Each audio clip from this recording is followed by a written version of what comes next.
The Wind by Dorothy Scarborough. Prologue. The wind was the cause of it all.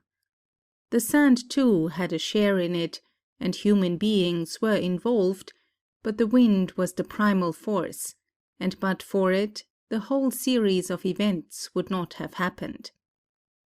It took place in West Texas, years and years ago, before the great ranges had begun to be cut up into farms and plowed and planted to crops, when there was nothing to break the sweep of the wind across the treeless prairies, when the sand blew in blinding fury across the plains, or lay in mocking waves that never broke on any howsoever distant beach, or piled in mounds that fickle gusts removed almost as soon as they were erected, when for endless miles there seemed nothing but wind and sand and empty, far-off sky.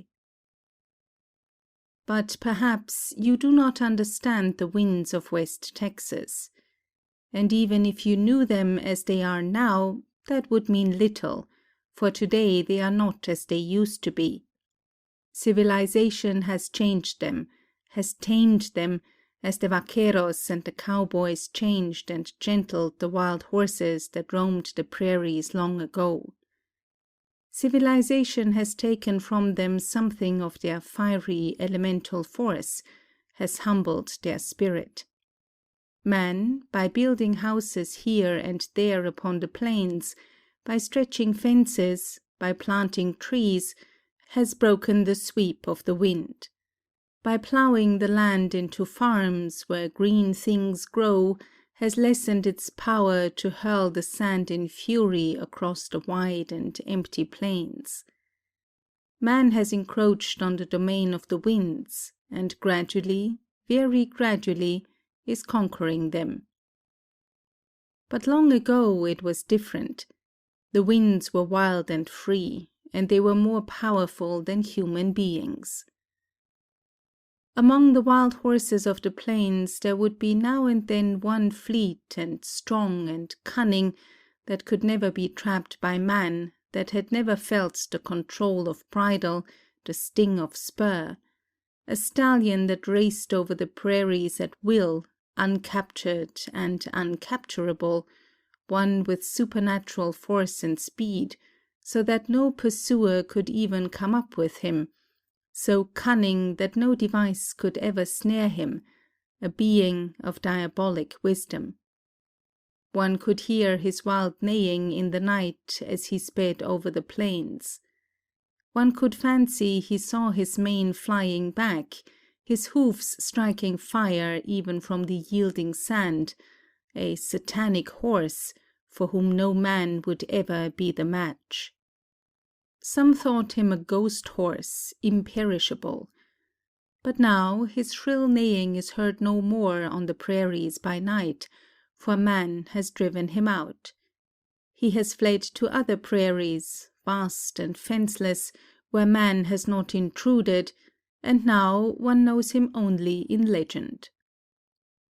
So the Norther was a wild stallion that raced over the plains, mighty in power, cruel in spirit, more to be feared than man.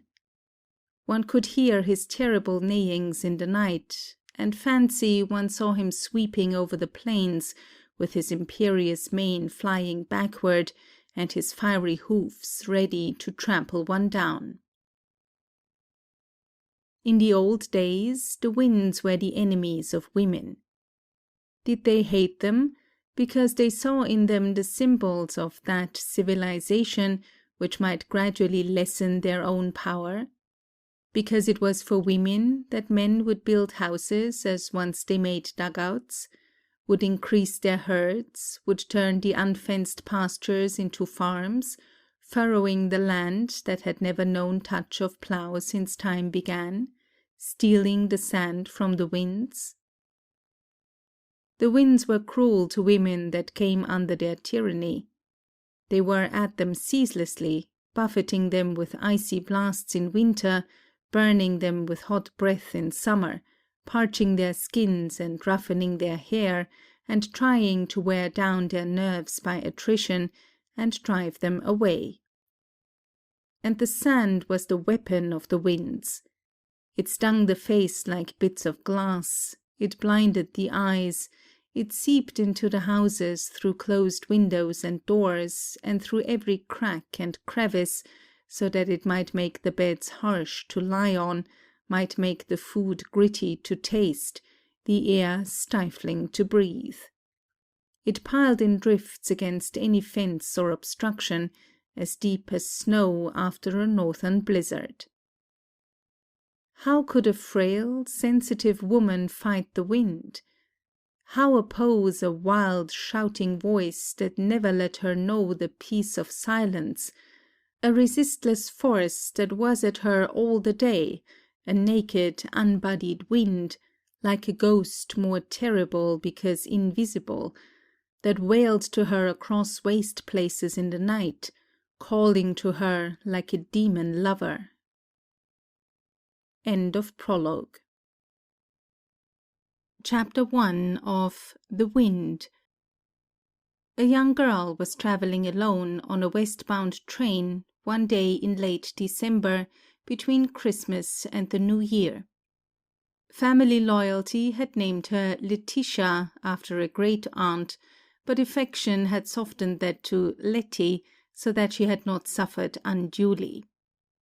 Until recently, love had smoothed all things in her life. She was a pretty girl, who looked younger than her 18 years, a slight and almost childish figure in her black dress, with her blonde and wavy hair, her eyes blue as periwinkles in old-fashioned gardens, and her cheeks delicately pink as the petals of peach blooms. She looked tired now, however, for she had come all the distance from Virginia to Texas. She had spent the night at Fort Worth to break her journey, and now she was on the last day of her trip. She would reach Sweetwater that night. She had never seen Sweetwater, nor heard it described, and she knew of it only as a postmark on a letter. But the name was pleasant sounding, and so she whispered it to herself from time to time, while her fancy conjured up pictures of what the little town would look like. There would be home-like houses with their dream-inviting open fires in big fireplaces, and their porches overgrown with vines, as in the Virginia villages she knew. There would be lawns and orchards, and gardens with all the flowers one loved, each in its season, a cycle of beauty from early spring to late fall. And trees, of course, whose great, benignant branches sheltered nesting birds in spring, whose leaves in summer laced the sky and rustled softly when the wind blew, and sometimes hung as motionless as pictured leaves when there was no breeze. Would there be a little river, perhaps, slipping like a silver shadow through the town, where a girl and a boy might row a boat on summer afternoons? Or a creek that showed rainbow minnows in its shallows and ferns along the banks? Or a lake, if only a tiny one, or a pond where water lilies bloomed with creamy petals and hearts of gold, and water hyacinths purple-blue? One thing she was sure of, there would be water, sweet and cool and pure, for wasn't the place named Sweetwater? As one visions heaven according to his dreams of loved earthly beauty, so Letty Mason pieced together a Sweetwater that was to contain all the things she cared for most. She had to do something to keep from being too bitterly unhappy. When there was nothing to look to but a past that grief and separation had broken up, and a future that held she knew not what, and only so much of a present as a ride on a train, what could a girl do? She gave a look at her present in an impulse of panic, to escape the sorrow of yesterdays and the terror of unknown tomorrows. The day coach, with its rows of red plush seats, all turned the same way like people that dared not look behind them, would be all right for anyone who was not alone and unhappy and afraid. Until a few months ago, Letty could have laughed and had fun in it, while now it seemed ugly and hostile. At one end of the coach there was a big blackened coal bin and an iron stove as huge and red as a Santa Claus when the brakeman had stuffed it with coal. There were not many passengers in the car. A few men with broad-brimmed Stetson hats, several mothers with their babies, a few older children, and one grandmotherly gray-haired woman crocheting white thread lace. A little girl in a red plaid dress and hair braided in tight, serious pigtails kept pacing up and down the aisle, touching the tops of the seats as if in some mysterious game. An urchin of about 5, with eyes as round and expressionless as glass marbles, spilled his plump body half over the seat in front of Letty and stared at her without winking. She tried to smile at him, but she could not manage the necessary energy, and in fact the youngster seemed to expect no response to his scrutiny. A man across the aisle looked at her now and then over the top of his Dallas News and smiled tentatively, but she turned away each time. He was a rather handsome man, with wavy black hair and dark eyes and a moustache that quirked up at the ends. He was proud of that moustache, she decided, for he played with it affectionately. He looked old, over 30, she felt sure. There was something faintly familiar about him, suggestive of someone else she had known, perhaps long ago. As she looked at him surreptitiously, she was sure that she had never seen this man before, because he was a person that she would have remembered if she had ever known him, but he was teasingly reminiscent of another. Who was it?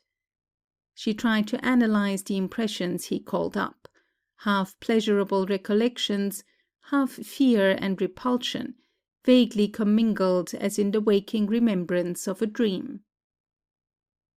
When she had been travelling for several hours, the conductor came along and stopped to speak to her, as if he thought she might be lonesome.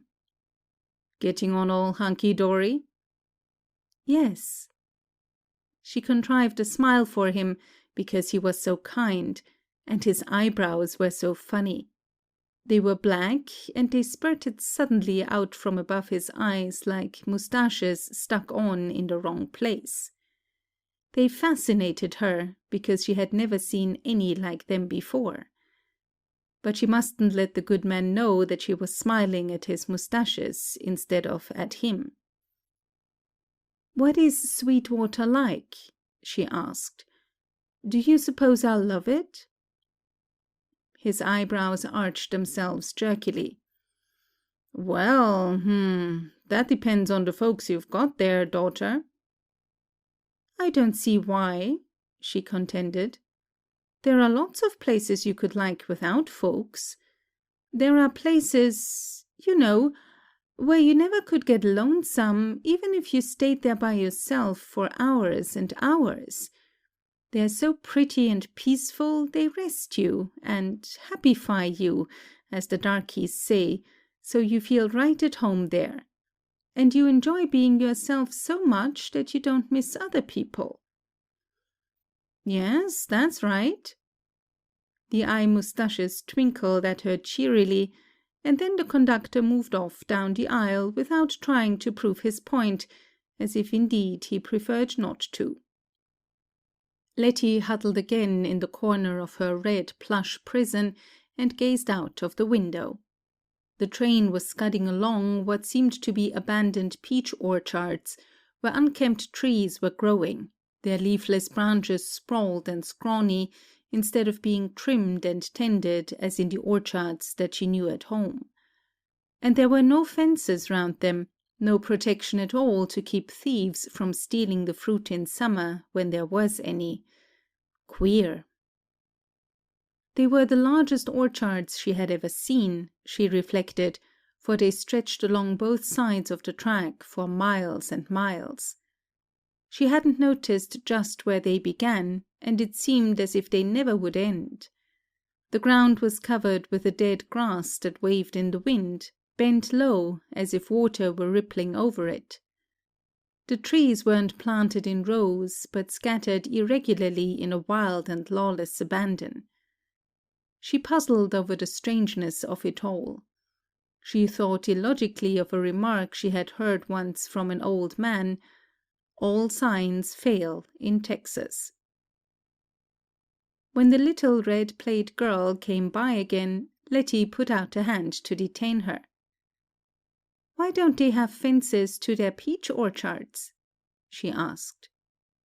"Where?" the child wished to know. Letty pointed to the trees on each side of the track. The little girl stared at her in puzzled fashion for a moment, and then she giggled, with laughter as light and spontaneous as soap bubbles of mirth. The Dallas News was lowered, and Letty saw that the man across the aisle was smiling in amusement somewhat carefully restrained. He had been listening then to what she said. "Those are mesquite trees. Wild," he volunteered. Letty blushed and drew back.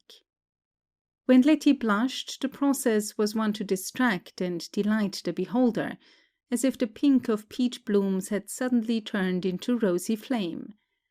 It always scared and upset her when it happened, so that in consequence she blushed more vividly than ever. As if to reassure her, because sympathetic of her emotions, the man erected the barricade of Dallas News again, though with manifest reluctance. After a moment, when he no doubt thought that she had somewhat recovered, he ventured forth again. "They do look like old peach trees. I've heard folks often say the same thing." Letty made no answer.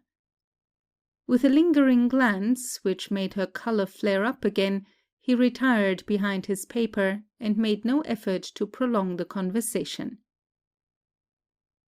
As the miles slipped by, Letty noticed that the mesquites tended to grow smaller. At first they had been large, not like forest trees, of course, but good-sized, while now they were dwindling. Why was that? She looked for other trees, but saw none of her old familiar friends, only these stranger mesquites. She felt depressed and forlorn. Would life snatch from her even the trees she loved? But of course it was a long way yet to Sweetwater, and the landscape could change a lot before she got there. She needn't worry. Still, she leaned her cheek against her hand and gave herself up to unhappy premonitions. To go into a country you didn't know about was hard, and to leave the home you had loved all your life was cruel. Life didn't leave you much choice, but just shoved you around as if you hadn't any right to feelings. Suddenly, when she was wiping away a surreptitious tear, she was roused by a touch on her shoulder. Starting up, she saw that the man from across the aisle had moved over and sat beside her. He spoke casually. "Like to see some prairie dogs? Maybe you never saw any." "No," she said, fluttering rosily. "I never have." He pointed one forefinger toward the ground beside the track, and her following gaze saw a stretch of land with small hummocks scattered over it, like earthen breastworks thrown up for Lilliputian warfare. Queer little animals were disporting themselves about them, red-brown, dumpy creatures like young puppies that had not yet begun to lengthen into dogs, some sitting on their haunches on top of the mounds, some scampering about on the ground that was bare of vegetation and hard-packed as a floor. Some looked with suspicion at the train, and then dived down into holes in the ground. Some ran clumsily away, while a few held their place with impudent disdain of engines and human beings. "This is a dog town," the man went on to elaborate. "They have a colony, you see, and they dig underground homes for themselves and live down there. I reckon that's where the old settlers got their notion of dugouts. Sometimes rattlers live in the holes with them, or maybe only in holes they've left. And ground squirrels and hoot owls. They have tunnels running between the mounds all over the place. "Why, how cunning!" she cried, forgetting her woes and her faint fear of this stranger. To think there were such darling little animals she had never even heard of. She leaned in excitement against the window and flattened her nose against the glass like a youngster to watch them in their antics. "Does a prairie dog town have a mayor and a city council?" She laughed dimplingly. "I don't see the church, or the schoolhouse, or the jail." He grinned. "I reckon they're not much of a religious or educated bunch, any more than the rest of us out here. But they're sociable little cusses and mighty human in some of their ways. The children make pets of 'em." Her fancy flashed off to the government of a prairie dog settlement. "That fat, lazy one there must be the bigwig, the rich man," she hazarded. "His mount is higher than the others, and he didn't duck when he saw the train coming. Some of 'em are silly cowards."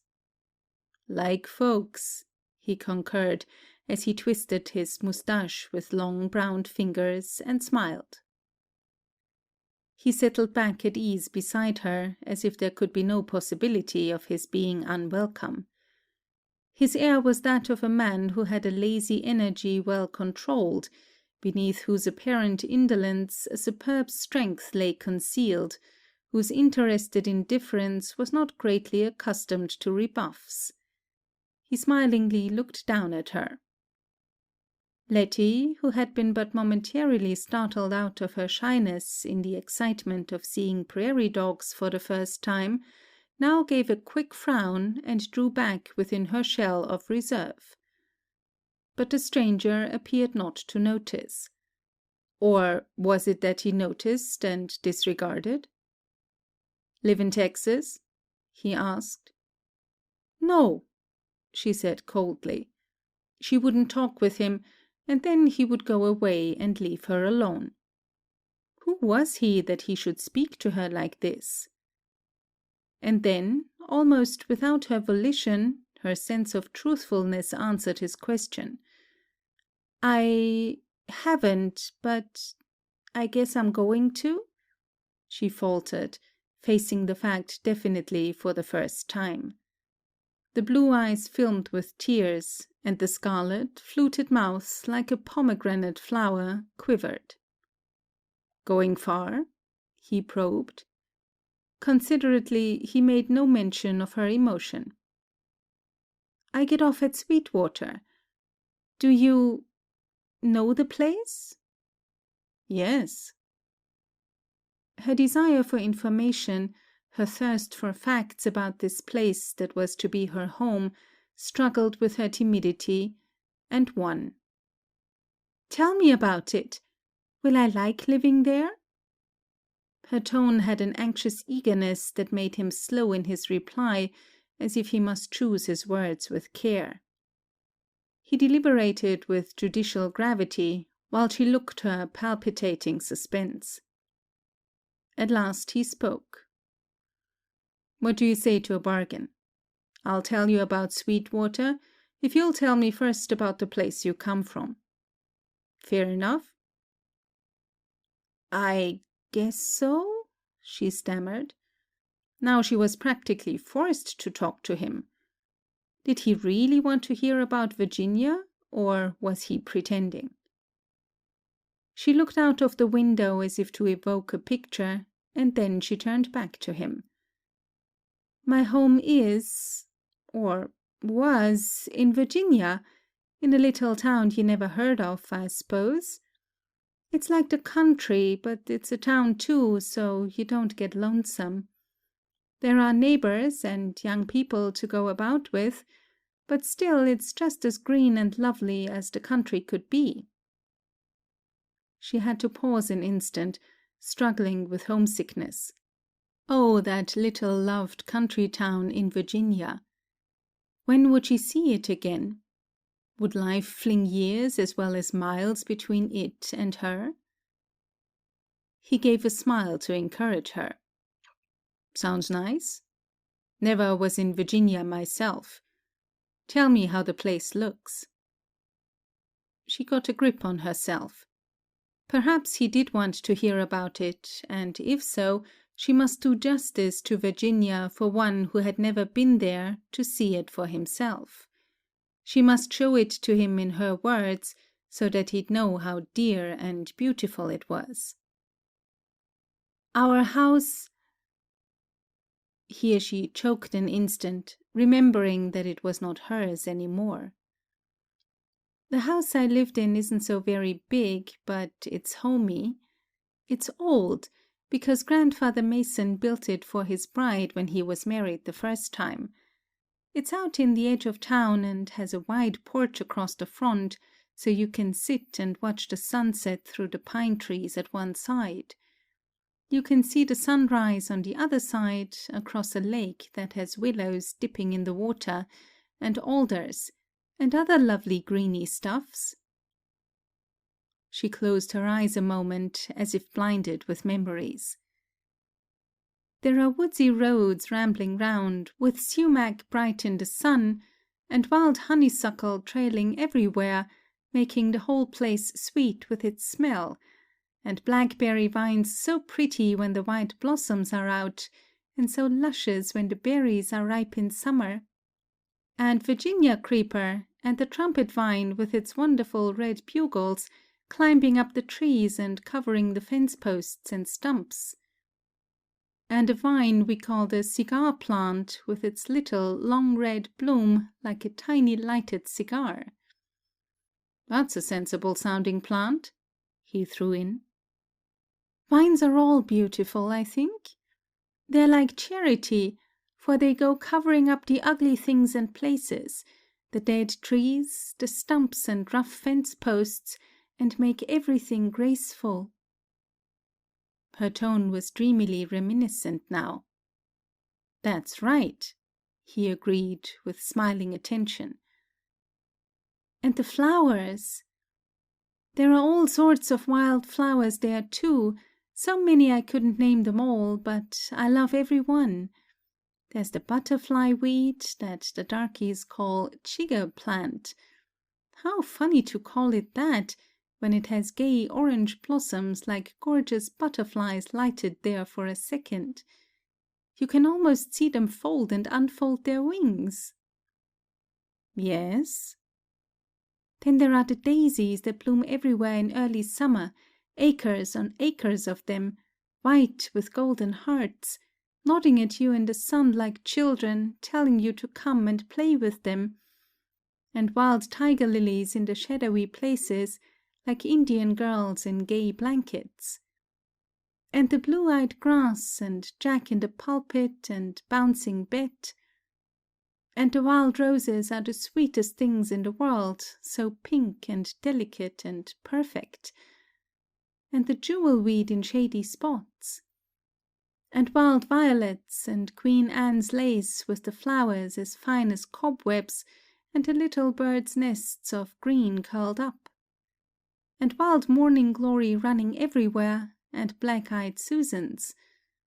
And, oh, I couldn't possibly tell you about all of them. She paused breathlessly after her rush of words. Then she blushed to think how much she had been talking to this stranger. Guess I'll have to go and see them myself sometime, he rendered opinion. So maybe he was interested after all, and not pretending. And the trees, she went on, not wishing to slight such dear friends. I mustn't forget them. Such wonderful trees as we do have there. Pines that stand on tiptoe to peek into heaven, so I always feel like asking them what they see there. And tulip poplars that have such gorgeous blooms, and dogwood that makes the hills all white in springtime, and holly with its berries for Christmas. There's a big mimosa on our lawn. Did you ever see a mimosa? He shook his head regretfully. His look seemed to hint that he recognized that not having seen a mimosa tree, he had led a wasted life. She tried to make it up to him. Its leaves are lacy like ferns, and its blooms are tiny pompons like flowers of the sensitive plant, pinkish yellow, soft as soft. There's a big magnolia there too. You know, a magnolia is such a joy, for you can write on the leaves while they are glossy and dark, and even after they've turned brown, you can still read what you've written. And the flowers! When I see a magnolia blossom, it seems to me it must have fallen down from heaven in the night. She caught her breath sharply. I do hope there'll be magnolias in Sweetwater. He cherished his moustache without enlightening her on that point. What else is there? He asked. There's a hedge of crab myrtle by the garden. In late summer it has rose-colored blooms like silky, crinkled crepe, the prettiest thing you ever saw. You want to love it and make little dance frocks out of it. In the fall, the trees in the town and in the woods are all colors, yellow and brown and bronze and red, so that I often wonder which I love best, springtime or autumn. What did you do all day? He questioned. Oh, I wasn't idle. I took care of mother and made my own clothes and taught a class in Sunday school and helped with church suppers. And I read a lot, everything I could get, and I took music lessons and had a good time with the boys and girls. She turned to him suddenly, shutting the door on her past. Now, tell me about Sweetwater, and please tell me I'll love it there. The blue eyes, the scarlet-fluted mouth, the tremulous dimple all entreated him to speak well of Sweetwater. He uttered but one curt word. No. Her eyes widened in dismay and reproach. Why not? He folded his arms and looked at her keenly. Go back to your Virginia, little girl. This country's not like what you've been used to. Take my advice and vamoose, while the going's good. Her chin trembled. But I can't, she jerked. I haven't any money, and I haven't got anything to go back to. Why did you ever leave? He flung at her. She looked at him with piteous eyes, defending herself against what she felt to be an accusation. Mother died, and she was all I had left. She caught her under lip with her teeth to stop its quivering. And she'd been sick so long that after she was dead, the deaths licked up the homestead and everything, just like an earthquake swallowing them. What are you doing so far down here? Cousin Beverly owns a ranch in West Texas. I haven't seen him since I was a child, but the pastor wrote to him after Mother died and asked him if I couldn't come out and live with them.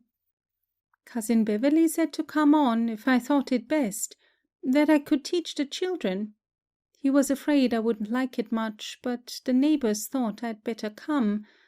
It would be a change for me, they said. It'll be a change, all right. His tone was grim. A hell of a change. She felt chill with an indefinable fear of the future, as if some cold, dark wing had fanned her. She tried to ask him a question, but for the moment she could not find her voice to speak.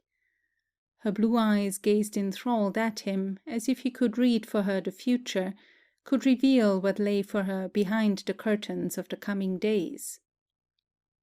He turned to face her unsmilingly. What's your cousin's name? Beverly Mason. Even the syllables of that dear name sounded unfamiliar to her, as if this strange environment had cast a spell over everything. I've seen him. He's a good hombre, he answered briefly. But he don't live in Sweetwater. What made you think he did? His letter was mailed from there. He gave an unhumorous smile. Out in this country, a man may live 100 miles from his postmark. He don't go for mail twice a day, you understand? Bev Mason's ranch is over 25 miles from Sweetwater. I've got an outfit farther west myself, but I live in Fort Worth. Couldn't hog-tie me to stay all year round out here. Savez? The hands that lay loosely in her lap were trembling. But what is the trouble with the country that you tell me to go back? Oh, it's all right for them that like it.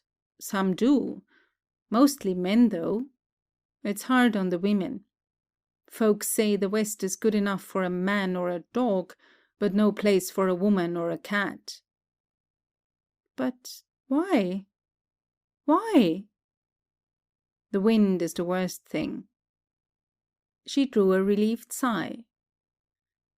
Oh, wind? That's nothing to be afraid of. He went on as though she had not spoken. It's ruination to a woman's looks and nerves pretty often. It dries up her skin till it gets brown and tough as leather. It nearabouts puts her eyes out with the sand it blows in 'em all day. It gets on her nerves with its constant blowing, makes her irritable and jumpy. She gave a light, casual gesture with one hand. It blows everywhere, I reckon, even in Virginia. Sometimes in winter we have regular storms of wind and rain, but we don't think anything of them. He gave her an amused sidelong glance and twisted his moustache in silence. His air was that of an adult who disdains to attempt to make anything clear to a persistent but silly child. What else is there so terrible out there? She prodded. The man was just teasing her, of course, and she would let him see that she wasn't so easily gulled. The work out there is hard on women. Can't get any help and can't have the conveniences they have in other sections. Plenty of cowboys to run the ranch, but no women to help in the house. And the chuck department on a regular ranch is no job to sneeze at, let me tell ya. I won't mind that either, she affirmed courageously. I always worked at home, as I told you. I did the dusting. You'll have a chore on your hands if you keep up that end of it out here, he said sardonically. His white teeth gleamed in a smile. She was rather breathless, but would not surrender. What else? She demanded. Women get lonesome. No neighbors if you live on a ranch. Just a few cowboys and too damned many cattle and coyotes. It's enough to run a woman loco. But the men stand it, don't they? It's a man-sized job. And the cowpunchers can go to town every so often and get on a high lonesome and lose money at poker. That relieves them. But the women can't do that, poor calicos. They got to stay bottled up, and it's liable to bust them sooner or later.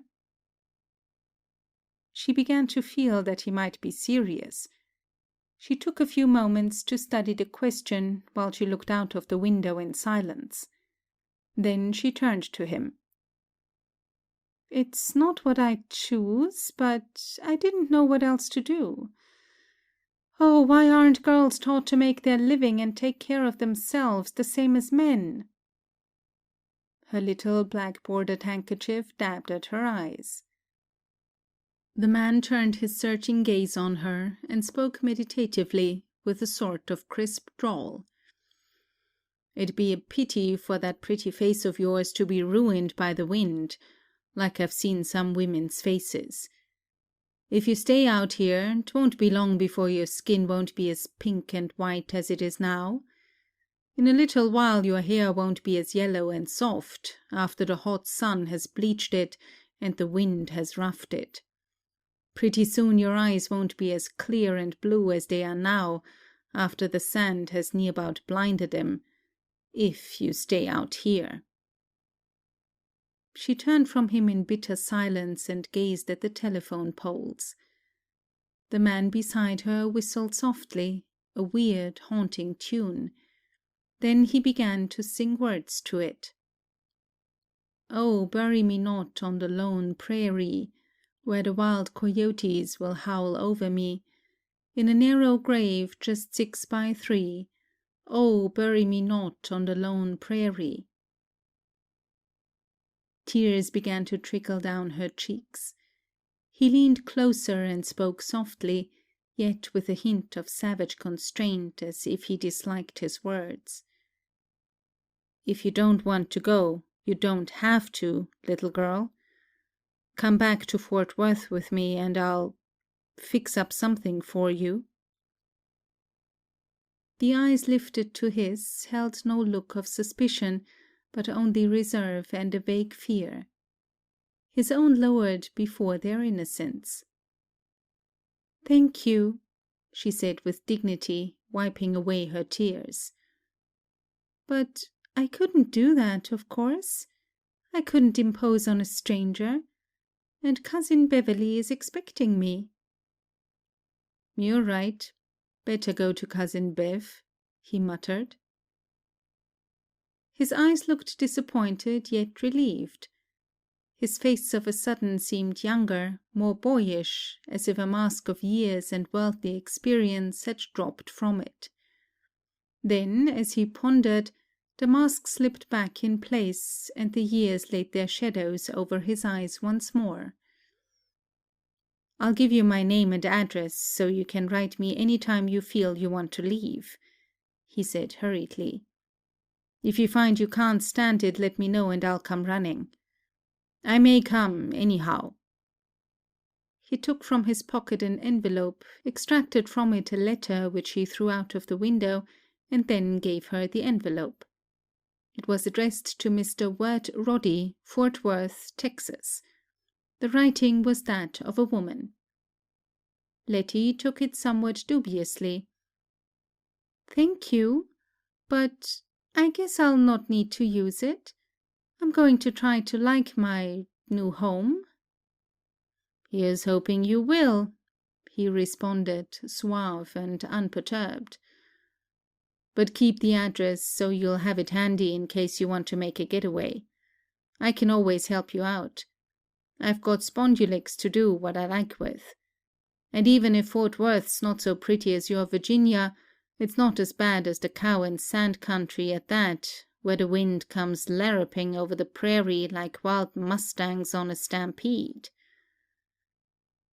"You talk about wind like it was a woman," she said with an attempt at bravado. He chuckled. "No, it ain't human. It's a devil.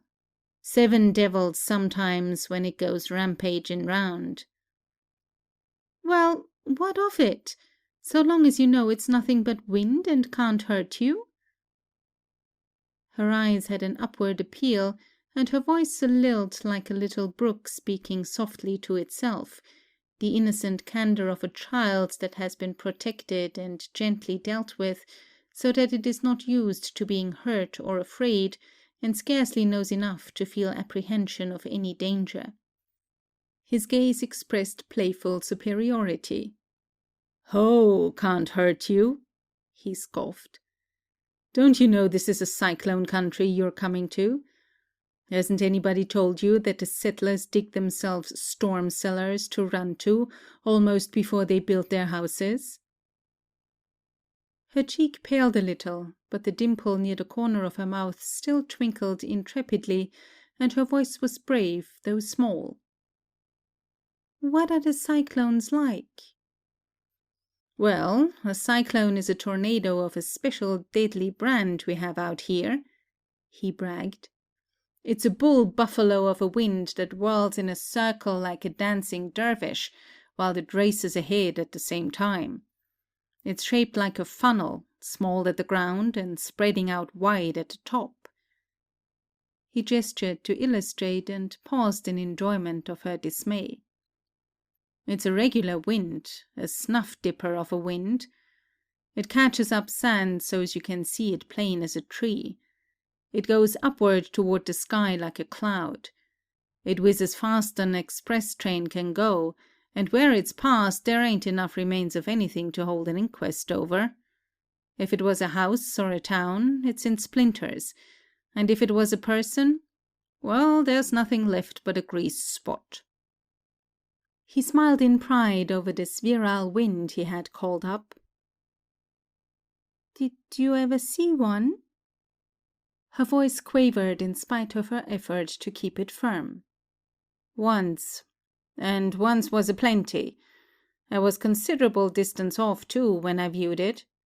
You can see the thing for a mile, if it comes in the daytime, but if it comes at night, you don't know anything till it swoops down on you, roaring like a prairie fire." His tone was serious now.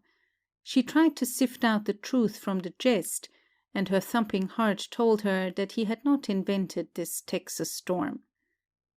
She sat with paling cheeks and hands tightly clasped in her lap. She was coming to a cyclone country, and wind was not merely a thing to be hated because it would ruin your skin and your eyes and hair and wreck your nerves. It was a terror that might pass by day or night, to leave death and devastation in its path. In the day when you could see its frightfulness, or in the night when you could only hear it roaring and imagine. She shuddered as she pictured a vast, swaying cloud of sand that spiraled to the sky, a mighty engine of destruction sweeping over the land, before which human beings were as helpless as rag dolls, that tore houses and towns to splinters. A cyclone. As in a nightmare she saw herself, palsied with terror, watching the mad, immense whirlwind sweep toward her, engulf her. Her body quivered, and the little rounded chin was unsteady.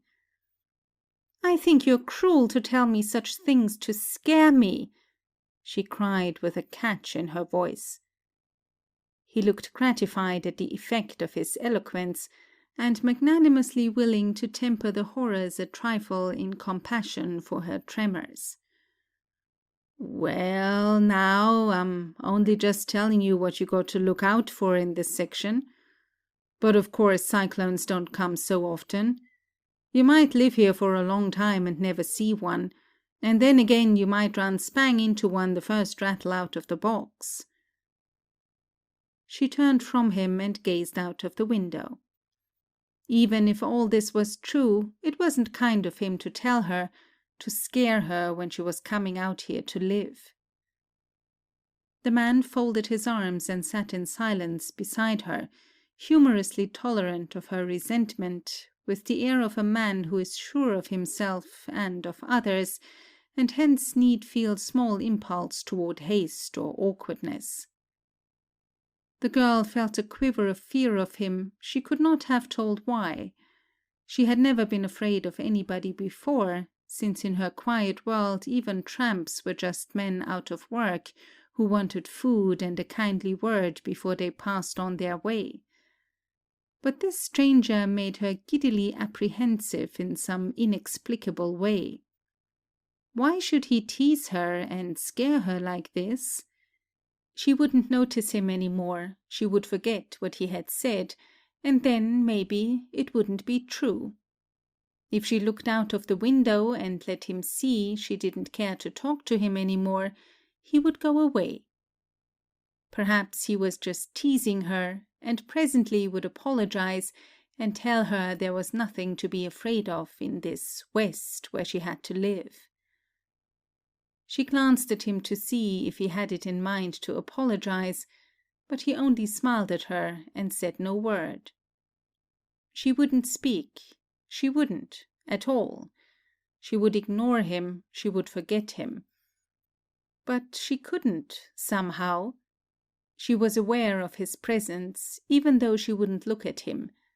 Her spirit tremblingly closed up under his influence, like the leaves of a sensitive plant at an alien touch. Her very body knew that he was there. But she kept her face resolutely turned from him, her eyes fixed on the landscape that glided by.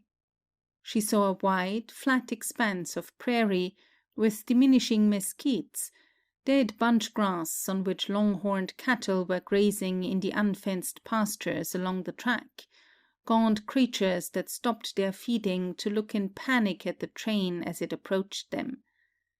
The very cows seemed afraid of something in this strange country.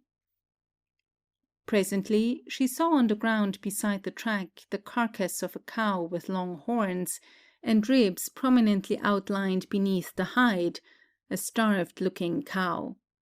She felt a thrill of pity for its fate, and thought of the sleek, well-fed cows in the pastures back home.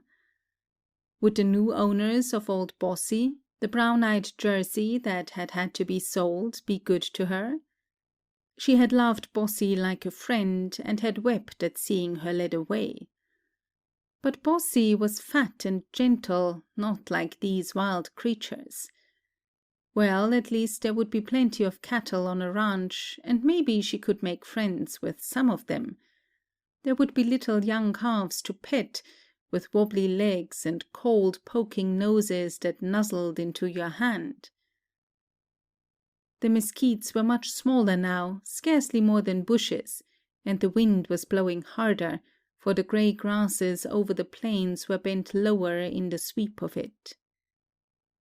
As the train rattled noisily along, some of the cattle galloped off to a distance and gazed back in timorous belligerency as at an enemy to be feared and distrusted. There beside the track was another body, one that had evidently been there a long time, for the bones were showing through the hide. Who looked after all those cattle, anyhow? She couldn't see any houses near, any signs of human habitation. What a lonesome land it was! Presently the engine gave a shrill hoot, as if signaling, but there was no one in sight. Was it just practicing to keep in running order? The distances between towns was so long out here that maybe the engine would forget how to hoot if it didn't clear its throat now and then. Engines were funny things, almost like folks. In another instant they passed a cow that was staggering along the track from the direction of the engine, one hind leg hanging broken and useless, its back bleeding. Letty cried out, "Oh, the poor thing!" The man turned a careless glance at the animal. "Yep, train hit her." She shuddered. "Why don't they stop and do something for the poor creature?" He shrugged his shoulders and answered comfortably, "It'll die after a while, likely, same as these others you see along the track. Train gets one pretty often." "Why, how perfectly terrible!" she gasped. A lump moved up and down painfully in her throat. He shook his head reassuringly. "These critters aren't worth much a head. No loss." She flashed him a look of burning indignation. "And is that what has happened to the others I saw?" "Sure. You see, there's no fence to the right of way along here. The darn fools try to cross in front of the train, and they get what's coming to them. Too bad, but it can't be helped," he added, in concession to her evident disturbance over the matter. She leaned her head upon her hand, of a sudden feeling sick and faint. Her mind followed the poor thing as it staggered along, hurt and terrified, to fall by the way in that lonely land, to die maybe of starvation by slow degrees. And the train hooted on its way, not caring for its sufferings, a train full of people who ought to be kind. Her hands clenched tightly. "Life is cruel," she choked. "Looks hard, but that's the way life is," he said more sympathetically. "The engineer toots the whistle when he sees a cow on the track to give her warning she'd better get off. If she don't tumble to it, the cow-catcher catches her and throws her to one side, so she don't get ground under the wheels and maybe wreck the train." She made no answer. She was facing for the first time life's possibilities of cruelty. How could this man talk so indifferently when... He went on in elaboration. "Most times they get off in time. And train schedules would be shot to pieces if they stopped to tend to all the old cows in this cattle country." She couldn't argue the question with him, but she still felt vehemently that men should be more humane. If she tried to speak, she might begin to cry, and she mustn't do that. She gazed steadily out of the window. There was another prairie dog town, its citizens coming out to watch the train come, just as the boys and girls did when the afternoon train came in at home. Home. Her throat ached with suppressed sobs, but she held her head erect. She wouldn't give way, she wouldn't cry. Presently the man went on with the discussion as if there had been no pause. "And you never can tell. Sometimes they die quick and are out of their misery. But then again, an old cow that looks ready for the boneyard will get over her broken leg and hop around spry as you please on 3 pins. At last she spoke with repressed intensity of tone. "And is this the trail to your west? The bodies of the poor creatures you've killed?" "Yes. If you was to fall off the train and didn't see the track to go by, you could pretty near find your way west by following the trail of dead cattle here and there along the road." "It's horrible." He smiled genially. "Don't blame me for it, little girl. It's not my train, and not even my west, as I told you. I just own a few sections of land out there for my ranch, and I go out now and then. But it's not my regular stamping ground, remember." She sat in silence for a time, reflecting. All the old values seemed left behind. Ahead lay the path to the west, with its trail of broken bodies, its threats of storms and unknown perils, its winds that would torment her. Behind her lay the road whose shining rails led backward toward Virginia, toward home.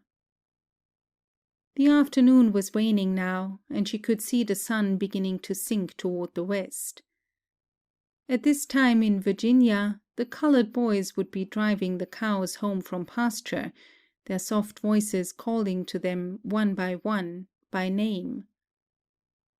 A wave of desolation swept over her, almost overwhelmed her. Homesickness so acute that it was physical agony possessed her. She felt she must shriek aloud for the train to stop, for the wheels to reverse, and let her go back to Virginia. She felt a mad impulse to fling herself from the train, to chance her fate by the wayside, even in that wild, lonely land, to walk back to Virginia if need be, if she could get there no other way. Home. Then a still crueler hurt checked her savagely, the remembrance that she had no home there any more. Strangers warmed themselves at the old hearth fires. The household possessions were scattered, even her childhood books and toys given away. Her past had been snatched from her. The wheels turned on relentlessly, bearing her ever toward the west. Their sound was like a monotonous chant. No home, no home, no home. To be homesick for a home you didn't have anymore was the worst hurt in the world, because there wasn't any hope that you could ever win back to it in any future. It was gone forever. Thinking of it was like hearing the clods fall on the coffin of the one dearest to you. There was no place anywhere that she could call her own now, none but the old family lot in the churchyard at home, where her mother lay under a fresh mound, with a white stone at her head, beside the father who had died long ago. The cool, shadowy peace of the spot wooed her. It would be good to lie there, at rest. But the wheels ground on, still westward. Letty could hear the steady swish of the wind that never stopped blowing, the chant of the wheels in their mockery of her. From time to time she saw beside the track another body, or a whitened skeleton, or perhaps but scattered bones to tell a story of what had happened. The man beside her touched her arm. "You ought to watch the sunset," he told her. "A sunset on the Texas prairie is a sight worth looking at, even if you've seen as many a one as I have." As she looked, she saw before her a sky incredibly blue, of a clear, pure color, such as she had never seen before. Far, far ahead to the west, where the earth met the sky, the sun rested, a great ball of flame, its rays spreading outward and upward to the heavens it had left. In that high, clear altitude, where one can see to great distances, the sun seemed at once remote and close at hand. The wind-blown clouds above were touched to brilliant orange, rose, and gold, and all imaginable shadings of rainbow hues. There was nothing to break the view, nor tree, nor house, nor hill, only the free sweep of the prairie, which was now a shimmering gray lit by reflected light, and at the horizon's edge the burning splendor of the sun. It seemed to Letty that the train should stop in awe to view the spectacle, that men should remove their hats before this pageant of a world on fire, with a vast desert for a stage, and no spectators save a few indifferent passengers on a train. She caught her breath in wonder and delight, and for a while forgot her problems, feeling curiously calmed and yet exhilarated by the sight. Then she turned suddenly away. "I won't look too long," she said in a low voice. "I can't bear to watch it fade. I'll hang that sunset in my mind as a picture and remember it always." "You're a funny kid," the man muttered. "It hurts to see things fade. Beautiful things should go out in a high glory." He smiled. "A sunrise out here is grander still. Will you some day watch a sunrise on the plains and think of me?"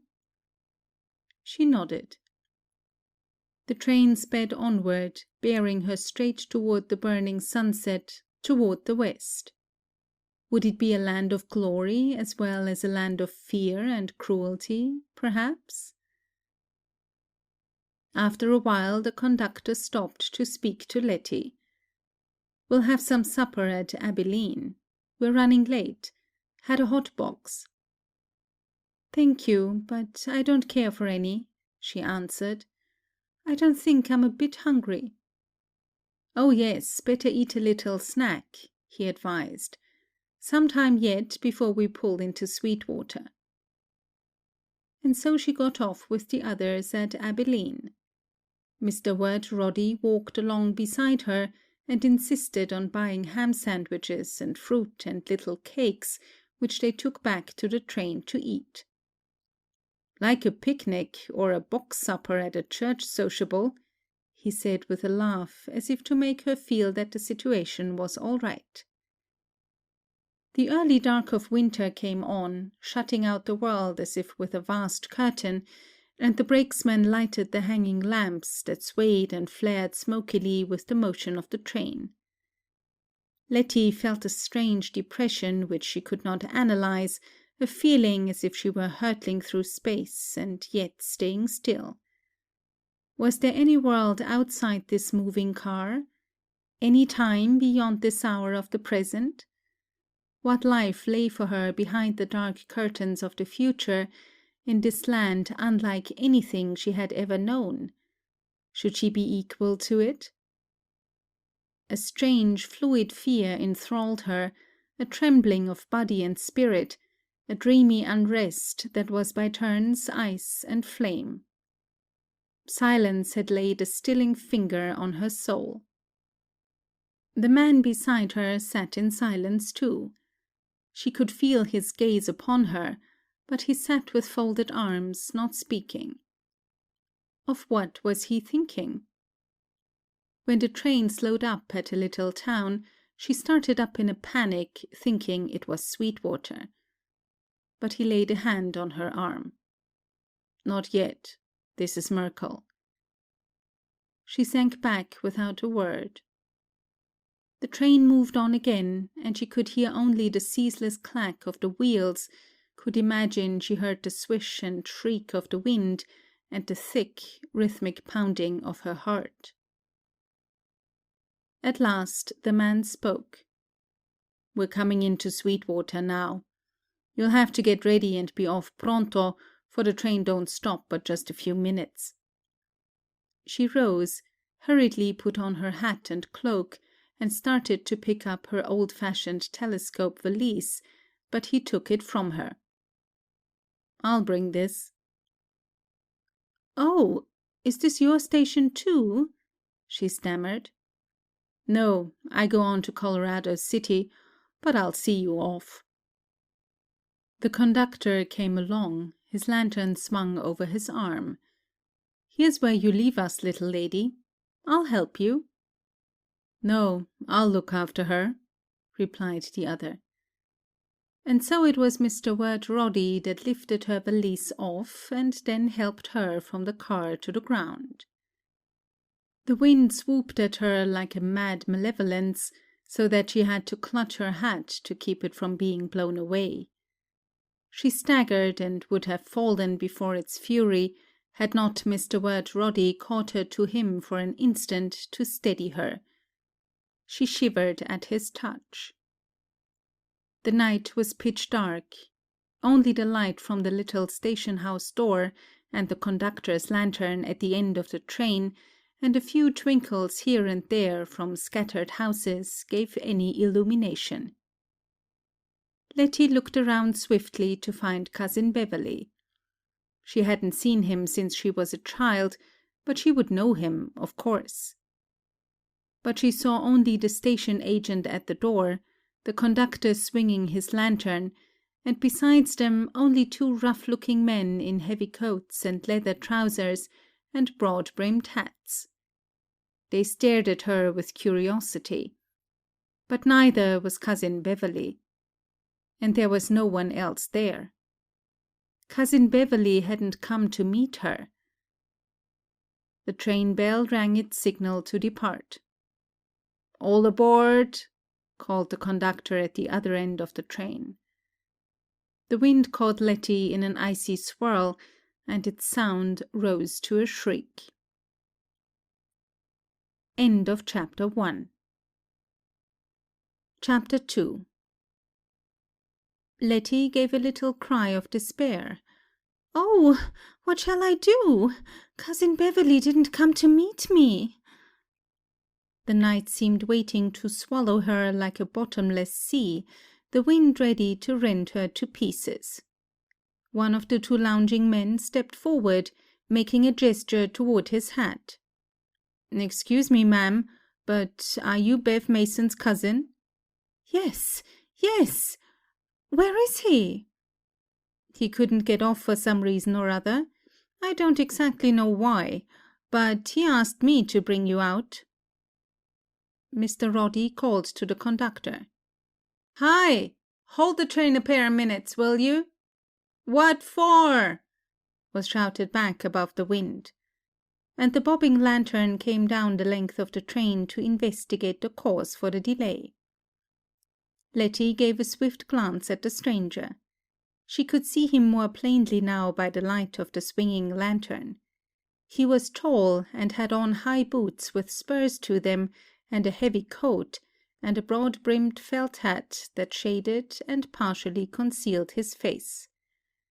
She couldn't possibly go away into the darkness and the wind with those boots and spurs, and that face that she couldn't quite see. No, not possibly. But what could she do? Mr. Wirt Roddy stepped forward with authority. Who might you be? He asked somewhat curtly. I might be several persons, drawled the other. But as it happens, I'm Lige Hightower. My ranch is 10 miles beyond Bev's. Why didn't you speak up before? Mr. Roddy demanded. The newcomer did not seem cowed by this masterful interrogation. Bev said as how the lady would be alone, so I thought this wasn't the one. This gentleman just helped me off the train, Letty broke in somewhat confusedly. Then she wondered instantly if that remark would offend Mr. Roddy. It was hard to deal tactfully with 2 men at once when they had taken so evident a dislike to each other on sight. She turned to the conductor. He was a fatherly man who could give her advice. "I'm scared. Ought I to go off like this? What must I do?" Her voice rose in a frightened falsetto like a child's. Hightower spoke up instantly in a deep, comfortable voice. "Nothing to be scared of, ma'am. I'll look after you good and proper. Here's my sidekick, Newt Wortham. He'll recommend me." The other lounger straightened up and joined the group. "Yes, ma'am. We're big Bobber Shillies. He's all right. I been knowing him since we laid the trunk." The station agent strolled up to take part in the discussion. "Lige has fixed it up with my wife for you to stay all night at our house. The missus is tickled pink to see some company." The conductor's lantern gave an upjerk of relief. "That's all right, little lady," said the conductor heartily. "You'll be taken care of like the cat's whiskers. Goodbye, and good luck to you." He shook hands with her, made a twinking grimace of farewell to her with his eye mustaches, waved his lantern. "All aboard!" Letty gazed at him in dismay. So she was really to be left like this? Wirt Roddy shook her hand. "Goodbye." "Goodbye," said Letty in a weak, uncertain voice. "And thank you for your courtesy." He stooped over her and spoke softly so that only she could hear. "I'm coming back to see you one of these days. Maybe. And be sure to keep the address." He swung onto the steps of the moving train without waiting for her reply. As the train rolled past her, Letty watched it through a blur of tears. It seemed like the last link between her and her old life, even though it was moving westward instead of back toward Virginia. Trains were heartless things. She shivered with cold, for the icy wind was at her like a great dog, leaping on her, pulling at her clothes, shaking her. She felt very small and forlorn, her heart weighed down with a sense of strangeness and apprehension. The station agent spoke in a friendly voice, as if he read her thoughts. "If you'll wait for 3 shakes of a sheep's tail while I lock up, we'll make tracks to my house." Newt Wortham mounted a horse that had been standing unhitched, his bridle trailing on the ground, called "Adios! See you all later!" and galloped away. The 3 others started off into the darkness. They ploughed along through the sand of the roadway that seemed almost ankle-deep. Letty felt afraid to put her foot down into it, for it seemed like a bottomless treachery, like a trap that might catch her. "I guess you think you need stilts for this sand," remarked Lige Hightower. It's not as bad now as it is sometimes," the station agent put in. "I suppose I'll get used to it by degrees," said Letty in a strangled voice. She muffled her mouth with her coat to keep out the sand that the wind whirled into her face. The station agent laughed. "They say a feller can get used to anything just so he begins in time, even hanging.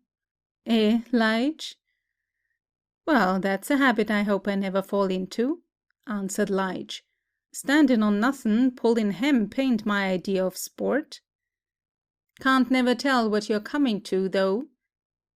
The agent raised his voice above the wind so that he was almost shouting. Letty muffled her ears now, too, to keep out the sand that was sifting in. She could feel its crawl down her neck and inside her clothes, could taste its acrid grit in her mouth, could smell it in her nostrils as she breathed, could feel its sharp sting against her face. As she stumbled along, in the darkness, tears washed sand from her half-shut eyes. What a terrible, terrible country it was that God had sent her to! But what if it wasn't God that had sent her, but only the minister, and he had made a mistake? The train would be miles away by now, with the conductor who was like a fatherly friend, and Mr. Wirt Roddy. The mere thought of that strange, disturbing man troubled her pulse as his presence had done. Should she ever see him again? Who was he? And what sort of life had he known? The station agent led them through a gate, and they came up on the porch of a little house, whose window gleamed welcoming lamplight, and whose door swung open at sound of their steps. "Come in quick," said a cordial voice, "before the wind blows you away." A woman in a blue gingham dress took Letty by the hand and drew her inside. The station agent banged the door quickly to shut out the riotous intrusion of the wind that tried to follow them. His wife's eager hands were drawing off Letty's coat and hat, settling her in a rocking chair. Her kindness, the indubitable goodness in her face, her welcome, brought tears to Letty's eyes. Not until she saw this homely, motherly woman did she realize just how frightened and bewildered she had been, how tense with terror of the unknown. She gave a little shuddering sob, and caught her breath like a child that knows it shouldn't cry, but tries in vain to keep from it. "I'm silly," she quavered. "I guess the wind got on my nerves." "That's all right, child. You just snub a little if you feel like. Crying does you good sometimes." But with feminine contrariety, as soon as she was bidden to cry, Letty laughed and wiped away her tears. The station agent spoke. She was skeered to come off with a cowboy. She'd never seed one before, and she thought a cowboy was all over horns like a horned frog. "That's the way we grow up at first," said the cowboy gravely. "But if they catch us early, they can dehorn us and make us safe for society.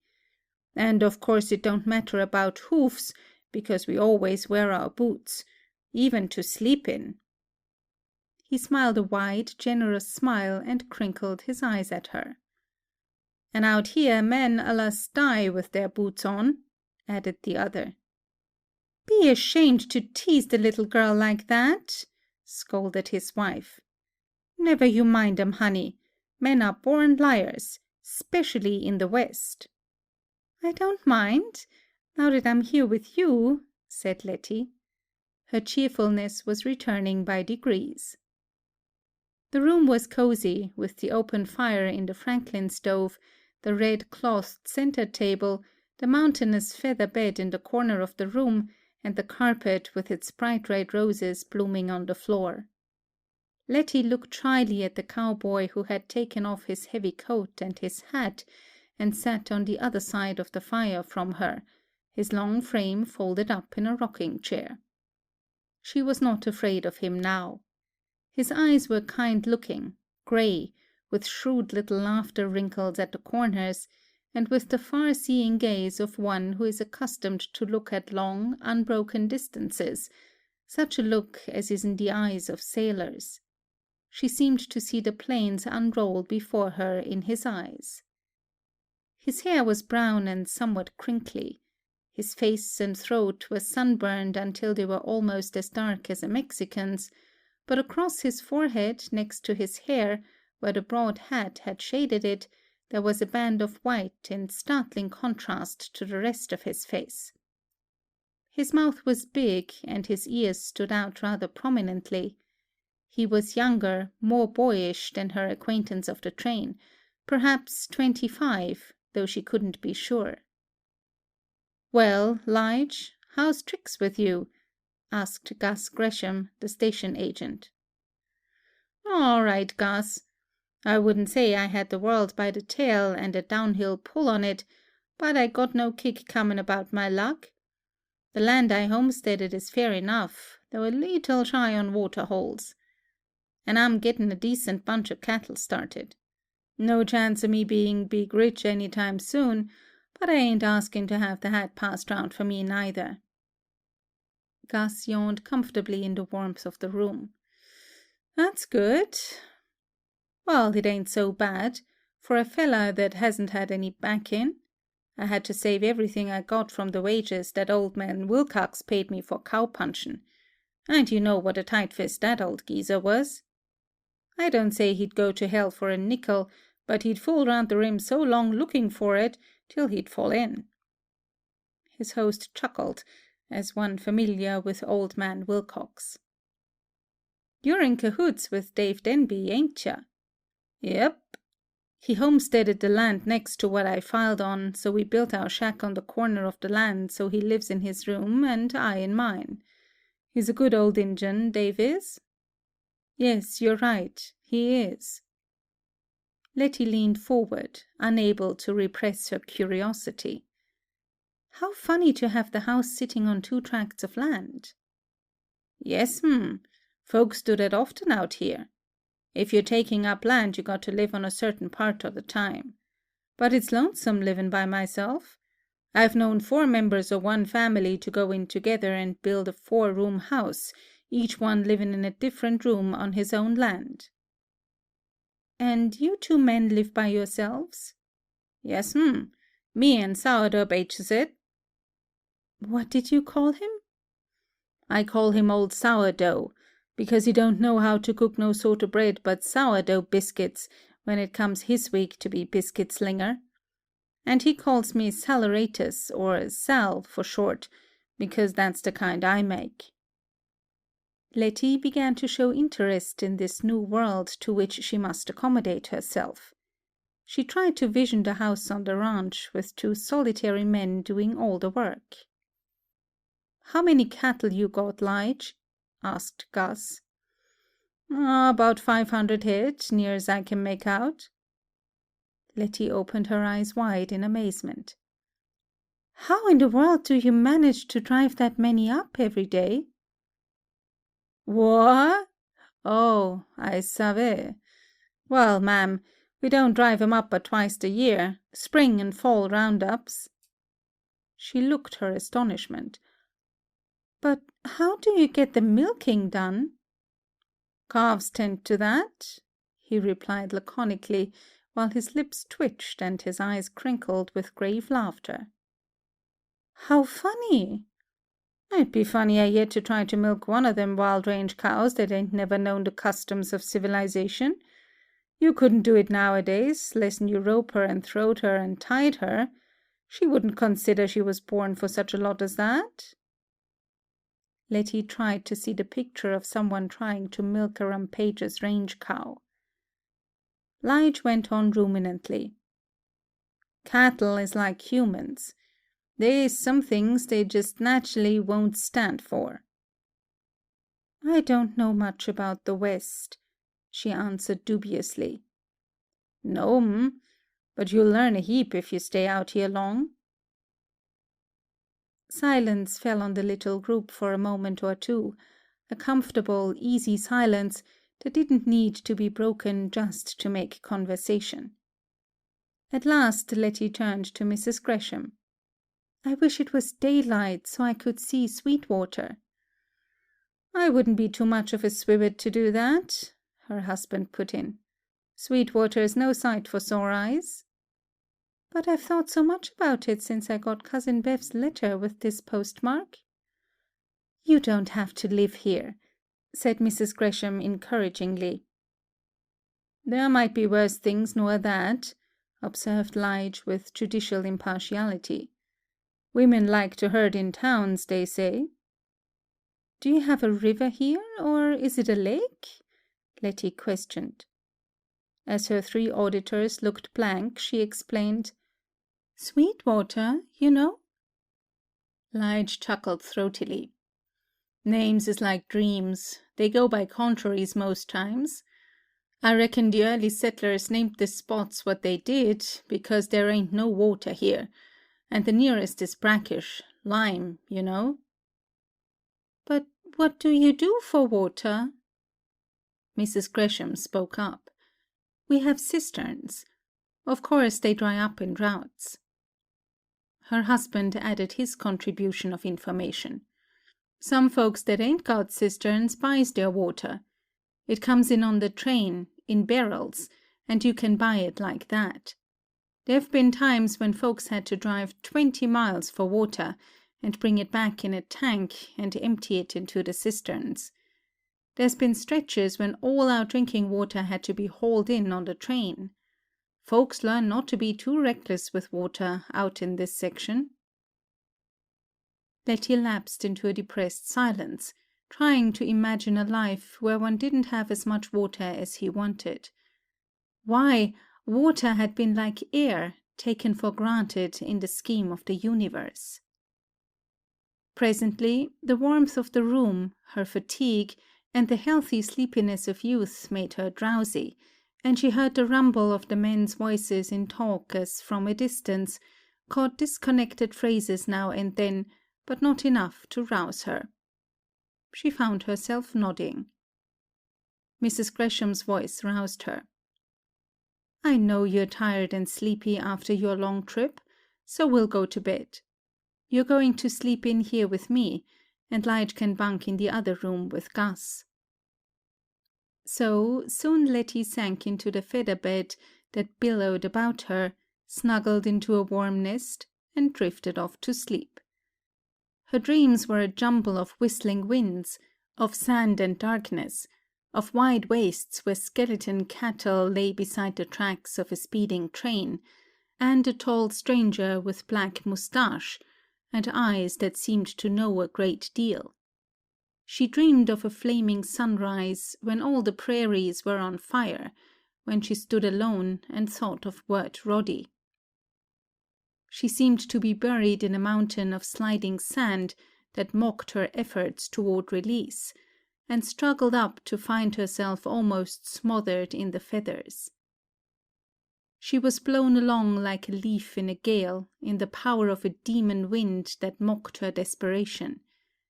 She screamed, but the wind shrieked louder. She struggled, but of what avail is a leaf in a tempest, a feather whirled in a cyclone? When she felt that she must die or go mad of terror, she gave a strangling cry.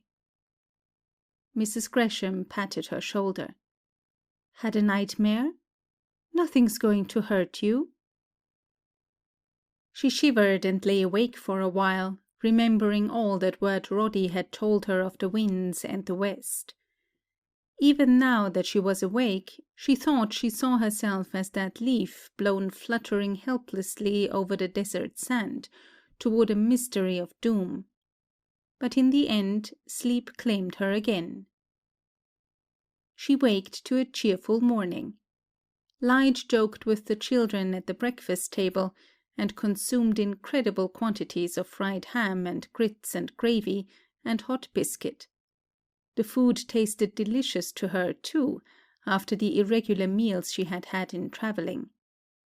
When Lige had scraped his plate clean, he pushed his chair back and spoke to Letty. "Well, young lady, don't you think we better get up and dust?" "Dust?" She looked round for a dust-cloth. "Hit the grit for the ranches.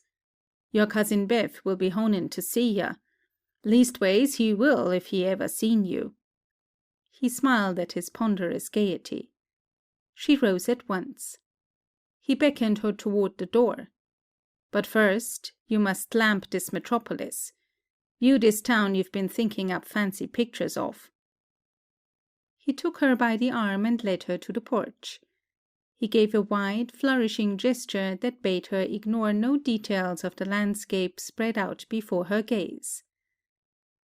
She looked at Sweetwater, and saw a straggling collection of small houses of the rudest, simplest structure, some not even painted, some without fences around them, none softened by the protection of a tree, nor made homelike by a lawn or garden. Just little bare box-like houses, naked and unbeautiful, set down in a waste of sand. Letty rubbed her eyes in bewilderment and dismay. Of course there wouldn't be flowers in winter time, she told her sinking heart. She hadn't expected that. But the town obviously held no prospect of them at any season. Sand, sand, sand. And this is Sweetwater, she faltered in a daze. Yep. Then please take me out to a ranch as quick as possible. Sta bueno. We'll light a shuck. They started off in an antiquated buckboard that rattled alarmingly, driving a lean, wiry young horse. Mrs. Gresham had put a hot brick at Letty's feet, and Lige had wrapped a buffalo robe over her knees and tucked it in close around her. "Thank you. That'll keep out the wind," she said gratefully. "But the wind has gone down this morning. This ain't hardly any wind at all," he expostulated. True, the furious blasts of the night before had abated, but there was still enough to make Letty, unused as she was to Texas weather, uncomfortable. The driving was a slow business on account of the sand. "This cayuse doesn't like to drive. Hurts his pride," said Lige. "I had a time gentling him enough to break him into it." Once they were well out of the town and on the prairies, they seemed to be going it blindly, for there was scarcely any perceptible road for their guidance. Everywhere sand, in wind-blown waves stretching out like a vast sea, the dead grass bent over in the wind like the curling foam of the waves. The sky was a cold blue today, and the atmosphere was so clear that they could see to incredible distances in all directions. "It feels queer to be out in the open with so much space about you, and no protection at all," said Letty. "I've been used to hills and trees and houses." He gave the horse a cut with the whip so that he jerked forward. "I like this best. Town life smothers me. A fella knows where he's at if he can see all about him. What's the use in wanting to hide behind trees and hills and houses?" This makes me think of a song old Aunt Charity used to sing, a Negro spiritual. "I run to the rock for to hide my face, but the rock cry out, no hiding place here." He listened gravely while she sang the old song. Then he went on with the expression of his philosophy. "When you look at it one way, a man don't amount to a pinpoint. But I'm more of a man when I'm out here on the plains.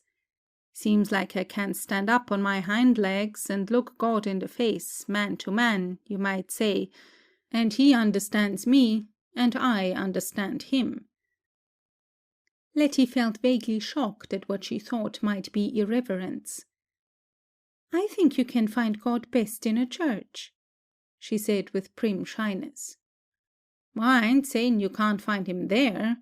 He must come there sometimes anyways, to show he appreciates the trouble folks go to fix a place for him. But I have an idea he's kinda notionate, like me.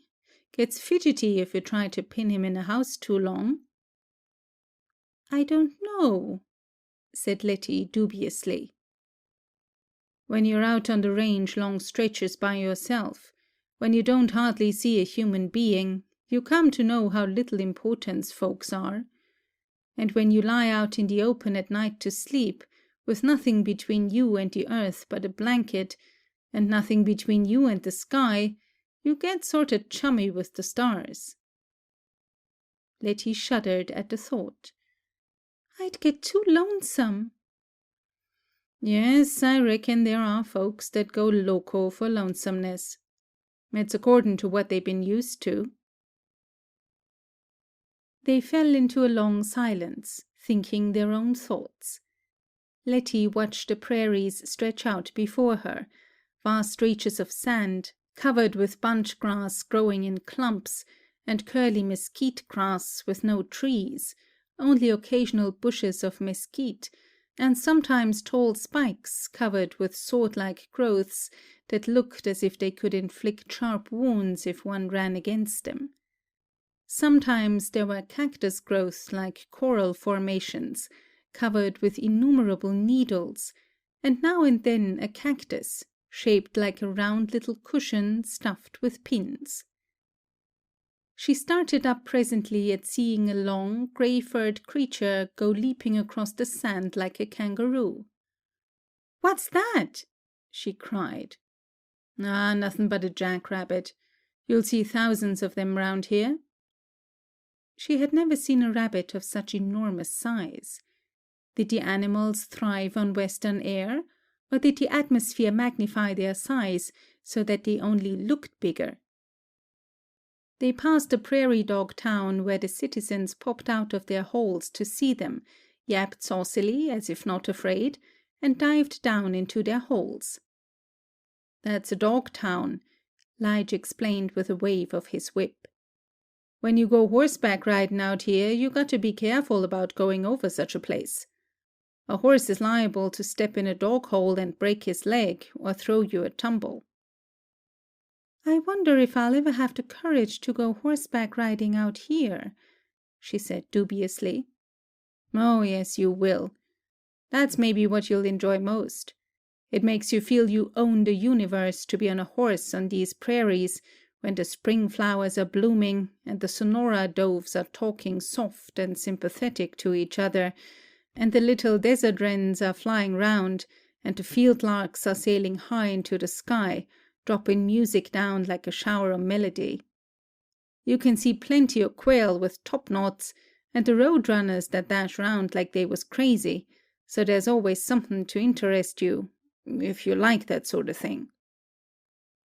A bird darted along in front of them, running along the ground, not using his wings at all, a black and white bird, with a long neck, that seemed to be in a prodigious hurry to get somewhere for some purpose or other.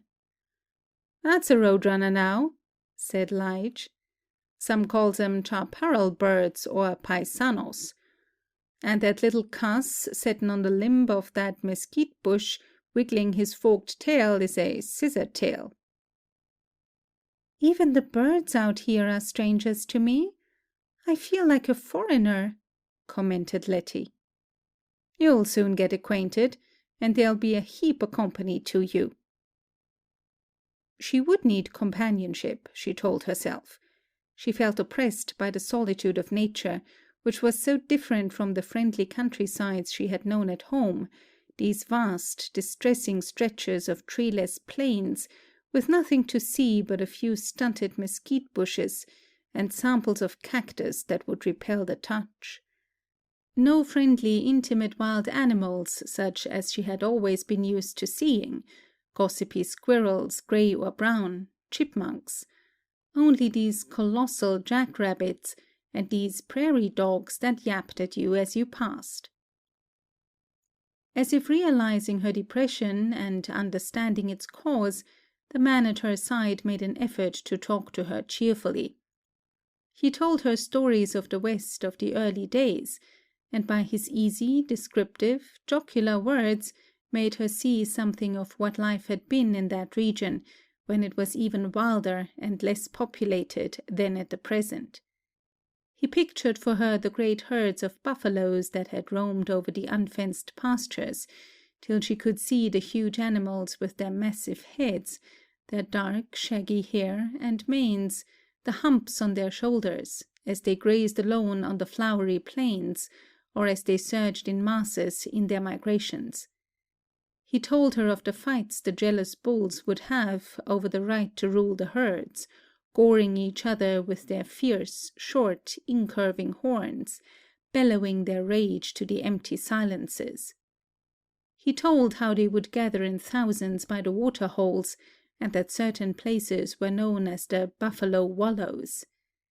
He pictured how the Indians used to shoot them with bows and arrows, or sometimes, when other means failed, they would drive herds of them over a precipice, down to the valley beneath, that they might have them for food. The white man, too, was fond of juicy buffalo steak, and there were no wild herds free and safe as in the old days. Letty could shut her eyes and see those vast moving masses of tossing manes and shaggy humps and menacing horns, buffaloes, wild savage creatures that typified the West. "You don't see them great herds like you used to," he said regretfully.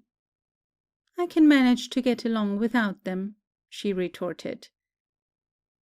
He told her of the Indians that had formerly ranged on western plains, wild and free as the buffaloes, the Comanches, the Apaches, and the Kiowas, and described their battles, their marauding expeditions, when they would swoop down on some lone settler's ranch, fire his house, kill the family, perhaps, drive off the cattle and horses, and escape to the trackless plains where the white man could scarcely find them. He told her the tragic story of Cynthia Ann Parker, into whose life despair came twice, the little white girl who was stolen from her family by the Indians and somehow escaped the death or torture that was their usual fate. How she all but died of homesickness when she had to resign herself to life among the Indians, while her family and friends at first made efforts to recapture her and finally gave her up as dead.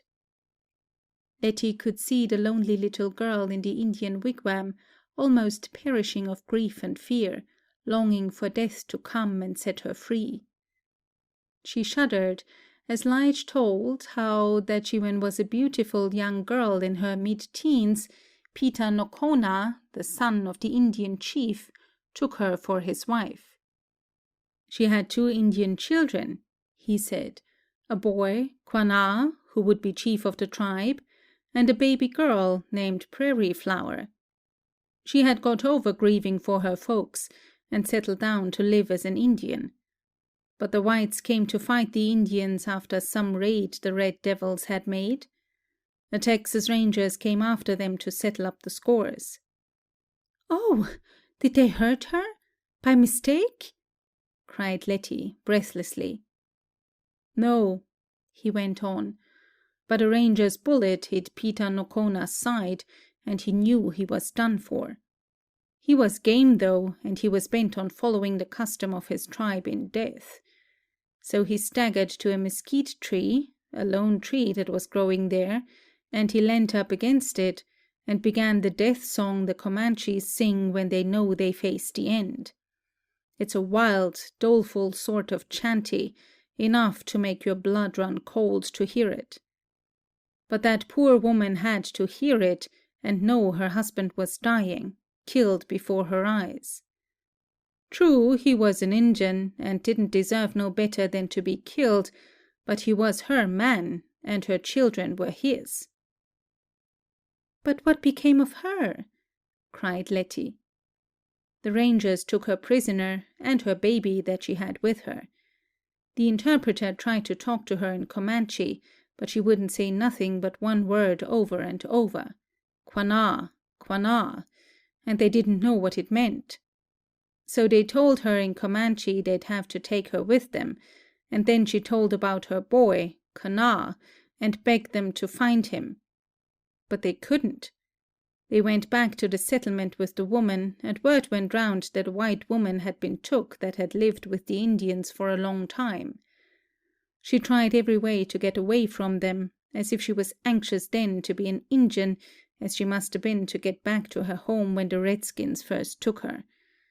At last her folks recognized her for Cynthia Ann Parker. "Poor thing! I'm glad she got home," murmured Letty. "She broke her heart grievin' over it," he responded grimly. "She was more of an Injun then than a white person, and her child was somewhere on the plains, she didn't know where. Her folks watched her so close she didn't have no chance to get away. And anyhow, the tribe was scattered and her man killed, So she just sat and mourned, with a look on her face fit to make a stone cry, folks said. First her baby died, prairie flower, and then the mother went too. She never did get reconciled. Her boy, Quanah, grew up to be the chief of his tribe, and the town of Quanah, here in the state, is named after him.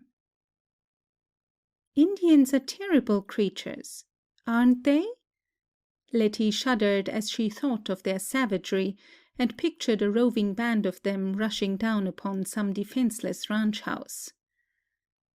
Yes, the white folks had to get the best of them if we was to live in this country at all, he agreed. Then he went on to tell her of old Fort Phantom Hill, where Robert E. Lee had made a stand against the Indians in the days before the Civil War, of the old ruined structure that might yet be seen, its chimneys standing ghost-like in the gloom.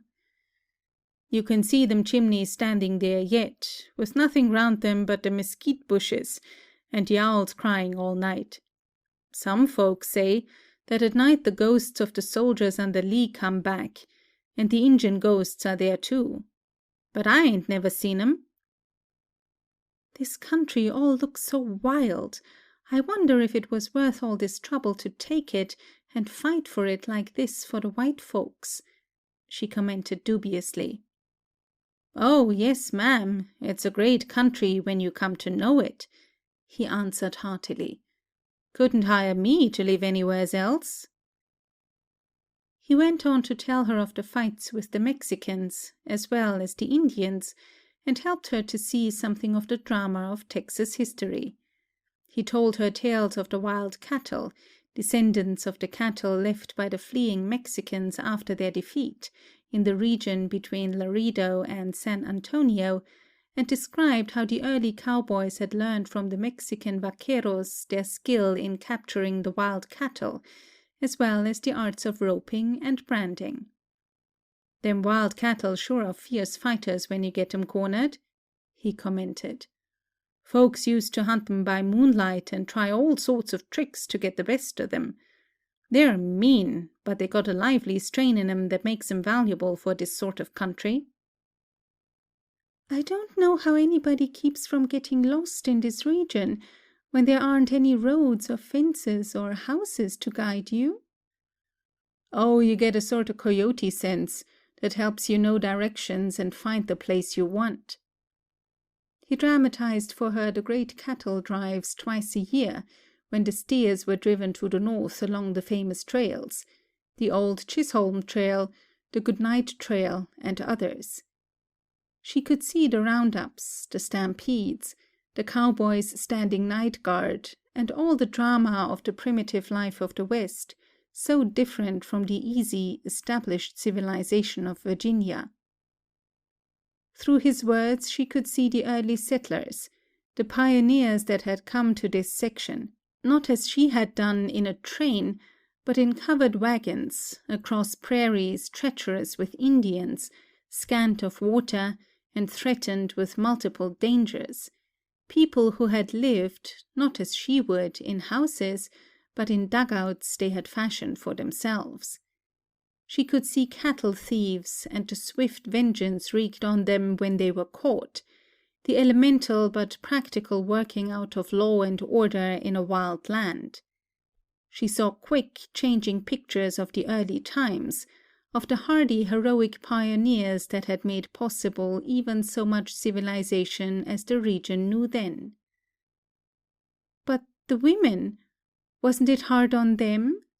She faltered. He smiled nonchalantly. Oh, yes, sure.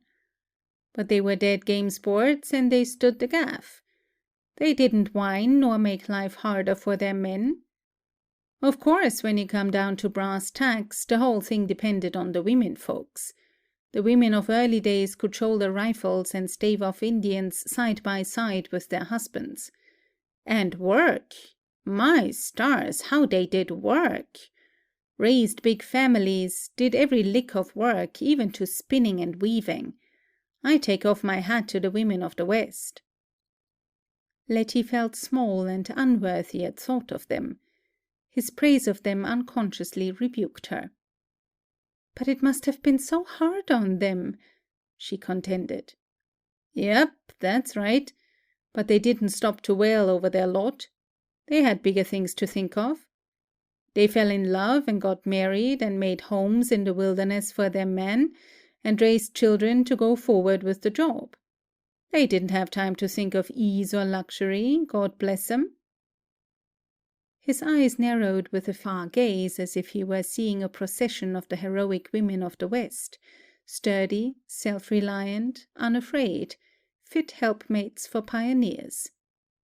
She saw, in contrast, the women she had known, living tranquil lives, waited on by servants, keeping an exquisite daintiness of body and mind, in spacious, leisured ease and comfort.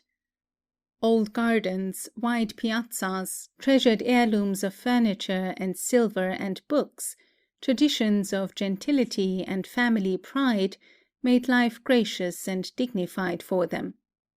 Broken-down aristocracy, she heard them called, but aristocracy none the less. She felt a sudden engulfing homesickness for this familiar life, a terror of the new that she was approaching. How could she ever fit into this difficult scheme of things wherein a woman was expected to be a pioneer?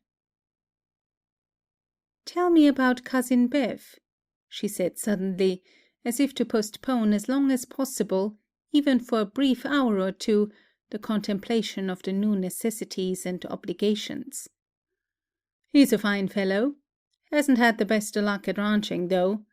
Drought caught him once and near about wiped out his herd. Then he went on a note for a son of a gun that skipped the country and left him with the bag to hold. But he's a man, all right." "I loved him when I was a little girl. I haven't seen him in years. He was so courtly and handsome and gay." "He's changed some." "Yes, of course. That was years ago. And tell me about his wife, Cousin Cora." He paused as if searching for the right word. She's not exactly the woman you'd have picked out for him. Me neither. But there's no telling where love nor lightning will strike, I've heard tell. I think she fixed her eyes on him and had him roped and branded before he knew what was happening to him." "Oh?" "I think he was too much of a gentleman to resist hard enough." "He always was so considerate of women." "It don't always pay to be too much so, I've heard tell." Letty sat in apprehensive silence for a moment. He went on. "She's the boss of that outfit, and don't you forget it. If I was you, I wouldn't go out of my way to contrary her none, if you want to live peaceable there." A long silence fell between them, in which Letty was trying to picture what Cousin Cora would be like, and how they would get on together. She had been thinking only of Cousin Bev, remembering his lovableness, and she hadn't stopped to think that his wife was a different personality, and that her welcome might be less warm than his. Had it been a mistake, after all, to come out to Texas? But the pastor had thought it best for her, and had made plans for her. They rode for miles along the same monotony of landscape, seeing the scattered herds of longhorn cattle grazing on the sparse grass, the jackrabbits almost indistinguishable from the background of grayish grass from which they sprang up, the dwarfed mesquite bushes, the cactus, the sand. Once Letty saw outlined against the distant slope a group of graceful creatures like gazelles. "Them are antelope," he told her. "You can see plenty of 'em out here, though there ain't as many as used to be before the country was settled up." "How graceful they are." "Yes, they're right pretty. They make good eatin' too. Antelope steak now is fine." "I couldn't bear to see one killed." Lots of girls out here have their rifles and shoot game as good as the men. But I reckon you're too tender-hearted to kill anything. But you'll maybe learn if you stay out here." Farther along they sighted a lone wolf-like animal that stood out clear against the sky. He lifted his nose and gave a series of quick yelps. "That's a coyote. You'll see plenty of them round here too. They howl round the place at night till you can't sleep good sometimes. One of 'em sounds like a half-dozen puppies in misery at once." "Oh, I'd be scared to death to hear them." She shivered at the thought. "Sho, they're plumb cowards. They'd run from you. We do have wolves, though, lobos or loafers we call them, big fellas that you need to look out for. And sometimes wild cats and cougars comes down from the mountains." She turned cold at thought of those prowling creatures, and the man chuckled amiably at her cowardice. Presently, after long hours, when Letty was stiff in every muscle from sitting still in a cramped position so long, and chilled from the searching wind that not even the buffalo robe could keep out, Lige spoke encouragingly. "We're about there now. See that house? That's Bev's outfit. This is Bev's land, and them are some of his cattle. You can see his horses in the corral there." Letty saw a scattered herd of thin cattle grazing in half-hearted fashion. The house was a frame shack of apparently 3 or 4 rooms, unpainted, set in an arid waste with no fence around it, but with wire fence enclosing the corral where several horses were standing. End of Chapter 2. Chapter 3. Sand muffled the sound of their approach. Not until Lige stopped the horse and called out, "Hello, the house. Anybody home?"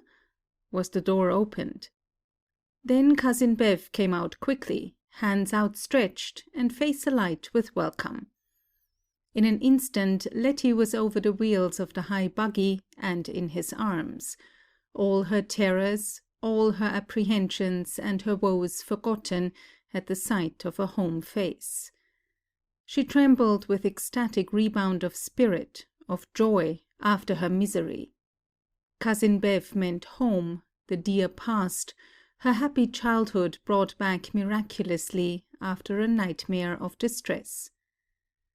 She clutched him close with little cries of love and joy, and babbled his name over and over again. "Oh, Cousin Bev! Cousin Bev! It's so good to see you again." "It's great to have you here," he ejaculated, his own voice husky, his own eyes misty with tears, as if he, too, had known homesickness and longing for a past that Texas had blotted out. Then suddenly he seemed to remember. "Here's your cousin Cora," he said, disengaging himself from her arms and turning her round to face his wife, who stood beside them. Letty caught her breath for an instant in admiration. Such a magnificent woman! Tall, like some goddess of the prairie, deep-bosomed, with noble, softly flowing lines like a statue, erect, instinct with vibrant, magnetic life. Her eyes were golden brown, with slumbering fires in them. Her hair was a coppery red piled high on her head, her skin a warm cream, with a few little amber freckles, like beauty spots, across her finely shaped nose. Letty stepped forward impulsively, then hesitated, feeling a chill of doubt. Cousin Cora kissed her, it is true, but with reservations, coldly, as one would touch hands with a stranger.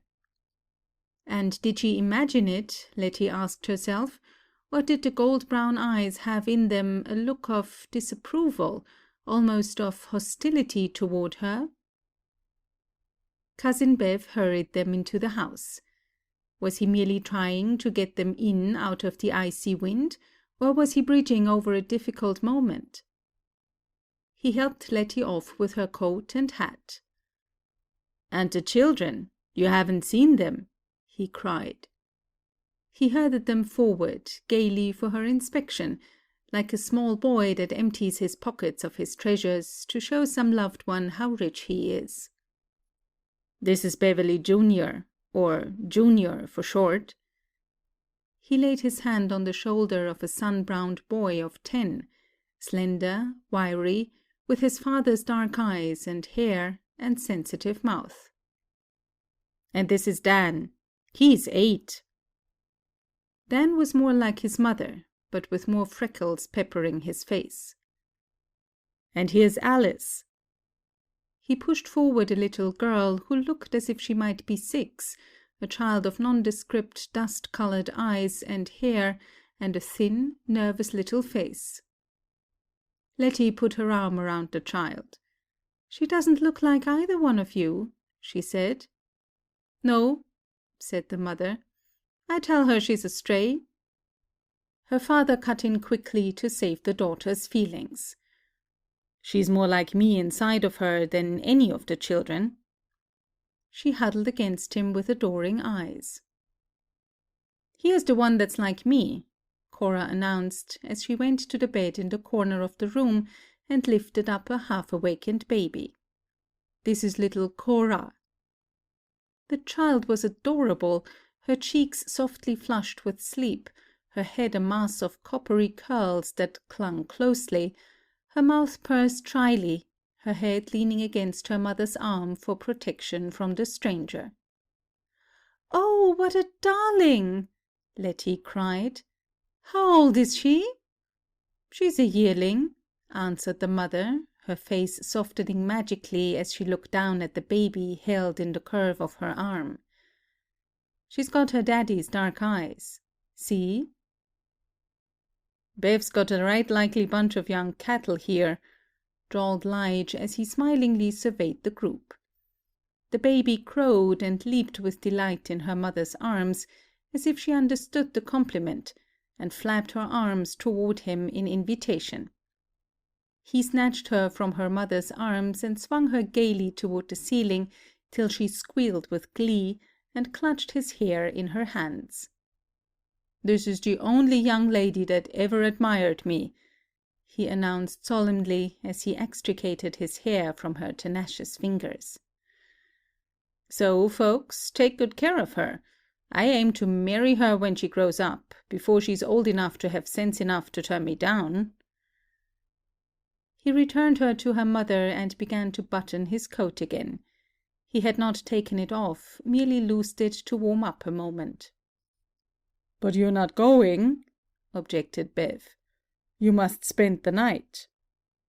"Yes, don't snatch yourself away in the heat of the day like this," cut in Cora. He smiled. "Nope, better get back. That partner of mine is plumb devoured with jealousy now, because I got to go for the lady instead of him. I got to get back and pacify him, else he's liable to go into high strikes." "No, it's cold. You've got to stay all night," Cora ordered, flashing her imperious glance at him. "That's the word with the bark on it." He smiled again, a broad-mouthed, white-toothed smile, then added cheer to the room. "Sta bueno. The boss of the outfit has spoke. I didn't aim to put you out none, was all. Course I'm tickled as a box of possum heads to stay." So that was settled, and presently Cora left the room and went into the kitchen adjoining, where the rattle of dishes, the clatter of stove lids in preparation for supper, began to be heard. Letty wondered timidly if she should go in and offer to help. Would it be better to seem lazy and indifferent, or risk a rebuff? She finally decided to stay where she was, for she felt a certain protection in the presence of Cousin Bev, and, yes, of Lige, too. She listened quietly as the men talked about ranch affairs, of roundups and cattle rustlers and fall drives, matters that sounded mysterious and dramatic to her ignorant ears. This life of the West was so different from that she had known. Should she ever learn its ways, its language, its responsibilities? She had a chance to study Cousin Bev's face at leisure now, and she found it changed from what she had remembered as a child. It had been 12 years since Cousin Bev had left Virginia to come to Texas, but her 6-year-old heart had kept its picture of him. He had been tall and dark-eyed and wonderful to look at, pale and slender like a prince in a fairy tale. All the girls had been in love with him, her mother had said, because he was as good as he was handsome. But because he had a touch of lung trouble and had had a hemorrhage, he had made up his mind to go to Texas, where the plains were high and dry, and he could get well. Afterward, when she was older, her mother had often told her of how hard it was for him to say good-bye to Miss Rose Douglas. But he had thought it wouldn't be fair to say a word of love or ask a promise from her that would bind her to a man that might be doomed to die in a short time. So he had gone away without telling her he loved her, though he must have known she loved him too. She remembered how Miss Rose had often come to see her mother and talked about him. But after the day when her mother had shown her the letter from him, the short note that said so little except that he was married to Cora, she had never come again. Letty remembered, as if it had been yesterday, the look on Miss Rose's face, the stricken look in her eyes, the desperate pride with which she held her head erect. How terrible it was for a proud woman to love a man who married someone else. Why? Why had it all come about like this? She glanced through the open door and had a swift glimpse of Cora at the kitchen stove, her face flushed and vivid, her hair tossed and glowing with life, and she felt she understood. This blinding beauty had caught him and fettered him against his heart. Then she remembered Miss Rose Douglas with her quiet dignity, her slim, delicate hands that played the piano in the twilight like one dreaming of sad, beautiful things, and she wondered once more. Life was strange. Her eyes traced the changes in Cousin Bev's face. He looked older. Yes, more than 12 years older, though he was not pale now, but sun-browned as a Mexican. His face in repose was sad, though it had the look of health, and his eyes were wistful. But one who had had lung trouble, even if he'd got over it, and who had lived 12 years in the sand desert, tormented by the wind, would not be so bright of eye, so blithe of mien as before, and a wife and 4 children to be responsible for were calculated to sober a man. Yes, no doubt. But in her mind persisted the memory that a child's love had held preciously, of a gay and gallant figure, dancing, riding horseback with the girls, his steed curvetting with pride of the rider. Cousin Bev, starting off on a fox hunt in the early morning, the pack of hounds baying all about him. Cousin Bev, dressed for a fancy dress ball in the costume of his Cavalier ancestor, whose picture had hung over the mantel in the old drawing-room at home. Now he had on a dark flannel shirt, collarless, turned in at the neck, rough trousers, and heavy boots. He was only 36 now, and he looked older, older. How strange, how filled with awe was life, with its time and change. Presently, as Cora called, "Chuck's ready," they trooped into the back room that was a combination dining-room and kitchen. The meal was rather a noisy one, for Cora was not fond of silences, her own or another's.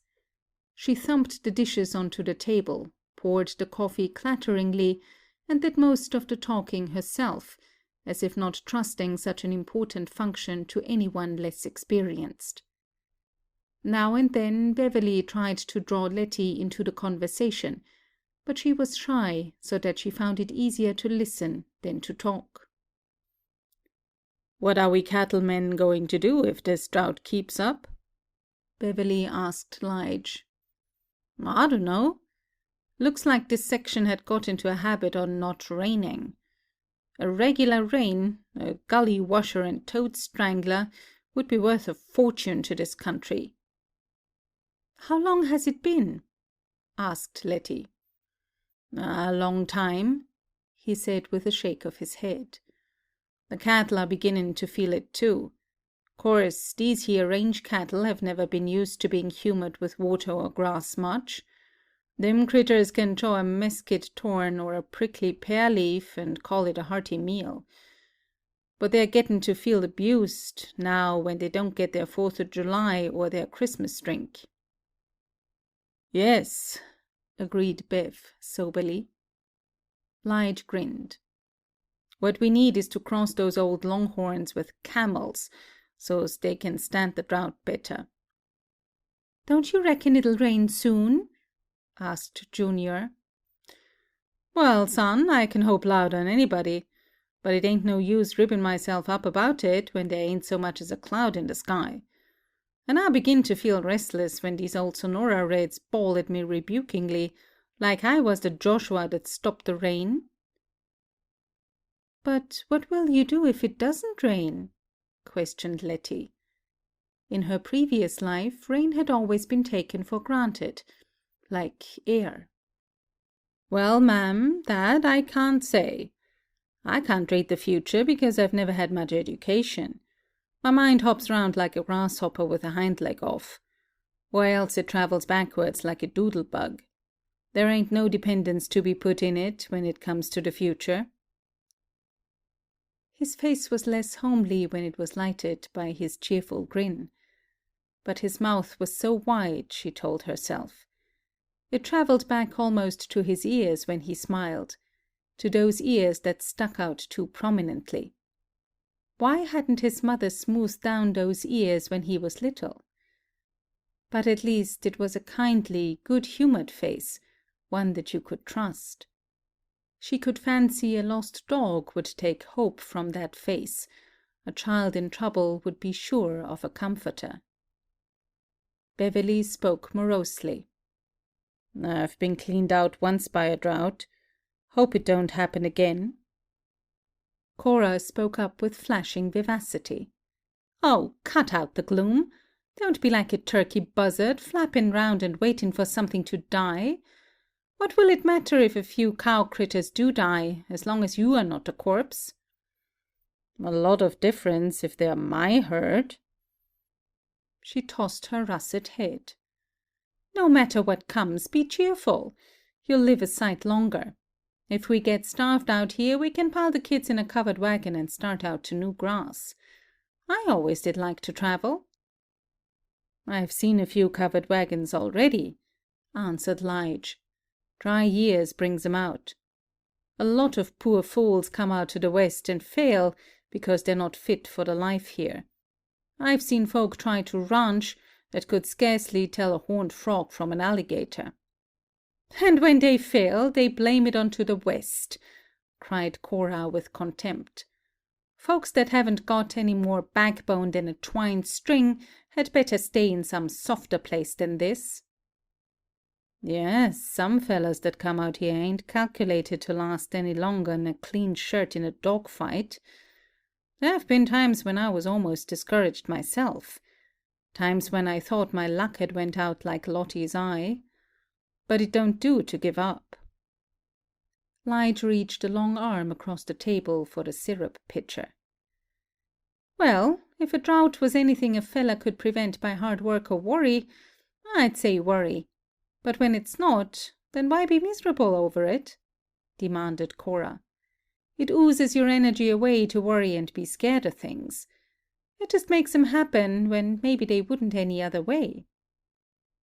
She looked incarnate health and optimism, as if her superb body had never known a pain, or her mind a moment's anxiety over anything. The West must be a bearable place, after all, if it could produce such a magnificent creature as she was, Letty told herself. It was as if the boundless energy of the plains, the stored-up vigor of the long centuries that had waited for human life to inhabit these prairies, had expressed themselves in her. Yet was she like nature herself? contemptuous of weaklings, impatient and disregardful of others less capable than herself? Could one who had never suffered sympathize with another's pang of body, or mind, or soul?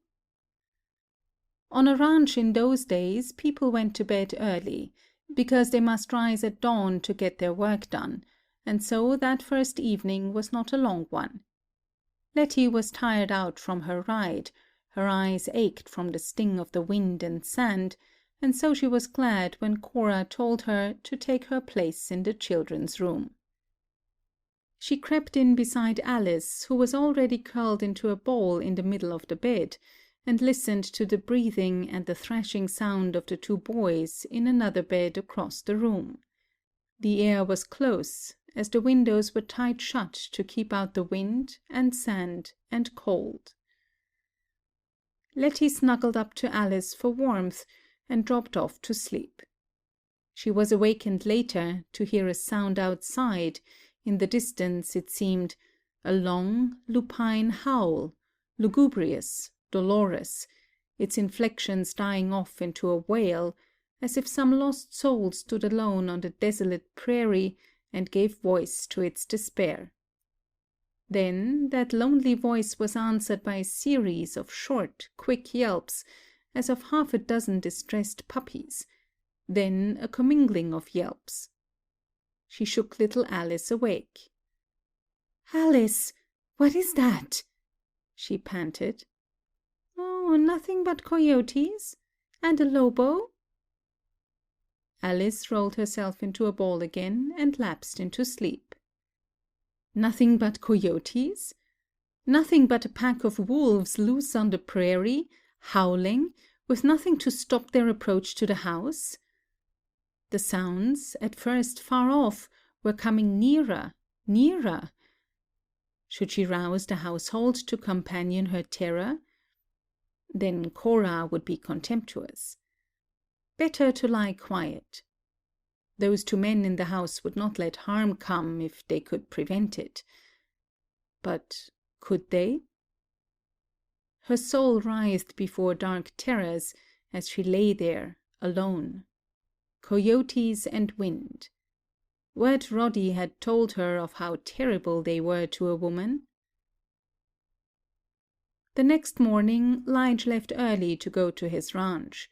Beverly departed on horseback to see about his cattle, and Letty began to realize what would be the program for not only that day, but for the days in general that stretched ahead. She comprehended that for the most part men in the West lived out of doors, as their work took them there, while she would stay in the house with Cora and the children.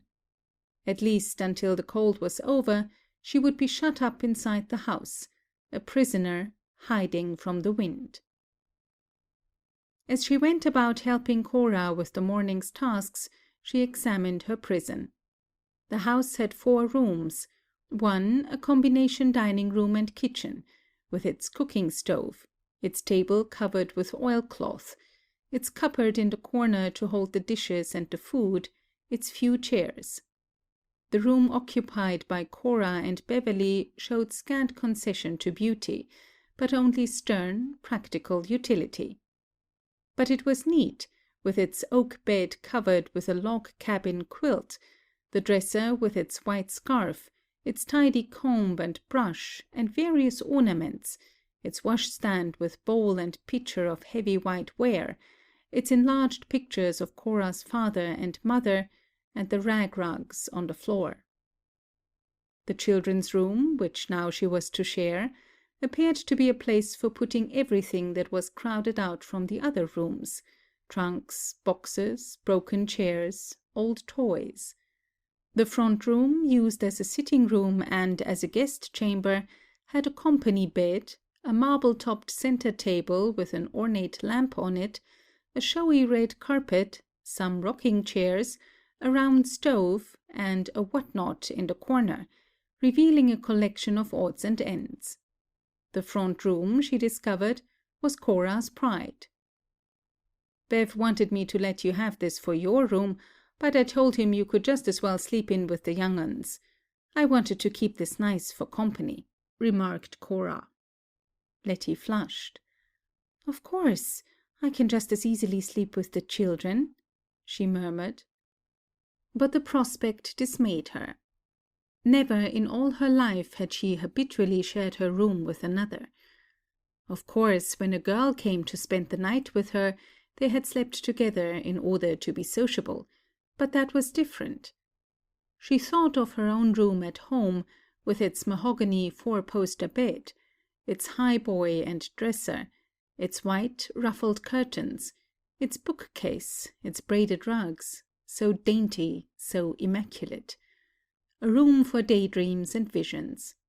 Not even her mother had entered without knocking. Cora broke in on her memories by a curt direction.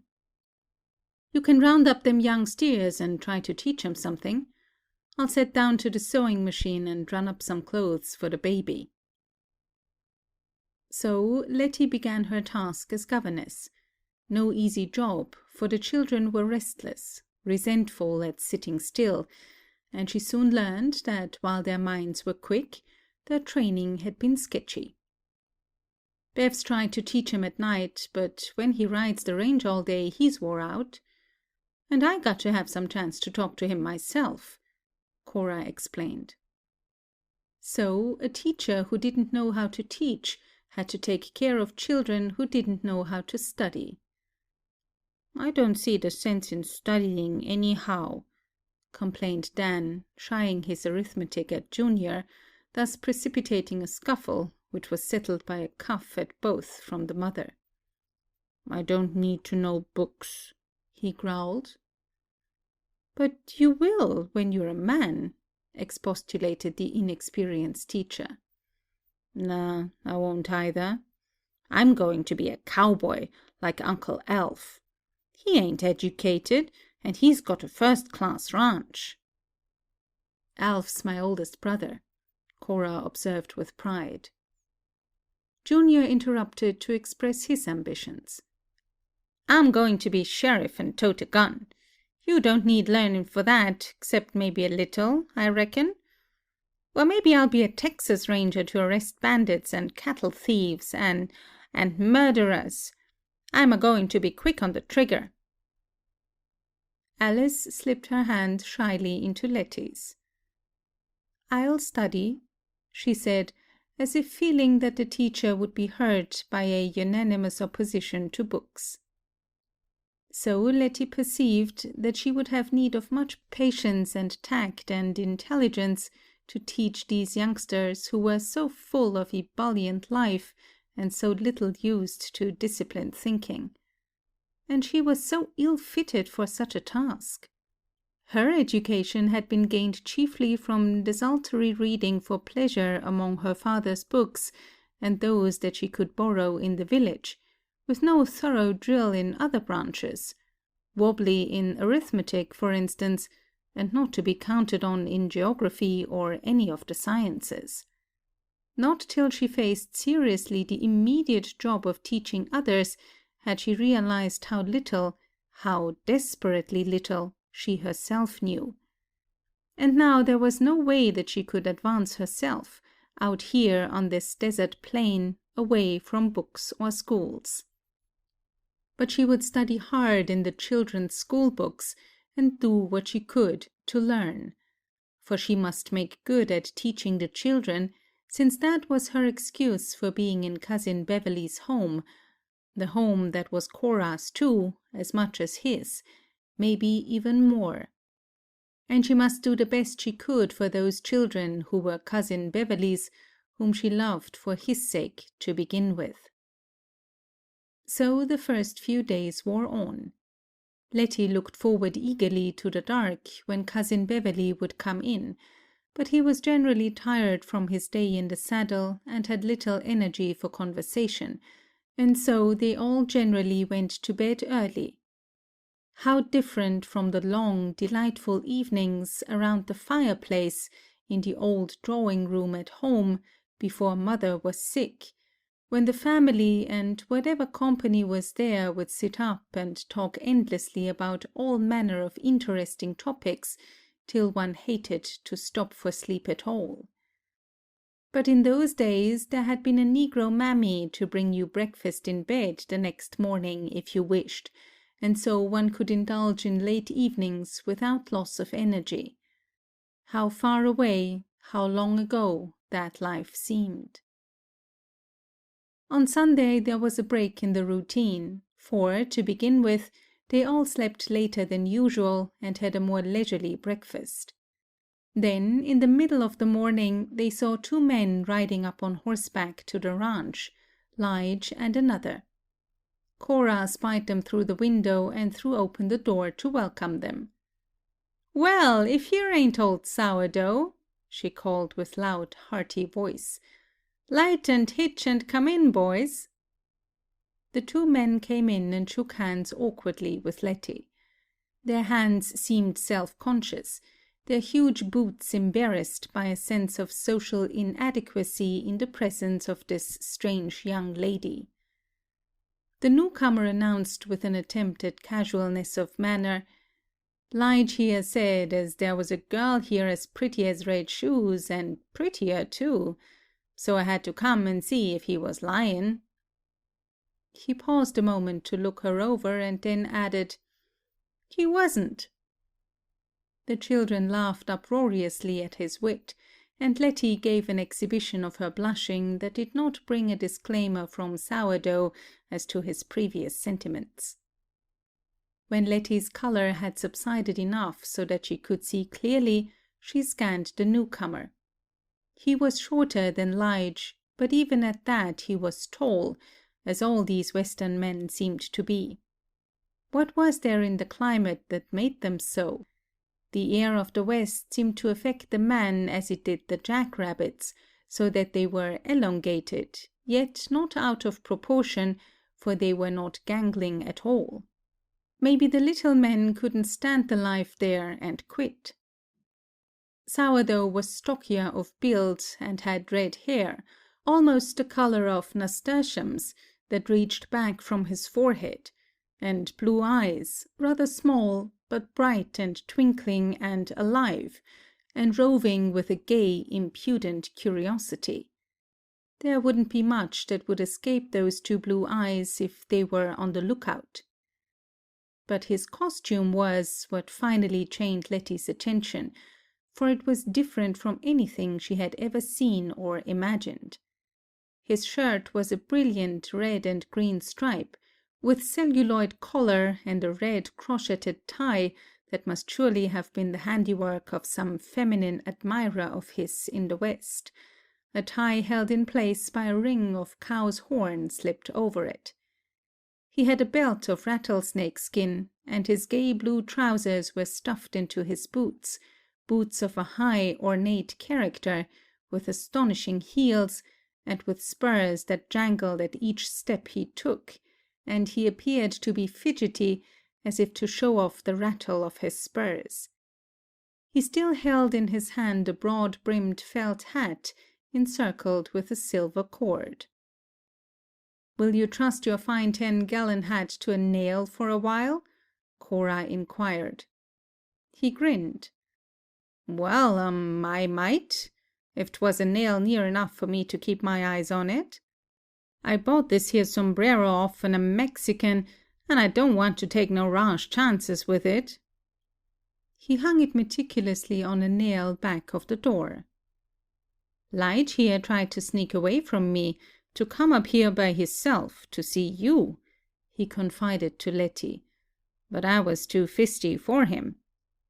I didn't see no sense in having him tag round after me everywheres I go," grumbled Lige.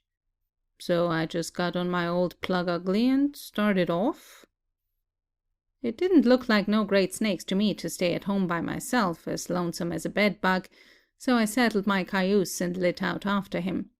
He saw me comin' helter-split and spurred his old horse, but I poured the quirt to my clay bank and caught up with him." Cora laughed and slapped him on the back. "Good enough. I bet on Sourdough's rising to the occasion." The talk of the morning was good-humoured and noisy. Cora and Sourdough did most of it, elbowing the others out ruthlessly to engage in their exchange of county gossip and humorous badinage, which gave them prodigious pleasure, if one might judge from their smiles and outbursts of hearty laughter. It was evident that Sourdough was a special favorite with her. As Letty listened with interest to their talk, she tried to analyze the delight it held for these two.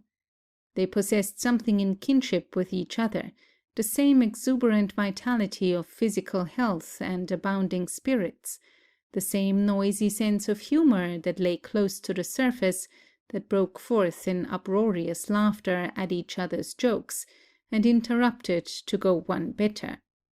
Something of the same ego that appeared to take it for granted that the company would best be entertained by expressions of that ego. As she listened, Letty revised her earlier impressions of Lige, who at first had seemed to her to be noisy and rough, but who now, by contrast, appeared quiet and restrained. Or had he been less restrained when he was with her alone?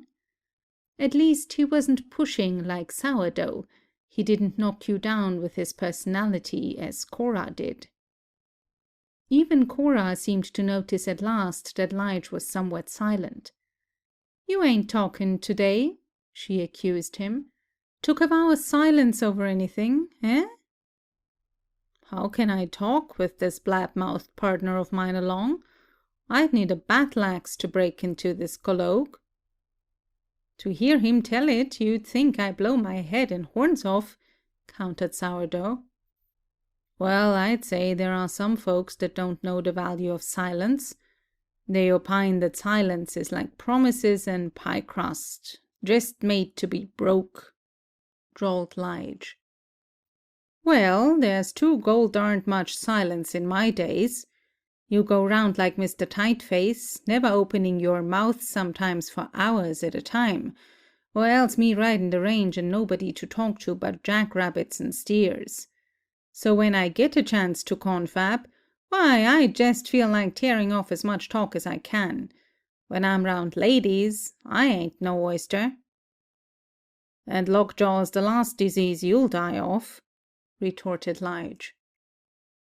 When dinner was ready, Cora said vivaciously, "You all come into the kitchen and see if you got lockjaw." "That's a welcome sound," said Lige as he straightened his tall form up from the rocking chair where it had been confined. "I'm so hungry my stomach thinks my throat's cut." "I'm starved too, till my belly's sticking to my backbone," corroborated Sourdough. "This has been Sourdough's week to cook, is why we are so famished," explained Lige gravely. Sourdough responded with spirit. "I don't see why you got to put out that poison about me being a bum cook. The prairie dogs and ground squirrels don't die like they do when you throw out your failures." "Put up your pistols, boys. It's too dark to fight," said Cora. Late in the afternoon, when the two cowboys decided reluctantly that they must start for home, the others walked out to the road to see them depart. Sourdough swaggered up to his horse and vaulted into the saddle like a circus performer. Letty watched him with keen interest for the novelty of his character. His costume now, was that merely the Western male's gay plumage put on to impress the visiting girl from a distance, or did he always dress like that on Sundays and holidays? And this exhibition of horsemanship, was it customary with him, or was he merely trying to show off before company? As he caught the reins in his hands, the horse began a demonstration of rage that was indeed novel to her. He reared up on his hind legs, pawed the air with his forefeet viciously, as if determined to throw his rider. Failing in that attempt, he put his nose to the ground and threw his hind legs into the air, as if surely in that way he would unseat the vexatious rider. He whirled and sprang high into the air with whinnies of rage, his whole body trembling. Letty caught her breath in terror of what must happen to the reckless man trying to ride the beast. But Sourdough sat in his saddle unperturbed, laughing aloud and taunting his horse. "So you think you can throw me, do you, you old bag o' bones? The hoss ain't been foaled that can ever throw me." "Oh, he'll be killed!" cried Letty in a panic to Lige, who stood beside her. "Can't you do something to save him?" "No chance," jeered Lige. "Don't be skeered. I's jest put on to show off before you. He's doing it a purpose. He's goosing his horse." "What do you mean?" she gasped, still taut with terror at the bronco's bucking. He laughed. "He stuck his thumb in a sensitive spot under the horse's shoulder. That sets him crazy and makes him cut up. That's what we call goosing a horse." At that instant, as if to prove his perfect control of his steed, Sourdough gave a loud yell, drove his spurs into his horse's flanks, and the animal gave a wild bolt down the sandy waste. He circled and came back, to show that he could ride as he wished.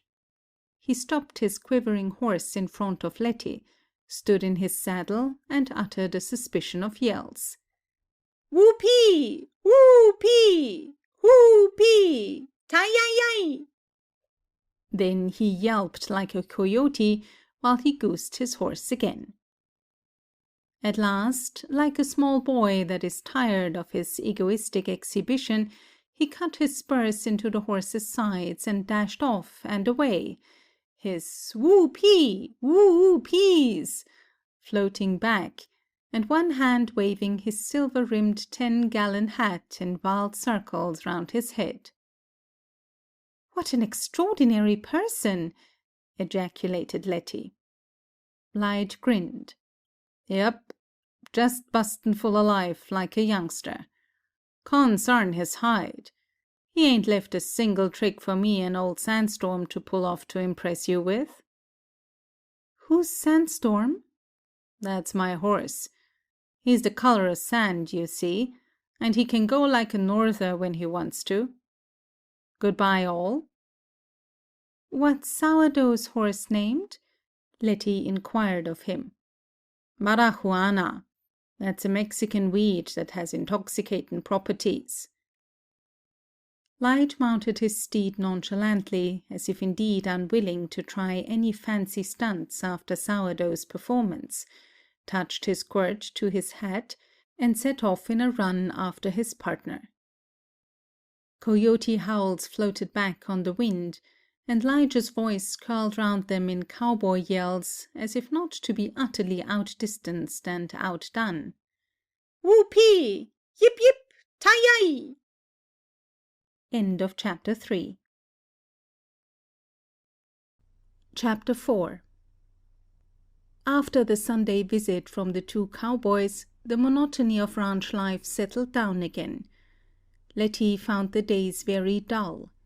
Beverly had to be out on the range most of the waking hours, since, as he explained to her, he looked after his place unaided, except for extra help at special times, such as roundups and brandings. And the cattle needed to have vigilant care now, because the water holes were drying up, and they had to travel farther distances on the range in order to find nourishment to keep them alive, the bunch grass and mesquite grass being scant, because for so long a time there had been no rain at all in the section. She could see that Bev was worried over the prospects, and gloomy because there was nothing he could actively do to help the situation. If only there was something she could do to help him. She watched him with wistful eyes each morning as he buttoned his heavy coat about his throat, pulled his ear-tabs down over his ears, and started off, with a lunch in his overcoat pocket to be eaten on the range wherever he happened to be at noon. He would be gone all day, and Letty's fancy could see him battling with the winds, those enemies never inactive, herding unruly cattle here and there, helping weak, half-starved ones stagger to their feet, all the time shivering in the cold. Beverly, who at home had known a Virginia gentleman's ease and comfort and leisure, And what did he get out of it that compensated him for the change? Though, of course, he had won back his health by the active outdoor life he lived. And the high dry climate, while it may have been hard on herds, was good for lungs. Still, many a time Letty left her unspoken query unanswered, even in her own mind. It was not only her concern for Bev that made the hours of his absence seem long and heavy to Letty, for while he was away, she was shut up in the house with Cora and the children, with no one to serve as a buffer between her and Cora's personality. The weather was growing steadily colder as January advanced, and the wind became more boisterous and threatening than she would have believed possible when first she came to the west, so much so that she lacked courage even to take a walk outside for fresh air. The children ran in and out of doors all day like hardy little animals, and tried to entice her to follow them, but she was not daring enough. The mere thought of venturing out in it made her shiver, as she watched from the window the dead grass bent low in the wind, watched the swirls of sand blown about with purposeless energy that removed it almost as soon as it had deposited it in one spot. She would get through the day somehow by telling herself that soon it would be dark and Bev would come home. She would watch the lazy clock that moved as slowly as a darky snailing on an unwished errand, would long for some way by which she could speed it up and hurry Bev home the faster. When he came, there would be so much for them to talk about, so much of the old life to remember together, that the evening would wipe out the dull drag of the day, she would promise herself. But when he did come, how different it was each time from her dreams. She would begin her carefully planned little talk, would recall Virginia, their family kin back there, the old happy times together, but Cora would spoil it all. Cora showed brusquely and plainly that she resented topics of conversation in which she could not share and glitter, memories from which she was excluded from taking the chief part. Cousin Bev was tired at night, it was true, but the lines would seem to smooth out of his face when he thought of the old life, and his eyes would shine again in the firelight. But Cora wished them to shine only for Texas. "The quicker you forget about Virginia, the better off you'll be," she told him one night. "Those old states are bank numbers. Dead and don't know it. Give me a live one, like Texas." Had Cora by any chance ever heard of Miss Rose Douglas? Or did she with her native shrewdness fancy only that there might have been such a one in Virginia?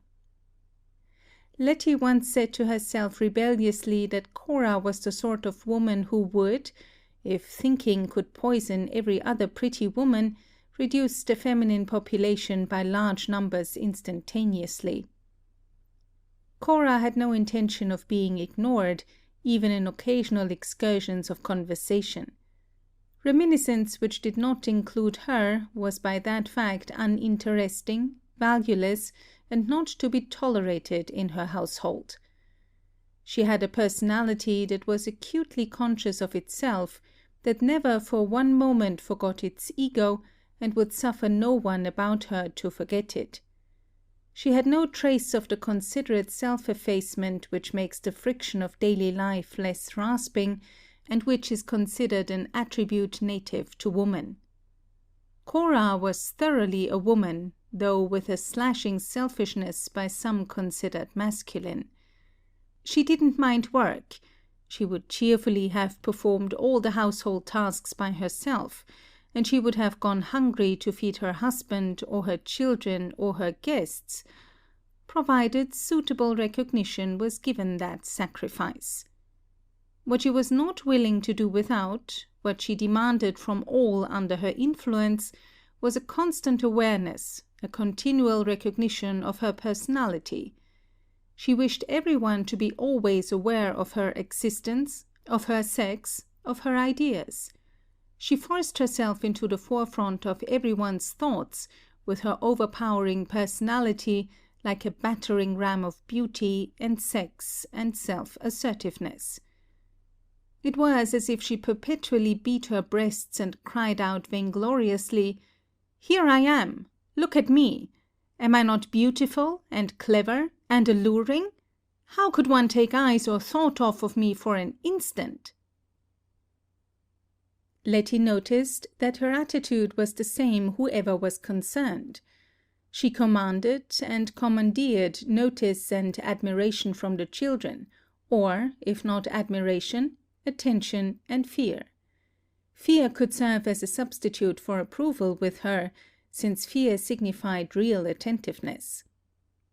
Letty perceived that if ever the children were completely absorbed in their lessons, or listening with ardent eyes to a story she was telling, or relating to her some incident of their play or experience, their mother would inevitably recall them to awareness of herself by some interruption that affected to seem plausible, but didn't really care overmuch about pretense, since authority was not to be questioned long.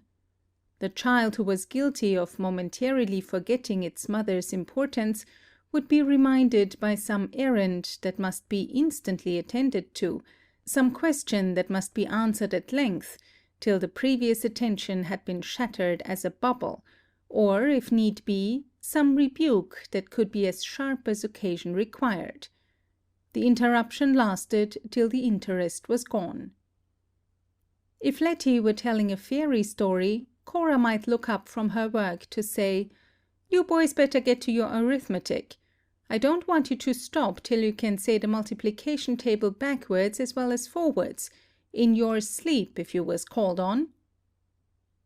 And the children, as well as Letty, would be perfectly aware of Cora's sublime indifference concerning such tables. Junior grumbled in answer one day, "Aw, shucks! You never do let us alone to have any fun." Cora's rage flared up like fire on tow.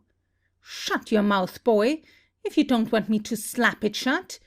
You expect me to make all these sacrifices for you to get an education, and then you laze along without studying?" Letty asked herself with silent bitterness what sacrifices were meant. Surely no salary was involved. On another occasion, when the children were listening intently to a geography lesson, when Letty was unrolling before their minds a panorama of Africa with its elephants, its jungles, its black men and women, Dan spoke up. "I saw a nigger in Fort Worth. Did you ever?" "Oh, a great many," said Letty with a smile. "Virginia is full of them, you know." The mother spoke up shortly. "Dan, didn't I tell you not to leave your playthings round on the floor? Now you pick them up pronto." "Aw, mother, let me wait till I hear the end of this lesson," the boy pleaded, squirming under her belligerent gaze. "You move when I speak to you, young man. If you don't, I'll wear you to a frazzle." And so the geography lesson was suspended for that day. It was hard enough for an inexperienced teacher to teach at best, and try to round up undisciplined coltish young minds that would rather race off to other pastures. But when you had to do your work under the hostile gaze of an eye that was never turned completely away, what could you do? Yet she must do the best she could for Cousin Beverly's children. One Sunday morning, when she had been there a couple of weeks, Beverly said at the breakfast table, "I've got to go over to see Lige and Sourdough about some steers. Shall I hitch up the hack and take all of you over?" Cora's face glowed for an instant at the prospect of a jaunt, but promptly clouded with remembrance. "The baby's got a cold, and I can't take her out in this sharp wind."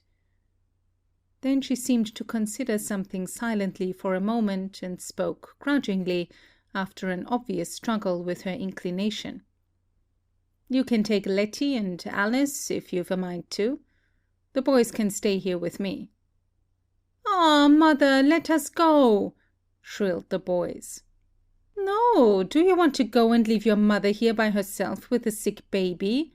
"Shame on you!" she cried.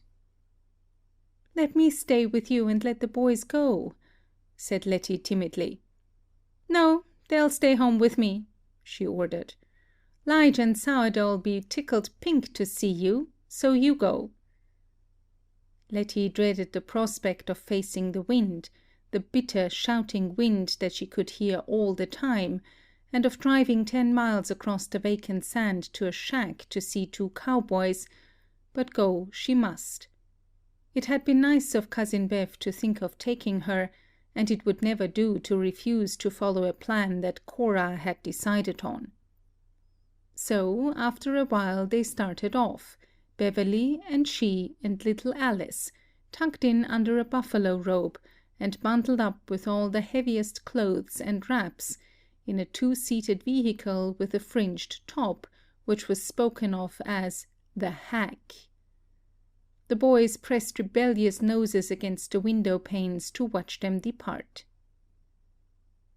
It was almost noontime when they drove up to the ranch which Beverly designated as belonging to Lige and Dave, the Crossbar Ranch. Letty looked at it with amazement. She had thought Bev's place unprepossessing, but this was far more so. There was a surface pond near the house, in a draw or depression in which the water was low, and on the other side a windbreak, so Bev explained to her, a fence extending for a short distance to break the force of the wind from the north, so that the cattle could find shelter in a norther. The house was of the rudest structure, with no blinds to the windows, no paint, no slightest concession to looks at all. A barbed wire fence enclosed the corral. At Beverly's shout to announce his arrival, the door flew open and the 2 men came out. Sourdough called out in delight. "Well, dog my cats if here ain't company." He swung Letty down from the high step, leaving Lige to look after little Alice. "Old Pedro said there was some good luck comin' because the bulls were bellerin' so. I thought it might rain, but 'twas somepin even better to say you was comin'." "Old Pedro is a Mexican that lives in a dugout on our land," explained Lige to Letty. "He's a great prophesier about weather. Everything's a sign of rain, or a drought, or a norther, to hear him tell it." A wizen-faced, brown old man whose countenance had the color of metal left out in rain and sun till it has a patina over it, came forward around the corner of the house. "Yes, señorita, when the bulls cantar, that is a sign that we shall have rain," he said, bowing low. "When will it be?" asked Letty, with a smile for the old man who looked as if he might be an image centuries old, dug up from the ground. He shrugged his shoulders under his serape. "Quien sabe?" "I hope it's soon," said Beverly, "but I'd be more inclined to say those animals were bellowing because they were hungry." As they entered the house, Letty looked about her at the rude interior. Truly it was like a place where 2 men kept back alone.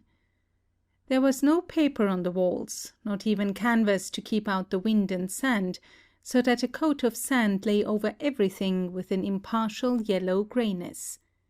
The front room had in it a ramshackle bed, pessimistic, discouraged-looking, 6 chairs with rawhide bottoms, across one of which lay the Navajo blanket that probably served as a spread for the bed, a plain pine table, and a box partly protruding from under the bed, which might contain the wardrobe of the room's owner, save for the coat and hat hung on a nail on the door. The walls were relieved from their bareness only by a wolf skin and a couple of skunk skins stretched out for display, and a couple of crossed rifles, while several goat skins and a wild cat skin were on the floor, unmistakably a masculine dwelling. Lige surveyed the room dubiously, as if for the first time questioning its adequacy. "This is my outfit. Sourdough bunks in the kitchen, which is on his land.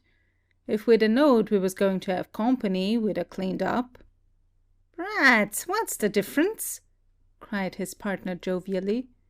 It's my turn to cook. Now if I'd a-knowed you was coming, I had something fit for you to eat. Letty put in hastily. Oh, no, we wouldn't want you to go to any trouble. Anything you have will be all right. Well, on the plains tain't like you could step into a grocery store and tote home anything you wanted. We mostly live on sow belly and hominy. He means bacon and grits, Lige translated for Letty's benefit. Sourdough snatched a broom from the corner, a broom that had evidently seen hard usage, and started toward the kitchen. Lige put out a muscular arm and clutched him. "You're not aiming to make such a large red fool of yourself as to sweep now?" he demanded. "The lady would likely rather have sand on the floor than stirred up in her victuals."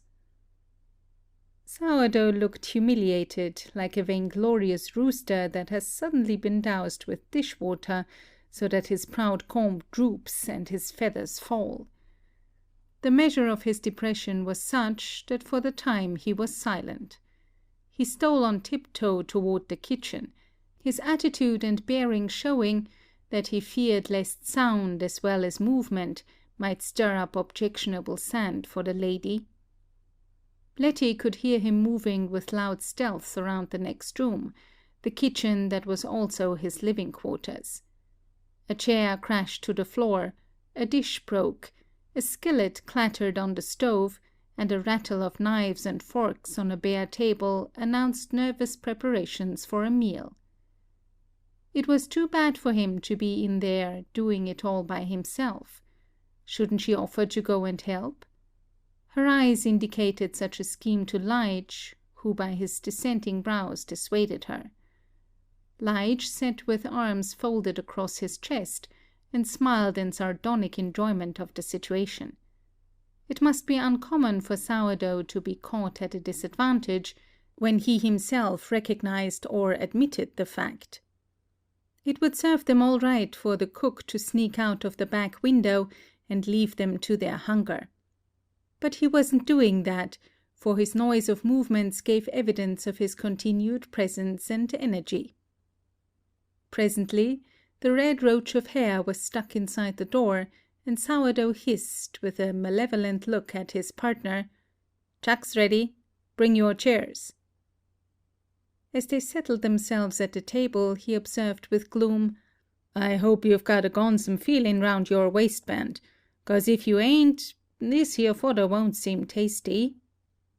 "I'm hungry enough to swallow my tongue, as the darkies used to say in Virginia," cried Letty gaily. She didn't relish the idea of eating this cowboy cooking, but at least she could be polite about it. Perhaps if she talked enough, she could eat less without attracting attention to the fact. "Sorry, but you'll have to do your own reachin'. We ain't got no waiters," said the host. He pushed a dish of dark brown beans toward Letty. "Take some of these Mexican frijoles. Take plenty. Take them nigh all of 'em." Letty giggled as she helped herself. He was as amusing as a circus clown. "And help yourself to the son of a gun," he went on hospitably, handing her a dish of what appeared to be some sort of stew. "What?" she faltered, her politeness for the instant forgotten. "That's what the cowboys call this stew," Lige hastened to explain. Sourdough snatched the conversation from him. "Yes'm, it's named that because it's got everything in it, all the innards of the calf, brains, heart, liver, lights, and so on, marrow, fat, and all." The concoction did not tempt the visitor, but she took a portion lest she show her distaste. She could keep it well to one side of her plate, where it wouldn't spoil the beans, which seemed safe enough, even if cooked by a cowboy in a sandy kitchen. She recalled an old folk saying, "An egg, an apple, and a nut you may take from any slut." But those safe articles were missing from the menu. There were biscuit, of a leprous complexion and heavy taste, the sourdough bread from which the cook received his name, and seeing and tasting them, Letty felt that one called by such term should resent the insult with deadly weapons. She began to talk in animated fashion, so that her failure to eat might go unnoticed by the cook. The coffee was strong as aqua fortis, mitigated by condensed milk poured drippingly from the tin can. Sourdough made conversation. "I understand Lige pretty near missed you the night you came," he observed to Letty. "Yes. A gentleman helped me off the train, and Mr. Lige was looking for me to be alone." "Gentleman's name?" demanded Sourdough with facetious but active curiosity. Letty blushed, and resented the fact so that she blushed more vividly. "Face hurt you?" inquired Sourdough solicitously. "I see it getting red." "No," she snapped, putting her hand to her cheek. "His name was Mr. Wirt Roddy. Do you know him?" "Yeah, but not much. Lives in Fort Worth. Big rich, I've heard say, but a skirt chaser." Letty flushed again at his crudity. Beverly spoke. "He owns a ranch up farther north. I've met him a few times." "He said he knew you," she commented in a tone that tried to be casual. She felt again the old disquiet of pulse and spirit that she had known on the train. The mere sound of the man's name, the bare thought of him, shot a strange electric thrill through her veins, fluttered her pulse, gave her a heady discomposure that was half pleasurable, half painful. She saw again the envelope bearing his name that she kept hidden in an old jewel box where she treasured her few trinkets, at the bottom of her trunk. But she'd never use it, of course. She thought much of Wirt Roddy during the drive back to the ranch, a drive made in silence for the most part. It wasn't easy to talk when to open the mouth for speech meant that the wind filled it with sand. Sand was an effective discourager of sociability, even though Letty was bitterly resentful of the fact, knowing, as she did, that she would not soon again be likely to have the chance for a long, uninterrupted time alone with Bev. To go back to the house that Cora filled with her dominant presence meant a spiritual smothering, but at that it wasn't so bad as to be literally smothered with sand, as might happen on the plains in the wind. There was nowhere else to go, no friendly neighbor, no second or third cousin or aunt by virtue of a marriage 100 years ago, as would be the case in Virginia. What a country! By the time the 10-mile drive was over, the icy wind and the cutting sand had made Letty grateful for warmth and shelter, even without friendly welcome. To be out of that awful wind even in another woman's house was good. But what a life to look forward to! No companionship save with a silent, harassed man who worked all day long and was exhausted at night, a hostile woman whose antagonism was hard to understand, 4 restless children that had not known proper discipline. No company to be expected, save a couple of rough cowboys whose life was even more restricted, more primitive than that at Cora's house. And no refuge possible in nature. No friendly woods, no quiet valleys of beauty, no healing comfort of still peace and loveliness such as one could find in any walk in the country in Virginia. Outside, nothing but vast, desolate stretches of sand and dead grass, with a few stalks of bare grass with its spears frayed by the wind, stunted mesquite bushes, cactus, and prickly pear. And a demoniac wind lying in wait to torment its victims, a wind that was as knowing and as cruel as a devil or a maniac. Oh, for the calm and solitude of some still, woodsy nook in the country at home, some spot where she could relax and creep back into her soul's peace and happiness, if only for an hour. To look up at benignant trees that had seen generations of human beings pass, and by their silent strength could promise that even poignant griefs would pass in time. But here there were only mesquite bushes, no trees, only dwarfed, stunted shapes that said nature took a delight in cheating man of beauty. In Virginia there were rivers, calm and life-giving in their unhurried flow to the sea, and lakes with water-lilies, and alder-fringed banks, and little, talkative brooks that gossiped of the winds that blew over them, of the birds that sang and nested, of the squirrels and chipmunks and shy forest things that come near. With a swift, intolerable slab of homesickness, she was aware of all these things by a vision of the heart that was more revealing than physical eyesight could have been. She saw them. She realized them. At home even the weather was kindly in winter, with just enough cold to be bracing, enough snow to furnish sport for the children, and ice for skating on the lakes. While here... Oh, Mr. Wirt Roddy had been right in what he said. The wind was the worst thing about the life out here on the plains. But winter couldn't last always, and spring would come some day, so that she could go into the open and have a chance to be to herself now and then. To be alone at times was as cruel a need as hunger or thirst, she told herself. She had never known it before. But Letty found, after all, that other visitors did come to the ranch at times. Cowboys on their way to town would stop and have dinner, casually sure of their welcome.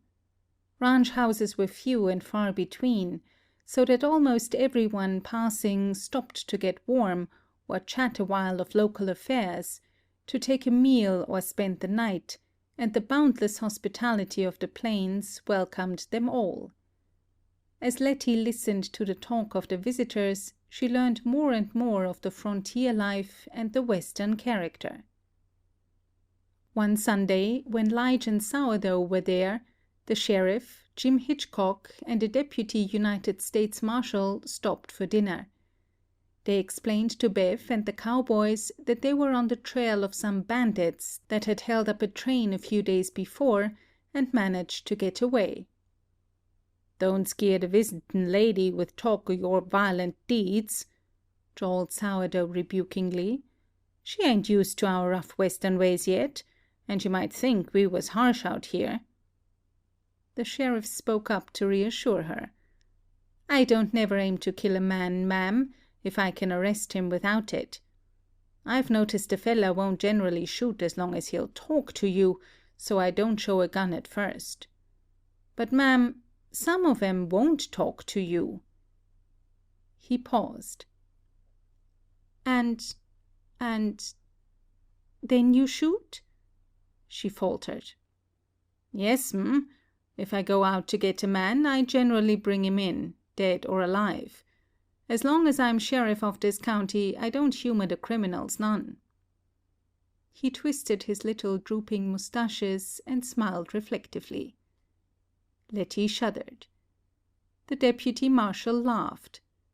"If the criminals knew old Jim as well as I do, they'd know when to look out for lightning, and they could draw first. I've noticed old Jim here, just before he shoots a man, always spits right quick, and then pulls the trigger." The sheriff grew red with embarrassment at having his little mannerisms of killing held up to ridicule. "Ah, go long. You're just rawhidin' me." Letty gazed at the mild-mannered, undersized man with a cold fear of the perils he had faced. How did he ever come to be elected sheriff, when he didn't look brave?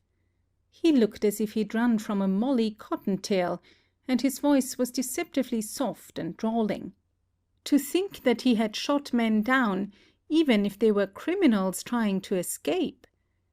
She looked at his brown hands, almost expecting to see bloodstains on them. "Do you like being sheriff?" she asked him. He shook his head. "No, ma'am. When I serve this term of office out, I don't want no more gun-totin' jobs. My wife thinks it ain't so healthy.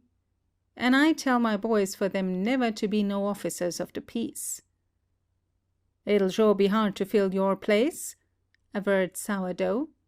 "If I was to steal cattle or kill anybody or hold up a train in this county, I'd leave like a bat out of hell before old Jim got wind of it." "At that you wouldn't be quick enough," said Lige. "Old Jim's got coyote sense, and he's got an eye and an ear more'n the rest of us, that tell him when a crime's going to be committed, so he's generally on the ground before the 6-shooter stops speaking." The sheriff smiled a slow, knowledgeable smile and said nothing for a moment, and then he cut a look at Lige and his partner. "That extra eye of mine tell me some young squirts are studyin' about gettin' married. I see you're gettin' red in the comb." Sourdough growled an unintelligible expletive, and Lige reddened distressfully till his sun-browned face became the color of brick dust, and his outstanding ears were scarlet. Cora cut in vivaciously. "Well, you ain't got no objections, have you, Mr. Sheriff? 'Tain't no hanging crime in this country to fall in love and get married, is it?" He lifted a deprecating hand. "No, nothing that I feel any call to arrest them for. I think it's high time they was giving thought to the matter. Folks nowadays is awful late about marryin', seems to me. 'Twas different in my young days. By the time I was old enough to vote, I had a boy big enough to get up and build the fire for me in the morning." The dialogue gave Letty something new to think about. Until then she had not had an idea that Lige or his partner had been coming to the ranch especially to see her. She had supposed they were like all the other neighborly folk that came by to see Bev and Cora, or just to see any human face, as a relief from the oppressive vacancy of the plains. But now the significant looks that the sheriff and Cora exchanged, the teasing challenge they shot at the three concerned, gave her a sudden light as to what others might be thinking. She blushed in distress at the thought, and then almost laughed aloud at the absurdity of it. Imagine Sourdough in love with her, or with anybody. How could he put off his clownishness long enough to woo? But what if his very buffoonery were his way of courting? His manner of attracting attention toward himself? His roach of red hair, his tanned face, his swaggering gait were the opposite of romance, but maybe he didn't think so. Fancy coming to court in a rattlesnake belt, a gay polka-dot shirt, and clattering spurs. And Lige? He was less comical than his partner, but certainly he wasn't the romantic figure of her dreams. She stole a glance at him as she reflected. He had more earnestness, yes. Life was not just one guffaw after another with him, just one joke following another. He didn't care for a continual clatter of tongues, but was content to lose himself now and then in the dignity of silence. But he was homely, with his too prominent ears. Poor little neglected boy, why hadn't someone smoothed them down for him early enough? But maybe his pioneer mother had had her tired hands too full of other tasks. His mouth was too big, and his brown skin made his gray eyes more vivid by contrast. He had a good face, a face anybody could trust, but he wasn't handsome, and he never could be. Letty took a long look at him while he was listening to an anecdote Cora was relating. When Cora spoke, everybody had to pay attention to her, so that one could look without being seen. Yes, he was homely, no doubt about it, and he hadn't any education to speak of. He was just a cow-puncher, and yes, he was crude. He didn't even speak correctly. But he had a kind heart, and she must treat him politely so as not to hurt his feelings. He was sensitive under his awkward reserve, she felt sure, not like Sourdough with his jovial impudence. But Sourdough was likable too, in his rough way. The two men looked so matter-of-fact, so engrossed in ranch affairs as the talk went on, while she covertly studied them, that she told herself she must have been imagining things. Or Cora and the sheriff had been having delusions, not she. No matter what Cora and the sheriff thought, these hard-headed, hard-handed cattlemen were not giving any thought to romance or to her. She could be easy on that score. Letty's dreams had always been woven round an imagined figure, a dark-eyed, dark-haired knight of modern days, something like Beverley had been in his youth, when she had known him as a child, and Miss Rose Douglas had been in love with him. Her knight must have dark hair and eyes, of course, to match her own fairness, be chivalrous of speech and courtly of manner. A tall man, because she was so slight and slender. But marriage was a thing far in the future, too remote to be visioned even speculatively. While no girl ever considers herself too young for romance, marriage is quite another matter.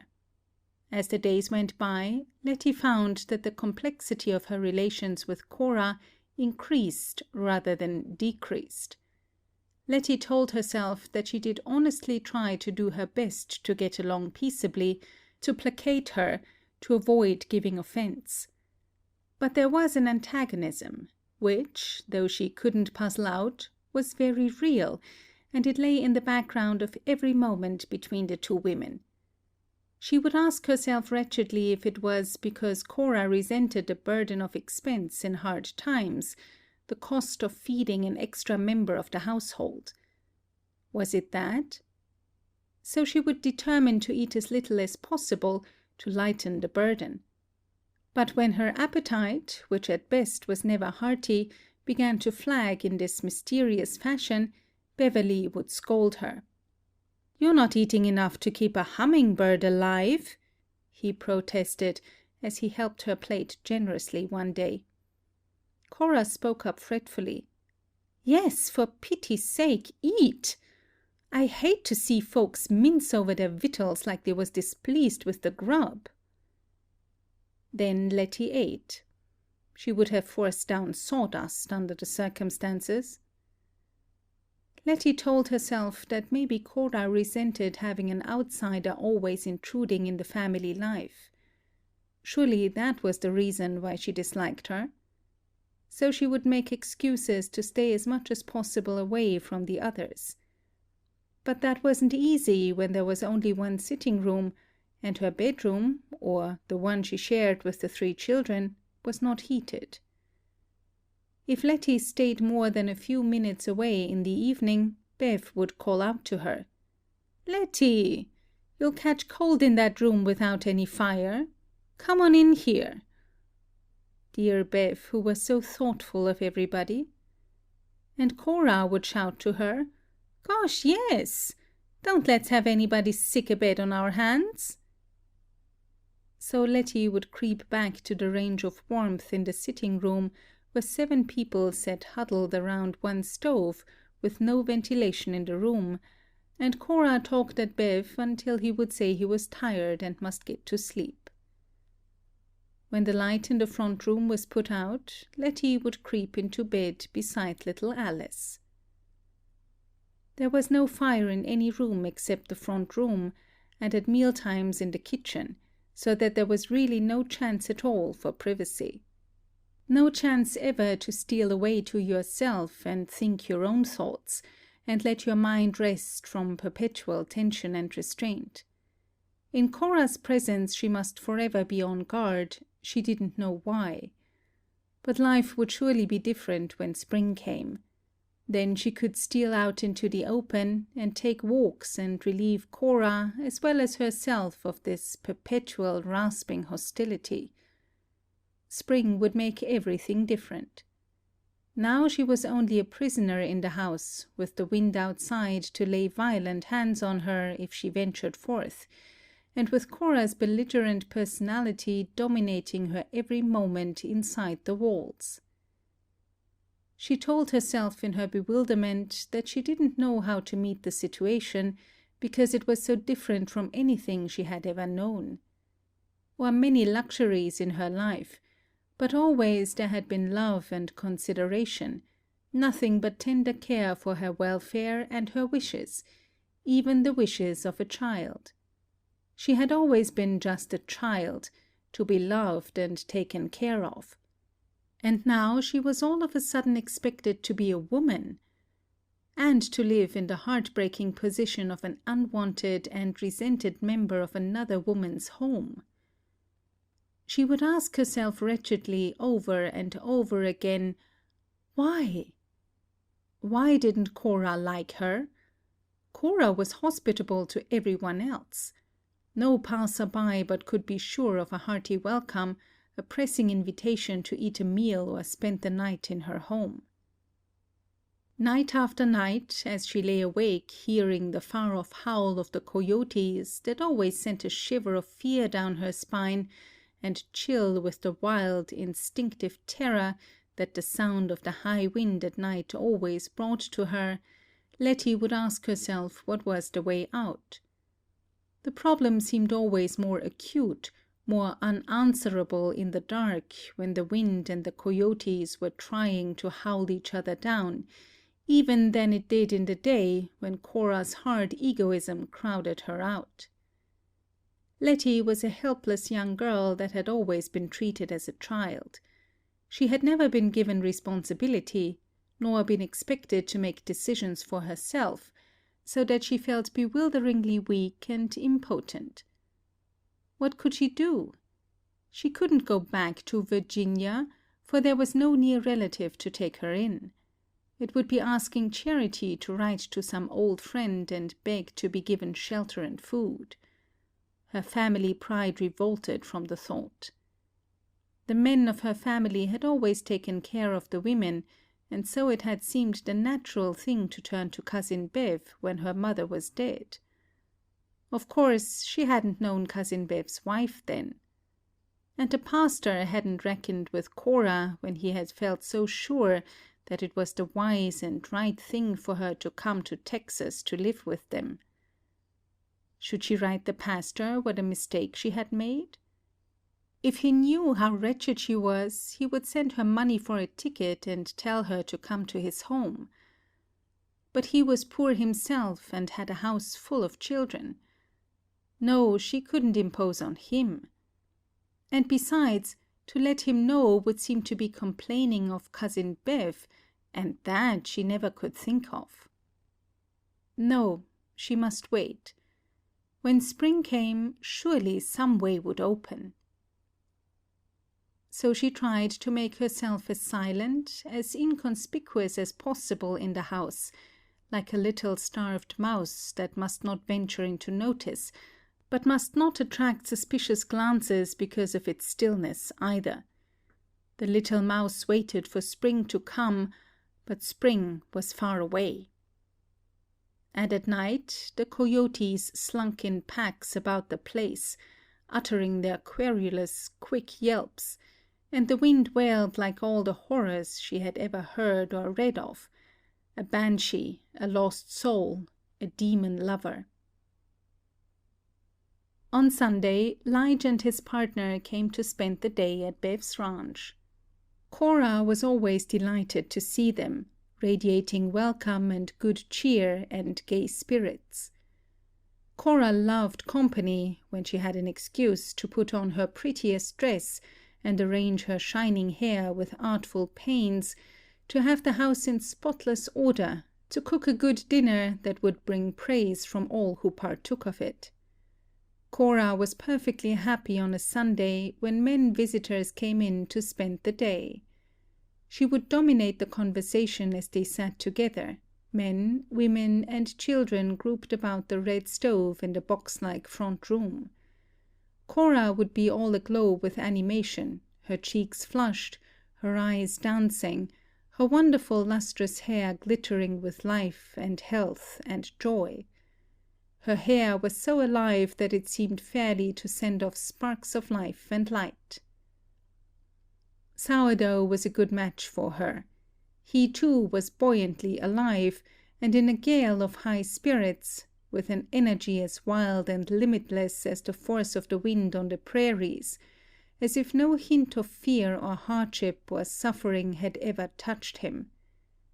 Letty wondered if by some sort of magic he was not immune to suffering or harm, if he were not gifted with some secret that would repel danger or heartbreak as chain armor repels bullets and sends them harmless to the ground.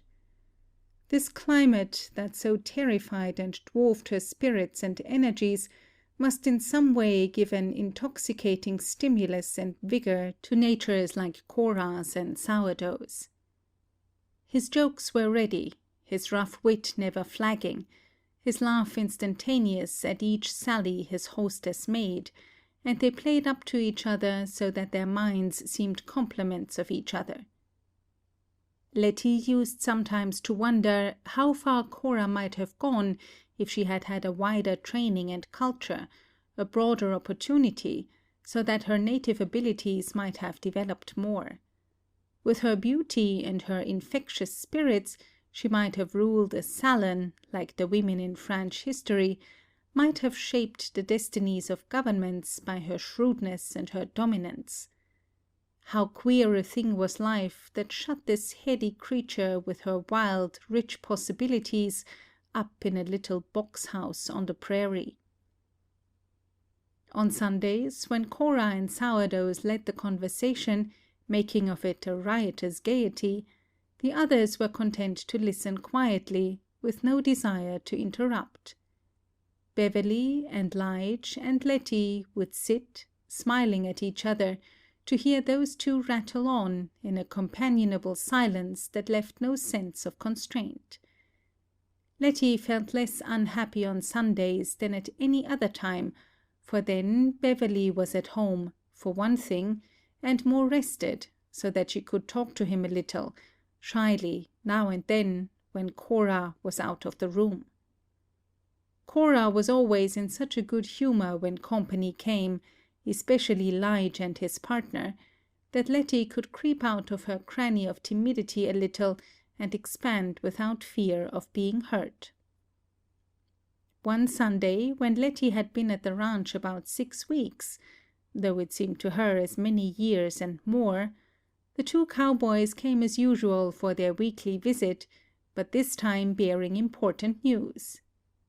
"Whoopee! Tie-yi-yi!" Sourdough shouted as they rode up.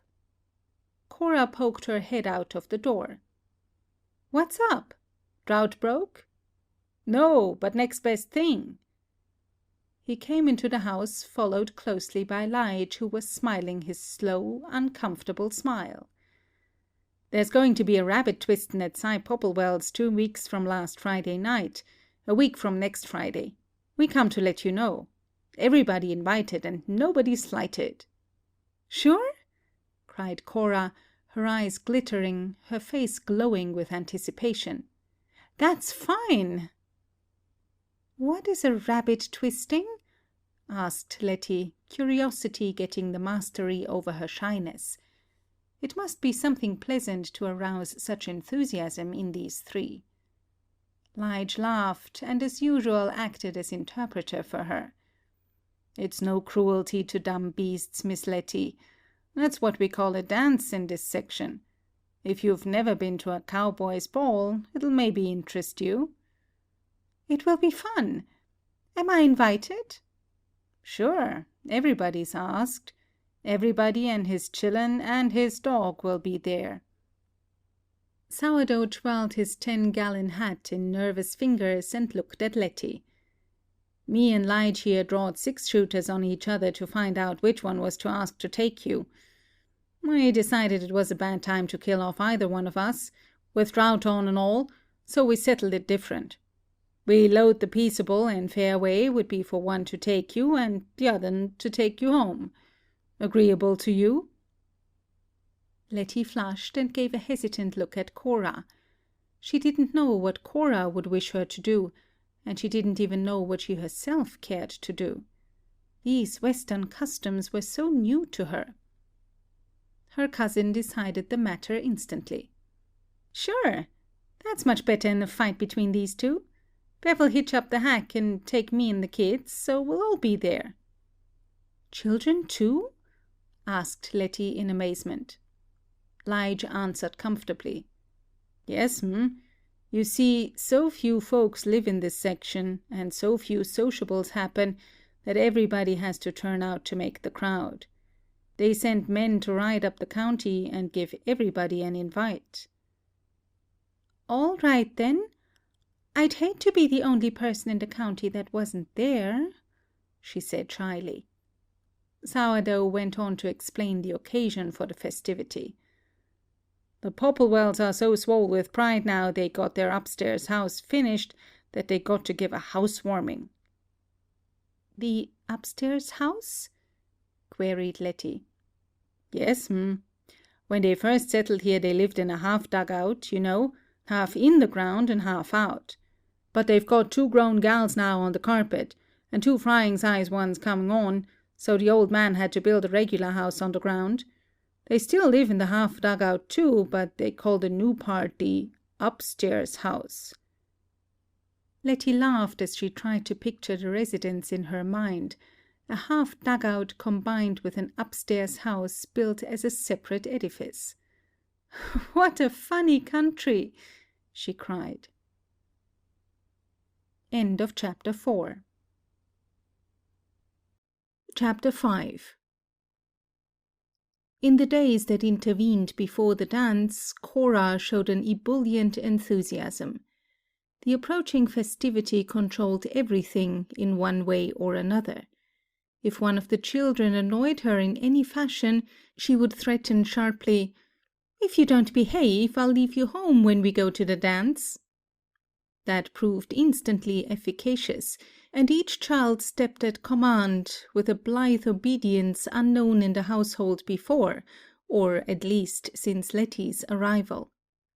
Cora had Beverly drive her the 25 miles to town, where she bought material to make herself a new dress for the occasion, a cheap stuff, but of a lovely gold-brown tone that brought out the lights in her eyes, the live, silken sheen of her hair. She was as gay as a girl looking forward to her first dance, and Letty, looking on and thinking it all over, was touched to sympathy. She was a woman who so loved social gaiety, and life gave her so little. She, whose beauty and vivacity would attract attention in any assembly, spent her days cooped up in a shack in a remote ranch. Cora looked over Letty's wardrobe with pursed lips and appraising eyes. From the rather scant assortment she picked out a little last summer's frock of pale blue China silk, with a frill of soft white lace at the throat and short sleeves. "Wear that," she ordered. "I'd rather not take off black just yet," said Letty, though she shook at her audacity in opposing Cora. "Shucks and fodder! You don't want to go on looking like a crow. Don't you know that if you don't dress fine you can't catch a beau?" Letty cringed. "I don't know that I'm wanting to do that." "High time you were, then. Most of the girls round here are married by your age. You don't want to be an old maid, do you?" Letty couldn't truthfully assert that she did, and so the discussion ended by her consenting to wear the blue dress. On the whole, it was easier to give in than to argue. Cora tried to spur Beverly to more enthusiasm in anticipation of the event. "Old slow poke," she called him. "Needs a little touch of high life to make him go." One day, after he had left the house, Cora said to Letty, "That white man don't honestly care whether he goes to that dance or not. But then he never does know what's good for him. I always have to make up my mind for him." "Do you?" "Yeah. He'd have been dead of the doldrums as well as of the lungwoe by this time, if it hadn't been for me." Letty looked up with unfeigned interest. "What did you do?" Cora wrung out her dishcloth and spoke succinctly. "I married him." Letty laughed. "But you didn't make up his mind about that, did you?" she asked, for the moment forgetting the confidence Lige had given her on their drive from Sweetwater regarding the manner of Bev's wooing as he imagined it. Cora put her hands to her hips and surveyed her questioner. "Sure as shootin'. He was gettin' worse instead of better of his consumption. He was bakin', so he wasn't gettin' the sort of food he ought to have. He was blue and sick and discouraged. He looked like a motherless calf. He was going to give up and go back to Virginia to die. And he would have, too." "Poor thing," cried Letty with quick sympathy. She could just see him. And he hadn't written her mother how bad he felt at all, but had sent her only cheerful letters. Cora went on. "I went to his ranch one day with my brother, and we had a talk while Bud was projecting round by hisself. Bev told me he was quittin'. I told him he wasn't. I'd been in love with him like a prairie fire ever since the first time I set eyes on him. He didn't know what he wanted, but I knew darn well what I wanted. I wanted Bev. So we was married." Letty made an inarticulate sound in her throat. Her mind flashed back to Miss Rose Douglas, who had never known how her heartbreak had come about. Would it comfort her to know? Cora continued, pride swelling her voice. "I nursed him, and saw that he got the right grub, and my oldest brother helped him get a start with his herd. And look at him now. Cured of his consumption, got this ranch homesteaded and clear, and a good herd started." Her tone softened as she lived back through those struggles. "That's better than coffin space in one of your old Virginia graveyards, huh?" "Yes, indeed. I should say so," ejaculated her listener. As Letty thought over the matter, unwilling admiration for Cora seized her. Those capable hands had nursed Bev back to health, had fed him, had slaved for him. That magnificent body had borne him 4 fine children. That driving energy and optimism had rescued him from hopelessness and compelled him back to health and a measure of success. And there was no question of her love for him. Cora loved her man with a fierce, protecting devotion that had something elemental in it, something divine. She might love to laugh and joke with her visitors, but no one who knew her could doubt for an instant that her whole heart was Bev's. She was passionately, exultingly in love with him. She went on. "I guess there's not many women as crazy over their husbands as I am over Bev." She was talking more to herself than to Letty. "I've heard women say they love their children more than their men. Well, all I got to say is, if I had to choose between losing Bev and giving up all them 4 young uns, I'd chuck the 4 quicker'n a cat can wink its eye." She gazed out of the window, a far look in her eyes. "Bev's the whole world to me. I love him like a cyclone.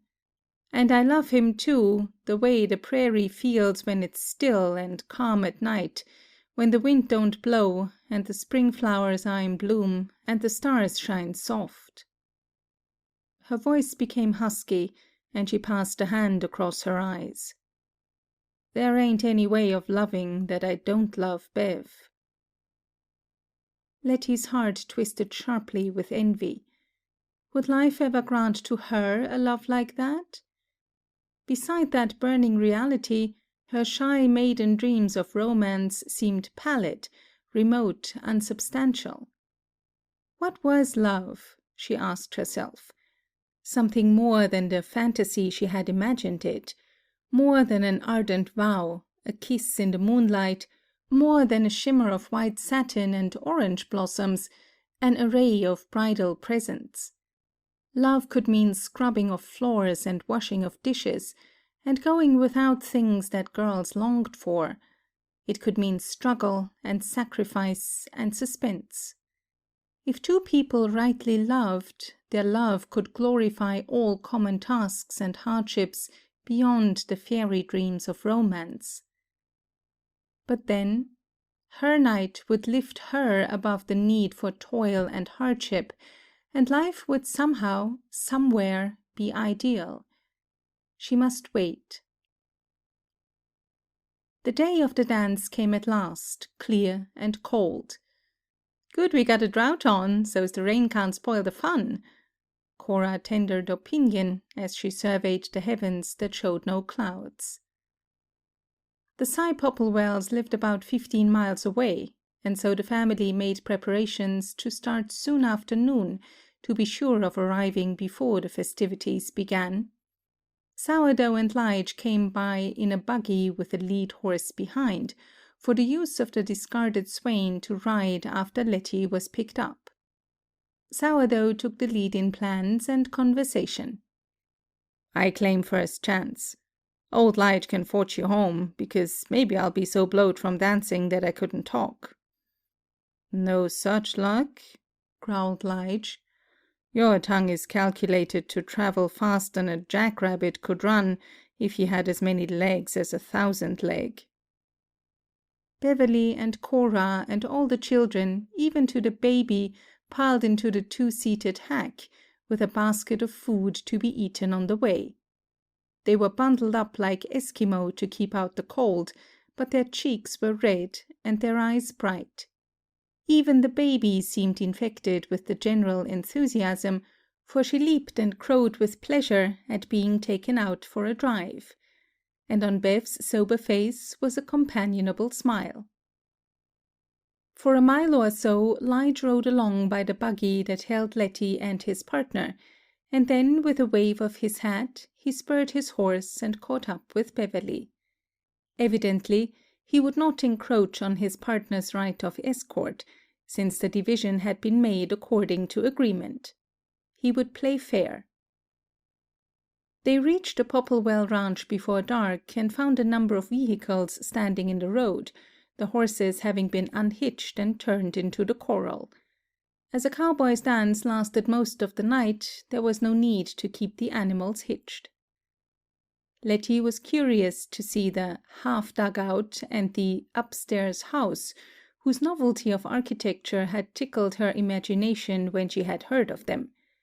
She perceived that the half-dugout, as its name implied, was a domicile the upper part only of which was wood, the lower being an excavation like a cellar. "A regular dugout would be too dark," Sourdough explained to her. "You got to have some wall above if you're going to have any window light. Of course, some of the real old-timers did live in regular dugouts at first, for a time, till they could do better.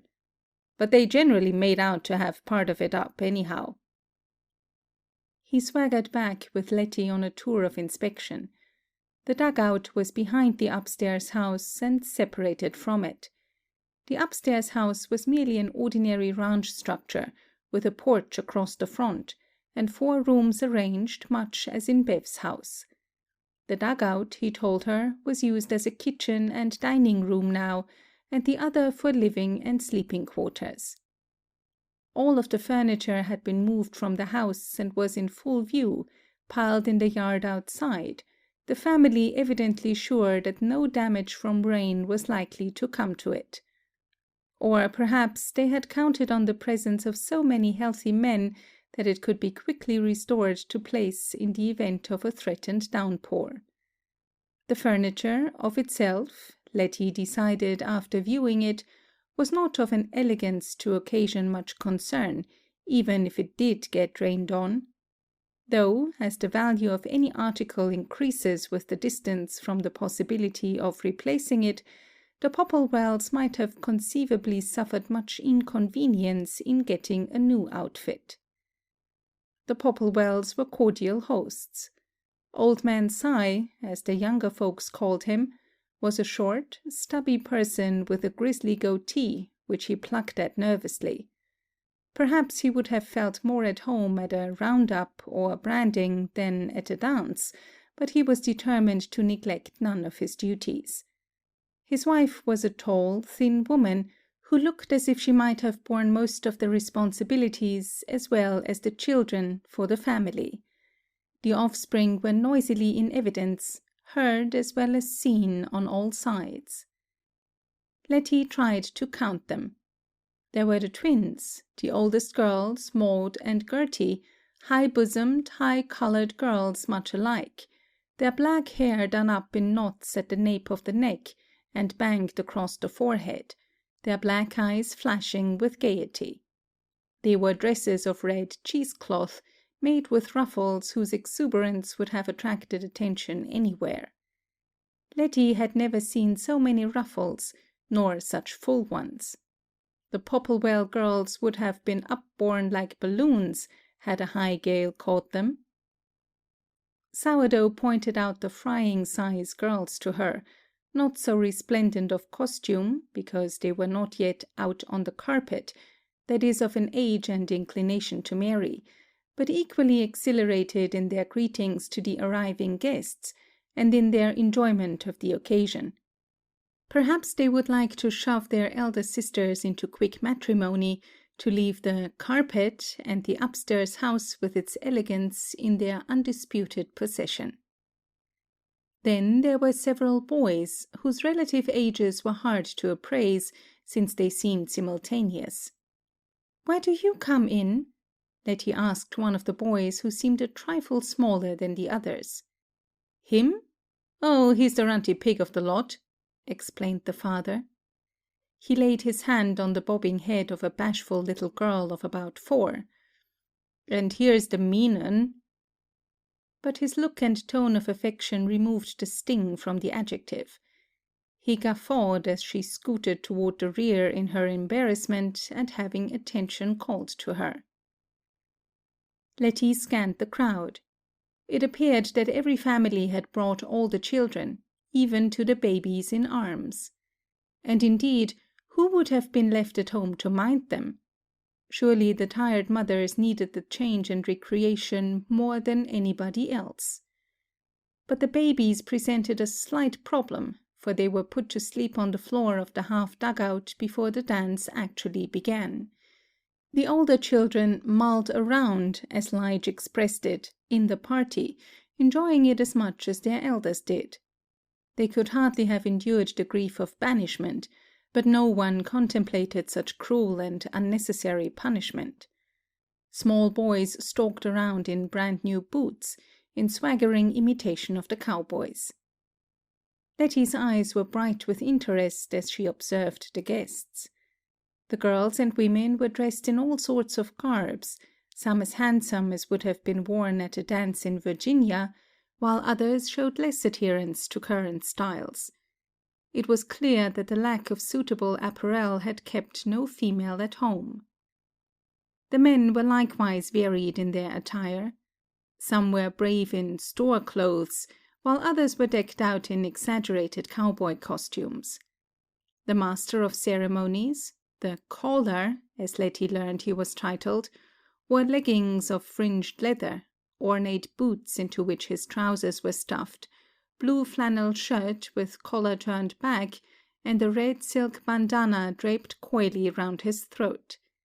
He was fully aware of his impressive costume, and swaggered a bit to be sure that others were noticing. This leader it was who finally called the assembly to order and announced that the dance would begin. He took his stand in the middle of the floor in the main front room, called stentoriously, "Choose your partners, get in the ring." He signaled to the fiddler to tune up. That important figure was a wizened little man who might have been 75 years old, whose face was brown and gnarled as a walnut, and whose twinkling blue eyes needed no glasses to aid their vision. He waved his fiddle in gay salute to the crowd. "What is that he's got on his fiddle?" Letty asked her escort. "Snake rattles," he informed her. "What in the world for?" "To keep dampness from the fiddle. Folk say a rattler never lets his rattles get wet, no matter if he swims a river. He holds his rattles out of the water. So it's considered a good thing to keep the damp out of fiddle strings." She looked about fearfully. "Are there many rattlesnakes around here?" "Worlds of 'em. But they're in winter quarters now, in old prairie dog holes and such like." She shivered. Then I'll never take a walk. He chuckled. Folks don't walk here. Too far from anywheres to anywheres. But you'll learn to ride horseback when spring comes on. I'll teach you how to shoot rattlers. It's fun. Everybody's telling me to learn how to shoot. She shook her head vehemently. I don't want to learn. The fiddler had warmed up to his task now, and the tune made the guests' feet dance expectantly as the caller gave directions. We'll do-see-do now. Gentlemen to the centre, ladies hands all. Sachet to your partners, do-see-do. Put on airs, go upstairs, gentlemen advance, all promenade slow. As the dancers moved through the figures of the old-fashioned square dance, Letty felt a lightness of heart she had not known since she had left Virginia.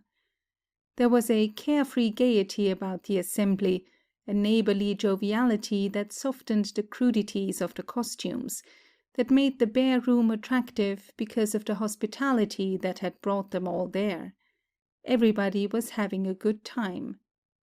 As she went lightly through the movements of the dance, obeying the directions of the fantastic caller, Letty's mind could busy itself with thoughts remote from the scene, even while her interested eyes saw everything about her, and her ears caught every rhythm of the fiddler's tunes.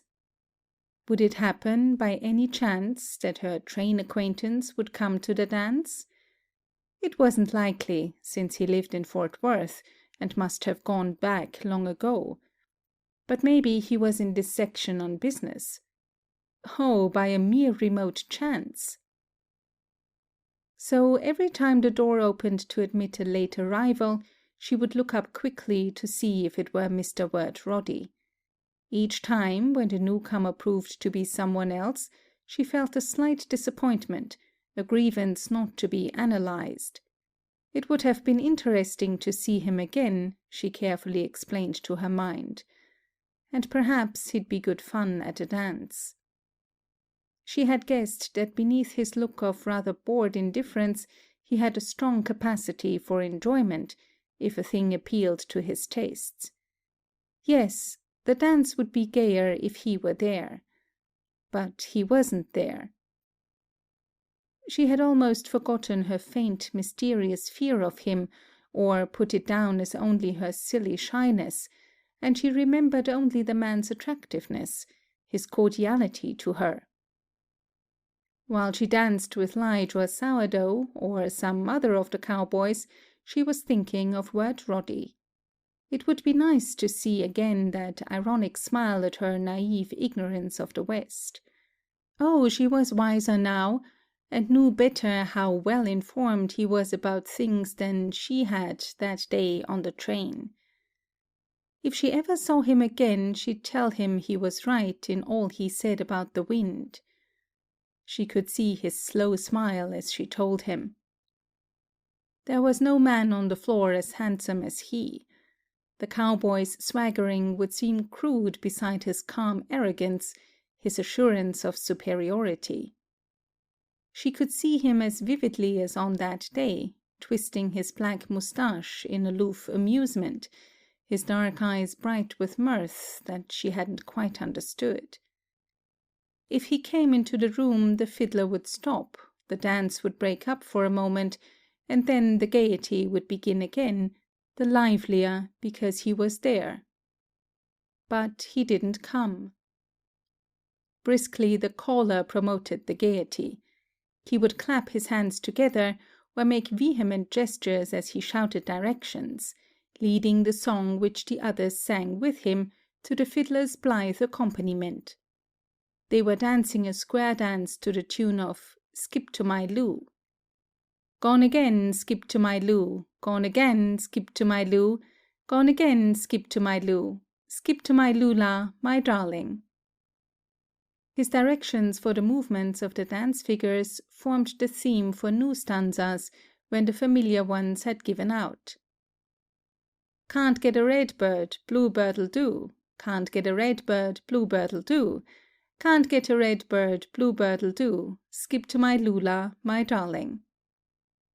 Stanzas of that song and others were improvised, commenting on conspicuous guests, to be caught up by the crowd in spontaneous folk singing.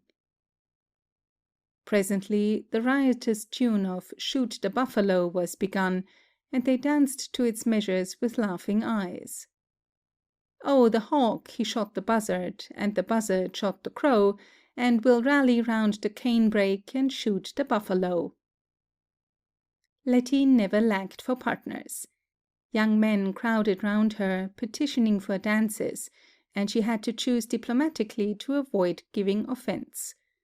Lige and Sourdough naturally claimed the preference, but they were only two among many.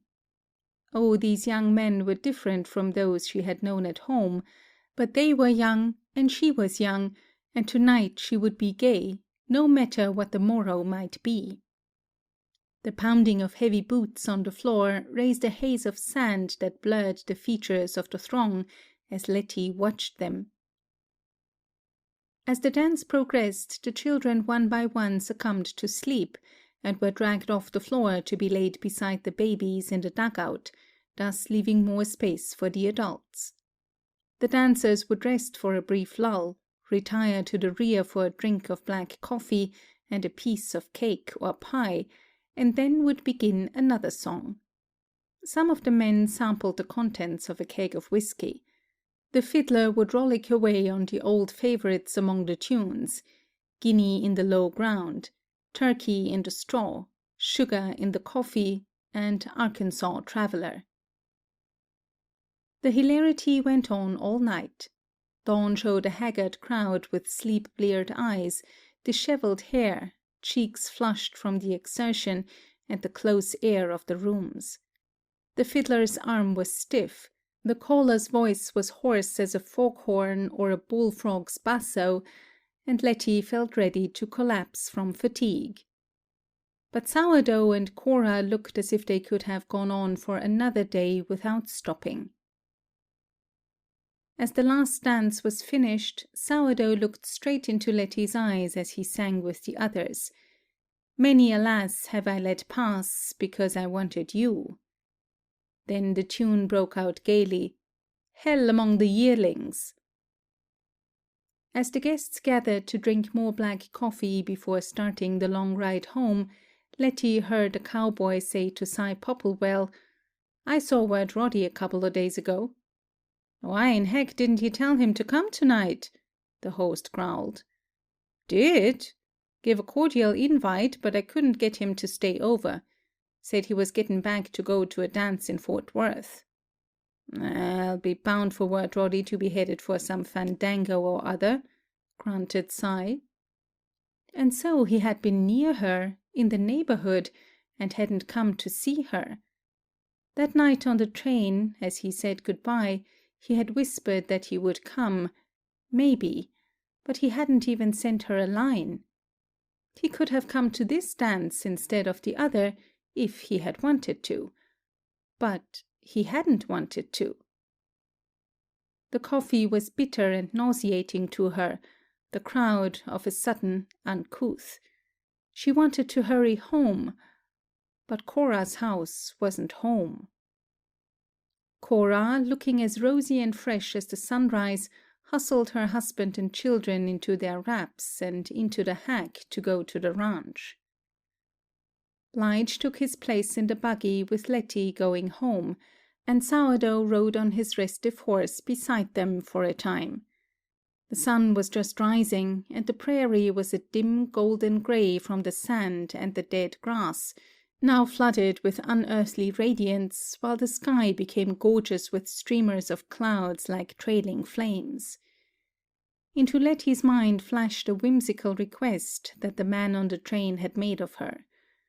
"Won't you sometime watch the sunrise on the plains? And think of me?" But she wouldn't think of him. She wouldn't. Not ever again. Why should she? End of Chapter 5. Chapter 6. On the day following the dance, Cora went about with a teasing mystery in her eyes, her smile. She was fondling some secret, as a woman will, dangling it in every gesture, laughing at it through lowered eyelashes, caressing it with every tone of her voice. The curve of her lovely lips, the twinkling of her dimples, spoke of a secret she could tell if she would. But she wouldn't. She showed that she wished all beholders to know that she was concealing something, but she meant to keep on concealing it. On Sunday morning, as she was dusting the front room, Beverly laid an admiring arm about her shoulder. "You're looking mighty pretty and set up over something today and yesterday. What is it?" But she gave him only a quick, possessive kiss, a flick of the dust cloth, and a toss of her lustrous head. "Never you mind. You just don't trash up this room any more than you can help today. It's Sunday, you know." "We have a Sunday every week." But she danced away from him in silence, the very crinkles in her shining hair suggestive of mystery. To the children she said, "You got to take a bath all round before this evening. We're going to have the big meal at night, 'stead of in the middle of the day today." "Why?" they chorused. But they got no illuminating reply. Cora was not versed in subtleties of dissimulation, having scarcely ever had, in her forthright existence, an emotion she had felt inclined to hide. She was as naively transparent as a glass of water. Letty knew that soon the explanation would appear, and so she tried to wait in patience. She wondered what was in the air, but she would not ask. Maybe Cora wanted her to tease with the others, but she kept a silence that may have been discreet, or may have been only stubborn. But at any rate, she felt lighter of heart because she noticed that Cora was in high good humor over something, for a cowboy ballad sounded from the kitchen during her bustlings about in there. She was indulgent with the children's protests over being bathed, even while she soaped them firmly, and she even persuaded Letty to lie down in the afternoon for a nap, "so's to look pretty when the company comes," she said. Letty, kindling a little with the excitement she felt but did not understand, took special pains with her toilet as she dressed in the afternoon. She brushed her yellow hair until it was stingingly alive and shone like a nimbus about her head when she had arranged it. She put on a little girlish dress of a dull-sort bluish green that made her eyes look bluer and brought out the fairness of her skin. She decided that she was too pale, after a critical examination of her reflection in the leprous mirror over the dresser, so she plucked a pink petal from a flower on Alice's summer hat and gave herself a little color.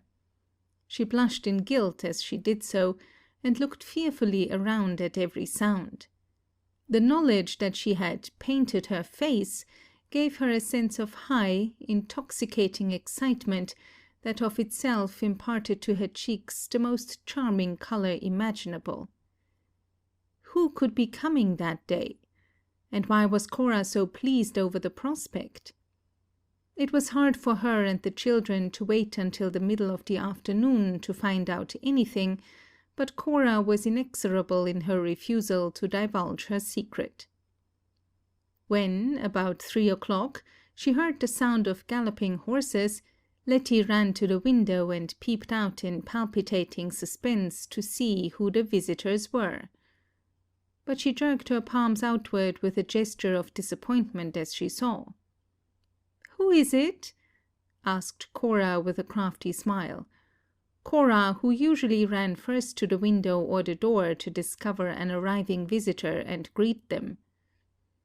"Just Lige and Sourdough?" cried Letty, a slight frown creasing her forehead, and her red mouth in a moue of disappointment. "Huh?" Letty was never sure of all that Cora's "huh" conveyed.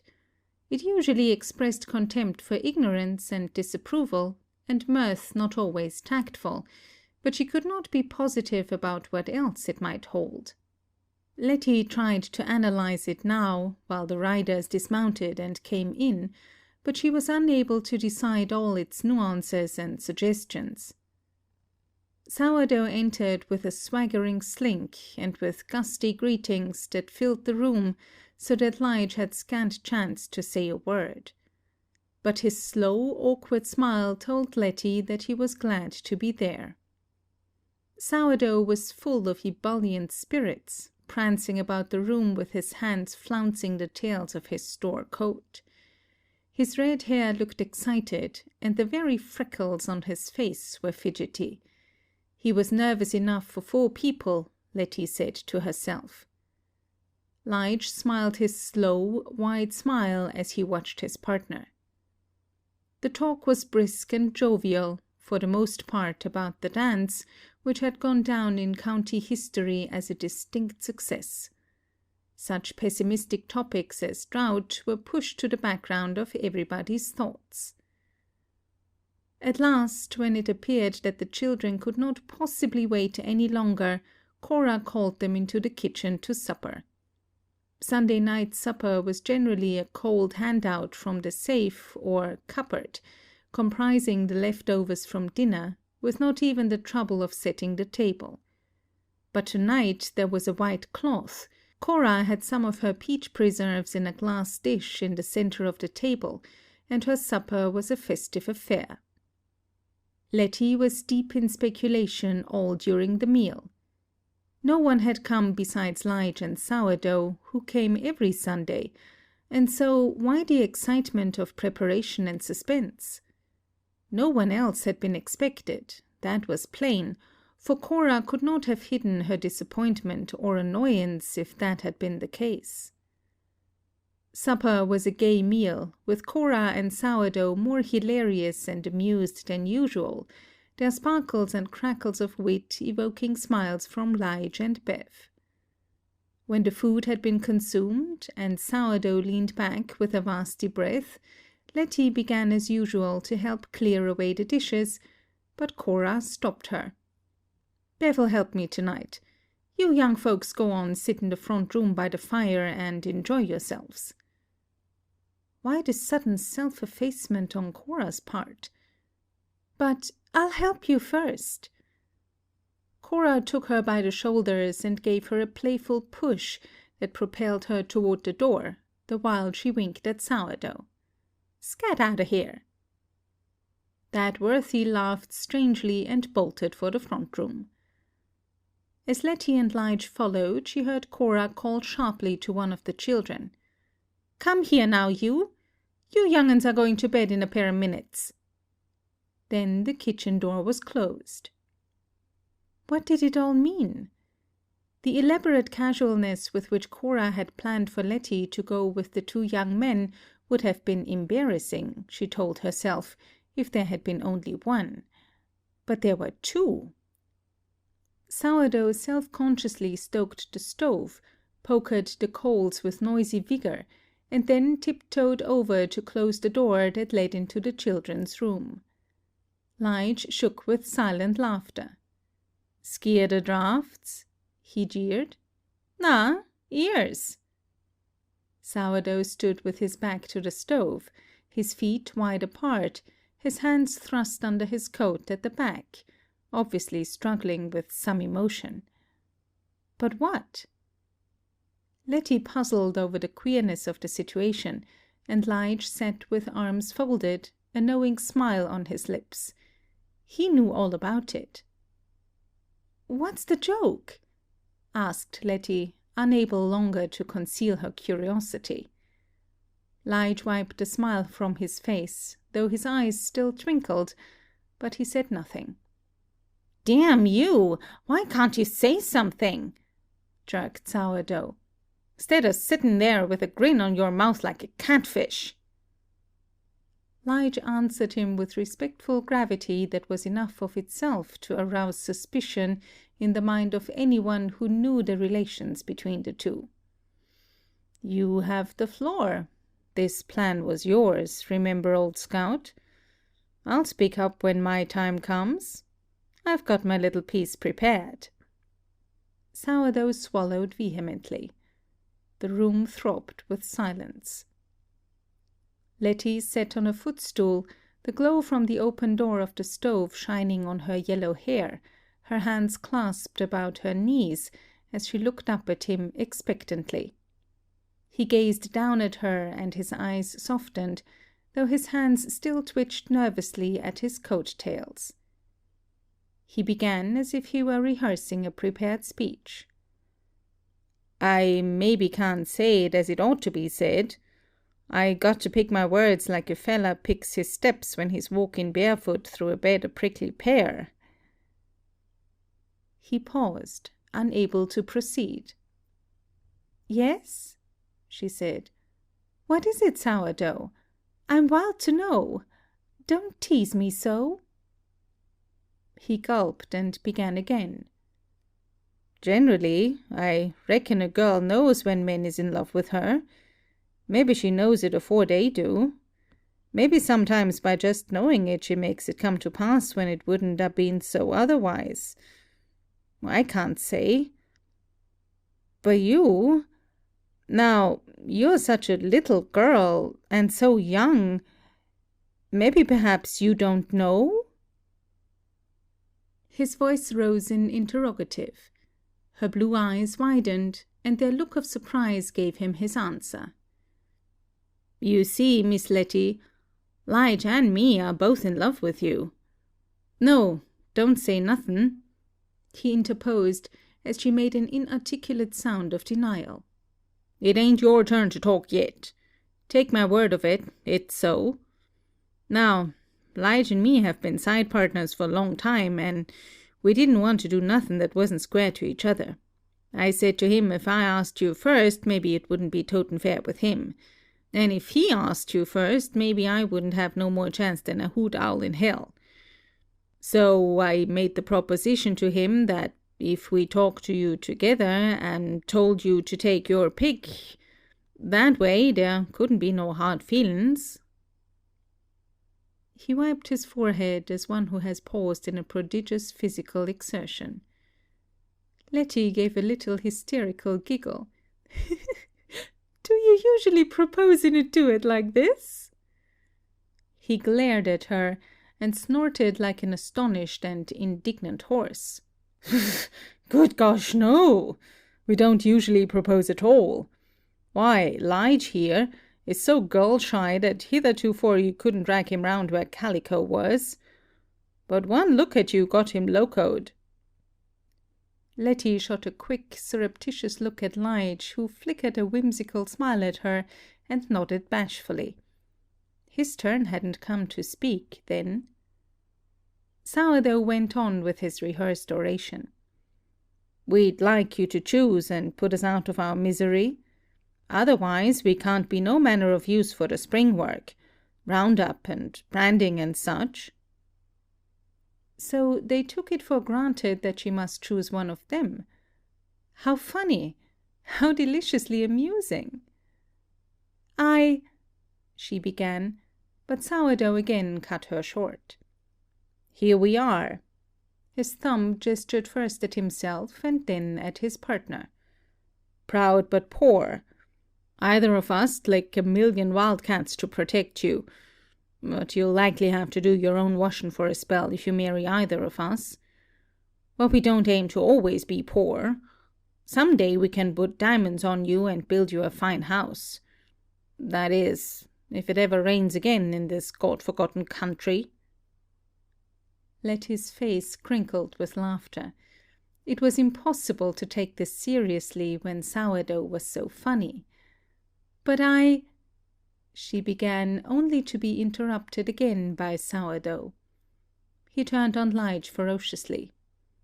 "Now you spit out your little speech, you dumb son of a gun. You'd let me give myself the thumps doing all the talking, would you?" Lige leaned forward in his chair and clasped his hands between his knees. When he spoke, there was a jocose tenderness in his voice and in his face. "Miss Letty, I reckon Sourdough has put it about right for both of us. You maybe couldn't see anything to cotton to in either of us rough fellows. but we sure do love you, and we'd do our darndest to make you happy." Her laughter bubbled over in confusion, and her eyes were bright as she said teasingly, "You talk like you expected me to marry both of you at once." "No'm, just one," he answered her gravely. "If you just say which one, that one'll hit the ceiling, and the other one'll hit the grit." Two pairs of eyes gazed straight at her expectantly, without a wink or a flicker of an eyelash, so intent were they. She pulled herself together to answer. They really were serious then, and this wasn't one of Sourdough's jokes. "But I'm sorry, but I don't love either one of you like that," she cried impetuously. "No?" questioned Lige softly, his unwavering gaze on hers. She shook her head. "Not with the marrying kind of love?"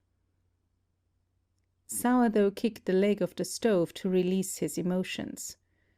"Gosh darn it! By Gatlings, I knew nothing so good as that could happen to one of my family." She tried earnestly to explain her position. "You see, I like you both. Oh, lots! I couldn't choose between you, and I want you to keep on coming to see me. But I'm not in love with either one of you, and so of course I couldn't marry you." Sourdough gulped mournfully, his Adam's apple almost overcome with emotion. "Just as you say, Miss Letty." "I'm so sorry," she went on quickly. "You've both been so good to me. I don't know how I could have got along without you, but well, being in love is a different thing, isn't it?" "It sure is," agreed Sourdough. "If you ain't never been in love, you don't know what it is to be living in a rainbow one minute and all grumped with gloom the next." Lige spoke up gently, considerate of her feelings rather than of his own, as usual. Kind, thoughtful Lige. "Maybe we rushed you too much. Maybe if we'd waited a while you could learn to like one of us." His tone was hopeful, questioning. But she couldn't, of course, and so the kind and fair thing was to tell him so frankly, and let him think of someone else. "No, I'm afraid not. I'm not thinking about marrying at all, not for years and years yet." Silence pulsed and throbbed in the little room. Through the open door of the stove, the fire smiled and chuckled at these absurd young human beings, while outside the wind hooed at them, but except for that, there was stillness for a time. Sourdough gave thought to Letty's statement for a few moments, mulling it over in his mind, and then he roused to protest. He brought his palms together with a whack. "If you're not thinking of getting married, why, you're wrong then. It's natural for girls to marry come your age. Not that you are all so fired old at that." He apologized hastily. She smiled to show that she held no grudge against him. He went on with emphasis. "And it'd be pleasanter to have your own home, 'stead of washing dishes in some other woman's dump." Letty murmured, "Yes." How true that was, how very true. But not in the pitiful little shack on the plains where either of those rough cowboys would take her. Romance wasn't dead in the world, and her knight would come riding up some day to rescue her. She would wait for him. She must wait. Sourdough's jaw set sternly. "If you can't favor either of us, we don't hold it against you. Fact is, it only shows the sense you've got. But you'd ought to marry." She shook her head, smilingly. "Yes, you'd ought to. And all of these young fellas in the country'll be hitching their horses at front of you soon. Now we better help you pick somebody else, if you're certain sure you won't have us." I don't want anybody, she cut in. Excuse me, but you do. Only you just don't know it yet. He turned to Lige. Now, who you reckon she might come to like? I don't know, said Lige shortly, as if he did not relish the turn the discussion was taking. How about Ruth Weaver? No, snapped Lige. He's crooked. Crooked as a dog's hind leg.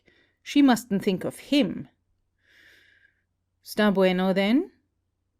Sourdough accepted the rebuff, but did not relinquish his idea of providing for Letty.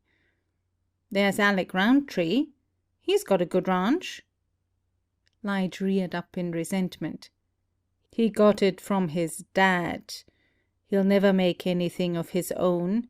Too lazy to grow fast, even when he was a boy. Yeah, you're right. No get up and get to him. Sourdough nodded as in satisfaction at seeing no more possible rival put out of the way. He hasn't got the sprawl of a louse. Letty smiled and smoothed her dress over her knees. Men were so funny, like little boys. But she didn't need to say anything now, for she had not been invited to share this part of the confab. Sourdough reluctantly dragged forth another name from the pit of his acquaintance. There's Alf Anderson. He's thrifty and saving. He got his own ranch without any help. You said it. He's so stingy he'd crawl under the fence to save wearing out the hinges by opening the gate. Sourdough snorted. You don't seem to think much of your friends here in the county. You're doing the picking. They aren't my choice, was the imperturbable answer. You asked for my advice, and I give it to you. 'Twant nothing to call forth no great amount of gratitude, I'd say. Lige smiled in serene silence. Well, all right then, old hoss, went on his partner. How about Jack Newton? He ain't crooked, he ain't lazy, nor yet so stingy. Lige sniffed contempt. She'd as well marry a rag doll. No spunk to him at all. I could take a corn cob with a lightning bug on the end of it and chase him out to the country. Letty laughed bubblingly at the evoked picture. She had danced with Jack Newton at the ball, and she remembered him, a tall and timorous young fellow who had stumbled over her feet and been in an agony of confusion over it. She was glad they hadn't picked Jack Newton for her.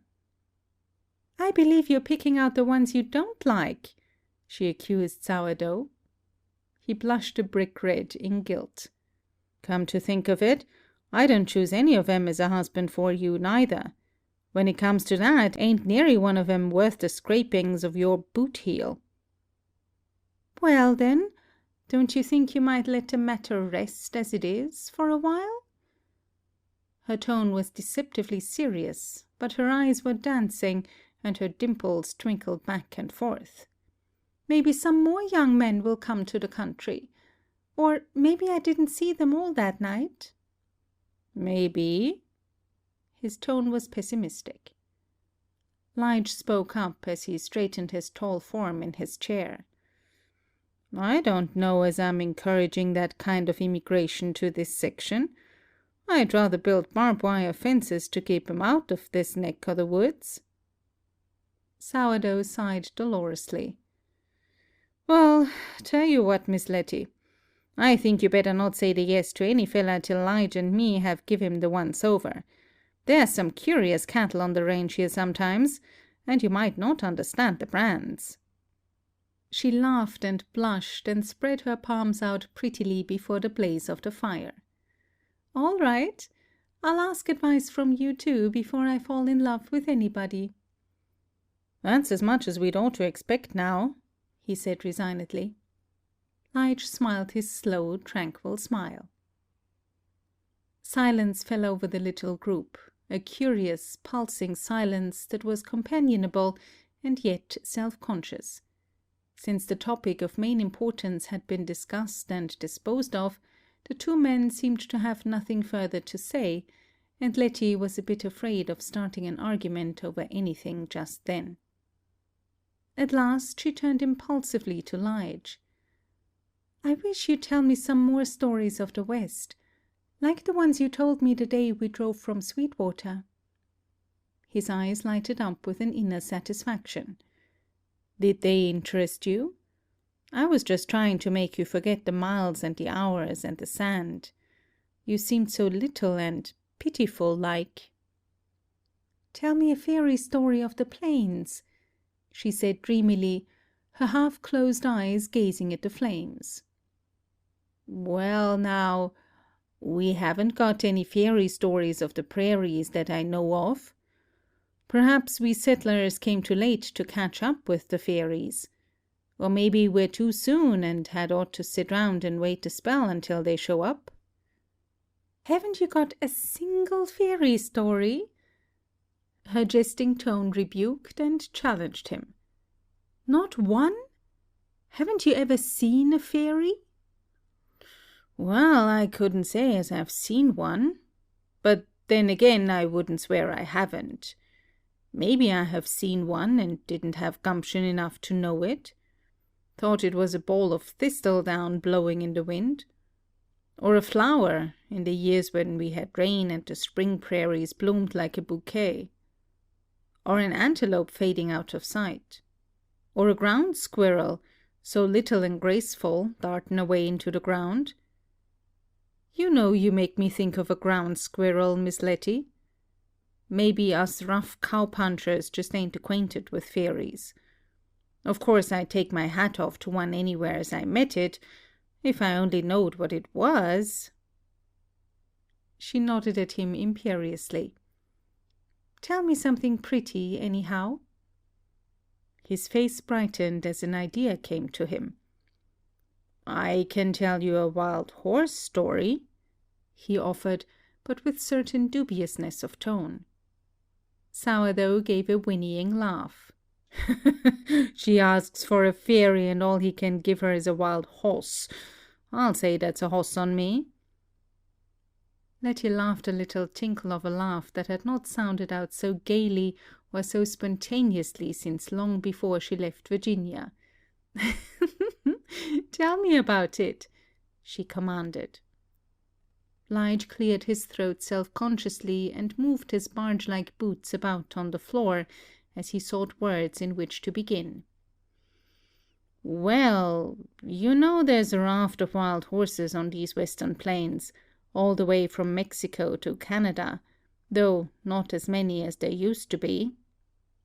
"Where do they come from?" she questioned. "I didn't know horses were wild." "When the Spanish settled Texas long and long ago, you know, don't you, that Texas has been under 6 flags, one of 'em Spain's? They brought Arabian horses with 'em. Some of 'em got away and got lost. And when the Spanish left, they stayed on. That's how the wild horses got started in the West." His eyes took on the far-seeing look that she had come to recognize in them when he was thinking. "There were herds of 'em roaming the prairies when this section began to be settled up. Each herd had its leader, a stallion that could scent danger, that could find a way of escape for his herd when they were about to be cornered. The cowboys wanted good horses, you see, and every cowboy would like to have a horse better than the rest. So they all tried to catch the stallion leading the herd. It was a great sight in the old days, they tell me, to see these herds of wild horses go racing across the plains. Arabian stock, you know, that was beauties to look at and like the wind for speed. All over the West you can hear old cowmen tell about these wild horses. Many of 'em was caught, and they've got a lot of tales about them. But they'll always tell you of a horse that nobody could catch. One that was too fast to be caught up with, too clever to be cornered, too game to be tired out."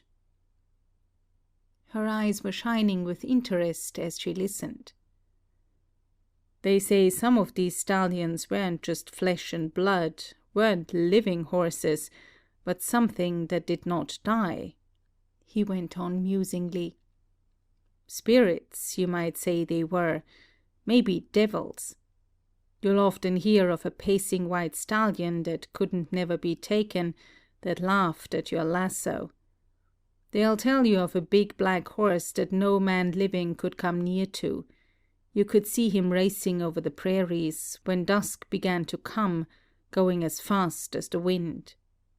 You could see his mane floating back like a black banner. You could hear him neighing. But no lariat was ever made that could capture him."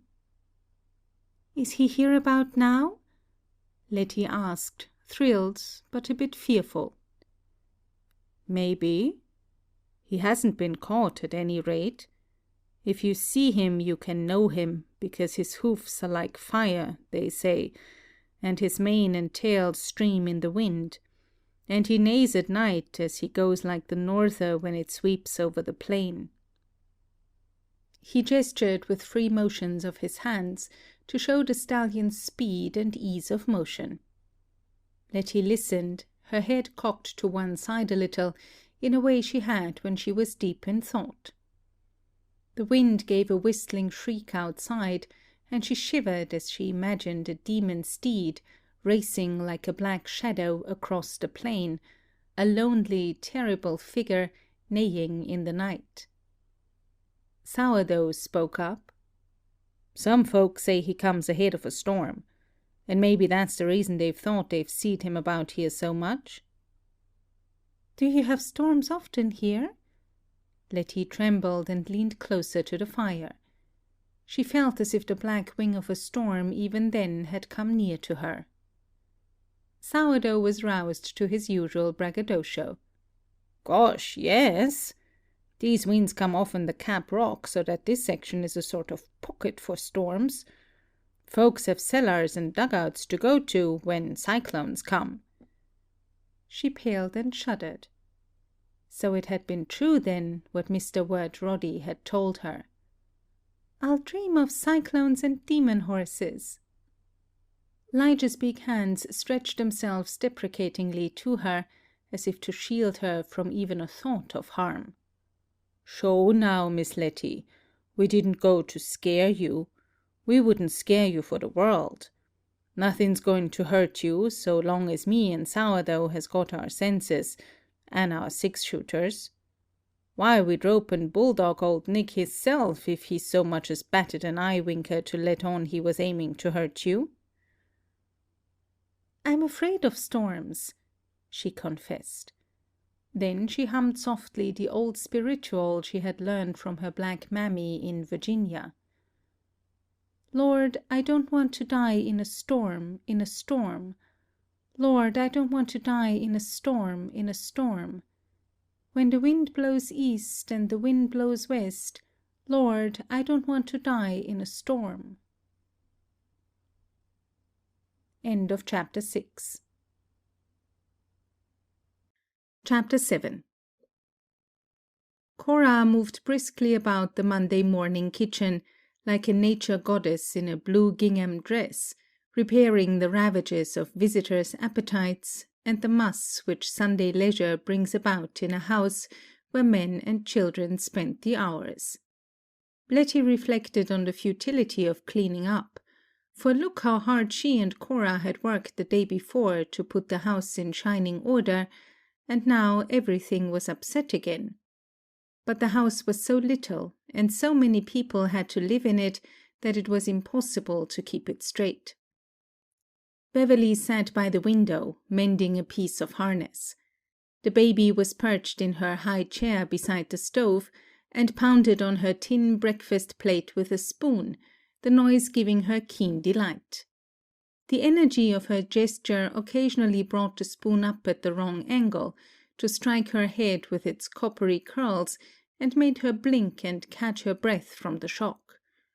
But she was spirited and determined, hence would not give over her orchestral attempts. She looked at her father now and then to win a smile from him. Cora was cleaning the kitchen with an equal vigor. She broomed the older children out of the room with emphatic gesture. "You young uns get in the front room and get to your books." Letty was drying the dishes and putting them away in the bottom part of the safe to keep them from the sand. She could never, never get used to the sight and touch and smell of sand everywhere all the time. The smooth oilcloth on the table was gritty again a moment after you had wiped it off with a damp cloth. There wasn't any use in dusting the furniture, for the sand followed your every movement. A yellowish-grey film was over everything you saw or touched. When you woke up in the morning, the sand was on your cheeks and in your eyes and nostrils, and gritting down inside your clothes against your body. Ah, what a country! Then she smiled, as she thought of the night before. How funny and friendly those cowboys had been! Their antiphonal proposal struck her suddenly as so comical that she chuckled to herself with amusement. Of course, she couldn't ever think of marrying either one of them, but they were jolly and good-hearted, and she liked them both. Wasn't Sourdough a regular cut-up? He could make a hit as a clown in a circus if he wanted to. He had a native wit and humor that could have meant a good deal to him if he had had a chance at an education. But just to be a cow-puncher didn't give a man any chance at all. Lige was more serious, more of a man, but he was pretty much of a boy at heart himself, with his awkward dignity, his shy, big-mouthed smile. He talked less than Sourdough, but he thought more. How delicious for Sourdough to think they must rustle her a husband. And Lige's finding fault with every man his partner proposed. She giggled at the remembrance as she stooped to put away the plates. Cora smiled in a pleasing fashion. "Tell us what's the joke." Letty blushed as if she had been overheard in her thoughts. "Oh, nothing." Cora was scouring the stove with a blackened cloth, but she paused in her task to turn a significant look upon her. "Haven't you got no news to tell us, after last night?" Letty's blush deepened. "No, not a thing." Cora dropped her cloth in indignation. "Do you mean to tell me that those boys didn't pop the question last night, after Sourdough asking me to give him a good chance, and me going to so much trouble to do it?" Letty's face was burning now, and her heart aghast. "Oh, they did," she stammered. But, that was all there was to it." Cora looked astonished. "And you didn't take either of 'em?" Her tone was menacing. Letty shrank from her look and voice, so cold, so hard. "No." "And why, pray?" "Oh, come now, Cora," Beverly interposed. "Don't embarrass the child." "Keep your tongue out of this, Bev," she warned him. Then she turned again to Letty with a relentless, "Why?" Letty's knees were wobbling, and her muscles felt like water, but she plucked up spirit to defend herself. "Because I don't love either of them. Because I'm not ready to think of marrying." It was as if she took up a cudgel to protect her chance of far-off romance, her right to love when and whom she chose. But Cora recognized no reserves of thought or speech, no privilege of privacy, even in one's secret heart. "And why ain't you in love with 'em? There ain't two better boys in this county than them two." "I know they're good, and I like them, but—" Letty faltered, feeling a sense of loyalty to her friends.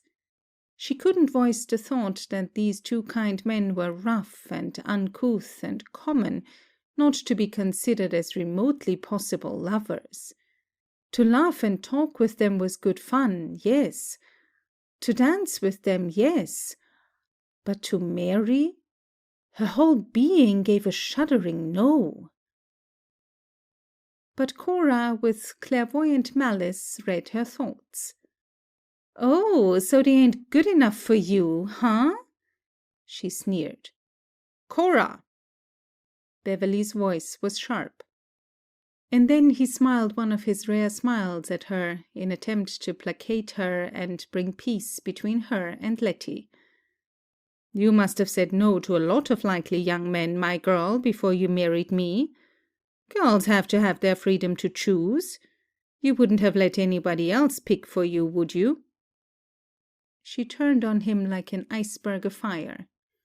"Yes, but I was living in my own home with men of my own to support me and take care of me. I wasn't living in some other woman's house, where I wasn't wanted." Letty gave a sharp little cry. Beverly sprang to his feet, and his chair crashed backward to the floor. "Cora, be careful," he grated. But Cora's fury, long controlled, was unleashed now. Not even for Bev would she restrain herself. "Oh, so I've got to be careful, huh? I've got to walk soft and talk pleasant and cover up my feelings at seeing you treat another woman better than you do me. Cora, hush!" he cried, towering over her. "You know she's just like my little sister. Oh, you think I haven't got eyes in my head to see how she honey-fuggles round you, and how you think she's so pretty and sweet and refined. You think she hung the moon in the sky because she's your cousin and came from Virginia, and I'm nothing but your wife, no better than a coyote." She looked like a flame of jealous fury, her eyes glittering, her cheeks burning, her hair seemed to send out sparks of light. "For God's sake, Cora!" Beverly clutched at her wrist, but she flung him off. Letty shrank huddled against the table, the dish-towel pressed close against her mouth to stifle her sobs. Her body shook. Terror poured its poison through her veins. "I didn't know! I didn't know!" Her bitter voice wailed out at last. "I wish I'd have died before I came." "And I," began Cora, but a look at Beverly's face, so white and stern, so awesome in its look of scorn, silenced her. "Stop right there, Cora," he said in a tone of ice and flint. He stared for a moment at the two women, petrified in their attitudes, one of wrath and one of terror. "Letty, I think you'd better go into the front room with the children," he said. Then he turned to his wife. "Cora, I'm going out for a while to give you time to think and come to yourself." He snatched his coat and hat from their nail behind the door. The door opened, closed, the wind swallowed him. Letty fled to the children's room to fling herself face downward on the bed. Her body writhed and jerked with sobs. The room was icy cold, and she shook with a nervous chill, so that presently she crept under the covers, terrified lest she be sick and bring more annoyance to Cora, more trouble to Bev. She tried to think, but she could only feel, a devouring shame, a heartache that swelled and pulsed through her whole body, a despair. If only she might die, quickly, and be out of it all. How life had tricked and cheated her. To have to live a dependent in another woman's home, where she was hated. To know that her being there made life hard for Bev, poor Bev who had had so much to bear. That was the hardest of all. She remembered something her black mammy had said once. "Motherless chillens are better off dead." Ah, dear God, yes. But they didn't die. She was exhausted from crying, her heart throbbed like a hot drum, but she tried to think of some way out. She must think. Surely there was some way out of this. What could she do? She hadn't any money to take her anywhere, and there was nowhere for her to go. Virginia seemed as far away as another planet she might have lived on in an earlier existence, its people like figures in a dim dream. She smiled ironically as she remembered that the pastor had thought he was doing the kind thing for her when he had written that letter to Cousin Bev, asking if he wouldn't take her in to live with his family. Heartbreak could come about through people's mistakes as well as through their sins. Who had sinned here? Yet 3 people were wretched. She couldn't think of staying on here, and yet where could she go? She wasn't trained to make her living, for Virginia girls didn't go outside the home. But what if you didn't have any home? To whom could you turn? Should she marry one of the cowboys? She writhed away from the thought. To marry one of those rough, uncouth men, even if they were good and kind. And without love? She'd rather die. Should she appeal to Mr. Wirt Roddy for advice and help? That thought stayed longer in her mind. She had forgotten her faint fear of him that she had known on the train, and she visioned him now as a knightly figure that might come riding to her rescue. Not her prince of romance, but an older man who might help her. He had emerged into chivalry in her remembrance now. But he had been in the county and hadn't come to see her. He had forgotten all about her, and wouldn't even recall her name if she wrote to him. No, she couldn't do that. Shame harried her, but pride blocked every way of escape. Her pride must be crucified, whichever way she turned. At last she fell asleep from sheer physical and emotional exhaustion, and lay in a sort of stupor until evening. She had no realization of time, whether she had lain there for hours or for days. All she knew was that the thought of lifting her head from the pillow was intolerable, that any exertion was an effort impossible to make. She was awakened to see Bev standing beside her bed, and Cora behind him, with a lighted lamp in her hand. "Wake up, Letty, and come have some supper," he said gently. She shook her head, her throat closing at thought of food eaten at Cora's table. She would rather starve. "I don't want anything." "You'll get sick if you don't eat," said Cora dully. Letty sat up in submission, though every movement was an intolerable exertion. What matter what she did anyhow? Beverly stood looking first at one and then the other of the 2 women. He spoke in a voice that was gentle but had a tired deadness in it. "I can't bear for you 2 girls to misunderstand each other. Cora, can't you see that Letty is no more in love with me, nor I with her, than my own little Alice? She's just like my young sister that died when I was a boy. And I'm the nearest to a father or brother or uncle that she has now. Don't you see that?" Cora nodded sullenly. What coercion of spirit had Bev put on her to bring her even to this outward show of submission? He turned to Letty. "And I don't want you to misjudge Cora. She's got one of the kindest hearts in the world. She'd take in any old hobo or tramp Mexican and nurse him through smallpox. She would deprive herself of food to give to a dog. And I wouldn't be alive myself tonight if it hadn't been for her." "Yes," whispered Letty, clasping her cold hands together and looking up at him with eyes that had a dull glaze over them, like a sick mocking-bird's. He went on. "But she just can't stand the thought of my looking at another woman. She ought to know by this time that I never do." Letty realized that he was talking more to his wife than to her, and her heart beat thickly as she waited for Cora to answer. But the sullen silence was maintained. Letty felt as if the three were in a dialogue of the dead. "And why should I even wish to think of anybody else?" His face wore a bleak look, but his voice was tender. "When a fellow's married to the prettiest girl in the county, he hasn't got eyes for anybody else." Cora flung her head up haughtily, but her eyes swam with tears. "Bev, you've never hurt me before, like you did this morning."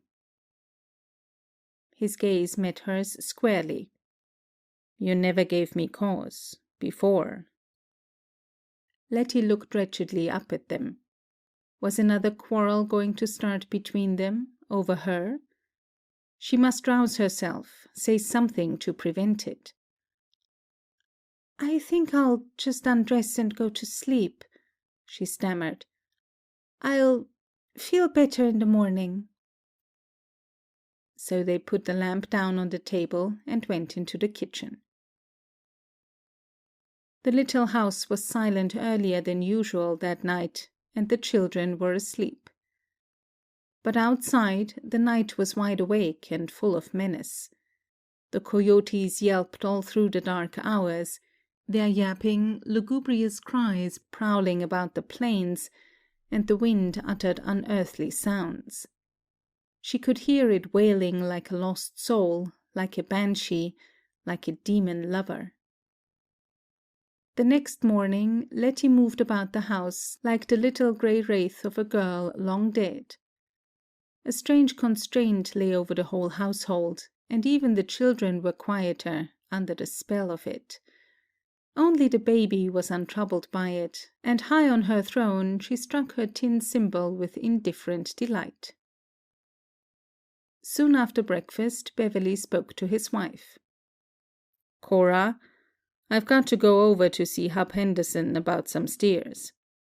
How about you going with me?" Letty read his considerate thought. He would keep the two women apart as much as possible for a while, till the bitterness and hurt could heal somewhat. "Sure, I'll go with you," said Cora. He would know, Letty told himself, that Cora would be glad to go off alone with him, without even the children to come between them. And she could have the unwanted freedom of a day to herself, except for the youngsters, who didn't count. Children were companions, but not intruders in one's privacy of thought. One could suffer without shame in the presence of children. "You want to wrap up well," he told Cora. "The cattle have been acting a little like we might have a norther before long." "You think today?" "No, not this soon, I guess." When they had driven away, after directions to the children to be good, Letty felt as if a steel trap that had held her heart constricted had been released. Hugh Henderson, she knew, lived 5 miles beyond Lige and Sourdough, which meant that Bev and Cora would be gone all day. They couldn't get back until late afternoon. She had the blessing of a whole day in which to think. Maybe by the time they came home she could know what to do. To stay on meant that she would keep upsetting the peace of Beverly's home, that she'd make life hard for him. She could bear the humiliation for herself, if there were no other way, but she couldn't bring strife and hard feeling into his home. Perhaps, if she prayed hard enough, God would show her a way out. He ought to, honestly, she thought, because it was the pastor that had got her into this fix. She had sorely missed the church life since she had come to the ranch, but with the nearest church 25 miles away, so that one couldn't drive there and back in a day through the wind and sand, they couldn't go. There was talk of a camp meeting in the summertime, but summer was a million years away. All through the day, a prayer for guidance, for a way of escape, fluttered round and through all Letty's thoughts. In the past, prayer had been a somewhat perfunctory business with her, a matter of saying her childish prayers at night and morning, more as a ritual than anything else, though she had not been insincere. But now she felt that for the first time in her life she actually prayed. Her thoughts strained upward in an agony of appeal. Surely, if she prayed hard enough, and believed, God would open a way for her, would show her what to do. All the while she was busy with household tasks, cooking and washing dishes, her heart was uttering its petitions for help. Even while she was talking to the children, behind her words, behind her surface thoughts, her prayers were live things, wild, formless, intense, beating the air like wings. In the mid-afternoon, Letty stood at the window looking out over the prairie, so that her eyes might have at least temporary rest from the prison of the house. She saw a number of gaunt cattle bunched together in groups here and there, their heads put together, their backs to the north. Their mournful, continuous lowing had a note of fear in it. The boys came and stood beside her to see them.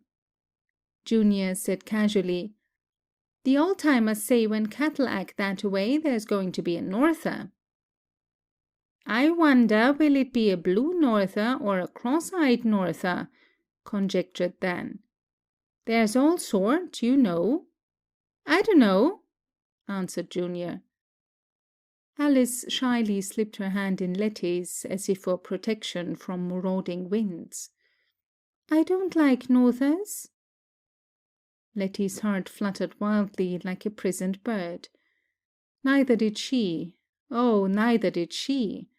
To face another of these terrible winds, whose cold chilled you to the marrow of your bones, whose violence battered at you, bruised you in body and mind, whose unknown terrors made you sick.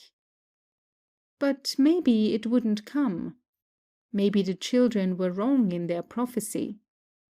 Then she remembered what Bev had said, and shivered. And the cattle knew. They must know. Poor things, out defenseless on the plains, how they must suffer when the northers came. There came a strange stillness for a time, when the wind seemed to have gathered its forces together and withdrawn for a while. Ah, the cattle had been mistaken after all, for the wind was not blowing at all. All signs fail in Texas. The sky was blue, with a golden gauze of sand over it, and no clouds were anywhere to be seen, the heavens as empty as the prairies themselves, that stretched out to infinity, with no sign of human life on them. In Virginia there would be someone passing almost any time that you looked out, and so you never got lonesome, with a neighborly road to look at. But here there weren't even what you could call roads to be seen, just stretches of sand everywhere the same. Presently she watched the sun slip toward the horizon. A naked, uncovered sun moving across a vacant sky to join an empty plain. But he shot a fiery glow athwart the heavens and the earth, and the gauzy sand became more luminous, more dazzling, as if it must show all the radiance that sunset clouds usually reflected. The earth itself seemed to give forth light, a yellow, cosmic light, and the golden glow overspread all the sky in an effect such as Letty had never seen before. She thought of the sunset she had witnessed from the train, when Mr. Wirt Roddy had called her attention to the splendor of the scene. Sunset and sunrise were marvelous in this land. But, oh, the hours between. As she turned toward the north, she saw a puny cloud, slight and fragile, touching the prairie's rim, a white, feathery nothing, like a ball of thistle-down floating along the ground. But as she looked, it grew and darkened.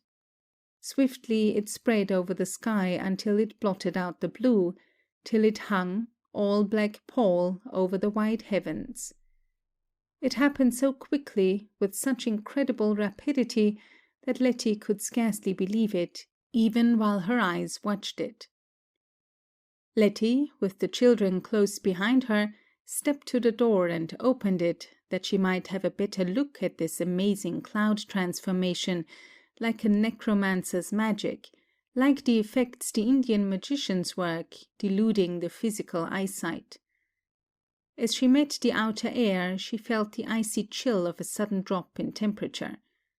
She heard the norther as it came roaring over the plains. "It sure is a rip snorter of a one," cried Junior as they darted back into the house and slammed the door to shut out the wind. Night was on them almost immediately, for the clouds had blotted out the daylight, wiping out even the brief wintry dusk that usually obtained. And Bev and Cora hadn't come home.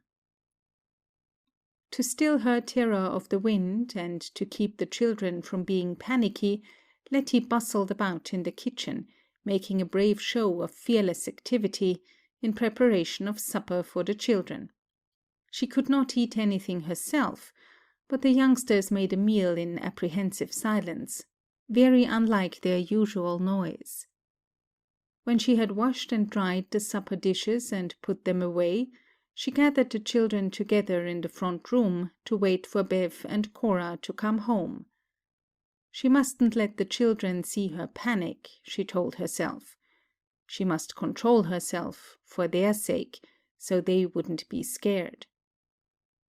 They were game youngsters and tried to seem unconcerned in order to keep her from being uneasy, but she could feel their fear, and they hers.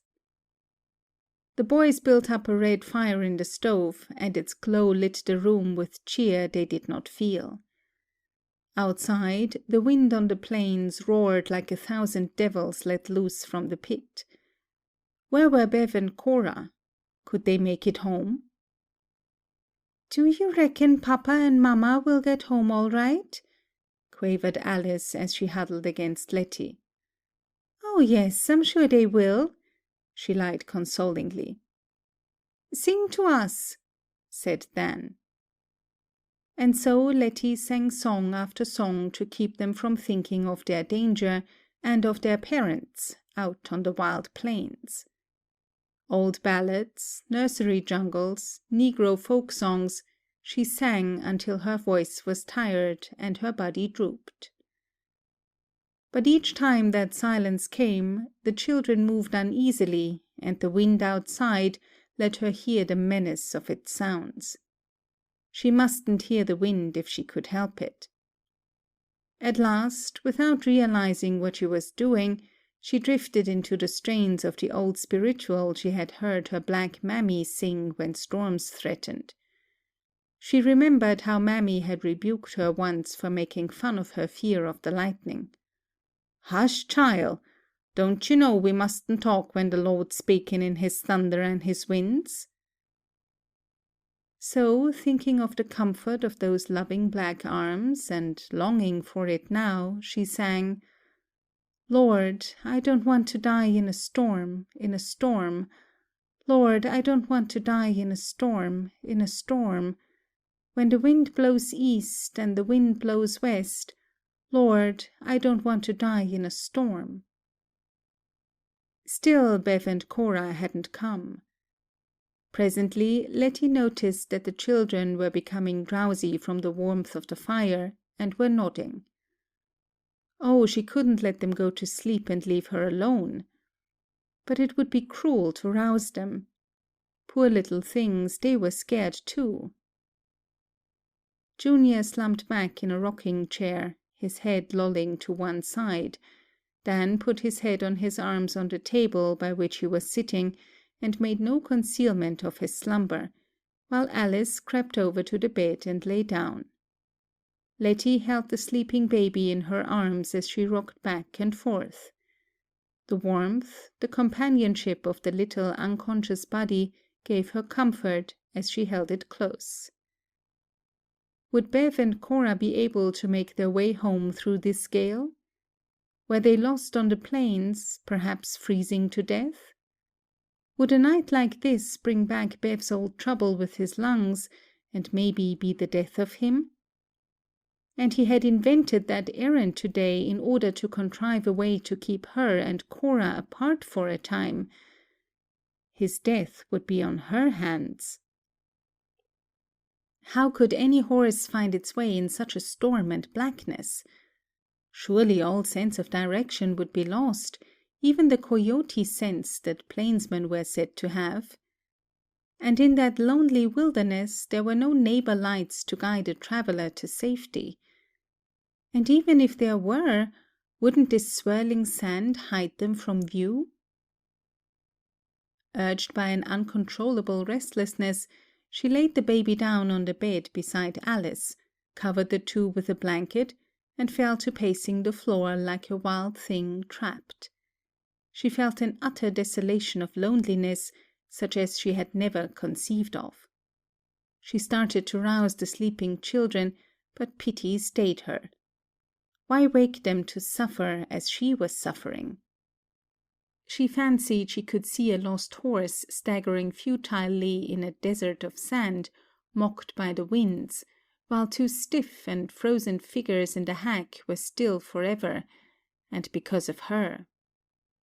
The wind was a demon that had driven them all crazy, that had put false thoughts in Cora's mind, making her stir up this trouble, that had made Bev speak harshly to his wife and bring bitterness between them.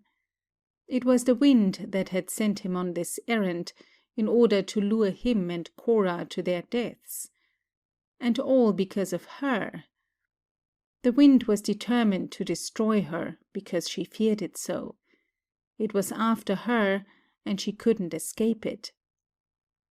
She saw the wind as a black stallion with mane astream and hoofs of fire, speeding across the trackless plains, deathless, defiant. What if she were out on this prairie this night? He would trample her down to her death with his fiery hoofs.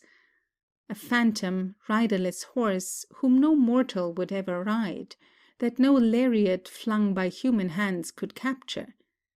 His proud neck arching, his eyes glancing flames, he raced toward her across the sand, supernatural, satanic, the wind of the north. But this was folly, she told herself. She mustn't let her fancy run away with her reason. The wind was not a demon horse, it was only the gale. It might have power to sweep the house from its foundations and tear it into splinters, but a wind could do that. It might kill her, yes, but it was only the wind. People went crazy if they let false idea get possession of their minds. What had made her so deathly afraid of the wind? Ah, yes, it was the man on the train, Mr. Wirt Roddy, who had put the fear of the wind on her like a spell. Cruel, cruel. He wouldn't have done it, surely, if he had known all it would mean. But now that she understood it, it wouldn't scare her so. It was the something you didn't understand that froze you with terror. She was calmer for a moment, and then she sprang up in frantic terror. She could hear unmistakably the sound of a horse running at full speed. It was coming, nearer and nearer. A long, shrill neigh sounded, just outside the door. She gave a shivering scream and huddled against the wall, her senses swooning from stark terror. In an instant the door was flung open, and the muffled figure of a man entered and slammed the door behind him. Silent, stiff as a statue of ice, Letty stood there, unable to speak, unable to breathe. Who was it? Then, as a broad hat was swept off and a muffler was removed from his throat, Lige stood revealed. "Did I scare you?" he asked with his comfortable smile. You? She choked, her fingers twisting. Then she began to sob in the ecstasy of her relief. He took off his overcoat and came to spread his fingers out before the blaze of the stove. Thought you might be skeered o' the wind, and so I come to look after you." Her mind struggled with the mystery of it. "How did you know? I was by myself," she babbled almost incoherently. "Bev and Cora stopped by my place. Had started home from Hugh's when the Norther caught them. I made 'em stay there and let me come on to take care of you and the kids." He paused a moment to give her time to take it in, much in the way one would dole out morsels of nourishment to one starving. Too much at once would not be wise. Then he continued. "A woman would freeze to death driving 10 miles in this wind.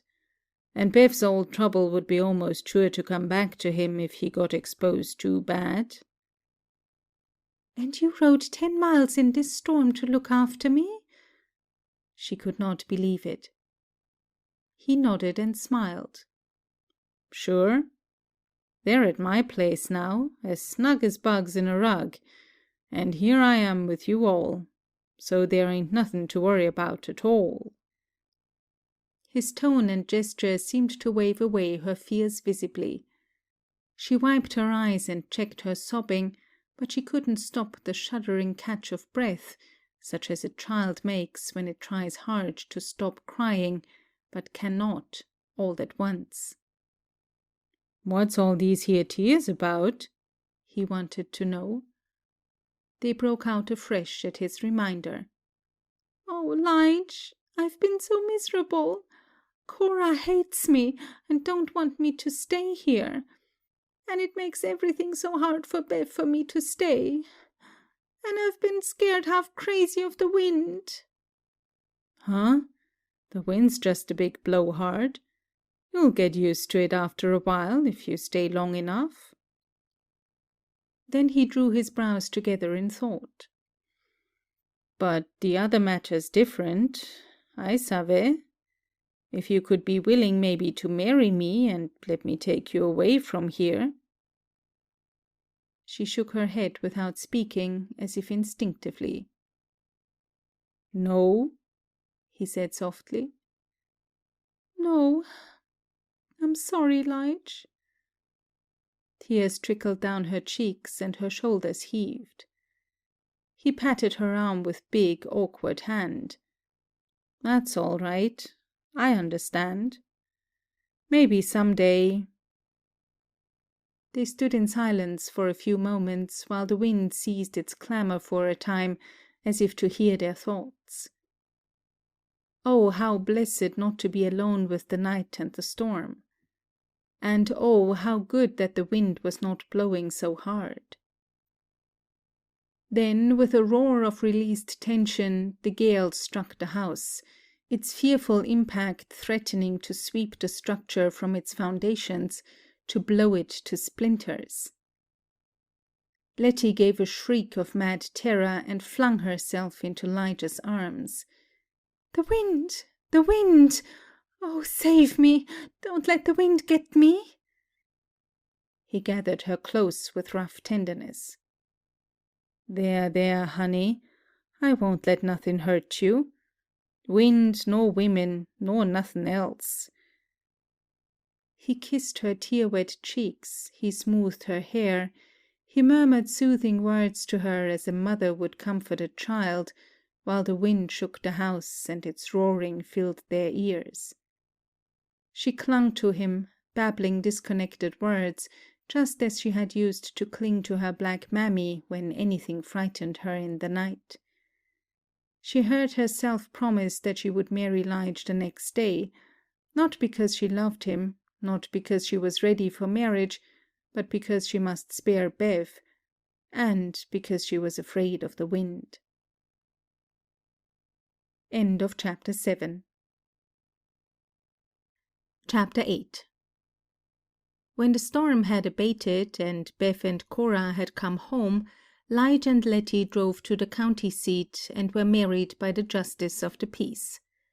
As Letty stood, mechanically saying her "I do," she saw, as on a stage before her eyes, the wedding she had always visioned for herself, the home church made beautiful with flowers, and filled with friends who had known and loved her from her babyhood, the pastor saying a prayer for her happiness, the gallant figure with dark and splendid eyes who was to have stood beside her.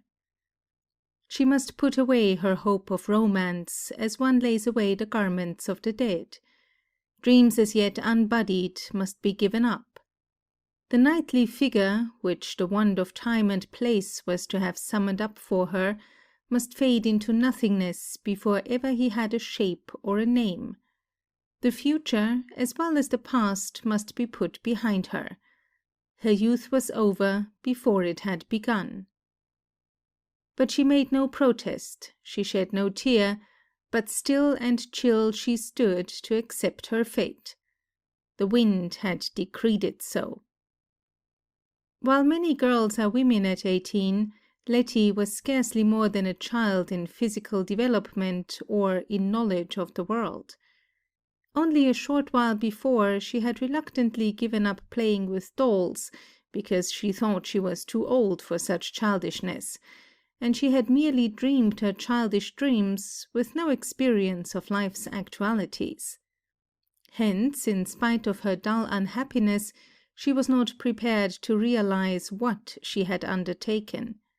Her own ignorance mercifully anesthetized her to a knowledge of the pain that might be possible for her. She mourned over what she was giving up, rather than what she was going forward to.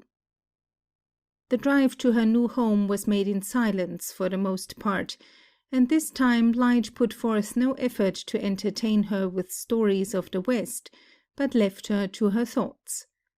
Perhaps he had his own thoughts to engage him, or perhaps he saw that she was not inclined to talk.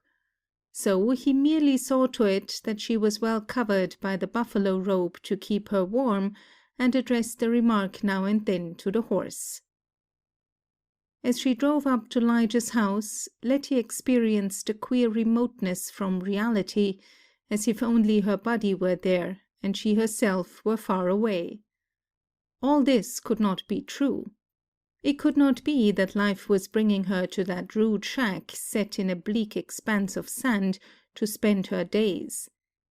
This was some other girl who had borrowed her face and form, and who was to go through this experience of pioneer struggle, of strife with the wind, of a loveless marriage, not she herself, Letty Mason. It was like a picture on a lantern slide, with all the appearance of reality, but soon it would vanish and its place be taken by another. She gazed at the house, which had a bald and naked look, with its shutterless windows, its unpainted walls set up on a few rocks, just a box-house with no clapboards. Set up in makeshift fashion, with a rock at each corner, and an occasional one along the walls, it looked as if it might blow away in a strong wind, to go bouncing across the plains like a leaf. No trees about it, no flowers, no grass. This was to be her home. Lige called out, "Whoopee!" to apprise his partner of their arrival. Sourdough stuck his head out of the door to shout in response. "Blast your hide, you old son of a gun! What do you mean staying away so long? Where you been all day last night?" Then, as he caught a glimpse of Letty, he fell against the door casing in a state of collapse not altogether pretense. "By Gatlins, see who's come!" he whooped. Letty laughed at his embarrassment. "Might as well get used to the sight of me, Sourdough. I've come to stay." "What in heck?" he began, his mouth wide open, his jaw dropping. "Meet my wife," Lige spoke succinctly as he led her in. Sourdough slumped down on a chair and put his hands to his head in a gesture of bewilderment. "No," he contended, challenging first one and then the other with his glance. They nodded.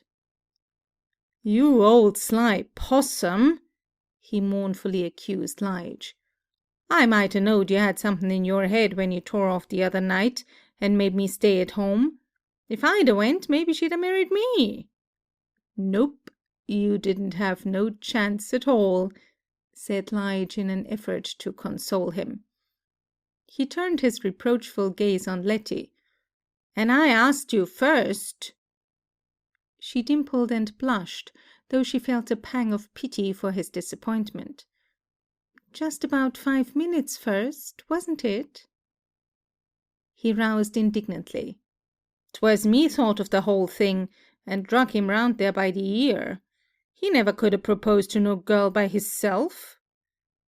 Lige's chest expanded in pride. You don't know me. You can't buffalo me like this. You'd ought to have heard me when the storm was going on. The Norther loosened my tongue, you might say. If they was given medals for the prize proposals, I'd have one pinned on me right now. Sourdough regarded him with a heavy glance. You got the prize all right, he conceded morosely. Yeah, just think of it, bragged Lige. What I'm thinking about is me. This sure knocks me off the Christmas tree. Lige hastened to make his tone cordial. This needn't make no difference at all, old scout. As soon as we get time to turn round, we'll run up another room here and use your kitchen just for the chuck department. Sourdough waggled his hand in a gesture of negation. Not on your tin type. I ain't staying round to be second fiddle. If I can't be tablecloth, I won't be dish rag. I'll bust out of here and set me up a one-room shack further over on my land. Letty spoke up heartily. Build it close, Sourdough, so you can come over here for your meals. I dunno, he growled. I'm mighty particular about my cooking. Well, I haven't had much experience, that's the truth, she admitted. And when a pusson of no experience comes up again an outfit that is short on material to work with, it's a poor showing, I'd say. He went into the kitchen and slammed the door heavily behind him. It was plain that he was hard smitten with disappointment, since he had no wish to talk, since he wouldn't even stay in the same room with the newcomer. Letty felt more wretched still, seeing Sourdough's unhappiness in her marriage. Life was a strange, queer, twisted thing that left you no choice at all. In the days that followed, she was often to think of Sourdough's comment, in relation to other things as well as cooking. Truly, she had had no experience. In Virginia, she had been given no training in household affairs, because Mammy had allowed her only to play at tasks, never to do anything worthwhile, for she took the lead in management, especially after the mother's illness set in. Mammy liked to run things in her own way and turned off work as swiftly and efficiently as a machine with capacious arms and a turbaned head, and a mouth full of Negro melodies. Letty had dusted a little when she cared to, and had arranged flowers for the vases in the various rooms when she felt the inclination. Here she found those talents of slight avail, since there were no flowers, and since it was a futile exertion to dust, when the sand covered everything again immediately afterward. True, she had had some slight experience at Cora's house, but that capable person had managed her own household affairs herself, for the most part, assigning to the guest, who was obviously to be regarded, and to regard herself, as temporary, only such minor tasks as drying dishes, making beds, and so forth. The cooking and the planning Cora had jealously reserved for herself. In consequence, Letty must learn almost everything from the beginning: how to make bread without milk, how to prepare and plan meals without the pantry supplies she had always looked on as simple necessities. Bricks without clay or straw, she discovered. So deep was her bitterness against Cora that she would almost have longed to forget any useful knowledge she had learned from her. For she would forget Cora, she told herself, would put her out of her mind as completely as possible, because thinking of her was a pain and a shame, a reminder of that humiliation she had suffered, a reminder that she had taken the only way of escape from her, a marriage without love. The thought of her cousin's wife scorched her soul and made her aware of latent emotions she had never guessed were in her nature. She mustn't hate Cora, she told herself, for that was a sin. The only way to keep from it was to forget her, quickly, completely, to rinse her mind of her. Yet she loved Bev, and couldn't bear to forget him. She wouldn't let herself think of what Bev must have suffered in letting her go as he had. But he had been helpless. A look almost of death had been in his eyes as he stooped to kiss her good-bye that day. How often must he have asked himself in laceration of spirit if he had done all that he could, if he might not have saved her in some way.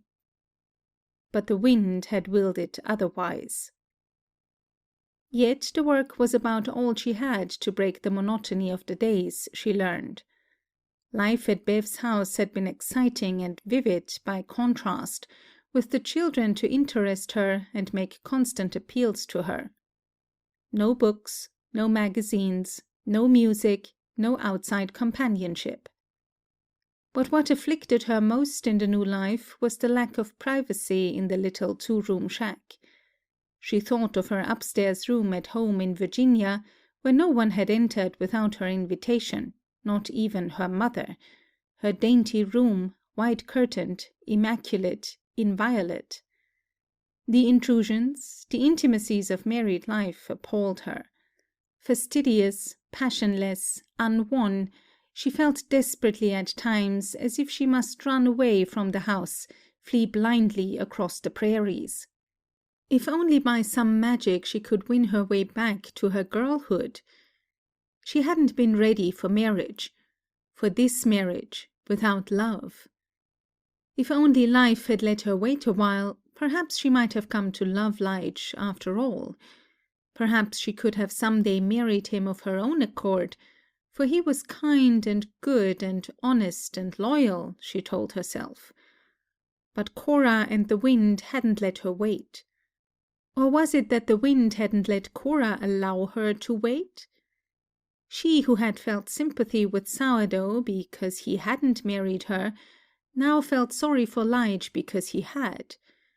She tried to keep him from knowing how she felt, to conceal from him the fact that he had married a girl who didn't love him. True, she had told him, even on that night of the storm, before her surrender, that she didn't love him, but she knew that he had afterwards thought of that as maiden shyness. A married woman loved her husband, in his simple creed of life. She read his mind, his clean and candid mind, and knew that he believed she cared for him as he did for her. She had read novels wherein women had married without love, and where invariably they fell in love with their husbands afterward, dutifully and passionately. But life, she discovered, differed from romances in various aspects. But she would try not to let Lige know how she felt. When he came in from riding the range, tired and dusty, and clasped her in eager arms to greet her, she never pushed him away as she felt an almost uncontrollable impulse to do, but stood, still and chill, to receive his kiss. She even tried to kiss him in response, but the attempt was not successful. "You ain't much of a kisser, are you?" Lige inquired ruefully one day. She flushed.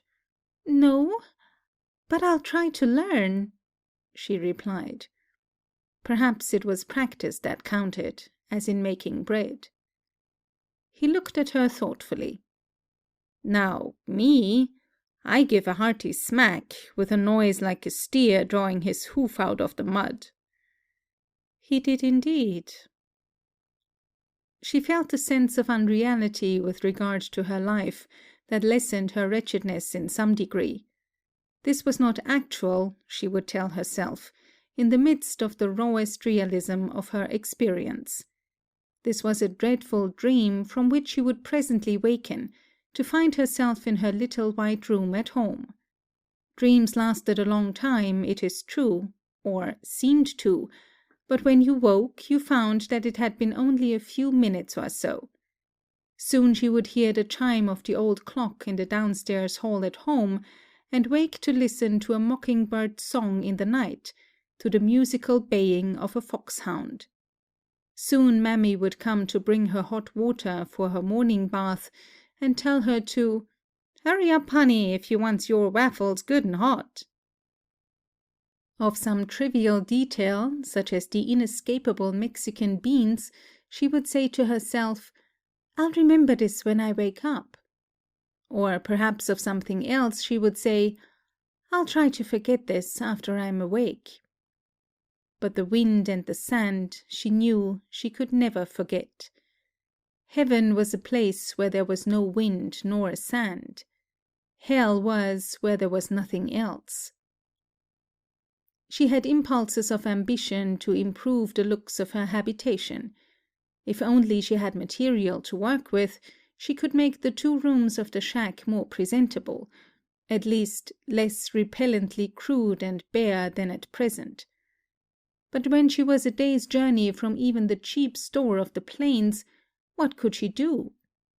And Lige was hard up for money now, and worried about the continued drought, though he tried to hide his despondency from her. She spoke aloud to herself one day, when Lige was out on the range. "If the church at home knew how poor I am, they'd send me a missionary box." Should she write them? But no, I wouldn't have them know for the world. One day she spoke timidly to Lige. "If we could canvas and paper the walls, the room would look a lot better, and the sand wouldn't come in so bad." "Bad so, honey," he said, rubbing his chin reflectively and smiling. Then his smile became rueful. "But we ain't got no canvas, nor paper. When times are better, you can have anything in the world you want. Just make out your order. Don't care what it is. But right now, we got to go slow on expenses. I wish it was different. I sure do." A life in which canvas and wallpaper were unattainable luxuries. But she found in a box under the bed a stack of old newspapers, and she decided to use them as a substitute.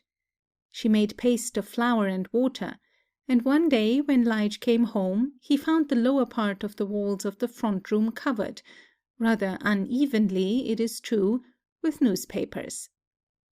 "I left the tall reaching for you to do," she told him. He reached first for her, to give her one of his heartiest hugs, one of his most resounding kisses. "Well, you sure are a smart little trick," he cried. "I put the papers right side up so we can stand by the wall and read," she told him. She received another kiss as reward. When he had finished the papering job, he rearranged the decorations on the wall, the skins, the polished longhorns, the crossed rifles. On the floor, which she had scrubbed vehemently, she placed again the goat skins, the wolf skin. She covered the bed with the Navajo blanket. She contrived a dressing table from an old goods box, over which she draped the skirt of a white muslin dress of hers, and placed on it her simple toilet articles. Lige beamed with admiration of the result of her efforts. "You sure are some little fixer," he cried. She moved aside to straighten a rug quickly, just in time to escape another kiss. Perhaps it was not judicious to attempt improvements after all. When she waked from this long dream, she would laugh over the memory of her house on the plains. But now she couldn't laugh, much, over anything. There was a heaviness in her throat, a tightness about her head, a constriction about her heart that never left her. In the mornings, when she waked, before she was fully conscious of her surroundings, before memory had taken possession of her mind, she would feel a dull oppression of spirit which she could not define or explain. She would ask herself the cause of her distress, before the flash of remembrance came to tell her. She was married, and this was her home. Just so, on the days right after her mother's death, she had wakened with a woe which she could not at first understand, until she became roused enough to remember. She saw very few people, save Lige and Sourdough, who had as quickly as possible erected his one-room house and taken up his separate life, and old Pedro, the Mexican, who lived in a dugout, and who came occasionally to talk to her in his broken dialect. She felt for him something of the same affectionate familiarity she had felt for the darkies at home in Virginia. He was simple and childlike of heart, and yet wise because he was old. Occasionally a cowboy stopped for a meal, or a ranchman and his wife came in to break their journey to town. The women of the plains were philosophic souls that had learned to bear their hardships with fortitude, and they showed that they expected Letty to do the same. Yet in their faces she read strange secrets without their knowing it, stories of their struggles and adjustments, and their longings. Grandma Powers, a wizened little old woman who looked as if time had found her indestructible and retired in defeat from his attacks on her, stopped by with her son one day. She gazed at the front room admiringly. "You got your house fixed up real pretty, ain't ya?" Letty gave a rebellious sigh as she thought of the dream house which her bridal days were to have brought her. "Well, it's a roof over our heads, at least," she conceded. "Huh?" mumbled the old woman with toothless sarcasm. "You better be thankful you got a house to live in. When me and my Jim homesteaded, we lived in a dugout a long spell. You don't know nothin' about hard times if you haven't had to do for a man and 3 babies in a dugout." Letty shuddered. There were depths to which she hadn't yet descended. "I can't imagine how you did it," she cried. "I didn't have no time to imagine. It's what folks imagines that generally ruins 'em. It's like maggots in the brain. My hands and feet had to keep movin' so fast that my head didn't have no chance to contradict them." "But why did you come out here if you didn't have a house to come to?" Letty questioned. Curiosity was unmannerly, yes, but she had to ask. Grandma didn't mind, for she chuckled as one looking back on prehistoric jokes. "There wasn't a house, nor a tree, nor a Lord's blessed thing on these bald-headed prairies when we got here, except wild cattle and wild horses and Injuns and buffaloes. Jim and me had hove everything we had into a covered wagon and we started out. We lived in the wagon till Jim got the dugout ready for us." "But how did you live?" "We lived on game, mostly. Buffalo steak is pretty good, and antelope is fine. And when folks is poor and hungry, they ain't no ways choosy." Letty considered a moment. "I think you were awfully brave." "If you got chillun, you got to strike out to give 'em a chance. But it ain't been a loss easy, I can tell ya. 2 o' my babes was born while I was by myself in the house, except for the other babies, and Jim was out ridin' the range. But I got through all right, and 8 out o' the 12 chillun are livin' today. I got 1 boy in the state legislature, and 1 a preacher." Her head lifted with pioneer pride. Her dim blue eyes, that had looked life and death in the face, unafraid, were filled with wise and quiet victory. Admiration for her surged up in Letty's young heart. "You deserve to have 1 President of the United States," she cried. Grandma cackled enjoyingly. "Maybe I will?" Letty faced her with sudden determination for knowledge. Here was a woman who had grown old and wise on the plains, who had lived through long experiences with pioneer hardships and the problems that a woman has to wrestle with in the West. Surely she could be able to give her some wisp of advice, of encouragement. "How did you ever get used to the wind?" she demanded. A shrewd look came into the far-seeing old eyes that even yet disdained the use of spectacles.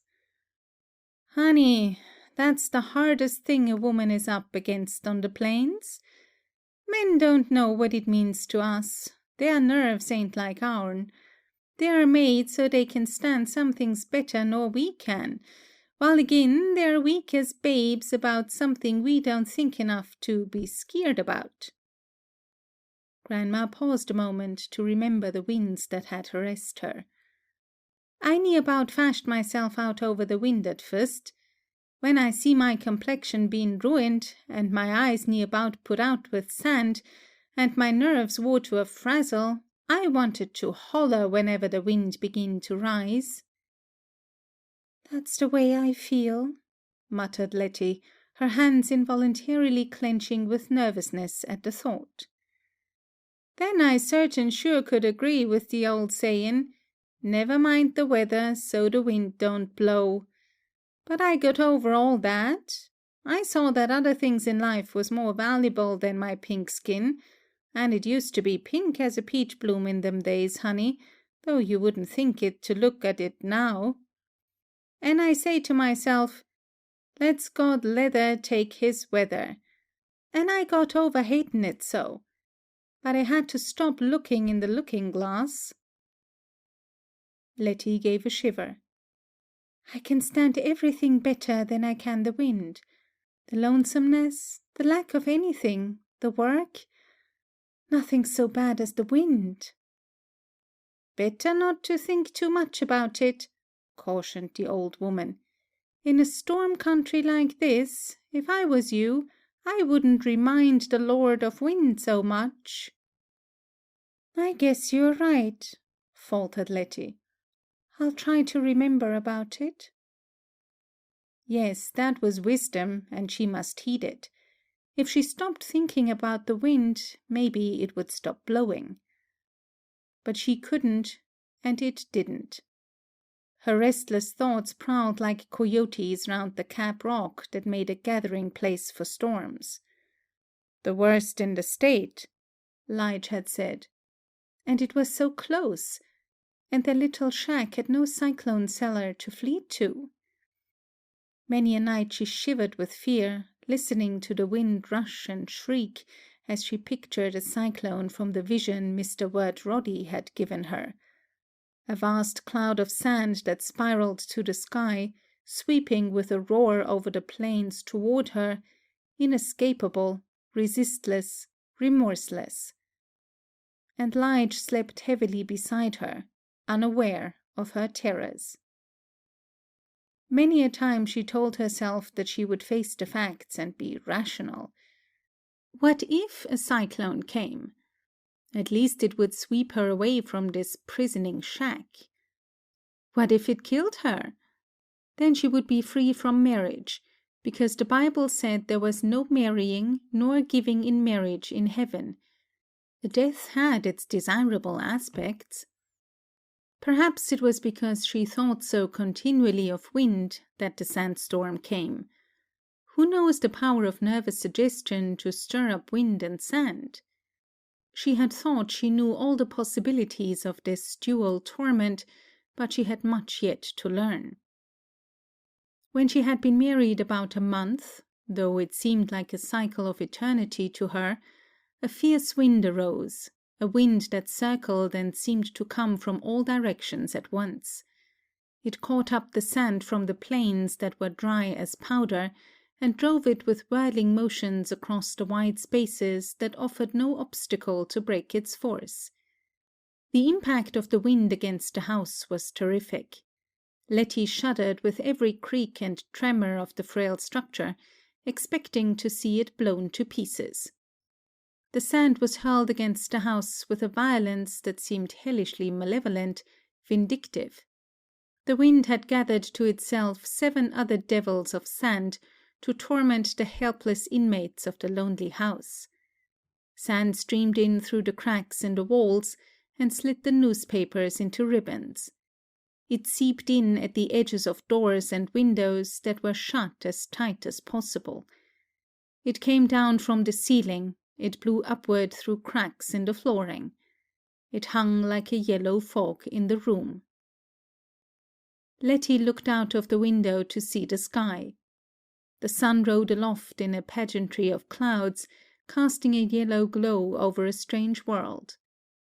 Whirling curtains of dust, veils that writhed and twisted, hung like cloth of gold from the heavens, as high as she could see. The wind was no longer naked and invisible. It had clothed itself with those swirling veils that revealed its obscene antics, its horrific gestures. It was a thing unbearable to see the wind. Letty turned from the window and averted her eyes. But she could not escape the sand. Her eyes smarted with it. Her face stung with it. Her nostrils were clogged when she breathed, and her throat choked with it. Whatever her hand touched felt its harshness that gave her a nervous shiver. When she lay down at night, her pillow was scratchy with its covering of sand. She could feel the grains crawling inside her clothing like vermin.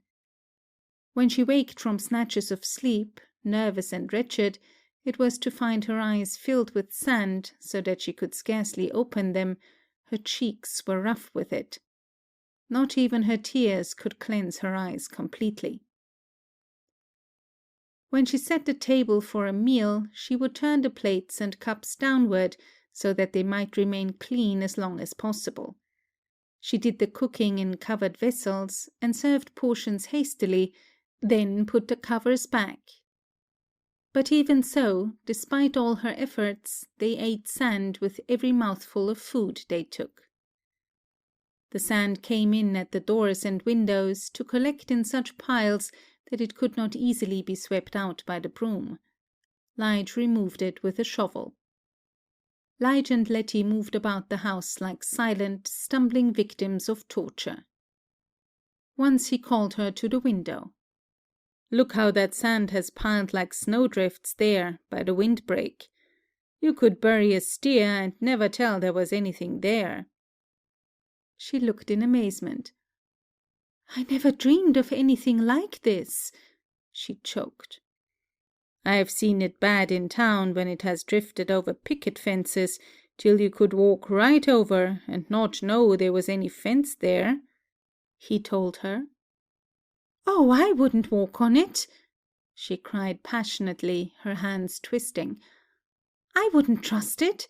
I'd be afraid it would catch me in a trap like quicksand and smother me." "I don't know about that," he said, coughing. "The sand is wicked," she said shrilly. Oh, sand was treacherous, more treacherous than anything else in the world, save wind. No human being, no wild beast even, could be so tricky and so crafty and so cruel as the wind and the sand. But the wind controlled the sand. The wind was behind all the evil that the sand did. It was the evil mind.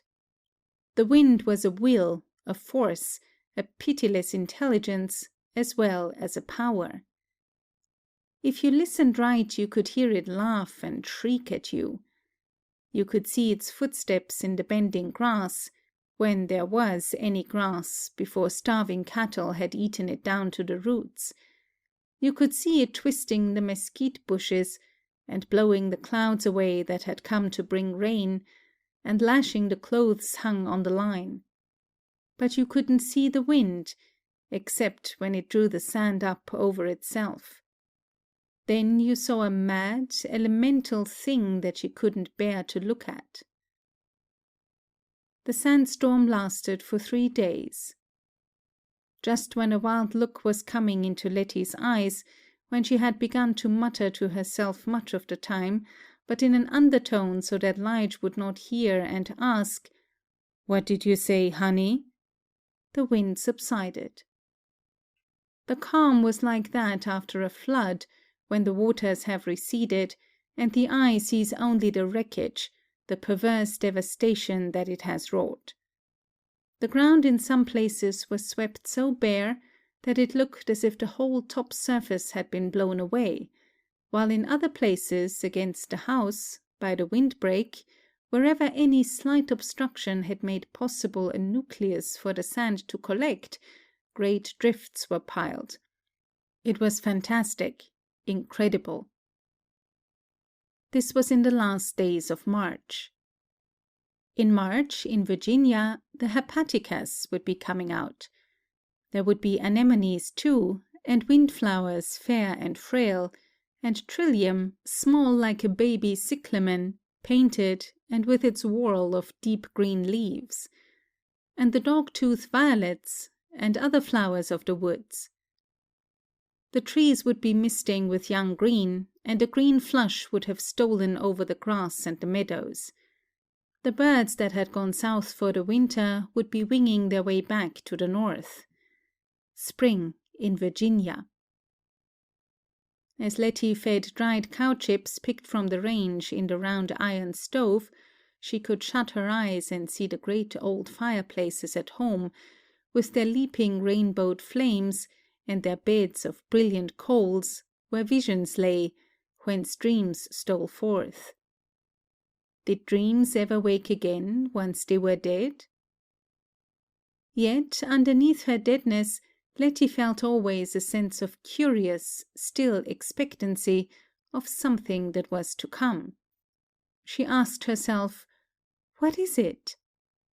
She searched the realms of possibility, though even the unquenchable optimism of youth gave her no promise of change. Still she questioned, but the answer eluded her. End of chapter 8. Chapter 9. It seemed impossible to Letty to meet the demands of reality, to adjust herself to the world in which she found herself, as if a stranger should obstinately refuse or be unable to learn the language of the country he had been exiled to, or to adapt himself to the customs of the place. The whole situation was so overpoweringly strange and displeasing that she was bewildered, thrown back upon herself. Her body ate and slept and walked around in the performance of household tasks, but it was not she herself.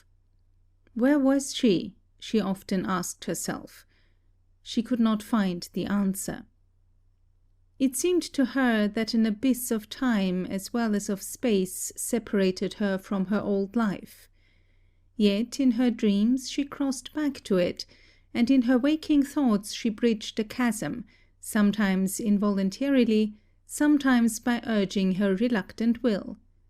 She crossed off each day on her calendar, not as a prisoner eager for the visioned end of his captivity, for what end could come to hers, not as one that looked forward to the coming of a certain joy, what could the future hold for her, but with a dull inertness that must occupy itself in some way.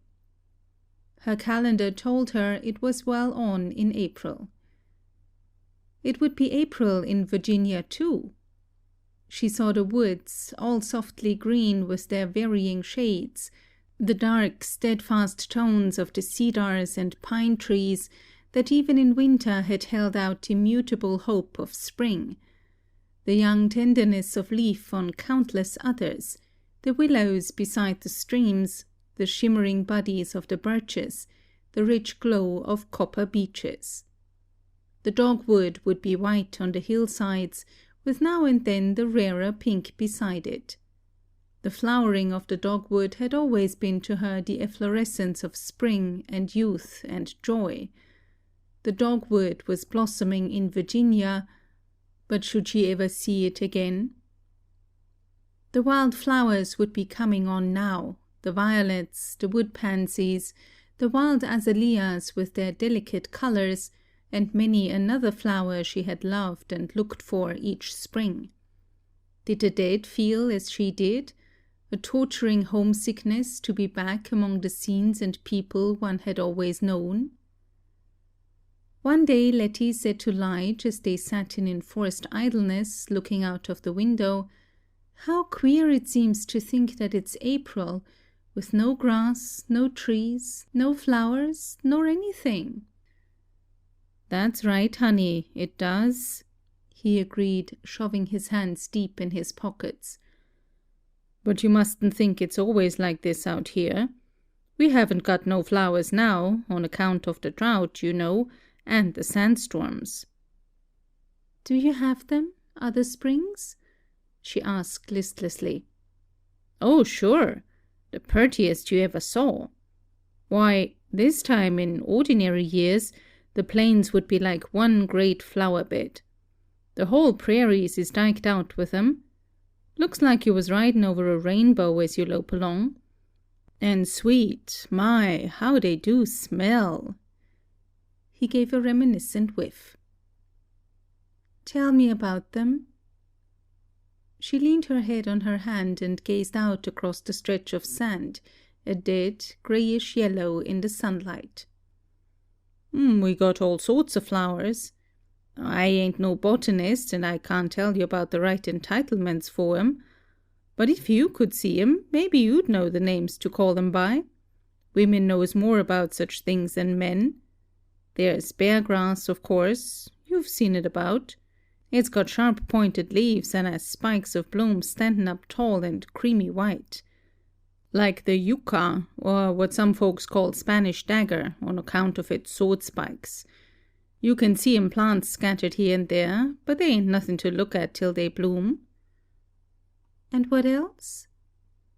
There's all sorts of cactus, some that grows up tall and straight, and some that's sprangly.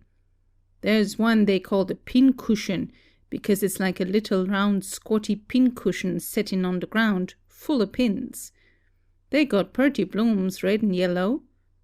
Then there's the prickly pear, with its flat leaves and its yellow blooms. But you got to watch out that you don't touch it, account of the stickers. Even the flowers here on the plains seemed to hold menace. "Do you reckon there'll be any flowers next spring, Lige?" "Oh, sure," he promised grandiosely. "And I bet you a steer you'll say they got Virginia beat all hollow. We got some here I guess you never heard of up there." "What would they be?" "Well," he cleared his throat to meet her challenge. "There's tumbleweed, for instance. When it's dry it goes tumbling across the plains like a little ghost of a plant. In spring it has goldy blossoms that grow in clusters, something like wisteria. Then there's the wild onion. That don't sound pretty, but I've heard Yankees say it was considerable like the trailing arbutus that they set a lot of store by." "It must be pretty," she cried, her eyes brightening at the thought. "Then we got buttercups and all sorts of daisies, yellow and red and blue. I reckon they're all daisies. Then there's something that looks like larkspurs I saw in my grandma's garden in East Texas. Wild larkspur, I guess it is. There's something like honeysuckle, too, pink and white. And there's horsemint, tall and sorta pinkish lavender, in stalks like. Oh, there must be hundreds of flowers I don't know the names to call 'em by. There's a plant that runs along the ground that has a strong yellow bloom and smells like musk. I disremember the name if I ever knowed it." "I'll just shut my eyes and see next spring," she said softly. "I'm sorry I'm such a ignorant galoot as not to know the names. But I'll ask everybody I see and learn 'em for you before they bloom again." "That'll be nice, Lige." She managed a smile for him. "But honest, you never saw anything prettier than these plains in the spring. Everything comes green and blooms all at once, as if it knowed that wouldn't be long before the hot winds burned it up. The ground is like a gay-coloured quilt, with all sorts of flowers smiling up at you.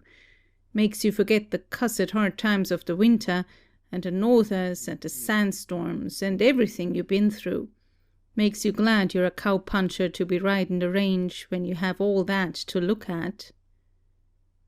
It won't be such a terrible long time till next spring, will it, Lige? His big-mouthed smile was cheerful. Sure not. Just a matter of a year now. Springs come round pretty regularly every year. Guess you think it slipped a cog this time, but it'll make it up to you next year. You see if it don't. You wait. It seemed incredible that spring's flowered footstep could ever touch that dead expanse of sand that her eyes looked at, but Letty told herself that miracles had happened in Bible times, and maybe they would again. She would wait, with what patience she could muster.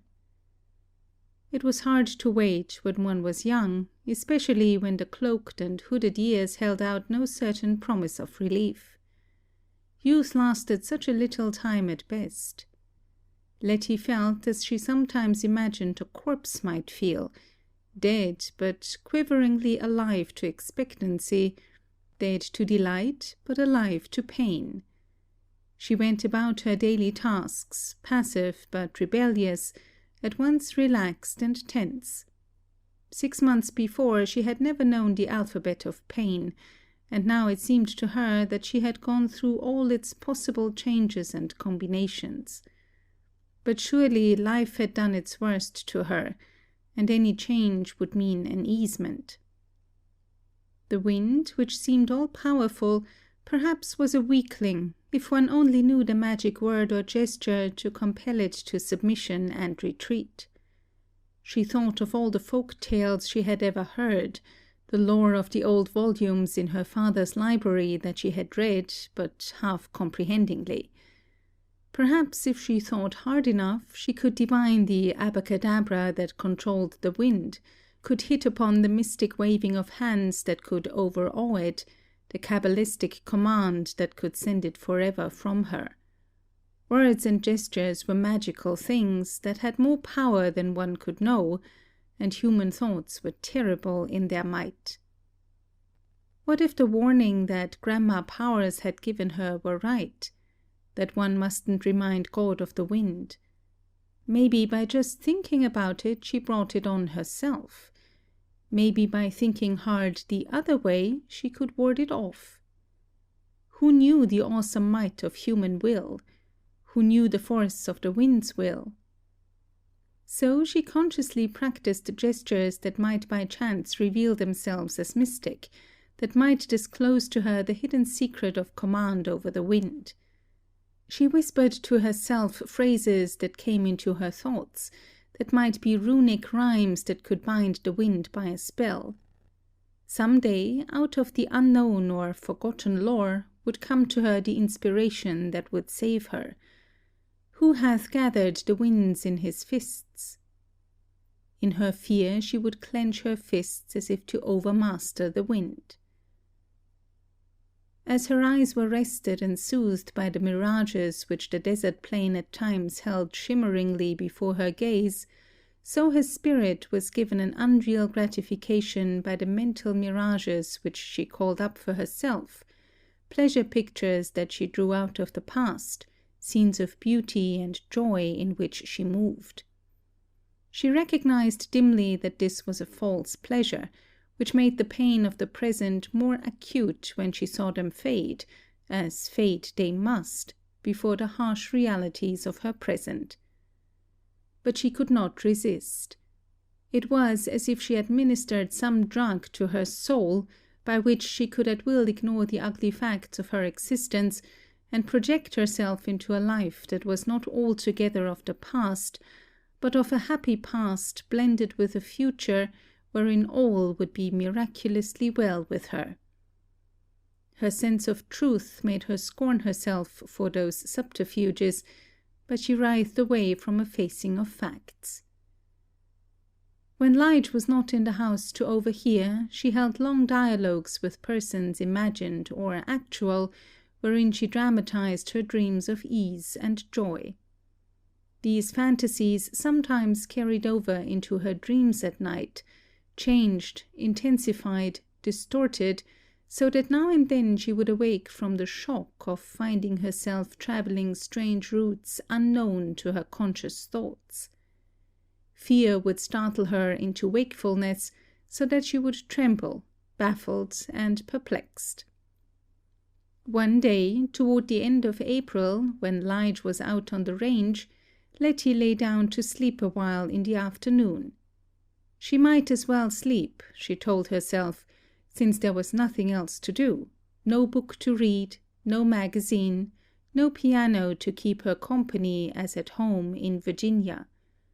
How long she had lain there she did not know, when she was awakened by a knocking on the door.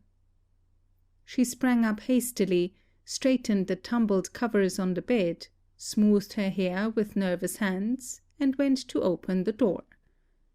Who could it be? Some cowboy, probably, stopping on his way to town. A tall figure stood there. The broad-brimmed Stetson hat shaded the man's face, so that for an instant she did not recognize him.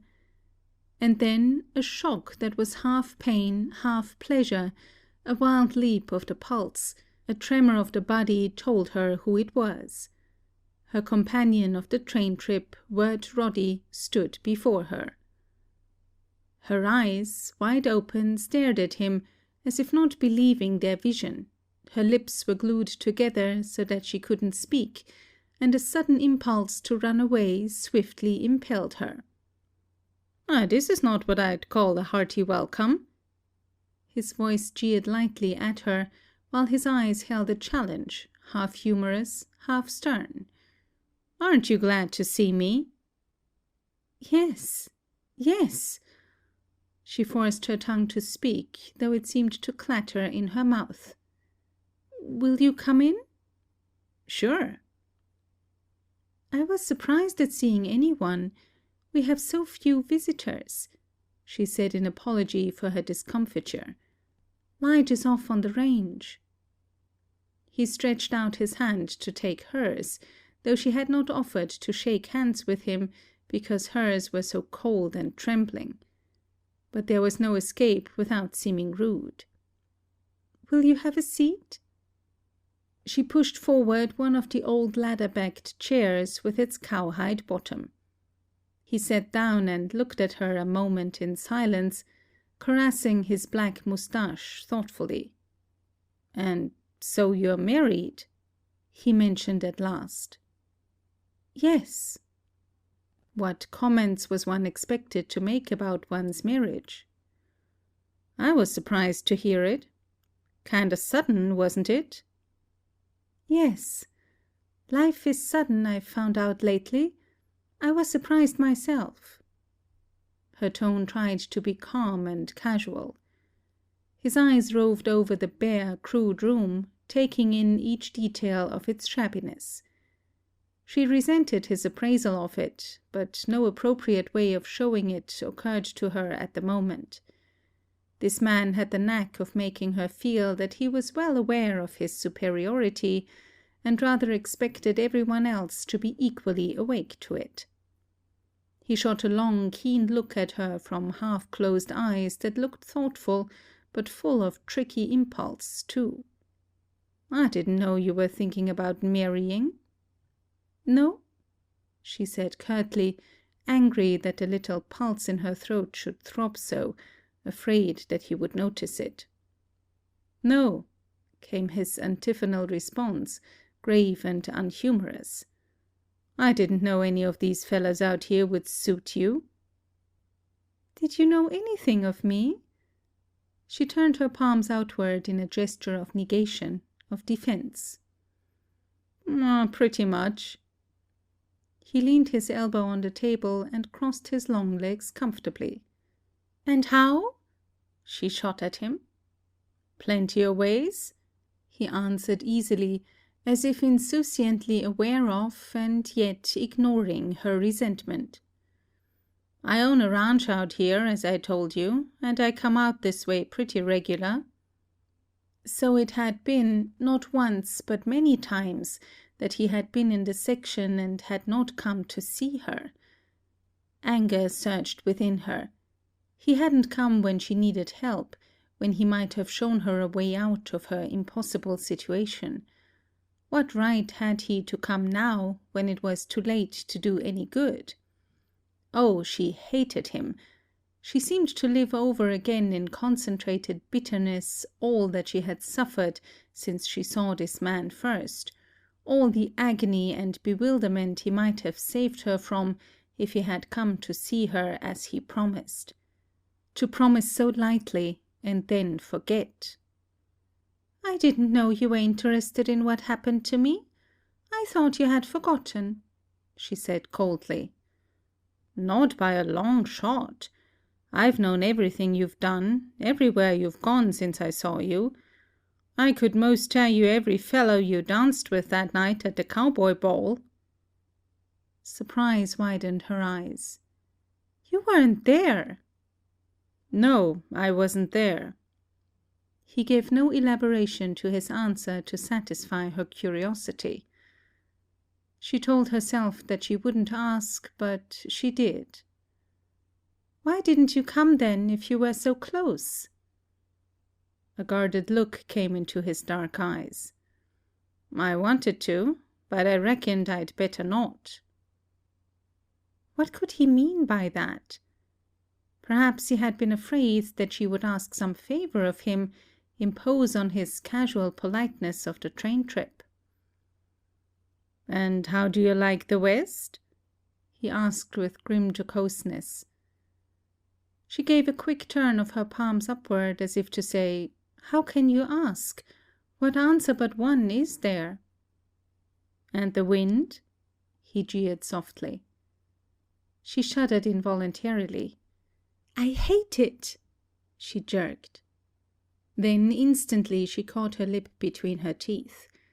She hadn't meant to betray herself, to give him the satisfaction of knowing he had been right, the pleasure of saying, "I told you so." "I did tell you so, didn't I?" he mocked, as if reading her thoughts.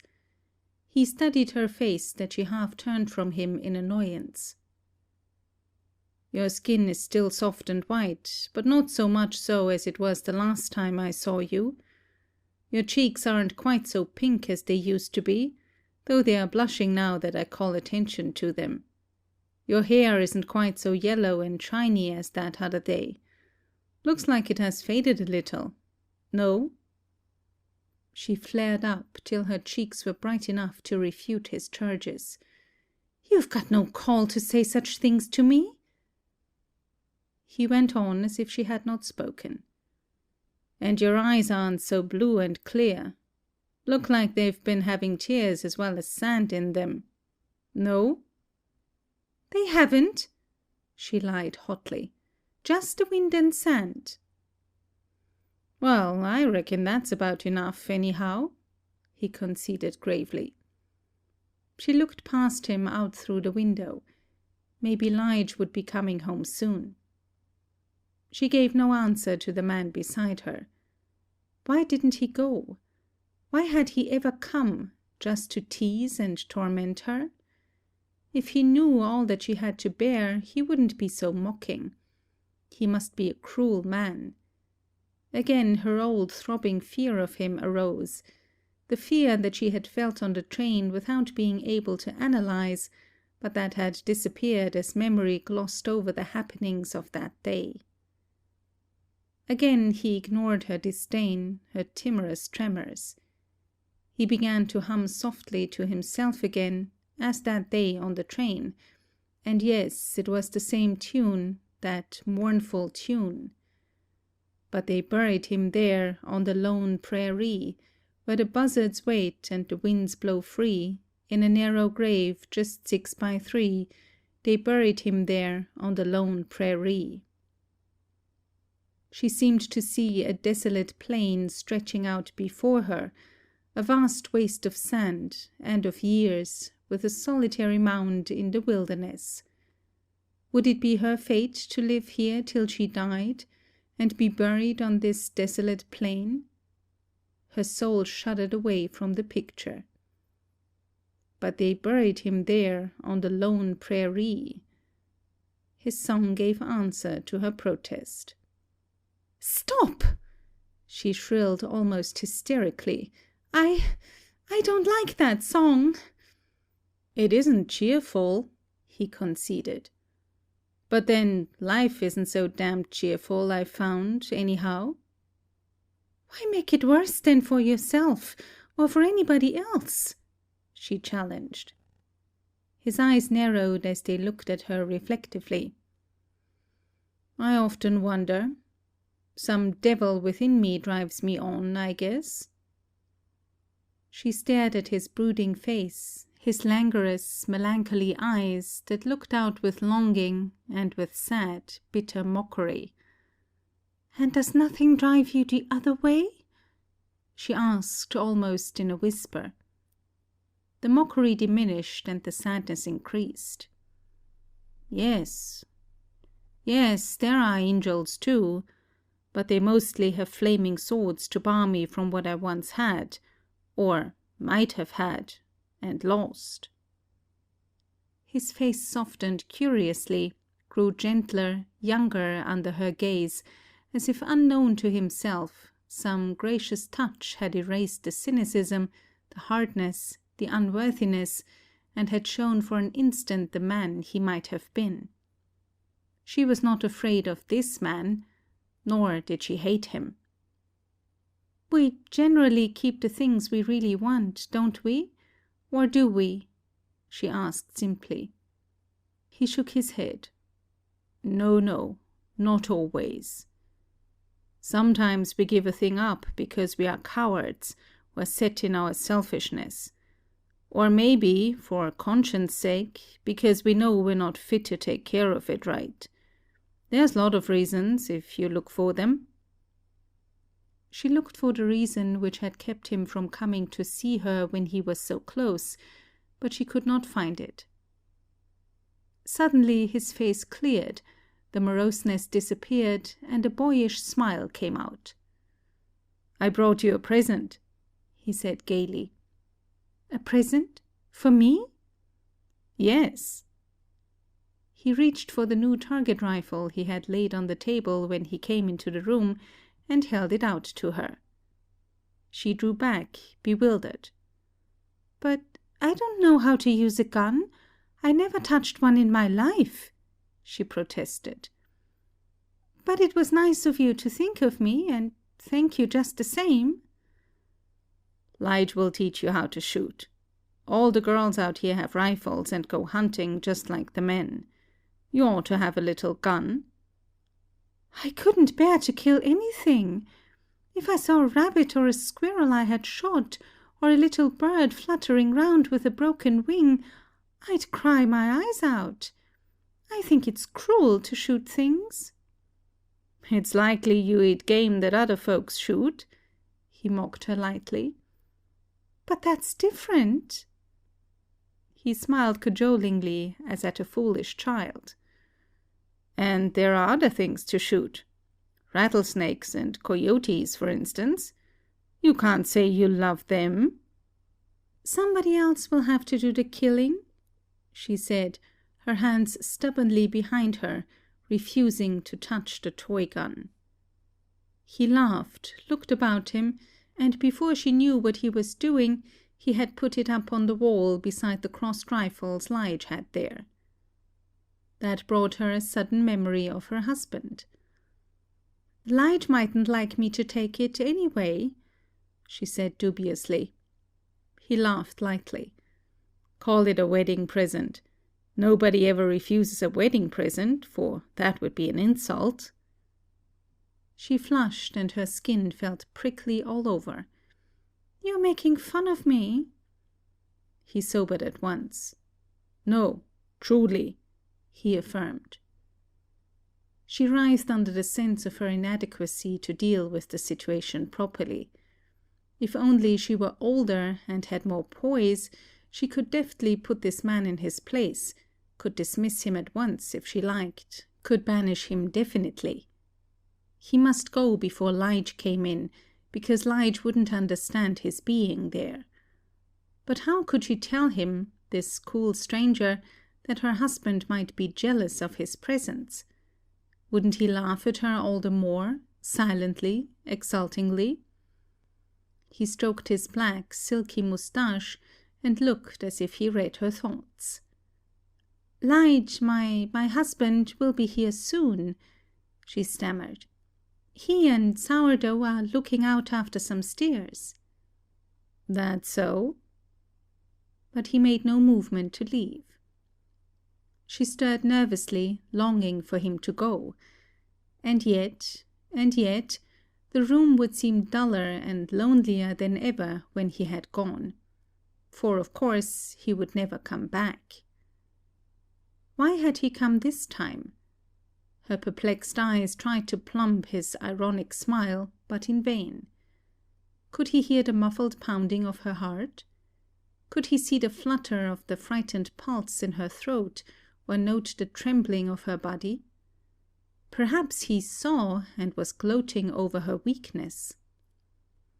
So tranced with excitement over the thought was she, so thralled with the spell of those tragical, humorous eyes, that she failed to hear the hoof-beats of horses outside.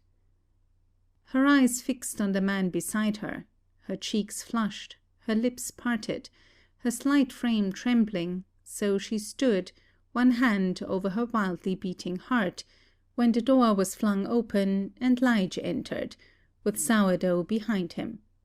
She started back with an exclamation, and then tried to recover her composure.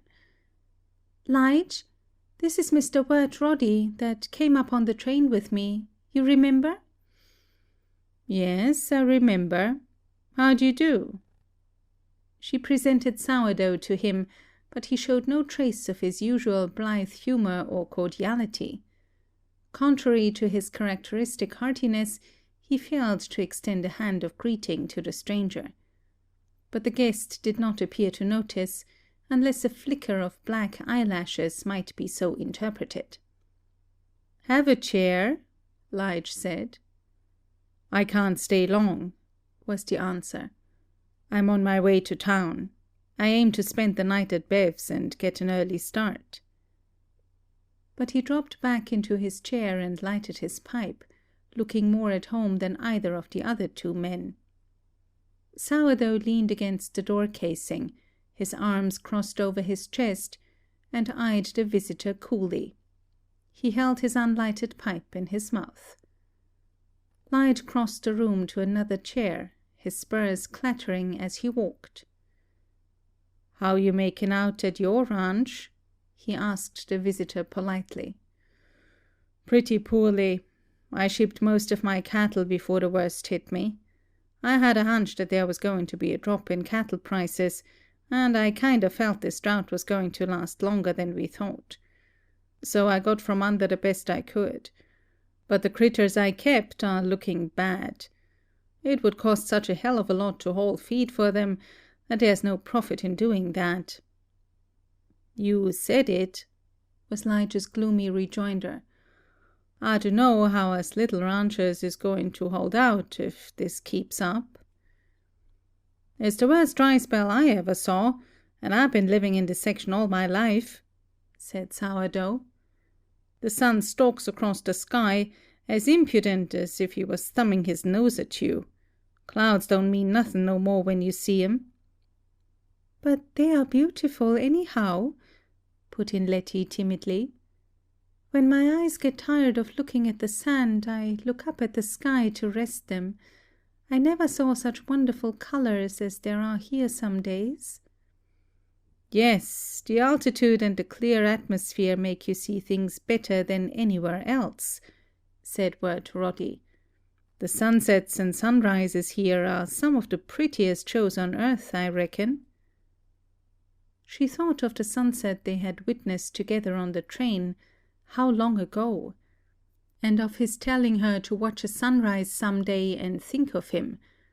How often had she done that? It was as if he had put his signature on the sky at sunrise and sunset, had placed his mark, his brand, indelibly on her memory at such hours. But this was foolish, and she must forget, for wasn't she married now?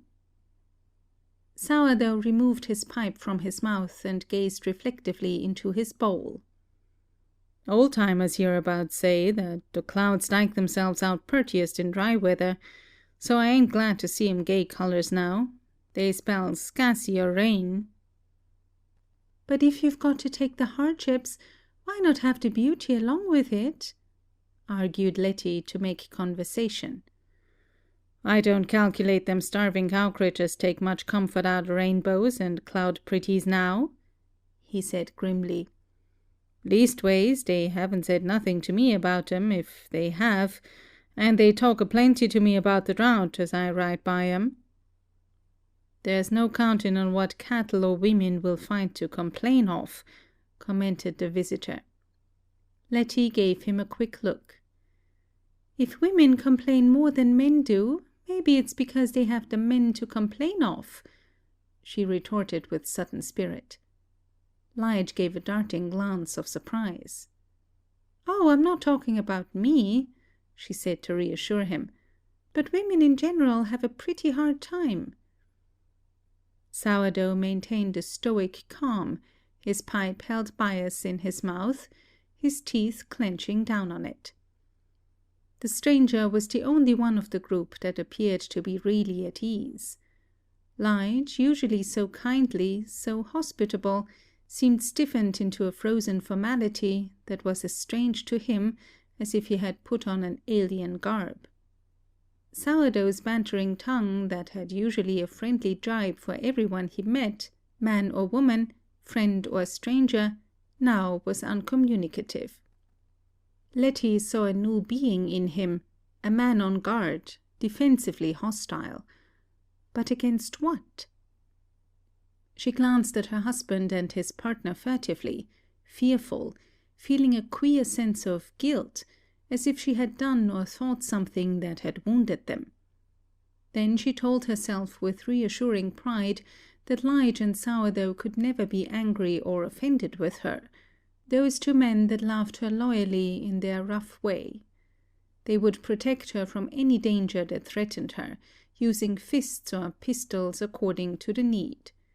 They would lay down their lives to defend her, if that was necessary, she knew.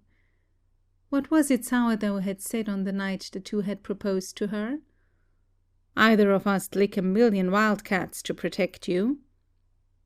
And Lige said, Why, we'd rope and bulldog old Nick hisself if he so much as batted an eye winker to let on he was thinking o' hurting you. On the night of the storm he had said, I won't let nothing hurt you. And they wouldn't if they could help it. A silence fell upon the group, a clamorous silence that seemed filled with magnetic menace. In it seemed to be gathered up all threatening sounds imaginable, of angry voices, violent winds, the crack of pistol shots. To Letty's dramatic imagination, the room was tense with struggle, ravaged by desperate emotions. Involuntarily, she sat on the edge of her chair, her fingers clenched tight. Word Roddy sat nonchalantly smoking his pipe and saying no word. Yet a psychic instinct told her that he read her thoughts, that he was pleased by her tumult, gratified by the hubbub in her heart, that he was feeling his superiority over these two cowpunchers beside him. What if he and Lige should ever come to conflict over anything? Which would be the stronger man, the better fighter? Yet it would be 2 against 1, for Sourdough would side with his partner, no matter what the issue was. And something told her that Sourdough, if once thoroughly roused, would be as quick to shoot as he was to laugh. She shivered, as if a norther had suddenly blown its icy breath upon her. Then a mist seemed to clear away from before her eyes, and she saw the room in another light, the situation in another aspect. Here was merely a transient stranger whom she had met once on the train, who had stopped for a few minutes on his way to town. That was but simple and natural, for didn't other cattlemen do the same? Soon he would be gone, and life would go on as before. She had been light-headed with nervousness, and had imagined foolish things. Her eyes asked him to go, without knowing that they did so. She felt a thrill of superstitious alarm at seeing him instantly respond to her wish. What power did he have to read her secret thoughts? Did he feel regret over having teased and disturbed her? He was considerate after all, and she had been silly to feel afraid of him. She did not offer to shake hands with him in parting, since to do so might be to call attention to the failure of the men to do so. Her eyes apologized for the slight, for their remissness, and his lashes flickered understandingly. It was uncanny how he could tell what she was thinking and feeling. When he said goodbye and moved toward the door, she felt an indescribable pang of regret. Was everything interesting to go out of her life, to leave only the dull days, the lonely monotony? He sprang into his saddle and waved a hand back at her. Her hand fluttered in answer, and then she watched him gallop down the sand in the direction of town. Her gaze followed him until her eyes ached, till presently the speck that had been rider and horse was out of sight, and there was nothing to look at but a stretch of yellow sand, with the sun beginning to sink towards the west. As she turned back to the room, she saw that the eyes of the two men were fixed on her, eyes far-seeing but inscrutable. She realized anew that the eyes of plainsmen have a far look in them, an expression that comes only to those whose vision is used to long distances, to vast reaches of desert or sea, that men, whose gaze is habitually cut off by trees or houses, never come to have. That far look had vision in it, and was not simple to read. Had she betrayed her nervousness? Was she too easy to read? Could these men too, as well as the stranger, see with clairvoyant eyes into her soul? Wirt Roddy had known her thoughts effortlessly. Could Lige and Sourdough do the same? She flushed and tingled and shrank back, shamed and frightened as if her naked body were exposed to their gaze. Yet, after all, what had she done? She asked herself hotly. Lige glanced at the wall where the guns were crossed. "Whose target rifle is that?" he asked. "It's mine. Mr. Roddy brought it to me," she stammered. Oh, why had the man persisted in leaving it when she hadn't wanted? He cleared his throat. "Humph! How come him to do that?" "I told him I didn't want it," she hastened to exculpate herself. "I told him I didn't know how to shoot and didn't care to learn, but he said it was a wedding present, and so he put it up there with the others." Lige turned away and said nothing. Sourdough spoke up dryly. "If you was to ask me, I'd say he had his nerve." But then nobody had asked him, she thought angrily. Why did he have to thrust himself into hers and Lige's affairs? "I don't reckon there's any harm done," she said with elaborate casualness. "Me and Lige can make out to keep you supplied with game enough, I reckon," said Sourdough uncompromisingly. She laughed shortly. "There's not much left round here for anybody to shoot. Looks like the birds and the rabbits have been killed by the drought, or have gone somewheres else where they can find green things growing." "They'll come back soon as it rains," said Lige.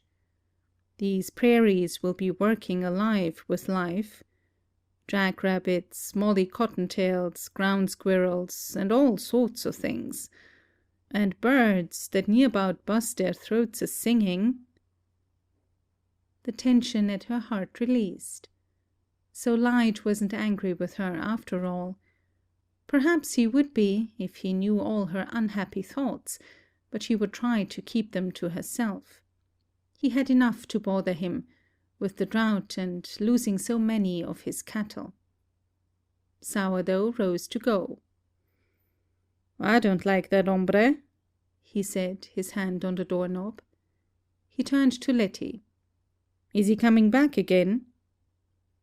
She turned red with confusion and anger. "How do I know, Sourdough?" she flashed. "I didn't know he was coming this time. I didn't ask him his plans." Sourdough wiped his mouth with his hand. "He's one white man I don't cotton to. He's too doggone stuck on hisself. And he gives me a queasy feeling, like a rattler does." Tears of anger rose in her eyes. "I think you're hard to say such things, Sourdough, like you was blaming me for something. Mr. Roddy was kind to me on the train, and I was glad to see him stop by. It's plenty lonesome for me, with you and Lige gone most of the time." Her voice broke on a sob. Lige laid a hand on Letty's arm, and his gaze rebuked his partner. With his wisdom, he said no word. Letty trembled. Was she to bring hard feeling between her husband and his best friend, these two that had meant everything to each other before she came? End of chapter 9. Chapter 10. Afterward Roddy's visit, Letty's nervous lethargy deepened. It was as if some long-anticipated event had taken place, leaving a queer emptiness in the world, because now nothing was to be expected. Ever since Letty had said good-bye to him that night at the station in Sweetwater, and watched the train vanish in a swirl of wind, she had looked for him to return. Consciously or unconsciously, she had expected him. Up to the time of her marriage, she had counted on his dashing up as a figure of romance, to relieve her of the unhappiness that Cora's tyranny imposed on her. Somehow he would change things. Would he not have power even over the wind?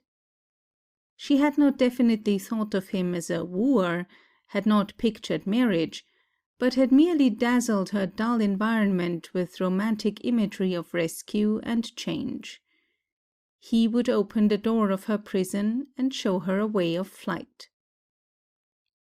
Since her marriage, she had been too inert to be actively interested in him, or in anything, but she had made an effort, according to her ideals of wifehood that must be dutiful, even though unwilling, to put him out of her conscious mind. A married woman shouldn't be thinking of any other man. But he had not gone, for frequently he had risen to the surface of her languid musings, electrifying them to life, had given a tingling colour to hours that otherwise were as empty as the grey sand. He was a man that would not be forgotten. The very thought of him seemed, with casual insolence, to dare one to ignore him. She could see his lip curl with amused scorn at the idea, could catch the flicker of his black eyelashes over ironic eyes as he challenged her to forget him, if she could. He was always aware of himself, in much the same way that Cora was of herself, though with more subtlety, more suavity, more worldly poise, instead of her forthright methods. His egoism was a rapier thrust, while Cora's knocked you down with a stick of stove wood if you got in her way.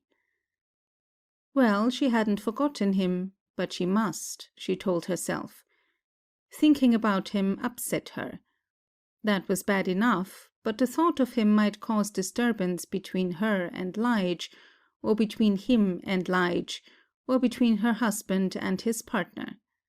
The situation held a danger, any way you looked at it. Thinking was a mental ferment that might lead to explosions, and wreckage if you didn't watch out.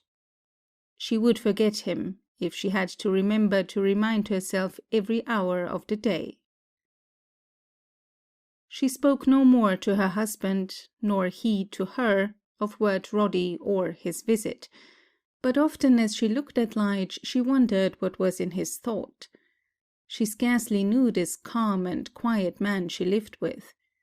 She didn't know him. She was only married to him. She realized the steady strength of him, his sure wisdom in everyday practicality, his sane justice. But she felt that there might be passions, swift and vehement, to which he could be roused, that as yet she knew nothing about. She had never heard his voice raised in anger or impatience, yet she dimly comprehended that there were in his nature possibilities of wrath as resistless as a cyclone. Only some extraordinary occasion would call forth rage in him, she felt sure, as he probably would live his placid life out without any such disturbance. He would never seek trouble. She watched him often as the spring days passed into summer. He might be good-looking if he shaved oftener and took better care of himself and of his clothes, like the men she had known in Virginia. But his hard life made him too careless. She shivered with repulsion when she saw him unshaved, with a dirty shirt on, covered with dust from the range, with his heavy boots that scarcely knew what a polishing meant. And the repulsion deepened when she had to wash his dirty shirts, she who had never had to wash so much as a pocket-handkerchief in her girlhood at home. And he seemed to take her drudgery too much for granted, as if it were natural that a woman should wash and cook and clean up for her man. Such things were expected of pioneer wives, but she wasn't a pioneer, and she hadn't wanted to be a wife. Life had compelled her against her will, life and Cora and the relentless wind. One Sunday, Bev and Cora and the children drove over to spend the day with her. She hadn't seen Cora since her marriage and had almost hoped never to see her again.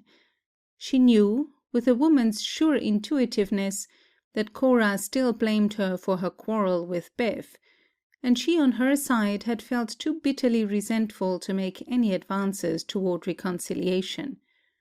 The fact that she was not happy had shut a door between them. If hers had been a love marriage, if she had been happy and content, she could joyously have gone all the way to be friends again.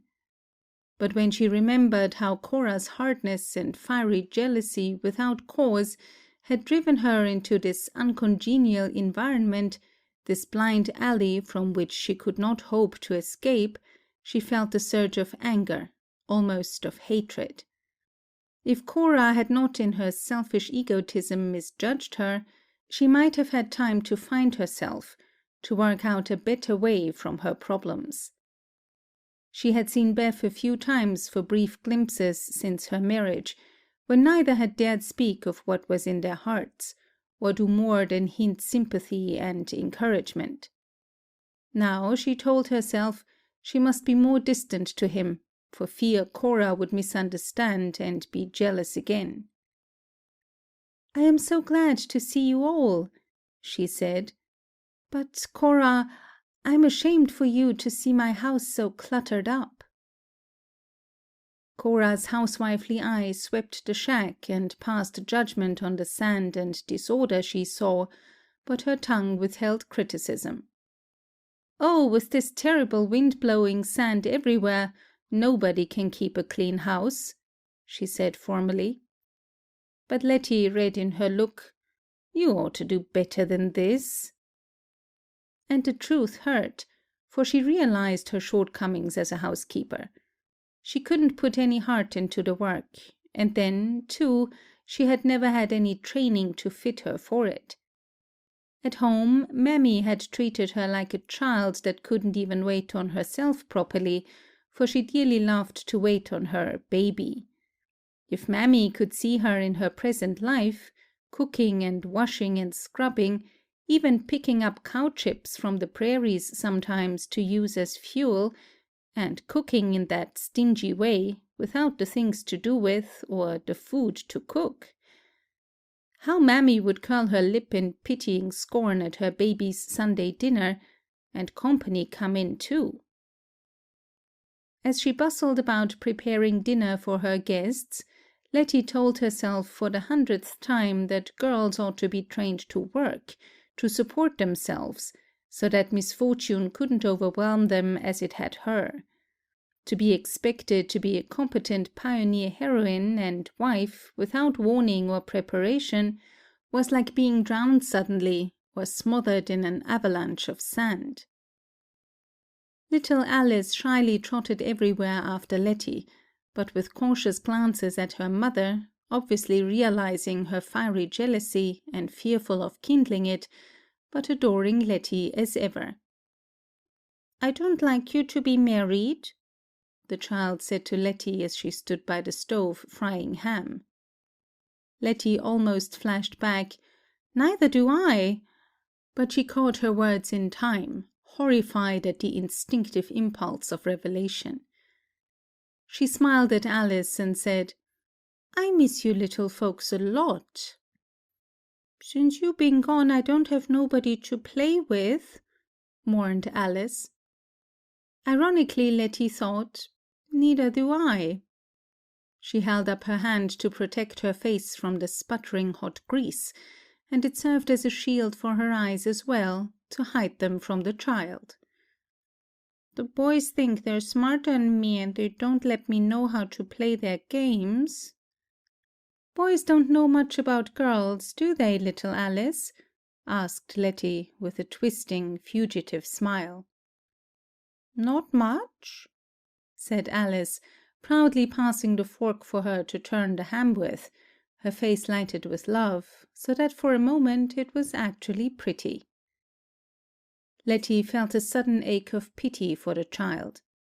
Some day she would be a woman, with her sensitive soul athrill with dreams, with ideals of life and love that perhaps the plain face would render futile. What would life do to little Alice? Would it fling her unready into the arms of a husband she didn't love? Would it break her heart in loneliness, or send her to serve as a patient drudge in some other woman's house? If only she could snatch little Alice in her arms and run away from the cruel world with her. "Papa used to play with me, but he's most generally too tired now of nights," went on Alice. "Don't he feel well?" asked Letty with quick anxiety. "I dunno. He's just tired, I reckon. Mother says he's mopey." "Maybe he's worried about the drought," suggested Letty. "Men have a lot of things to worry them, come to think of it. They've got the living to make, you know." "I'm going to make a living myself when I'm grown," boasted the child. "That'll be fine. I hope you will." "Big Buddy says I ain't pretty, so nobody'll ever want to marry me." "Do you think I ain't pretty? A bit?" She peered wistfully at the woman. Letty gave her a quick hug. "To me, you're the sweetest, prettiest little girl I know. And all sorts of lovely things are going to happen to you when you're grown. You can make them happen, little Alice, if only you don't get in a hurry about life, or let anybody push you too fast. Take your time." The small face brightened as if someone had lighted rose candles within her breast. "I will. I won't," she declared joyously. Letty sent a defiant adjuration to fate to be kind to little Alice. For a moment she felt that it didn't matter what happened to her, if only little Alice could be happy. And ordinary happiness wouldn't do for Alice, any more than for herself. Each was an idealist, sensitive, too easily hurt. From the other room came the sound of high, boyish laughter and Cora's chatter with sourdough. Lige poked a face in the doorway. "Chuck most ready?" "Pretty soon," she said. "I'll set the table for you." "No, me," cut in Alice. "All right, sta bueno. But get a shove on, 'cause I'm most ready to pass out with hunger." He withdrew to the other room to talk with Bev. Presently Letty summoned them in to dinner. It was a tight squeeze to get them all seated round the table in the small kitchen, but the feat was accomplished with laughter, which helped to ease the social strain. Letty, her face flushed from the heat of the stove, presided, and urged upon her guests the plain fare, fried ham, grits, the eternal frijoles, biscuit that had too much soda in them, and canned peaches for dessert. Even if she had known the guests were coming, she told herself, she had no materials to serve a better meal. But, oh, she might have had her house shining clean. She writhed as she read Cora's contemptuous thoughts. The men chatted on, unaware of what the women were thinking. "How your cattle holding out in the drought?" Lige asked Bev. Cora rushed in to answer for him. "I got my brothers to drive most of his herd to free lands northeast, where they took theirs." "That was a good hunch," said Lige soberly. "Sourdough's aiming to start right soon with as many of ours as can stand the trip. But there's a lot of 'em that are so poor they couldn't make it. They'll have to take their chances here. Slim chances they are too, with feed so high and costing so much to haul it that it would break a man to try to do it." Bev wanted to go along with his cattle, but I knew he wasn't strong enough to stand the trip, said Cora. Hard riding and camping out nights is no job for a man that's had lung trouble. You never know when you'll start something again. "He looks well now," said Letty. She felt that perhaps Bev was sensitive about his ailment, his disability, and resented Cora's lack of tact in parading it. Bev smiled indulgently. "Cora keeps a sharp eye out for me, and a good thing that she does too, I guess." "Yep, I watch him like a hawk. I ain't ambitious to be a widow, for I don't think crepe will be becoming to my style of beauty at all," said his wife emphatically. "When are you going to start your bunch off, Lige?" asked Bev. "Sourdough is aiming to go with 'em in a couple of days now. I'll start with him and go a little piece, and then I'll come back to stay with Letty and look after the ones that are left here." It was, in fact, the next day that Lige and Sourdough began to round up the cattle in preparation for taking them to the free lands in sections where rain had fallen and where there was grazing.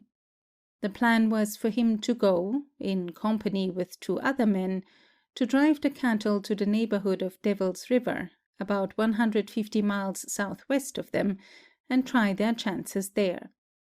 The other man who had gone scouting had reported that the grass was better there, and there was water for the cattle. It was a hard task to gather the cattle together, scattered as they were over the vast unfenced pastures, mixed in with cattle of many other ranchmen. The creatures were not only wild, according to their nature, but they were nervous and frightened and high-strung on account of their famished condition. They seemed to realize that this roundup was unusual, out of time, not a regular affair like the spring and fall roundup, and so they were suspicious and hard to manage. Lige and Sourdough worked the range for miles and miles, closing in on groups of cattle here and there, and heading them toward a central point not far from the ranch house, from which they planned to make a start for the drive to Devil's River. But the animals would break away from their control and scatter to run back in all directions. Full of tricky impulses, nervous from fear, and wild and intractable as well as stubborn, they made the task of collecting them very hard for the 2 men. From the window, as she watched, Letty tried to see what was happening, since the day was clear and windless, so that no sand was blown to obscure the vision, and the extraordinary clearness of the atmosphere made it possible to see objects on the rolling plains for long distances. She was moved with pity, alike for the struggling men and for the scared beasts that could not understand what was being attempted. 2 days they worked at the seemingly hopeless task, but by nightfall of the second day they had succeeded in bunching about half of the herd, and would start the drive next morning. Lige came in, exhausted. "We've had a hell of a time getting these cow broods herded," he said, as he slumped down into a chair and leaned his arms on the table. "They've been starved so long that they're more'n half mad. We didn't get more'n half of them together, work as hard as we could. I'm wore out."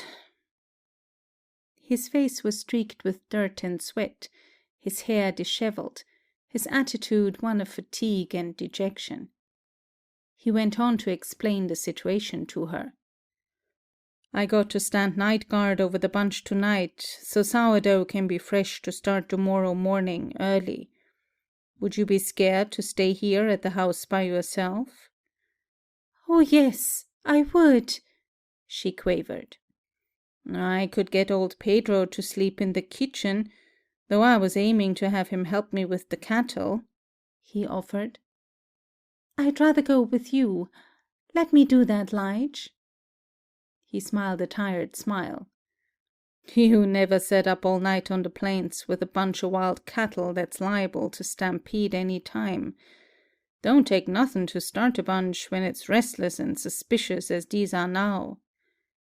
"Let me try it this once," she pleaded. "I'm afraid to stay here without you. And I wouldn't be so scared on the plains tonight because the wind's not blowing. Please, Lige." "All right," he said slowly, too tired to argue with her. "I reckon there ain't no real danger with me and Pedro both on the job. It'll be something different from anything you've ever done." And so it was, she found out. It was an experience that she would never forget, she told herself often during the night.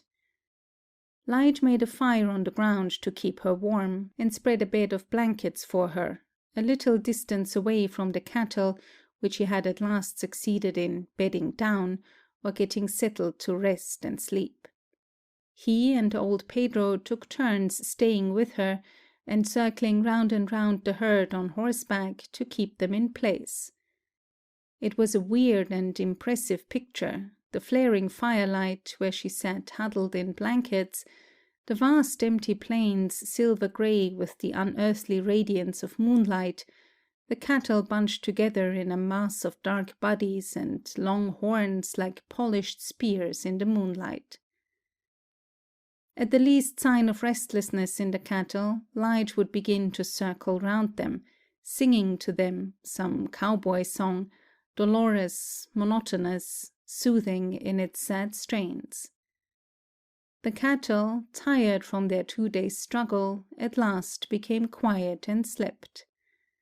Then Letty rested too, with Pedro keeping guard over her, and Lige a silent watcher by the cattle. She felt like some being in another world, in a life alien to anything she had ever known, as she lay, half awake, half asleep, there on the hard ground, under the white tent of the sky, with the wind blowing on her face. Would the wild cattle stampede suddenly and trample her to death? But Lige was watching over her and them. And so she slept. The next morning, by daybreak, Lige and Sourdough were making preparations for the start for their drive. Letty gave them breakfast by lamplight and watched them mount their horses before the first streak of color came in the sky, and called out her "Goodbye and good luck" to them. But the cattle, rested from the night's sleep, were more active than ever, and seemed suspicious of danger. As the dark, moving mass came nearer the ranch house, when the drive began, they were showing signs of panic. Would the men be able to control them? Would they stampede in spite of what could be done? Long horns tossed wildly in the air, bodies lunged and plunged against each other, and the brutes began a mad bellowing.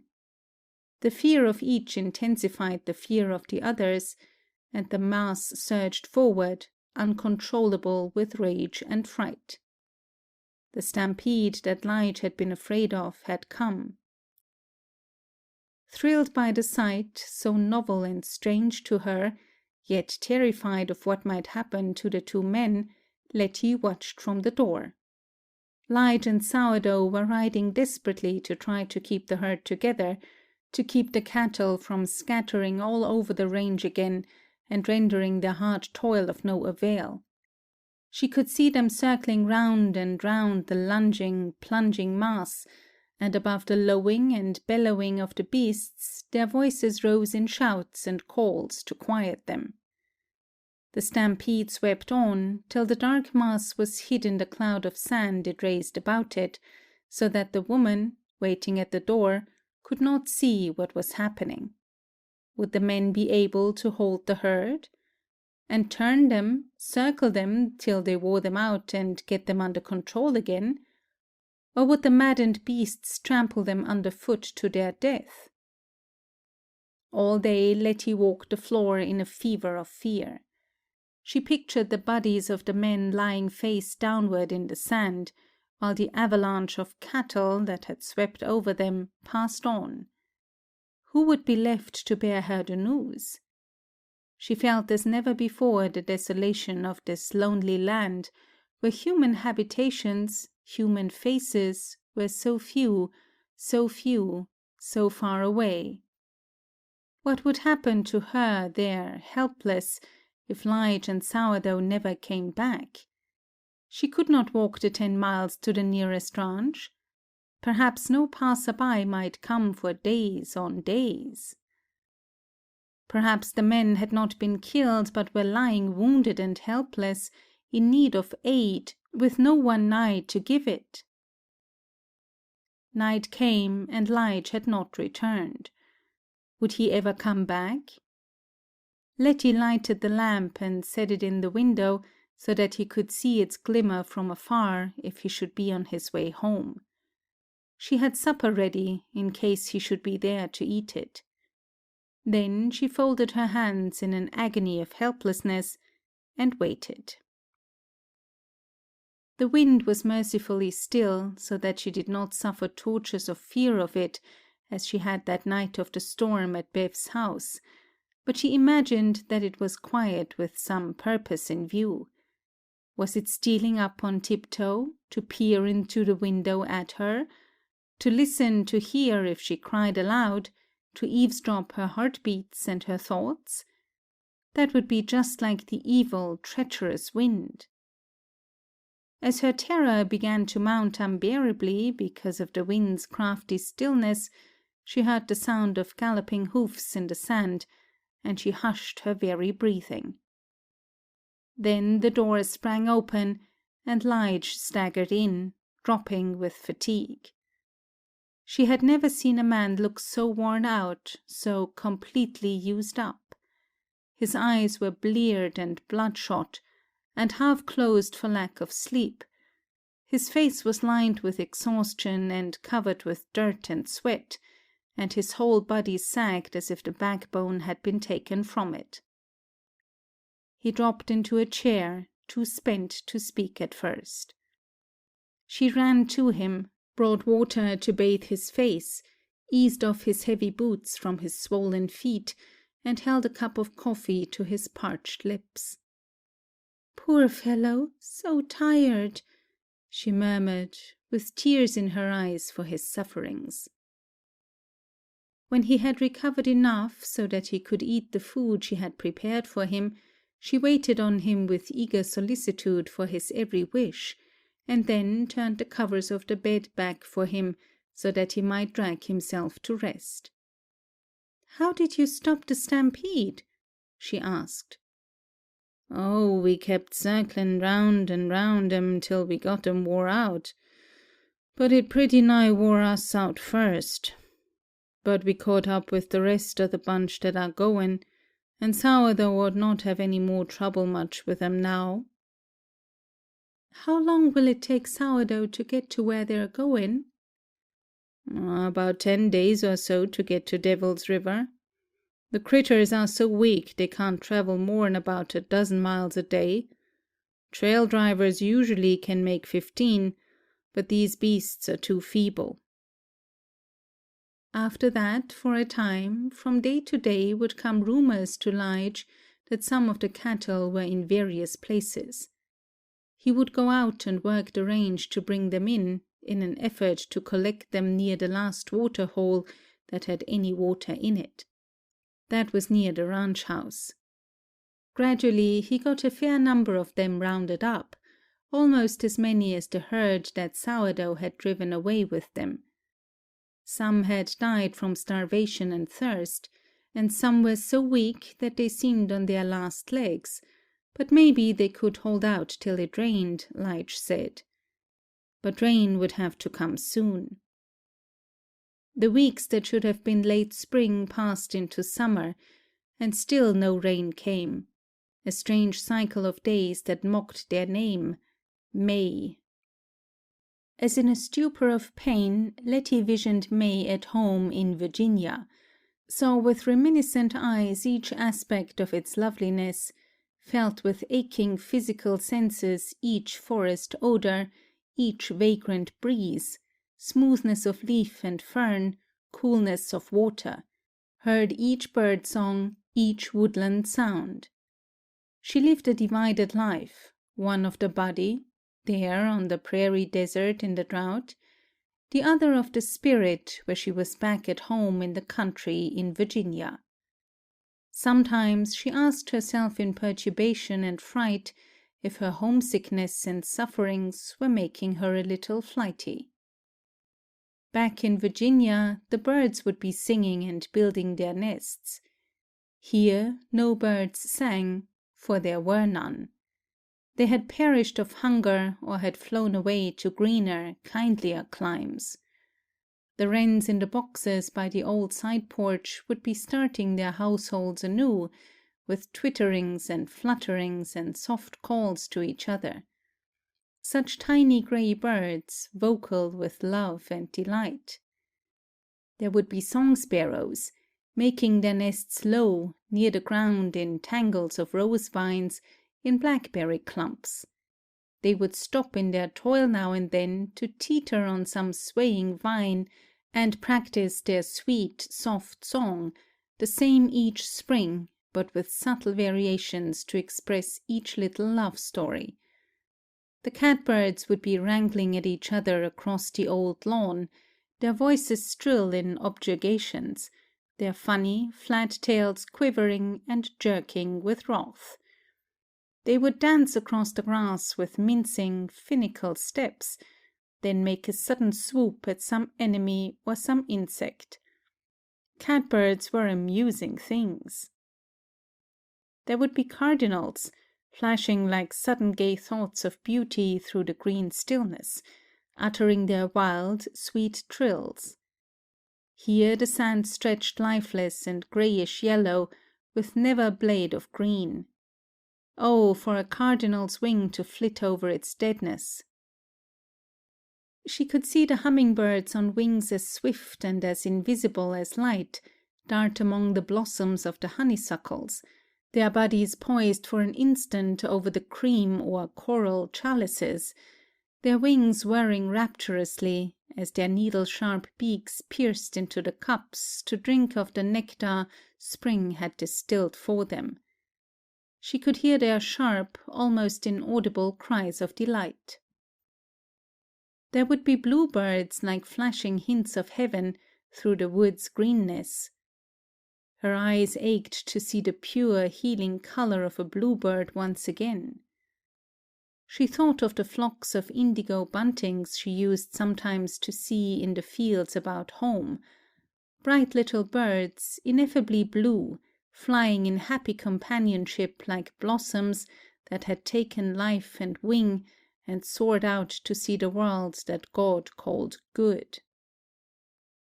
She could hear the calls of the bob whites as they would go stealing through the grain fields at early morning, their voices sounding dewy as the dawn, clear as a lad's whistle to his mate.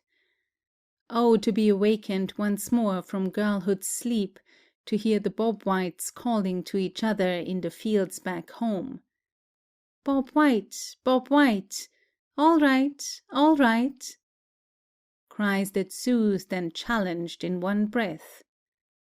Oh, for a life that soothed and challenged, instead of this dead monotony of sand and drudgery and wifehood without love, of ruthless winds that were at you night and day.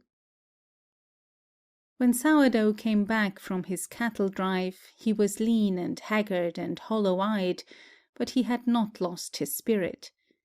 He recounted some of the hardships he and his companions had experienced in getting their herds to Devil's River. When we got close to the waterhole at the end of the first day, the critters were so famished that they stampeded again, trying to get to drink as quick as possible. Some of 'em was trampled to death, and some drunk so hard they wasn't able to move no more. But we finally got the most of the bunch started again next day, and we kept going. But it was the meanest drive I ever had anything to do with. Do you reckon there'll be grass enough round where you took 'em to keep 'em going till it rains here? Asked Lige anxiously. Yep, I reckon. Never can tell, though. I dunno but what we'd a done better to have took 'em over toward Yellowhouse Canyon, as some fellers did. But it's mostly a chanked anyway, for who can tell where it's going to rain first? They say all signs fail in Texas, and I think they're blamed right. When he had recovered from his excessive fatigue, Sourdough began to tell Letty some of the amusing incidents of the drive, and dramatized for her his own ludicrous efforts and those of his companions to outwit the crazed cattle. He was a clown still, she told herself, facing his hard luck with a joke, laughing to hide his despair. Letty winced daily at seeing the tragic buffoonery of these two cowboys, put on partly for her benefit, to keep her from knowing how serious the situation was, and partly because it was their nature to conceal their deeper feelings under a mask of humor. But when she looked at their faces in repose, when they were off guard, she saw more than they meant to reveal. Those stern, sad faces told a different story. She felt an infinite pity for these two brave men, and a still greater pity for herself. All this was their life, their destiny. They were used to it, and knew how to bear it, while she had been thrust into it against her will, crying out against the sacrifice. Should she ever be able to give the faithful Sourdough the friendship he deserved? He asked so little, yet he loved her deeply in his way, she knew, as loyal to Lige as to her. Now she was too preoccupied with her own wretchedness to give much thought to him, or what she might do for him to make his lot happier. And what of Lige? Were she and her husband moving toward each other, or drifting hopelessly apart? They were like two lost figures in a mist, stretching out hands to each other, but unable to see clearly or to think of the future. She had ideals of marriage which she had never consciously formulated, but which had risen out of her childhood memories of her mother's loyalty to her father. Latent memories of 1,000 tendernesses between them wounded her, rebuked her. She reproached herself that she was not living up to those ideals, but she shrank from the moral effort that would have involved. And anyhow, her mother had loved her father and had married him from choice, which made it different, she rebelliously told herself. She hadn't been driven to it against her will. One day in June, when Lige and Sourdough were out on the range, word Roddy came again. Some electricity in the air, some tingle in her blood, some prescience of spirit, had told Letty that something different was about to happen.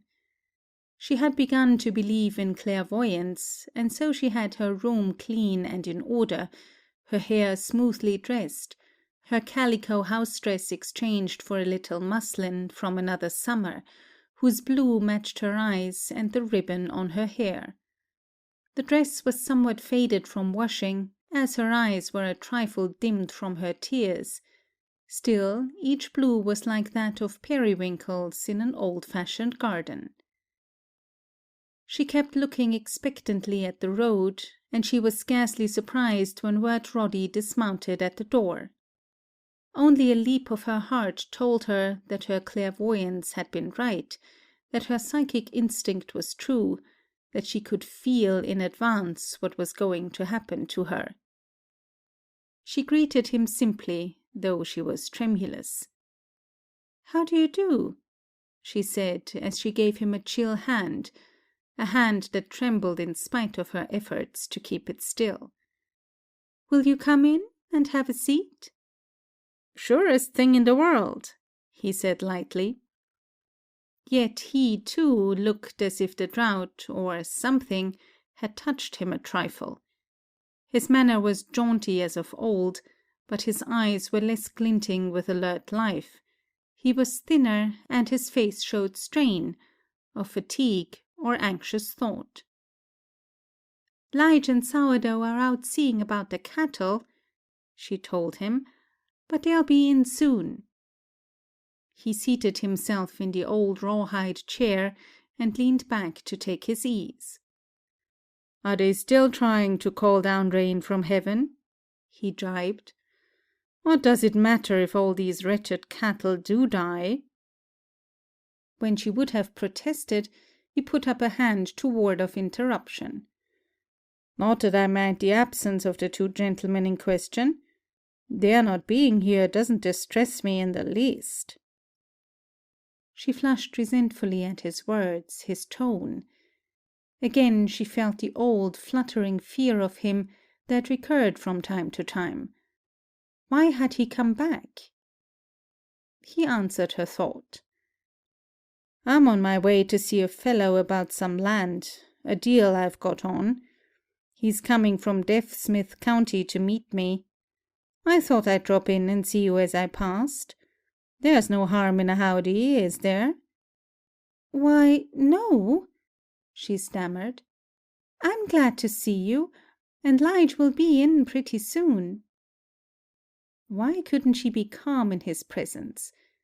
There was no other that had ever upset her so, and he did it knowingly, enjoyingly, she told herself hotly, as a cat would play with a bird, watching it flutter and tremble and try to escape. They talked disjointedly of casual things, with surface speech that meant nothing, had anyone heard. Yet, underneath the commonplaceness of their words, the woman felt strange surgings of soul, riotous fears and raptures, was shaken by tumultuous emotions she did not understand, saw, as in a crystal ball at which she gazed with tranced eyes, another self, another being she had never known she was or could be. And she saw that he read her soul. He saw too. He saw the quiet figure that sat before him, with thin hands folded in her lap, with frightened eyes fixed on his, and he saw through it this other, problematic soul. Why didn't Lige come home? She stirred uneasily and made conversation. "When do you think the drought will end, if it ever does?" He answered gloomily. "Worst outlook I ever saw for the cattlemen. Things were getting prosperous with us too. We'd had a boom in the cattle business for the last few years, since the early 70s. She drew an easier breath. Cattle were such a safe topic of conversation, so impersonal. He smiled as if seeing her thought, and talked on to humor her. "Now many a little rancher will be wiped out, and cow-punchers will have to find new jobs." "I don't know much about the business," she said. "Only I feel sorry for the men that are losing all they have, and for the poor cattle that suffer so. I can hardly sleep at night for thinking of them all. Prices of beef cattle rose from about the 70s up to a year or so ago. Since then they've been going down. Too many herds have been driven to the northern markets, and too many herds are getting a start in other places, closer to the packing houses than Texas is. Lige says you don't know what they are all going to do, she said, her face shadowed by foreboding. It's damned hard on the fellers that haven't got any backing. When a man's bunch of cattle is all he's got, and that's wiped out, where is he? She shivered at thought of Lige. Cattle business isn't a wild romance, anyhow, that it used to be.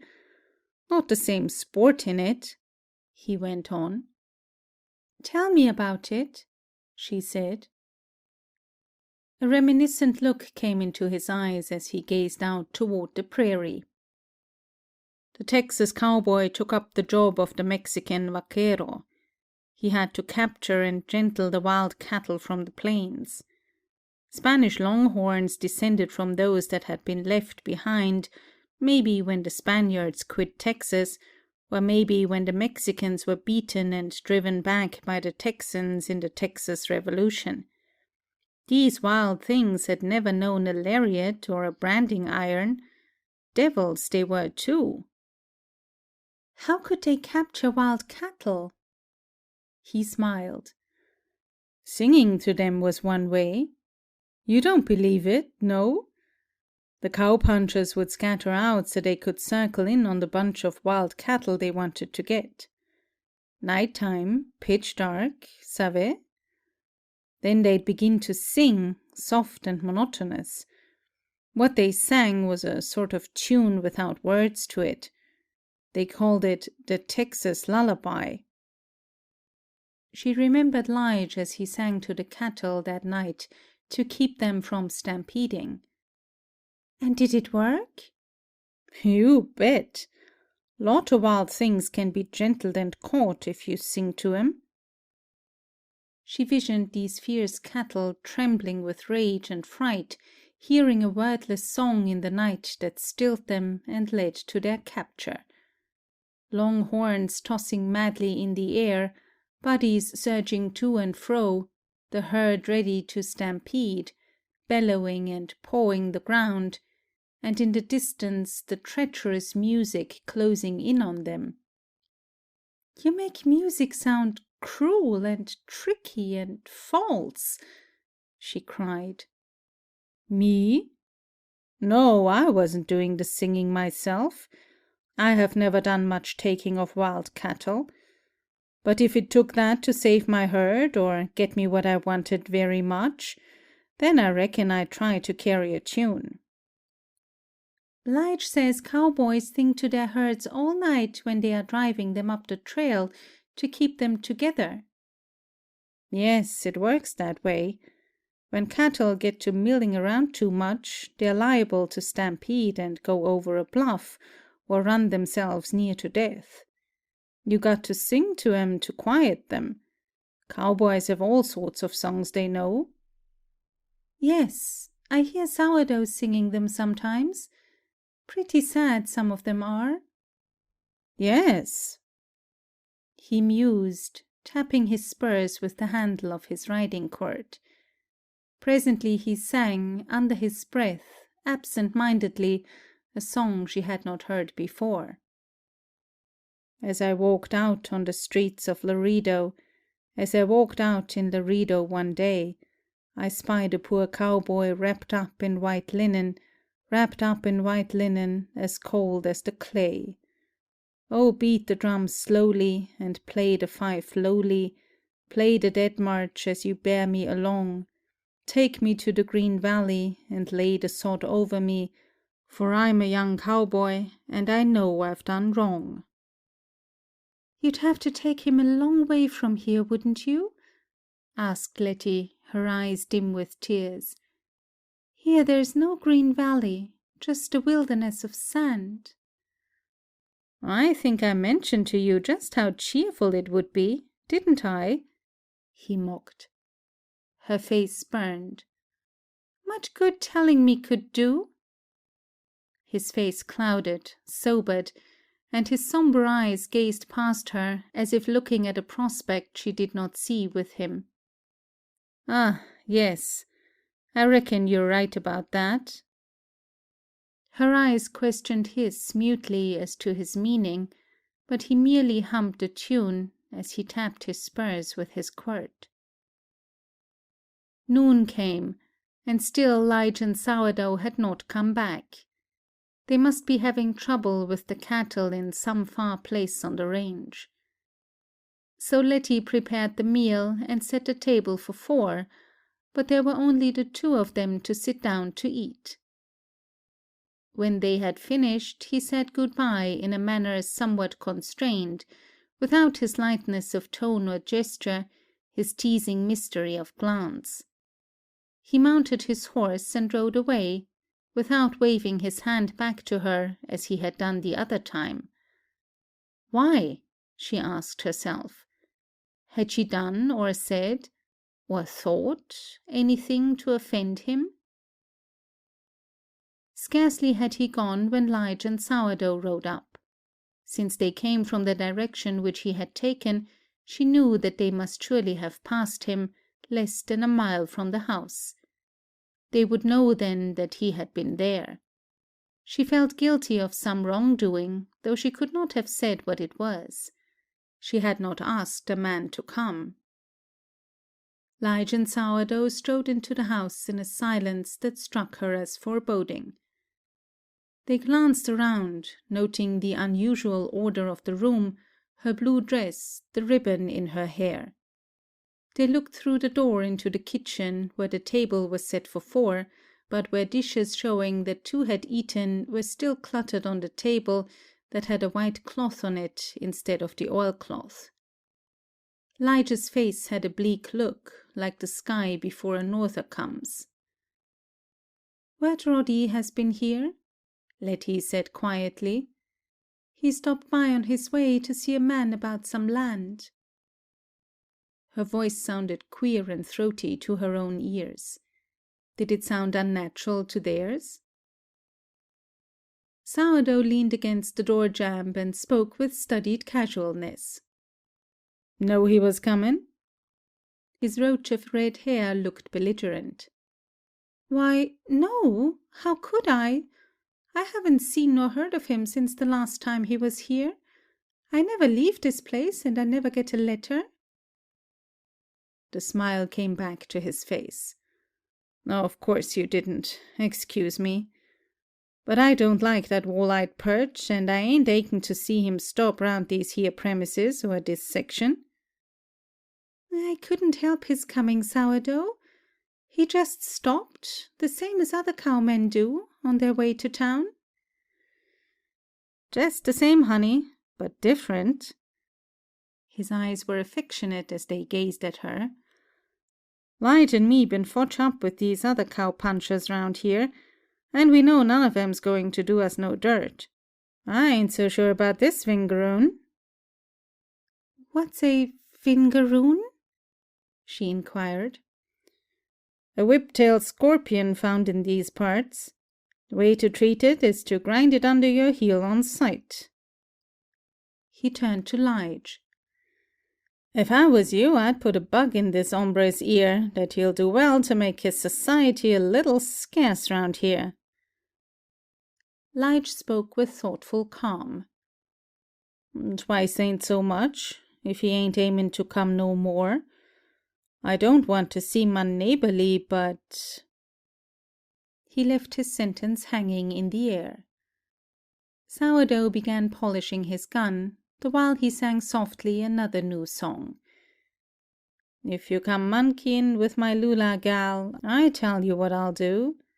I'll shoot you up with my 44 and carve you through and through." End of chapter 10. Chapter 11. June passed into July, July into August, and still the drought continued. "Hot as a 6-shooter," Sourdough said. The sand was like hot ashes heated from the furnace that was the sky and the furnace that was the earth, while the wind was an oven blast, and the days were live coals dragged over the land. Old Pedro had a weather prophecy for every incident, every detail he observed, and he came often to see Letty and express himself as to what was in store for them. When they heard, or imagined they did, the sound of locusts droning, he shook his grey head dolefully. When the locusts cantar, that mean more drought. When the whirlwinds passed across the plain, moving spirals of sand silent and swift, he looked depressed. That mean no rain for yet, he muttered. A foggy morning was to him a bad sign, though Letty argued with specious optimism that fog should rightly hint of rain.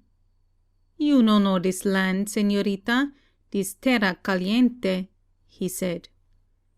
When rattlesnakes came out in numbers, Sourdough muttered, That don't look good.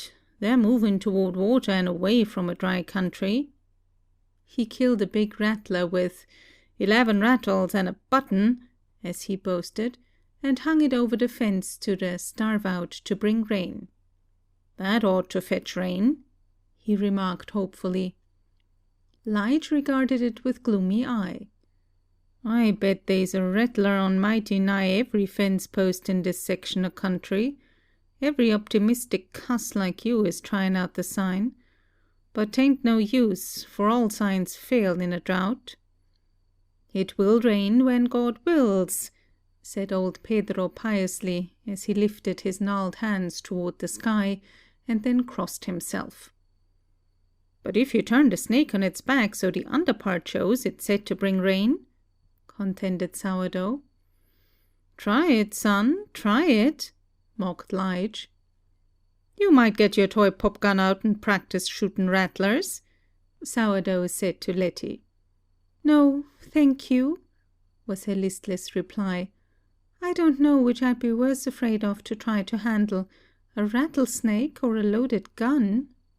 Well, you want to be careful of the business end of both, he chuckled.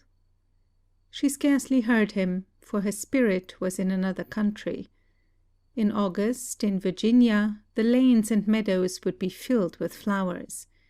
The daisy fields would have faded now, but there would be Bouncing Bet, saucy and vagrant by the roadside, and stretches of blue chicory, like cornflowers, gay as a flock of indigo buntings that had lighted on swaying stems. Queen Anne's lace would be like cobweb in fairy designs held upward for the passing gaze. Wild morning glories would be climbing up every cornstalk in the fields, purple and blue and white, lifting their fragile frills away from the dew and the touch of the soil. The wild roses that had bloomed everywhere in June would have passed, for the most part, now, but a few would remain, white and fragrant and ephemeral as a young girl's dream of love, before love has come to her. Ah, what if one were still young, still a girl in years, but snatched away from wild roses and from girlhood dreams to perish of homesickness in a desert. The jewel weed would be dangling its lovely shining pendants in the sun, golden filigree fit for fairies to wear. The butterfly weed would flaunt its bright orange blossoms by the roadside, a lure for the multicolored, winged things of summer. Up the dead stumps, the fence posts, clambering to tree-tops, would be the trumpet vine with its scarlet bugles. In the woods there would be wild lilies like Indian maidens, tall and rich-colored, while by the edges of streams the ferns would grow, soft and green. Oh, the little brooks that chuckled to themselves as they strayed through the woods and the meadows. If only she might dip her fingers in their waters and cool her burning forehead. She could close her eyes and see the still woods, where the pines stood on tiptoe to peer into heaven, but did they see anything there more beautiful than themselves? where the oaks and the poplars and many another tree showed infinitude of restful greens and purplish shadows, the sunlight like sifted gold making a patina in the grass. Grey-green trunks with lichens on them and little lizards darting up and down like idle thoughts. Benignant spread of branches where birds sang, where squirrels frisked and chattered, and little tree-toads croaked about rain. She looked out over a desert plain. Her eyes ached from the hot sand that the wind blew in them, and from the glare of the sun on parched prairies where no trees shaded the earth. The wind was not so boisterous now as it had been in the winter and early spring, but it blew steadily, relentlessly, till her nerves felt she could bear no more. Never a breath of coolness, never any soothing moisture in the breeze, but a hot, dry blast that seemed to bake her brain, that drove burning sand against her burning cheeks. She could see the heat waves eddy up from the ground and shimmer upward in the sun, visible signs of the torment the people endured. She watched the whirlwinds race across the plain, and remembered that they were prophecies of longer drought. She would look yearningly at the sky for hope of a cooling shower, but she saw only the heavens' awful blue, as clear, as bright as glass, with no clouds anywhere. The buzzards soared clumsily overhead. Sometimes again there would be clouds, a pageantry of colour at sunset and sunrise, a wild richness of sky that seemed like the conflagration of a world. Then she remembered that Sourdough had said those brilliant cloud effects came with drought, and she turned with a shudder away from their beauty. The only beauty that nature showed her here was a menace. The wind blew the sand everywhere as high as she could see, so that it hung a golden gauze between her and the sun, shot through with light. She watched the coppery sun stride across the blue, day after day, and thought of Lige's saying that a coppery sky in time of drought meant more dry weather. She saw few signs of life now. A horned toad would sometimes flash by her, its bright beady eyes glittering, its spiked body covered with horny protuberances like a coat of mail, or an ashen lizard would slip past. Sourdough told her one day, "Horned frogs can squirt blood out of their eyes at you if you skeer 'em, folks says." After that, she was more afraid of them than of rattlesnakes. Sourdough tried to be jocose about the situation. "Well, at least we ain't having no cyclones," he said to Letty one day. "Folks out here say, 'Never mind the weather so the wind don't blow.'" The plains in their terrible distinctness showed dead prairie dogs, dead jackrabbits here and there. They had perished for lack of food and water. Only the coyotes remained, and they prowled night and day, for they lived on flesh, and grew fat on the bodies of the dead. There were no songbirds left, only the buzzards, carrion birds. Only the buzzards and coyotes were well fed. The great hideous birds were too gorged to fly high now, and flapped their wings lazily over the ground, above where the dead horses and cattle lay in stark attitudes. The desert mocked her with its mirages, showing her, across a stretch of yellow-grey sand with its clumps of bear grass and leafless mesquite bushes, the vision of green trees and still lakes with willows dipping down to them.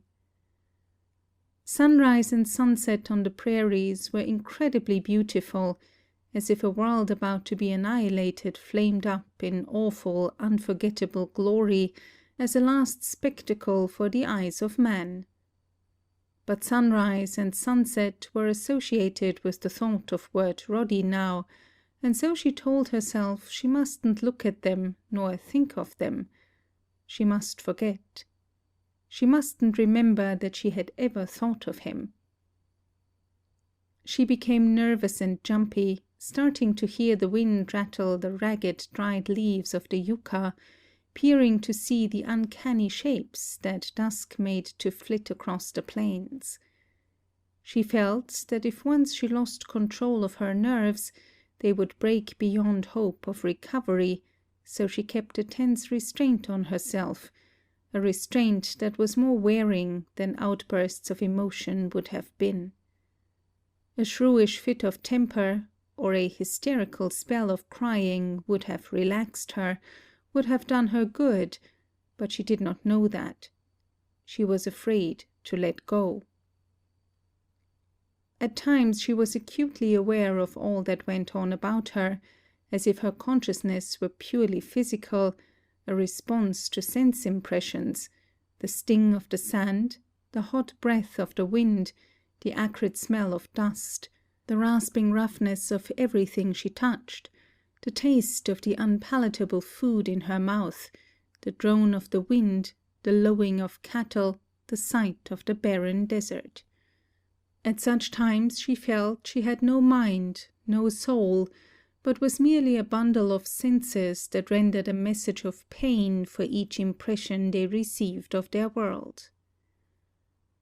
At other times she felt she was not there in the body at all, was unaware of anything physical, but conscious only of the psychical, of her loneliness, her longings, her despairs.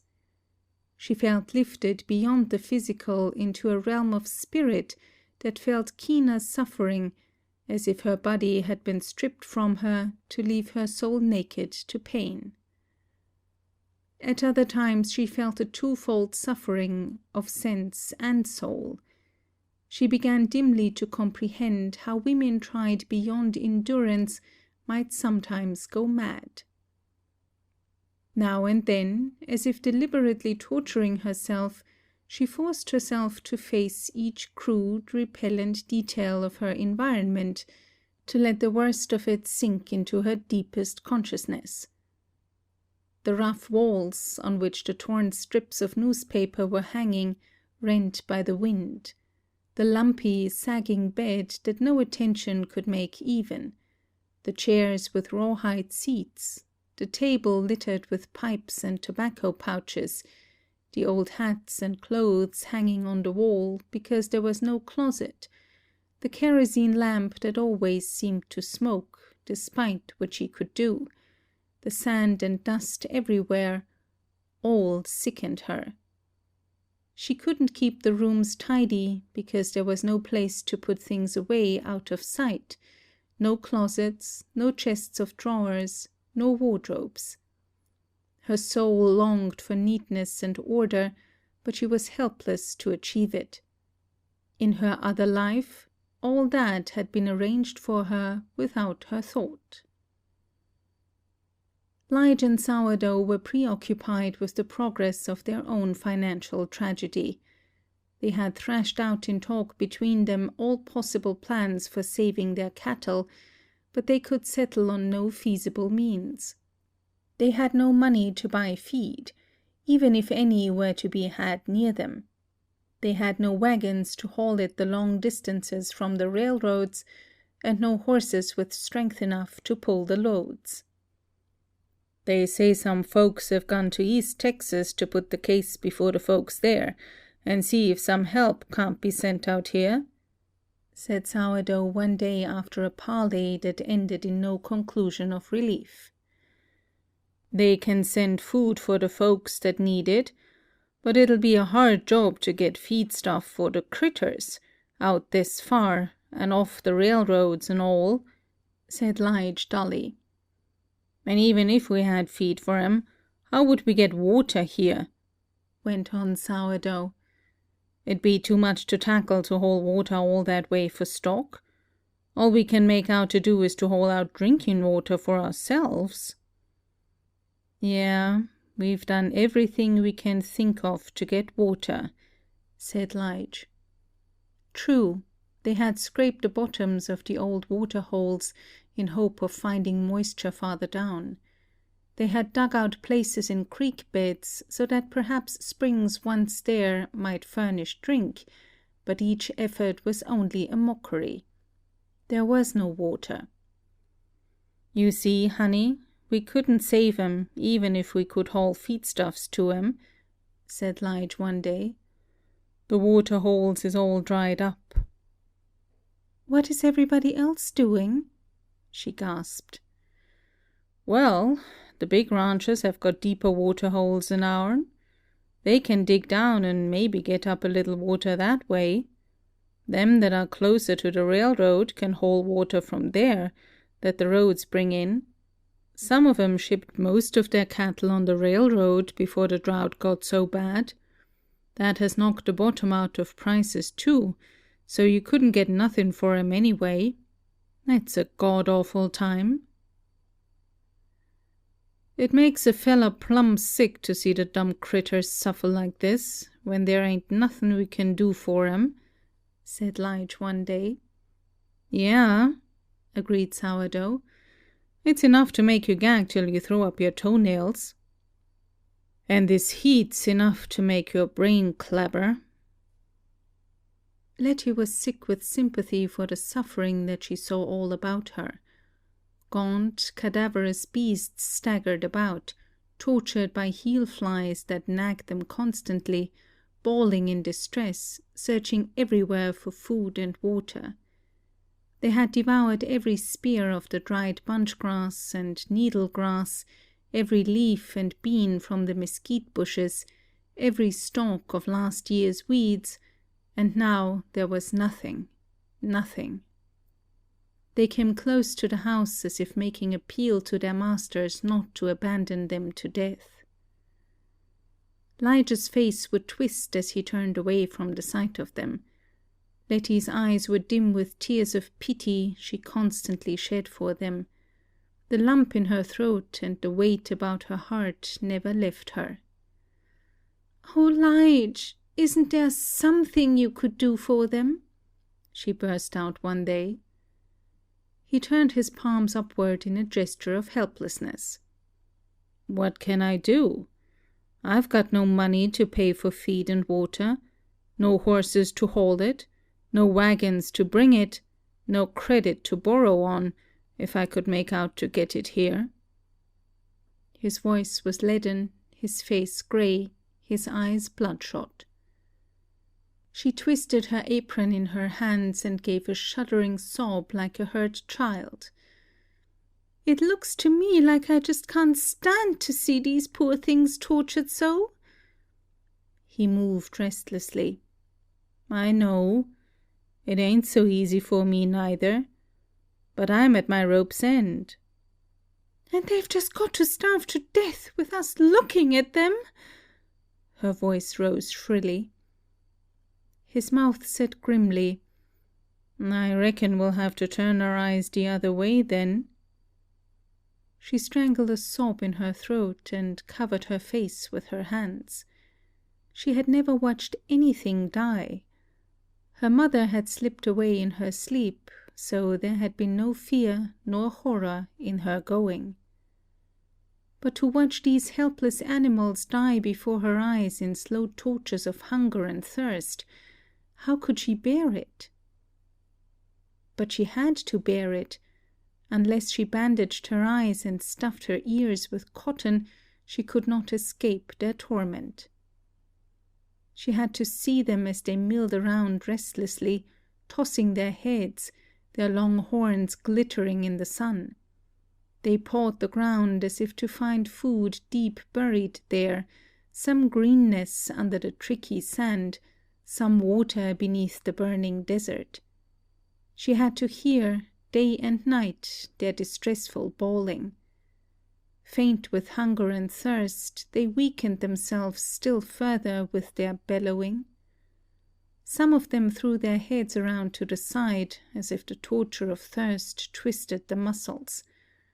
Their tongues swelled, turned black, protruded from their mouths. She had to see the cattle as they gathered round the dried-up water-hole close to the house to die, while the buzzards waited for them to fall, one by one. The loathsome birds perched on their shoulders, and pecked out the eyes of the still living creatures. Their mournful lowing was not so loud now, but more like long drawn-out sobbing, human, very pitiful. Some of them went mad from thirst and fought, goring each other to death. One day Letty stood tense and shivering, her hands held over her ears to shut out the sounds. Lige touched her shoulders gently. "Pobrecita," he said. "Poor little thing." She caught her breath jerkily. "I saw dead cattle by the railroad track as I came out here." Her eyes showed horror at the remembrance. "Wirt Roddy said it was the trail to the west. I thought I couldn't stand it then, but they were dead, their torment was over." He thrust his hands deep into his pockets and turned his tragic eyes upon her. "You made a bad move when you came out to the west, didn't you? Pobrecita." She laughed hysterically. "The pastor fixed it up for me. He thought it would be the best thing I could do. He said he had prayed over it." End of chapter 11. Chapter 12. All hope that Lige and Sourdough had had of saving the cattle was gone.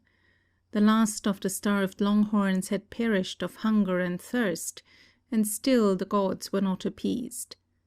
The heavens were heated brass, across which clouds drifted now and then, thin wisps of cotton down, or a trailing line like that of a seagull's wing, or a huddled mass like a flock of sheep. But they did not stay. Sometimes dark clouds banked themselves against the horizon and spread rapidly over the sky, while serpent tongues of flame flashed, and thunder muttered hope of rain, while anxious eyes scanned the heavens and suffocating hope beat at the heart. But only a few drops would fall, and then the sun would shine as naked and as brilliant as before. The clouds would vanish as quickly as they had come, and the watchers would turn away in despair. The steady south winds blew, a bad sign in a drought, the rangemen said, and the sand seeped in at every crevice of the house, and it was patterned quaintly by the wind freaks on the level plain. "It will rain when the good God wills," said old Pedro over and over. September came, and the people of the plains began to hope again, faintly and fearfully, lest a thing so presumptuous as hope might offend suspicious powers watching them. September might bring rain. But early September blows from the south began, and the old settlers shook their heads. "A bad sign," they said. "The drought won't break yet a while." And it did not. The section was almost depopulated by now, for all the heartsick people that could leave had done so. Covered wagons had toiled across the plains, grotesque and tragic as seen in the clear atmosphere that revealed everything, the horses ploughing through the deep sand, the flap of the curtains showing poverty-stricken household goods piled awkwardly inside. "You can see an old bedstead and a passel of kids hanging out of every one," said Lige one day. Letty watched the covered wagon with longing eyes. "Oh, Lige, can't we go too?" she said. He shook his head stolidly, though he moved restlessly in his chair. "We got no money to go on, and nowheres to go to. Things are bound to take a turn for the better soon. If we can hang on and rattle with the old place till it rains, we can make it all right yet." "I don't know," she quavered. "You just wait and see," he muttered, with dull defiance in the face of fate. Lige's tall frame was thinner than it used to be, his face leaner, with haggard lines, and his eyes burned in their sockets. He was nervous, where always before he had been calm and controlled. At nights he would often mutter in his sleep, and sometimes would start up with an exclamation or a shout, then sink back to his pillow again with a shuddering heave of his big body. Letty felt frightened as she watched him. To think of his succumbing to emotion was like seeing a mountain shaken by some internal convulsion, was like watching a granite cliff writhe in pain. His strength had been as calm, as sure as that of the stars. Physical suffering alone would never move him, she felt certain. He would have gone to the stake, have died of torture without uttering a groan, would have received a sheaf of arrows in his breast with no outcry. But his mental torment and suspense were proving almost too much for him, almost more than he could bear. Was it partly or largely because of her? Letty asked herself. Was it because he felt he had involved her in his fate, when but for him she might have managed some escape for herself from the toils in which she had been caught? What was he thinking of in the long hours when he sat in silence and looked at the prairie? Her heart melted with pity for him as she watched his sufferings, his suspense, rendered all the more poignant because of his stoic silence and restraint. Then it would harden rebelliously as she turned her gaze on herself. Couldn't a man find some way of saving his wife from such torment? "But I can't go away and leave my outfit," he explained to her morosely, time after time. "This is all the start I got, all I ever been able to get in the world. If I pick up and leave it, I'm busted flat, and I won't have the heart to begin again." "But you're busted if you stay," she importuned. "It's bound to rain again one of these days," he rejoined stubbornly. "And the fellers that had stuck by the land are going to have the best chanked." If only she had a family to give him a boost now. If only she had a home for them to go back to for a time. But she felt cut off from the world. "It's like being let down by a rope into a deep well and having the rope cut," she brooded. She, who at home had been the sunniest of creatures, was moody, with alternations of emotion that frightened her when she stopped to think of them. At times she would be irritable, would give short answers to Lige, would feel that she must scream if anyone spoke to her or looked at her. Then again she would be plunged into despondency so profound that it seemed she could never climb up to spiritual peace and light any more, as if she were hopelessly sunk in a pit of darkness. Such a period of gloom might be followed by one of unreasonable exhilaration. She would tell herself, after the fashion of the old king she remembered from the Old Testament, "Surely the bitterness of death is past. Surely good was coming to her round the corner of the next day or hour." Her spirit would walk on rainbow clouds, her whole body would tingle with inexplicable joy. She would put a ribbon in her hair and smile at Lige, whose patient eyes would light with relief to see her cheerful. But soon this exaltation would be followed by depression, by a lassitude of body and soul, so that she felt nothing, was a blank, swept clean of emotions as of sensations. They hoarded their precious drinking water, which had to be hauled in barrels from the railroad. They had to share it with Lige's horse, and thus must be as niggardly as possible in their own use of it. So now it was impossible to keep clean, and Letty's daintiness revolted at the sordid grime in which she had to live. As she washed her dishes and cooking vessels with a minimum of water, she visioned to herself the clear, cold little streams in Virginia, the full sweep of the yellow James River, the inexhaustible ocean that pounded against the sand at Virginia Beach. The thought of water became almost an insanity with her. In her troubled dreams at night, she was lost in a desert, struggling in the deep sand, her hands and face torn by mesquite thorns and cactus, her feet full of the needles of prickly pear, yet ever driven onward in her search for a water-hole, deep water into which she might plunge and be cool and clean once more. Water that should wash away the sand and the tears and help her to forgetfulness of the horrid sights her eyes had looked upon.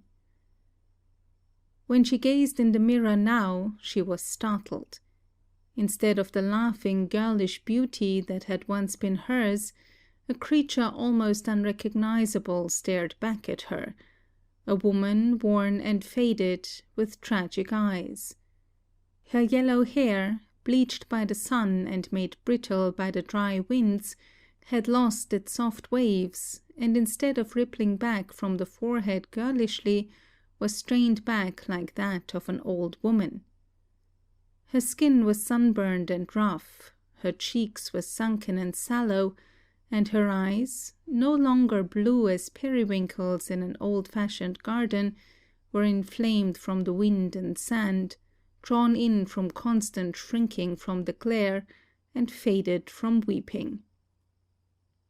And still the wind blew. The wind had robbed her of her beauty, her youth, her hope, she muttered to herself.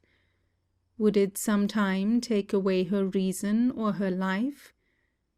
It shrilled round the house by night as by day, or was it the wind that she heard as she lay awake to listen to the shrill, incessant, relentless sound, the wind or the keening coyotes? In October in Virginia she would be walking through the golden leaves, with the amber sunlight all about her.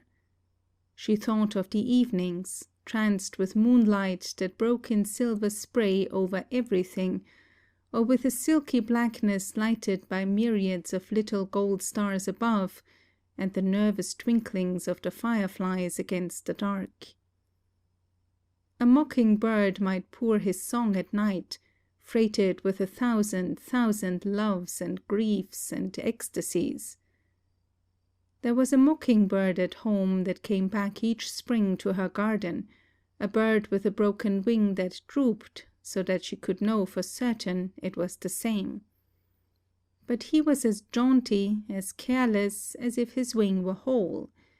His song was like iridescent bubbles that shimmered in the sunlight, that floated from his pulsing throat with joyous lightness. Letty realized that her homesickness was more for nature than for people, since if she went back home she would be too proud to reveal her sufferings to her friends, even the most kindly. Her pride would cut her off from their sympathy. But she could fling herself upon the grass in some secret woodland place, could give herself to abandonment of grief, and feel no shame in the presence of the trees, the birds, the grasses.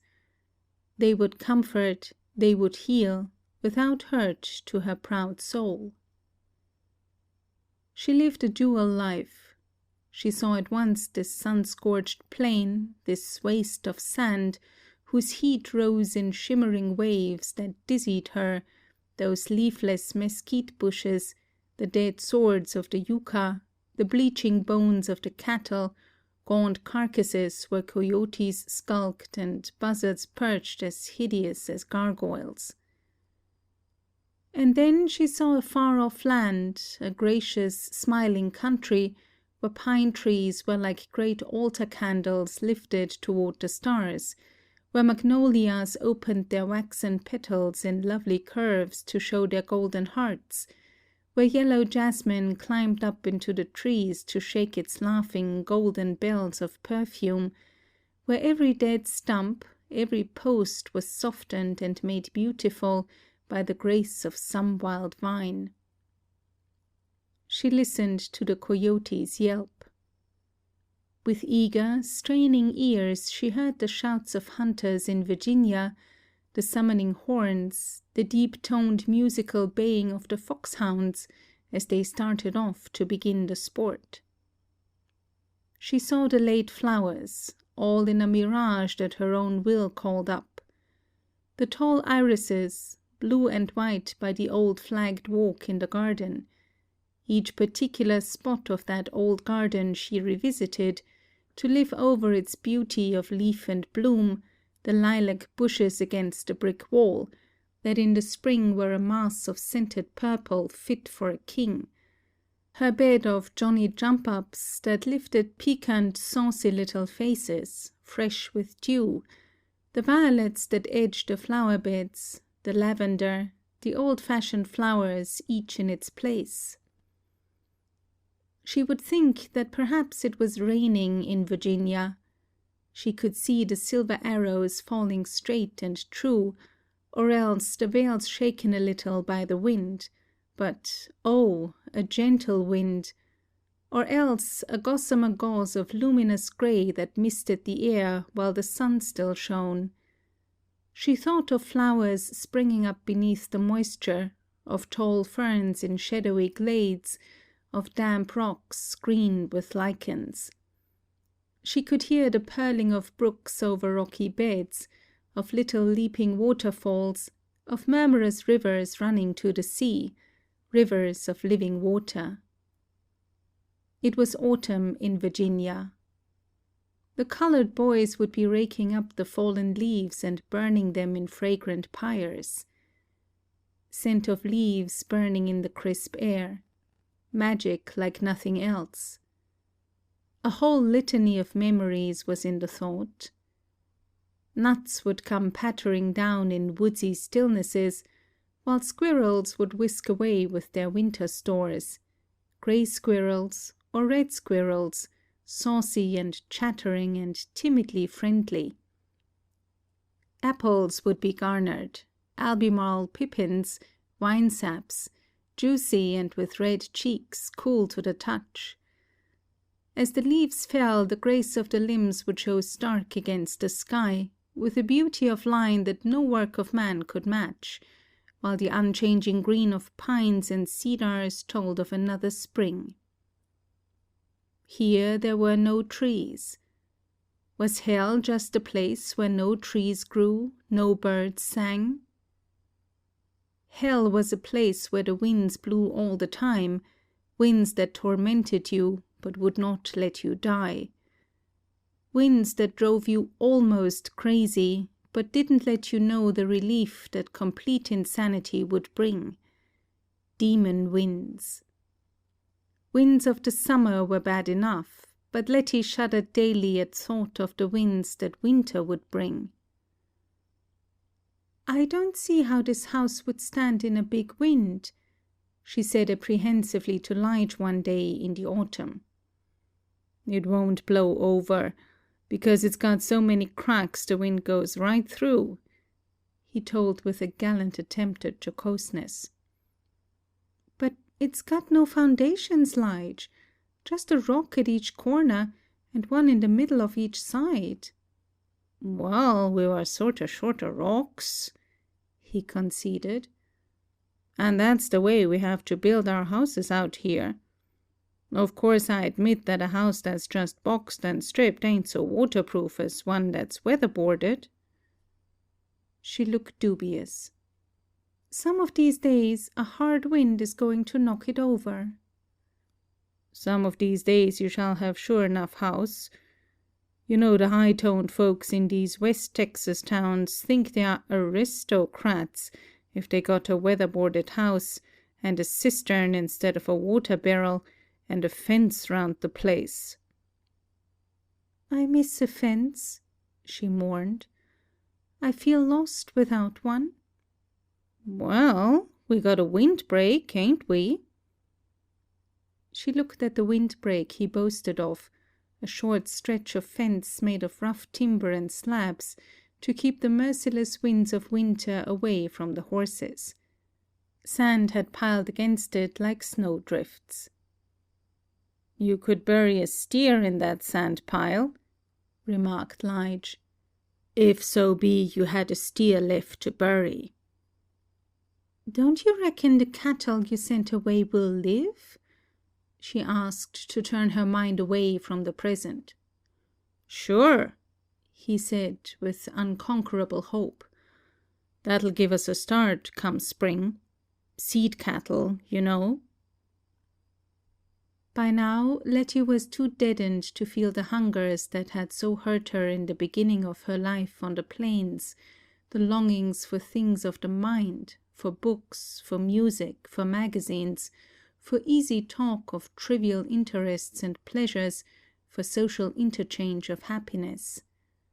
All that her senses craved now was ease for the body, surcease from the pelting sand, the wind that was at her all the time, and for cooling water in plenty. Still the buzzards floated in the blue, their cumbersome bodies loathsomely well fed. Still at dusk the eerie shapes and shadows flitted across the plains that were so empty by day. Each day the golden gauze still hung between her and the sun. Her mouth, once a childish, adorable mouth with its kissable cleft in the upper lip, was a thin, tense line. Far off she saw sometimes a solitary horse and rider, or now and then still a covered wagon toiling across the sand, back toward the east, toward Virginia, perhaps. In Virginia, soon winter would be coming, a jovial, hearty, well-protected winter, with its warmth and companionship of hearth fires, its well-stored harvests, its still loveliness of woods, where holly trees showed their bright berries against the snow, and the everlasting green of pines and cedars showed abiding life. In Texas, too, out on the plains, the winter would be coming on. A winter with no healing snows, no green reminders of the spring. A winter where lean larders would grow leaner, where a land already lonely would be more desolate, almost as empty of people as the cupboards were bare of food in the deserted ranch shacks along the way. When coyotes would hide in abandoned dugouts that once had been homes. When not even a covered wagon would be seen crossing the plains. When the wind would blow harder than ever against the frail structure. When the sky would be darkened suddenly and the northers would come. Wild stallions of the plains, swift and terrible, more than living in their might, diabolic in their cunning. The woman shuddered as she thought of what it would be like to hear again their ghostly neighing in the night. Wild figures would go sweeping over the prairies, their manes flying, their hoofs striking fire from the sand, their voices freezing one with fear. And perhaps a cyclone would come, a vast whirlwind that spiraled to the sky, that would leave destruction everywhere it passed. Oh, if one were buried deep in the grave, would one still shudder and writhe when the wind blew? She felt that the wind read her thoughts, knew all the emotions that she concealed even from her own soul. The wind slipped invisibly behind her all the time, could foreknow her actions because it knew her thoughts, even before they came into her mind. Maybe the wind sent them there. Wirt Roddy had been able to read her mind, and now the wind did too. Who gave them both that uncanny power? Did each know that the other had it? She must be doubly careful, since the wind was so wise. She drove back impulses, chaotic, dimly felt, primitive, out of her consciousness, as she would have frightened away a flock of marauding birds from her flower garden at home. The autumn was gone, and still no rain had come. Letty counted the days off on her calendar, each day a cycle of hours that brought winter nearer. One day Lige said, "I think it'll not be long before we have a norther." "Why?" Letty asked, cold at the very thought. Perhaps if she refused to think of winter, winter would not come. Lige was shoveling the sand from the floor, where it had seeped in beneath the window during the night. A broom would mean too slow work. Letty stopped her dishwashing to watch him as a hand stole to her heart. "Oh, I dunno. It just sort of feels like a norther. Old-timers can generally tell, one way or other, though they can't always know how they tell. If we had any cattle left, we could know by the way they act." "How?" she asked quickly, and then wished she hadn't. It was pain to hear any mention of cattle now. "They kind of bunch together with their backs to the north. Animals can tell when hard weather's coming, better'n humans can. It's all the protection they got out here on the plains." "Humans haven't that much protection, have they?" she asked bitterly, almost without realizing what she said. His shovel clattered to the floor, and he turned sharply on his heel. He spoke no word, but his tight-lipped silence smote her. That night, as she lay awake listening to the wind as it keened around the house, she started nervously. She heard other sounds, curious, coming from a distance above them, it seemed. What could it be? She shook Lige jerkily. "What are those noises I hear?" she cried, her voice sharp with fear. "Just the wind," he muttered drowsily. "No, above us, like birds, but there aren't any birds." His head lifted to listen for a moment, then dropped back to the pillow. "Them are wild geese honkin'. They're flying south. Sign of cold weather on the way."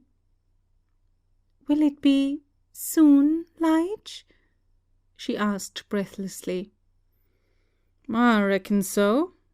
They generally move that away some time ahead of the cold snap or the norther," he mumbled. He turned over and sank back into sleep. She lay there, her mouth stifled against the pillow, to keep back her sobs, while her slight body shook with sobs. Winter coming so soon. A norther. From the north the wind was coming, a terrible stallion, satanic, with flying mane and hoofs of fire. She lay wide-eyed until the dawn came.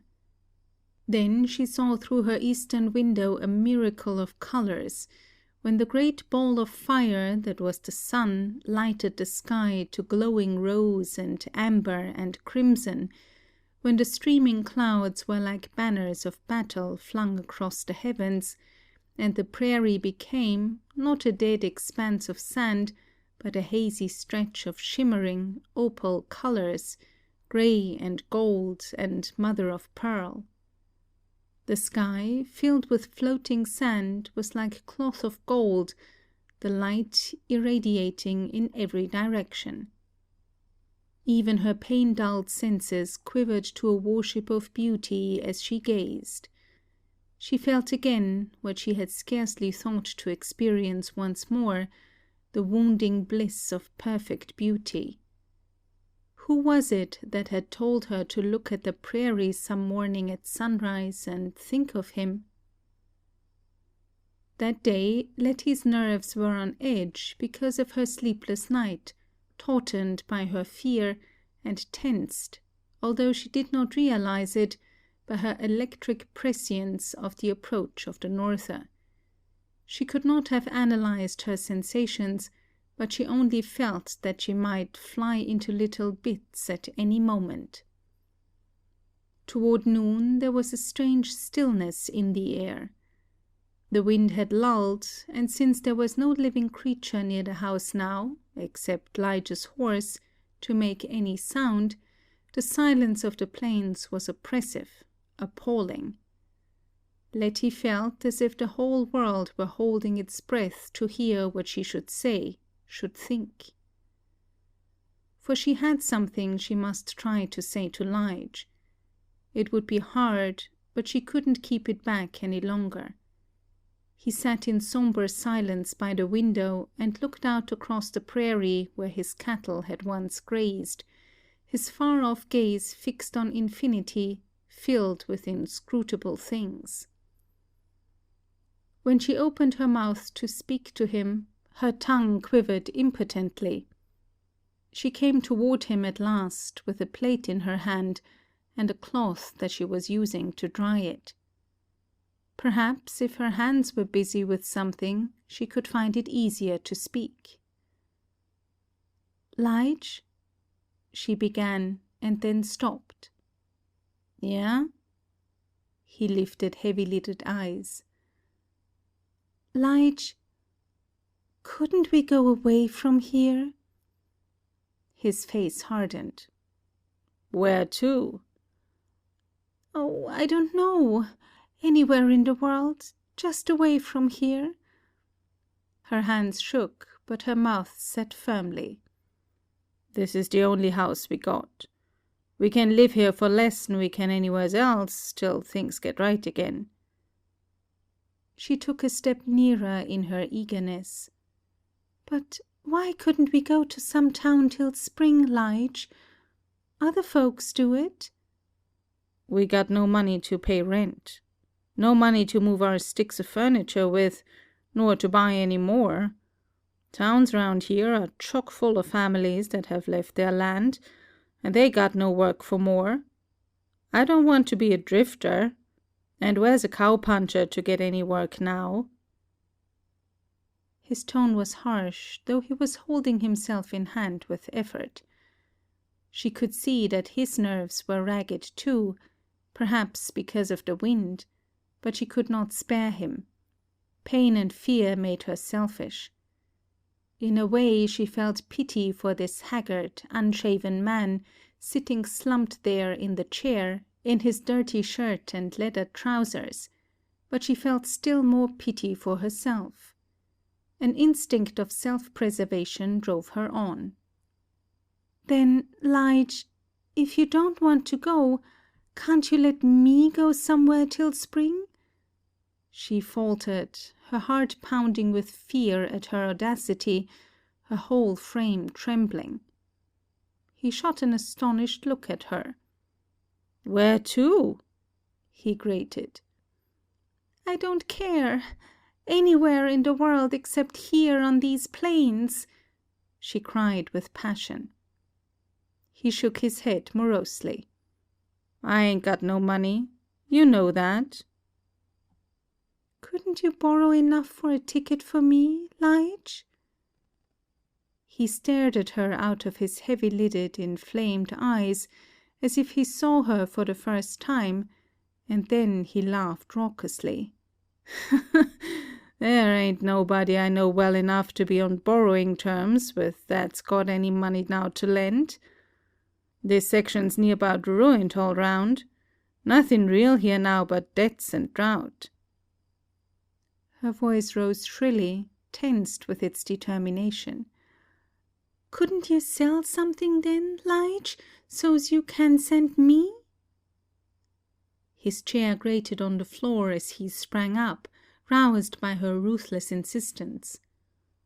"What in hell have I got that anybody'd want to buy?" His scornful gaze swept the room with its poor meagerness and his own shabby clothes. "I haven't got no cattle left here, not a hide nor hoof, as you well know. You wouldn't low a cowpuncher would sell his horse, or saddle, or gun, would you?" Her face whitened under his anger, but fear made her stubborn. "I've got to go, Lige, somehow. I'm just bound to go." "Why?" he jerked, trying to maintain his calm. His glittering eyes were fixed on her face as if to wrest her secret from her. I can't stand to stay here this winter, Lige, I tell you, I just can't stand it. So you can't take the hard licks? His voice was scornful. She defended herself eagerly. It ain't that, Lige, honest. I'm scared of the wind. Her hand made wide gestures as of a wind sweeping across the plains. Wind? That all? Huh? I don't mind the being poor so much, nor having to work, nor being lonesome. It's the wind. It sorta gets me, Lige. It near drives me crazy. I can't stand another winter of it now. Oh, if only he could see, could understand. His body gave a nervous jerk, expressive of the restraint he was putting on himself. You got to stand it. There ain't no way out of it as I can see. His stiff-necked refusal to grant her plea angered her so that she gestured vehemently, and the plate dropped to the floor. I won't face it. I won't, she cried stormily. Her words dropped into an abyss of silence, as startlingly as the plate had crashed to the floor. Even the wind was hushed. She saw Lige's tall form towering like a giant's, his face livid, his hands working. You think too damned much of what you won't stand, and not enough of what I've got to stand, he cried hoarsely. She reeled back as if he had struck her in the face. What have I done? It's what you haven't done that counts. Instead of standing by the man you married when he's having such a hard time, you mope and whine and want to run away. Quitter! He spat his words at her. What could any woman do in this fix? She shrilled, aghast at him and at herself. What has Cora done, for instance? Look at her. She's boosted Beth and chirked him up through this hard time, and kept him alive by her spunk. You think she's got the temper of a hellcat, and so she has. You hate her, but by God she's a better woman than you are. She has stuck by her man. The veins on his forehead stood out swollen and purple, and his throat moved convulsively. Then some insane instinct of self-defense, of anger that he should put Cora above her, tore from Letty a sentence she would have given much to recall. But she loved him, and I didn't love you. She shrank back, appalled at the look on his face. If only she could take back her words. His face grew dark and terrible, like the bleak sky before the norther comes, when the storm is gathering, ready to strike. You married me, not loving me. You lived with me, not loving me. She huddled against the wall, unable to speak. She couldn't lie to him, however much she longed to take back her words. She nodded her head, mechanically. She couldn't lie to him about a thing like that, even if he killed her. He struck his forehead once with his open palm. Christ! What sort of a woman are you? Then, without another word, he snatched his hat and coat from their nails against the wall. He jerked his saddle from its corner and flung open the door. She saw him catch his horse that stood shivering behind the windbreak, saddle him and mount him. Then, without even a backward look toward the house, he dug his spurs into the horse's flanks and lashed him into a run. End of chapter 12. Chapter 13. Letty stood by the window, her gaze straining after the swirl of sand that marked Lige's going, until distance blurred it, then made it invisible. Where was he going? Not to Bev's, for he was headed in the opposite direction, away from town. No house lay along that direction for 10 miles, except the deserted shack where Sourdough had lived since her marriage had driven him from Lige's house. Sourdough had gone back to take his turn at caring for the cattle he and the other man had driven to Devil's River, so Lige could not hope to see him. Hugh Henderson had moved. The nearest neighbor was 10 miles away. But perhaps Lige was only riding in a mad frenzy to work off his feelings, and when his horse was run down, maybe he would start back home. Then they could talk things over quietly. He had lost his head for a time, because the wind had stirred him up too, as well as herself, had worked on his nerves till they were beyond control. That was another wrong the wind had done her. Maybe Lige had gone to see if he couldn't borrow from somebody enough money for a ticket to Virginia for her. She would sit by the window, watching for him, till he rode back, and maybe he would come to understand how she felt, and not be so hard on her. Lige had never been hard on her before. She drew a chair beside the window and sat there, still as a statue of despair, her shoulders slumped, her hands folded in her lap, her head drooping. Silence as profound as that of the grave enveloped her. Not a living thing was near her to make any noise, not a mouse gnawing in the wall, not a prairie dog that yapped above his mound, no cheerful chicken to crow, no dog to bark. Even the wind was preternaturally still, as if to add its uncanny silence as another terror. High in the blue, a buzzard floated soundlessly. The woman felt as if she were in a vacuum, a solitude so vast that no voice, no life, no motion could break the awful spell, in a world from which all living creatures save herself had fled, herself and one buzzard that lingered near the bleached bones of cattle long dead, the rotting carcasses of others. Or was he waiting for another victim? Did an abandoned soul left to perish on some desert island feel more lonely than she? Could a mortal solitary in a world from which pestilence had swept all his companions feel more companionless? This desolate desert was not a part of God's green earth where people lived. It was apart from it in time and space, a land accursed, under a spell. What would happen to her if Lige didn't come back? She hurried away from that thought as from a rattlesnake. Should she starve to death or lose her reason because of her loneliness and fear? But no, he would come back, of course. He was too good, too kind of heart to leave her like this. He had gone off in a rage because he was a man, and men couldn't understand how a woman's nerves must go to pieces because of the wind and the sand and the lonesomeness. But chiefly the wind. But when he had time to think it over, he would come back. He had felt sorry for her at first, had realized that she was just a weak, inexperienced girl that didn't know how to be a pioneer, that didn't have it in her to be a pioneer.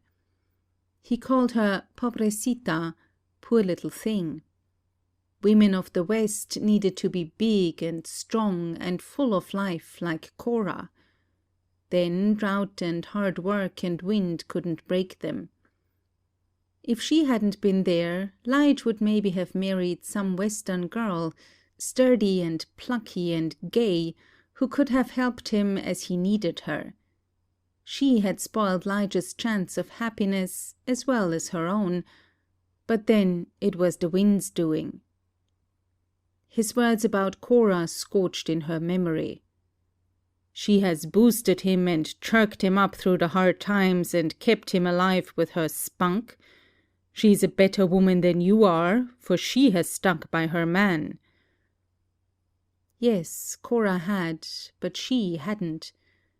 And now her man was gone away in a passion. But he'd come back, of course. But would he? Her body burned with shame as she heard again his last words to her. You married me, not loving me. You lived with me, not loving me. Christ, what sort of a woman are you? Well, what sort of a woman was she, after all? She hadn't meant to be bad. Was she bad? Life had got her in a corner and had driven her to do things she hadn't wanted to, and that didn't rightly represent her. Life in the last year had been like a norther that battered her and scared her almost to death, so she couldn't know what to do. She had just tried to struggle on the best she could, through 1 hour to the next. Maybe when Lige came back, she could find words to make him see how she felt, so that he wouldn't despise her. Men couldn't know how weak a woman's nerves were, how frail her body. Slow hours passed, and still he didn't come. Her eyes ached from staring at the yellow desert sand, the cloudless blue of the sky, the bleached bones of Lige's cattle, but still no horse and rider showed far off on the plains. The sun was settling toward the west, bright gold against the blue. Perhaps Lige had ridden farther than he realized, and it would take him longer to make his way back. Soon she would see him spurring his tired horse across the prairie to get to her before she was too frightened. He knew how easily she was scared. Still he did not come. The sun sank toward the level plain and shot his lambent rays across the heavens, broad bands of rainbow light, more beautiful than words, than even human thoughts could render. Sunset would soon be over, and Lige hadn't come home. After sunset would come the short winter dusk, and after that the dark. The thought struck a chill to her soul. The frozen finger of fear traced out her spine. Night, the dark, alone. She sprang up and ran to the other window, as if by some miracle Lige could be coming from the opposite direction. But the prairie, as she looked at it there, was as empty as the other way, with not even a far-off speck that might be a man on a horse. But in the north a little white cloud lay low on the horizon, a casual, careless little cloud like a fluff of lamb's wool. As she looked, it grew and darkened. It spread out and up, like a great dark wing across the sky. It was blue-black, in startling contrast to the azure it was covering. Oh, could it be that rain was coming? Blessed rain to break the drought and save them all from starving or from going mad. Rain that would end their troubles as by a miracle from God. Rain, rain, she babbled incoherently, stretching out her hands, cup fashion, as if to catch the first gracious drops. Lige could smile again if it rained. He could be his old, cheerful, kindly self, not the haggard, wretched man, with his nerves shattered by suspense and worry. Rain now would put out water in the water-holes, would make the grass grow green in the spring, would make next year a time of hope instead of torment. Thank God for the rain! She flung open the door as if to rush out to meet the rain, to let its cooling drops fall on her face, her hair, her body. But an icy chill struck her, and she knew the truth. No rain, but a norther, was what the cloud meant. That was why the wind had been so crafty and so still. It was gathering its forces for a norther to trick her and to break her spirit when she was here alone. Almost immediately the wind was upon her with a terrible impact. She shrieked and whirled back to flee into the house to escape it. It should not catch her yet. She almost fell across the threshold and slammed the door behind her, though it took all her strength to close it. She felt that a sentient brute force was exerted to oppose her, but desperate fear lent her power, and she got it closed. Then she stood in the middle of the room and struck her clenched hands together. The Norther had known that Lige was gone, and it had planned to trap her. She stood there tense, defiant for a time. When she looked out again, creeping to the window stealthily to see what her enemy was doing, she saw that the sand blew in billowing curtains between her and the sky, vast folds that twisted and writhed in mocking shapes.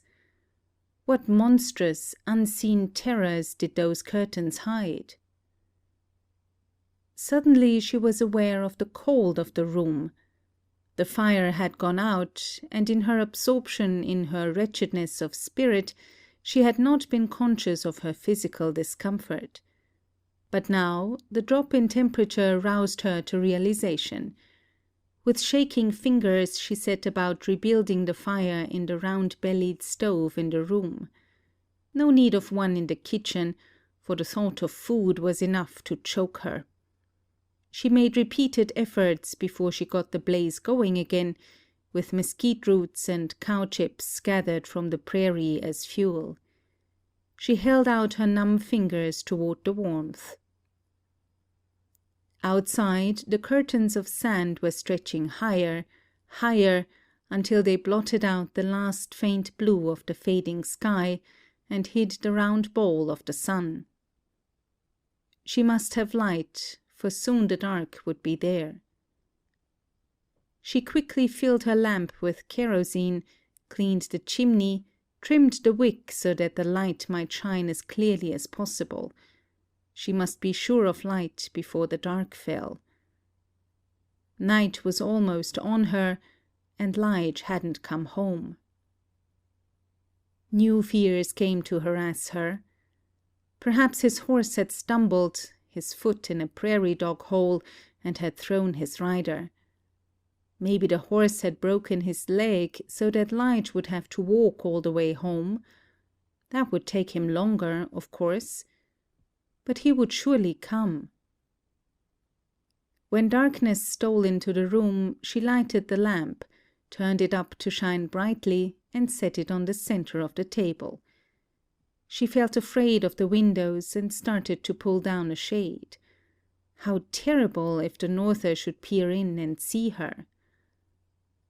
But her hand stayed in its motion as a thought arrested her.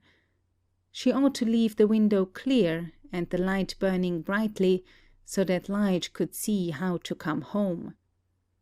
In the storm, in the driving sand, it would be hard for him to find his way, and she must leave the light to guide him. "I've got to make it easy for him to come home," she muttered aloud. What if Lige should lose his way? What if he were even now driven helpless over the prairie, unable to know in what direction his home lay, with even his coyote sense of direction lost in this blinding sandstorm? "But I reckon the horse could find his way home, even in a sandstorm," she answered her fear. She spoke aloud as if the sound of her voice would make the statement more emphatic, and hence more true. Yes, horses knew more about weather than human beings did. What was it Lige had said? "It's their only protection out here on the plains." The horse would surely bring his master safe home. Still, he did not come. Fears worried her as the heel flies had nagged the helpless cattle incessantly. If only she could know where he was. He had never left her alone at night before. He knew how scared she was, what a coward about the dark and the wind. He knew how the wind almost drove her crazy when it blew like this. The wind, as if in answer to her thought of it, dashed itself against the frail house that creaked and shivered with the force of it. She could hear the timbers straining, creaking. Would they hold? How could the shack withstand such violence? Only a little house, boxed and stripped, as Lige had said, set up on rocks laid in the top of the ground, just a rock at each corner, and one here and there along the side. The icy winds came in through the cracks in the floor, through the crevices in the wall, through the crannies under the doors and windows, so that now and then the high flame of the lamp flared a bit in a gust that seemed to come from nowhere and from everywhere at once. Lige didn't come. Was he coming at all? She thought of that other night, how long ago, when she had been terrified in the storm at night at Bev's and Cora's house. But then the children had been with her to companion her even in their sleep, and Lige had come to save her from the terror of the wind. It was the wind that had driven her to promise to marry him. And now, where was Lige? Would he ever come back to her? Wouldn't he come back to save her, even if he despised her? He was so kind, always, until that morning. He was a little crazy too, with the wind and the drought and worrying over things, she muttered to herself. Else he wouldn't have left me like he did. The wind shook the house vehemently, as if to wrench it from its foundations, tear it timber from timber. Letty cried aloud in terror, "Lige! Lige!" But she had no answer, save that which the wind gave. Sobbing, she huddled against the wall, her fingers twisted around each other, her face distorted, her shoulders shaking. "Lige, if you don't come home, I'll go crazy in this wind," she wailed. Only the shouting norther gave reply.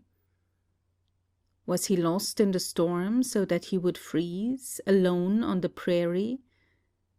If only she might know how to find him and bring him home, to shelter and warmth.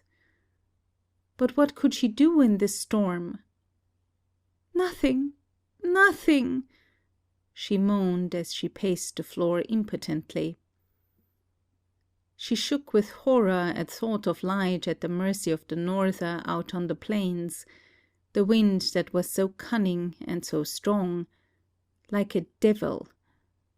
The wind that went sweeping over the plain like a demon horse, with his mane flying, his hoofs striking fire, ready to trample her to death. Did she imagine it? Was she going crazy? Or did she hear the thundering hoofbeats of a galloping horse? She huddled in panic against the table, one hand on her heart. A shrill neigh sounded outside the door. She went almost mad with terror for a moment, and then she sprang forward, as hope leaped to life again. She flung the door wide open. "Lige! Lige!" she cried. A tall figure swept in out of the blackness and slammed the door, to shut out the wind that would follow him. "Lige!" she cried, tears of joy running down her cheeks. But it was not Lige. As he swept off his broad-brimmed hat, she saw that Wirt Roddy stood before her. End of chapter 13.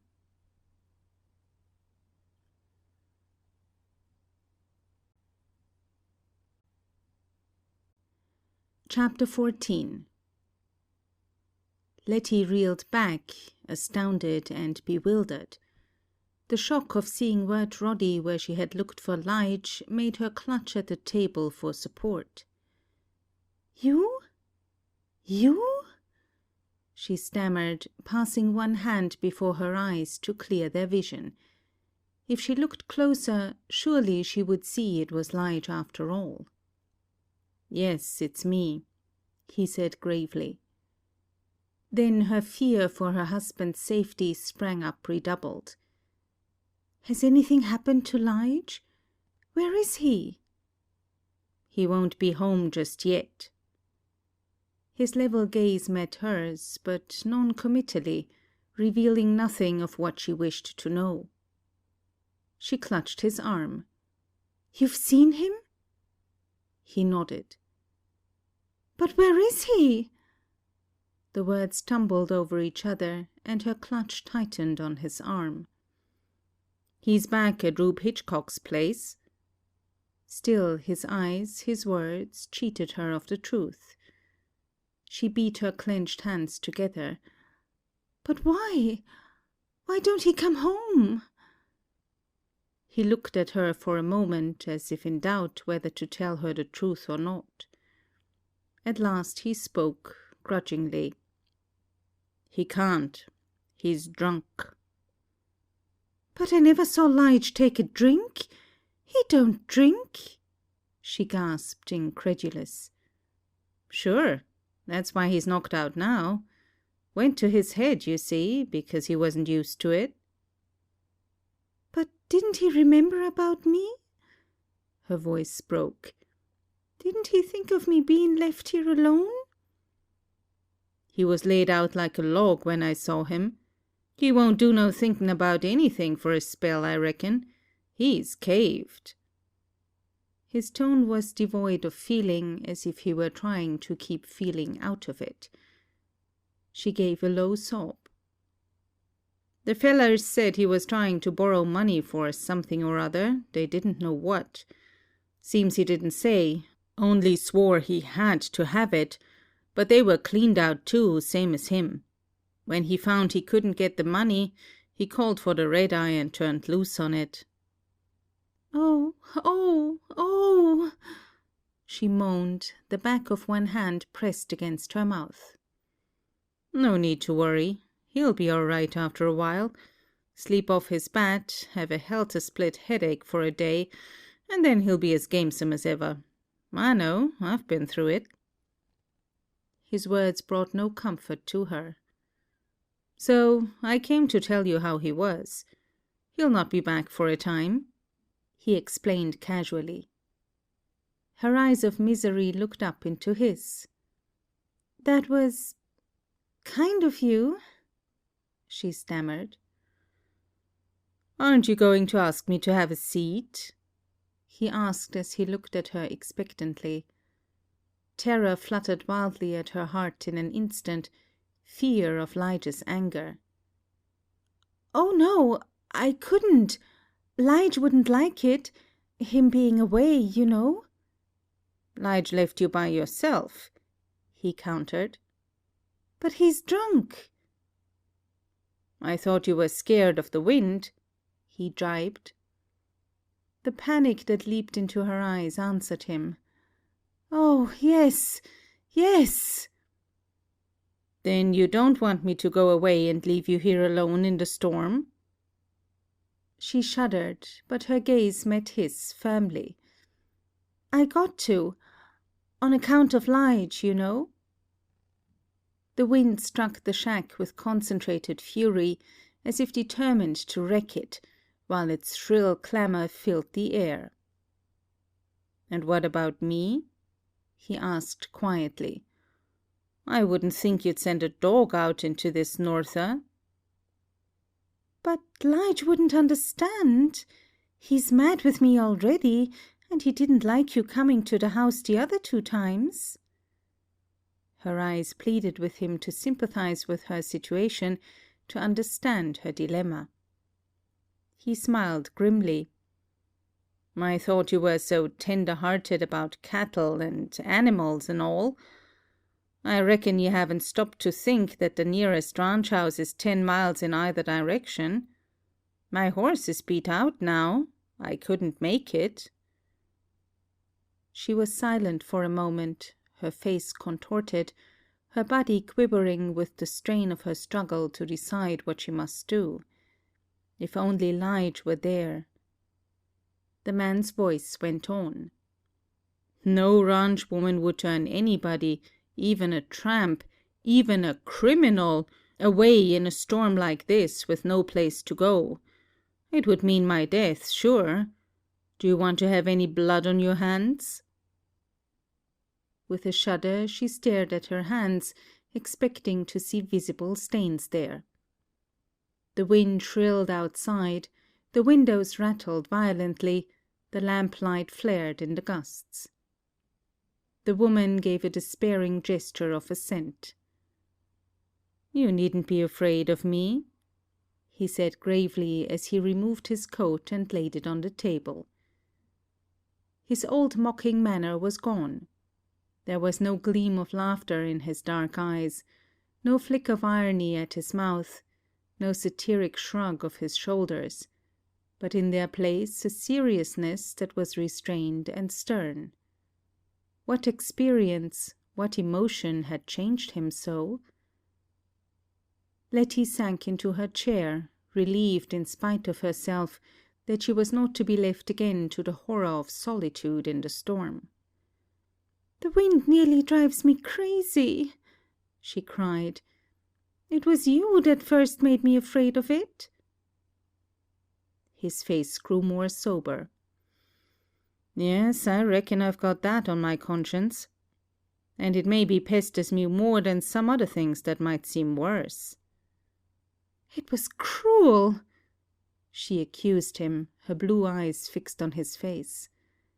"It's made me miserable ever since I came out here. I never can get the fear of the wind out of my mind, day nor night. You put it on me like a curse. And I had never done anything to harm you." "I'm sure sorry," he said tensely. "I'd give a lot to take back those words. I feel like a low-down hound." "I'm always looking for a cyclone, like you described it.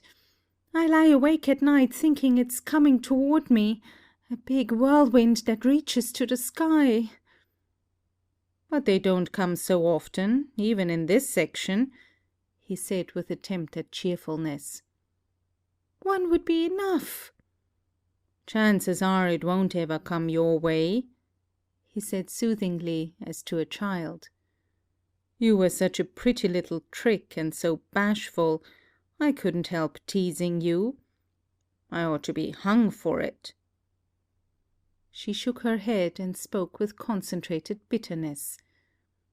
"It wasn't only just teasing. Everything you said about the wind has come true to me, except the cyclone. It has ruined my looks, my nerves, and my disposition. It's trying to break me, and it will get me yet." He gazed at her for a moment in silence, and then spoke, more to himself than to her. "Your hair is not so yellow and wavy as it used to be. Your skin's not so white and soft. Your cheeks aren't pink anymore, and your eyes aren't so blue as they used to be." "It's the wind has ruined me," she cried harshly, accusing destiny, the fates, as well as him. "The wind and the sand and the lonesomeness, but mostly the wind." "It's damned hard on the women out here," he muttered, twisting his moustache nervously. "I've thought of you 1,000 times when you were up against it at first." "But you never came to see me. You didn't show me a way out of it," she cried passionately. He put his hands together between his knees and gave her a long, long, thoughtful look. "No, I didn't come to see you, nor show you a way out. That's one thing the angel with the big book will have writ down to my credit at the last day, even if there isn't much else to keep it company. I wanted to come, and I kept away." "Why? Why?" she flung at him. He faced her steadily, his look of evasion gone as well as his mockery. "I thought it all over and wrestled it out. I was more than half in love with you, and I figured that there wasn't nothing a galoot like me had to offer a little girl like you. Even if I was to have asked you to marry me, and I wasn't a marrying man, I wasn't fit for you." "Oh!" she cried, struggling to comprehend, to piece the facts together in her mind so that she could know the truth.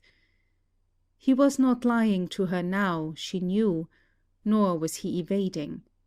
The moment had come when he spoke frankly. He went on. "And so I knew I better keep away. Girls had trusted me before and come to regret it, to wish they hadn't. I didn't want it to be that way with you." She was trying to take it all in. "But you did come. Twice," she challenged him, "when it was too late to give me any advice." He nodded. "Yes. When a feller's got a maggot in his brain, keeping away don't always help. I came to think that if I'd see you again, I'd maybe find you weren't so pretty nor so sweet as I remembered you, and then it'd be easy for me to steer the other way. But I reckon I was just fooling myself. I was just an excuse I gave myself for coming to see you." "But you said I wasn't so pretty when you saw me." Her words struggled forth, trying to find some flaw in his logic. "You said my hair wasn't yellow, nor my eyes so blue, nor my skin so white." "No, that's true. The wind had hurt them, but that didn't make any difference." He spoke with savage constraint. "Beauty lies deeper in complexion. The real you hadn't been touched." "But you kept away." "Yes, it wasn't easy, by God, but I did. I knew I had to." "Yes, you had to," she whispered. "So you see that's how it was with me," he brought out as if speech were difficult.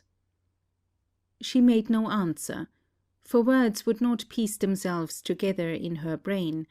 Her very thoughts were inchoate, striving against each other, refusing to come clear. His sombre eyes gazed at her intently. "Life has been pretty damned hard for you, hasn't it, little woman?" His tone of sympathy released her pent-up emotion, and she smote her palms together. "Oh, it has been torment!" "Pobrecita!" The word recalled the other who had used a pitying endearment to her. "Oh, it wasn't Lige's fault. He's good.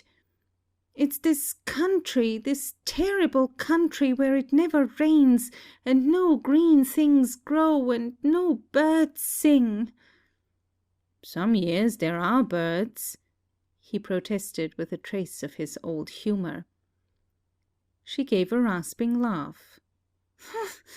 "There are none here now, except buzzards waiting for their prey." He smiled grimly. "They're well enough fed now."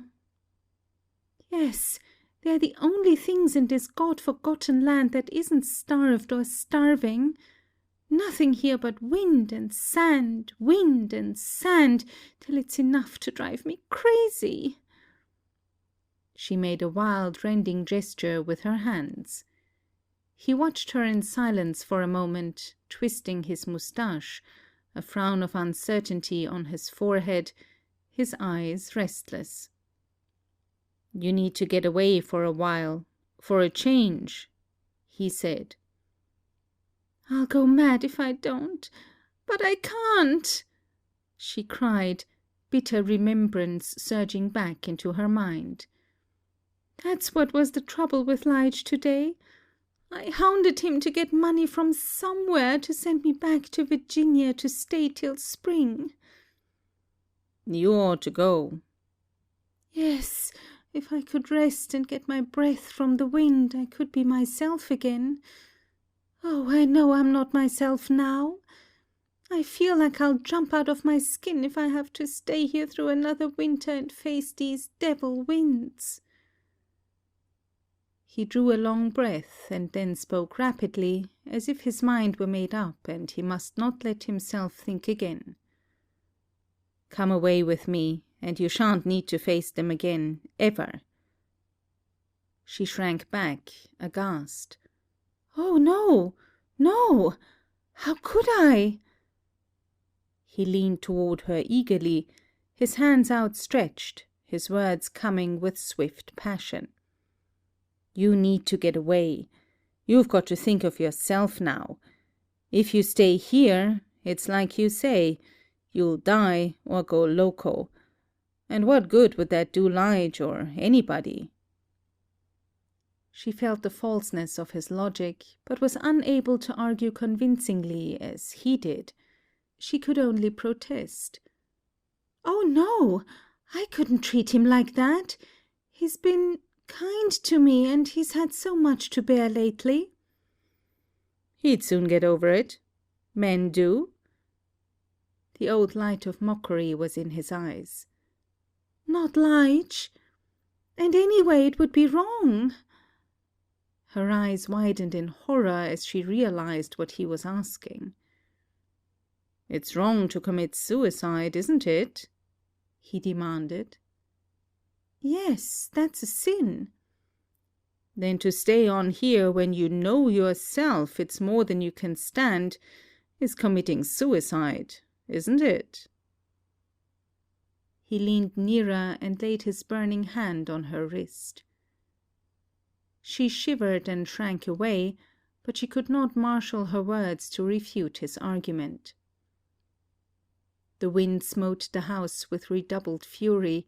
The timbers creaked and strained as if making a violent effort to hold together, and she could feel the structure rock and sway, with threats of leaving its foundations.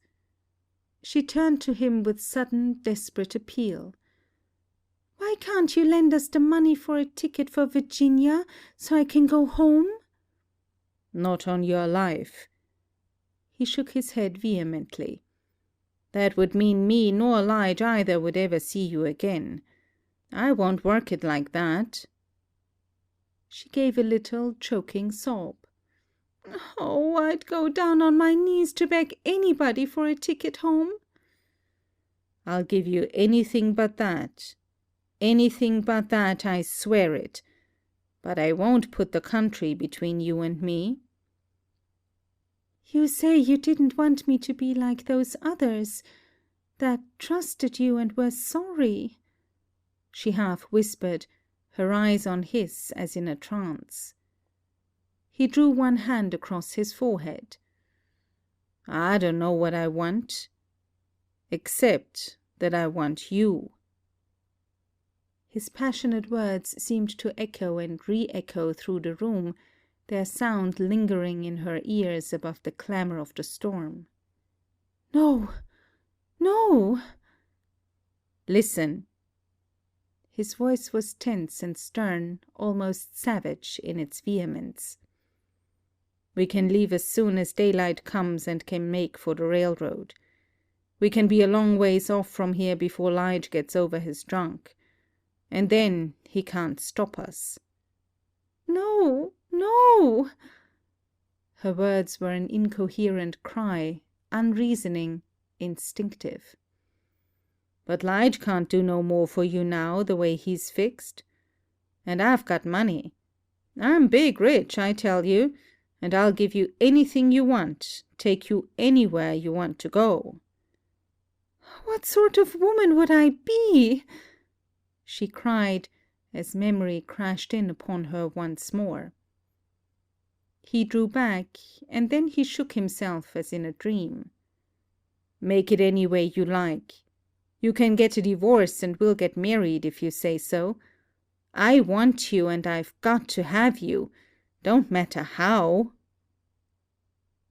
Blood beat in her head, making it hard for her to think, but her thoughts struggled as through an enveloping darkness and constriction, through resisting forces. That would be as wicked as the other way. In the name of hell, how? Sincere amazement was in his face, his voice. She made a gesture of contempt. To treat Lige like that when he's trusted me? It's not his fault that he's down now. The drought and the wind have been more than he could stand, and they've nearly driven him crazy. Same as me. He caught her hand in a tense grip that hurt her. Listen to me, Letty. You don't love him, and you never did. And I'm willing to bet anything, all I've got, that you do love me. His tone was triumphant, his eyes exulted over her. She wrenched her hand away and faced him in defiance. You've got no right to say such a thing. You won't deny it, he taunted. His eyes deliberately tried now to assert their old mastery over her emotions. His very hand seemed menacing, his lips curled in a smile. An icy terror ran along her spine, a frozen fire in her veins. She turned to flee. Better to run away out on the prairie than to stay here. Better the madness of the storm and the dark than this. What was that roaring in her ears? Was it merely the sound of the wind outside? Wild, clamorous wailing like a troop of souls from hell. She could vision the norther racing toward her across the prairies, a wild stallion breathing death, his hoofs of fire ready to trample her down to destruction. Fear had her by the throat as she paused, her hand clutching the doorknob. A shrill, prolonged neighing came from outside the door. Was that your horse? She jerked. He laughed at her panic. Quien sabe? Who knows? A swirl of wind swept into the room from the cracks in the floor, from the slits in the walls, from the crevices under the windows. The flame in the kerosene lamp flared up brightly for an instant, flickered, went out. Her terror was so extreme that every muscle, every nerve was tense as with violent action. Her fear, her wild anger against the wind, against this man, tautened her body in a strain like that of mortal physical struggle. Her breath came fast and faster, her heart beat suffocatingly, her skin was drenched with icy perspiration, her whole form shuddered as she felt the enveloping horror of darkness added to her terror of the wind and of this man. "Who blew that lamp out?" she shrilled. I don't know, he answered, coming closer to her in the darkness. You did. You know you did. Fear was throttling her. I swear I didn't, he said as his hand caught hers. Who was it then? She chattered. It was the wind. The wind! Just at that moment a violent blast shook the house, as if to tear it in pieces and send the splinters over the wide plain. The door crashed open, and a roaring blast rushed into the room.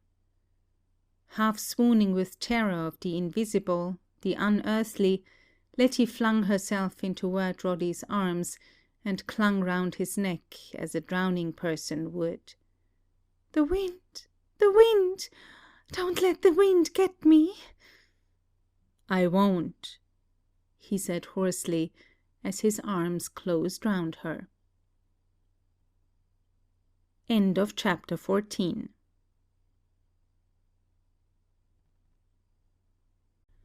Chapter 15. The first faint glimmerings of dawn found Letty sitting huddled by the eastern window, wrapped in an old blanket, waiting for the day. She had sat there most of the night. Light-headed for want of sleep, she had not slept for 2 nights now, she was trying to think. The wind that had wailed at her all night like a demon lover had lulled now. Was it by a freakish turn that a norther may take, or was it by a miracle? And so her mind was not battered and bruised now by its noise, by its rushings at the house to overturn it. It had quieted down so that she could think. It would be at her again in a little while, but in the brief interval of stillness she must think things through. But thought was hard. She tried to piece together the happenings of the past few hours. What had she done? What had she done? Dull, leaden misery weighed her down. One act of delirium that must wreck her whole life. A few mad moments out of a lifetime, that must yet ruin the whole. There was no justice anywhere. She hadn't been responsible when you looked at it right. She hadn't been herself. It was the wind that was to blame. Nobody ought to hold a crazy person responsible for what he did, and the wind had made her crazy. She could see things clearly now because it wasn't blowing. She must think fast before it started up again, because the wind did things to her brain that wouldn't let her think. The east began to glimmer with the dawn. Only 1 dawn ago she had thought herself as wretched as life could possibly make her. But how fortunate she had been then compared with now. Then Lige had been with her, good, kind, faithful Lige. Where was Lige now? She pictured him lying laid out like a log, dead drunk because of her unreasonable complaints and pleas. Poor Lige. Her heart surged with rage as she thought of that other man lying there in the room, sodden with sleep. What of the moment when he would wake and she should have to face him? Oh, worse than murderer than he was. Why didn't God strike him dead? Perhaps he had struck him in his sleep. She turned toward the bed where he lay, a long mound under the heaped-up covers, and listened intently. Yes, he was breathing. He could sleep. He would rise to meet the new day with none of the anguish that was hers. But what of her, tomorrow, and tomorrow, and tomorrow? Soon Lige would be coming home. Home. She gave a rasping laugh as the incongruity of the word struck her. He would come back, she knew. Sober and remorseful, he would think of her. He would almost kill his horse riding back to relieve her terrors, to tell her he was sorry for the way he had acted. He would be gentle, now that his frenzy of shock and anger was over, kind as he had always been. So kind. Dear Lige. A flood of warm tenderness for him rose within her.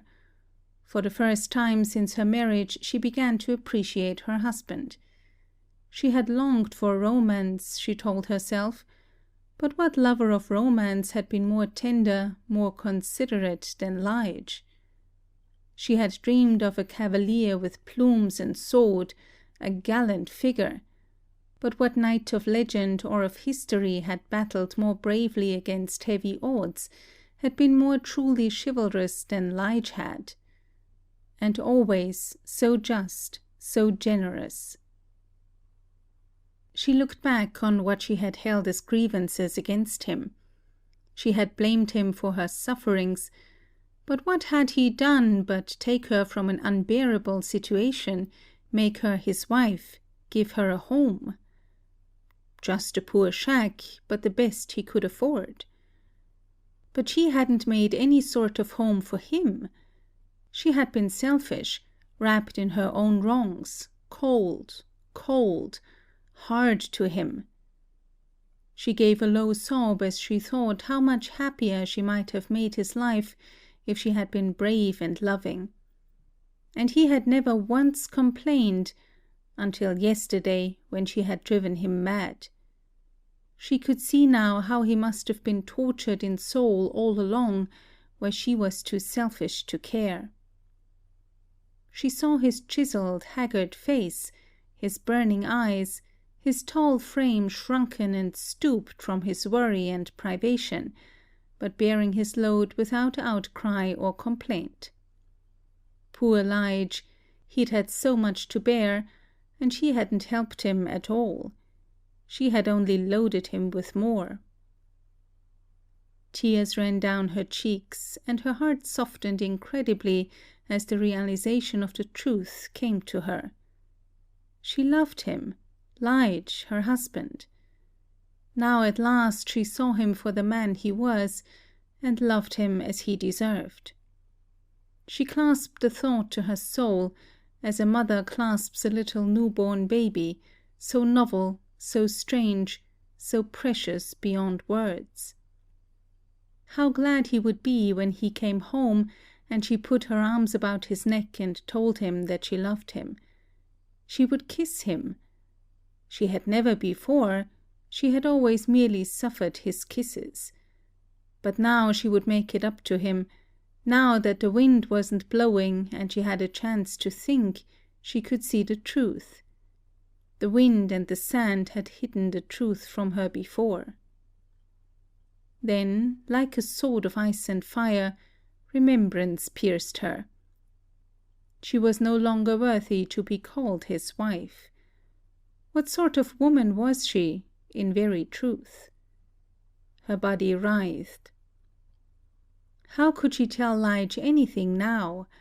How could she tell him the truth? Yet, how could she lie to him?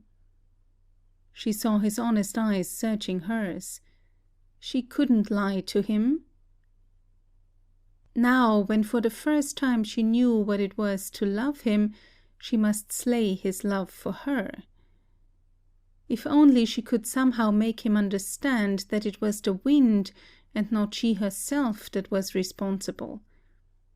But no, he couldn't see that. And even if he did, that would not heal his hurt, his shame. The more he loved her, the more his shame would be, now. Infinite compassion for Lige's suffering swept over her, so that for a moment she forgot her own. If only she could bear it all herself and spare Lige. He had had so much to stand for her. What would he do when he knew the truth? She started up in panic. Would he kill her? Western men, she knew, had stern codes for the morality of their women. But if he killed her, that would be best. Then she'd be out of it all. But if he shot Wirt Roddy, or were shot by him? Her imagination lifted a curtain for her, and she seemed to see a fight to the death between those two men, big and tall and fearless. She glanced to the wall where the guns hung. Maybe she'd better hide them before Lige came home, or Wirt Roddy woke up. But no, she mustn't do that, for Wirt Roddy had his gun, and it would be murder to take Lige's away from him. Her clairvoyant visioning showed her a scene where one man lay dead with a bullet through his heart. But which one was it? She strained to see, but could not discern the features, for the wind seemed to blow a veil of sand over the face. She saw, in fancy, another man, the murderer, led away by the sheriff who always got his man.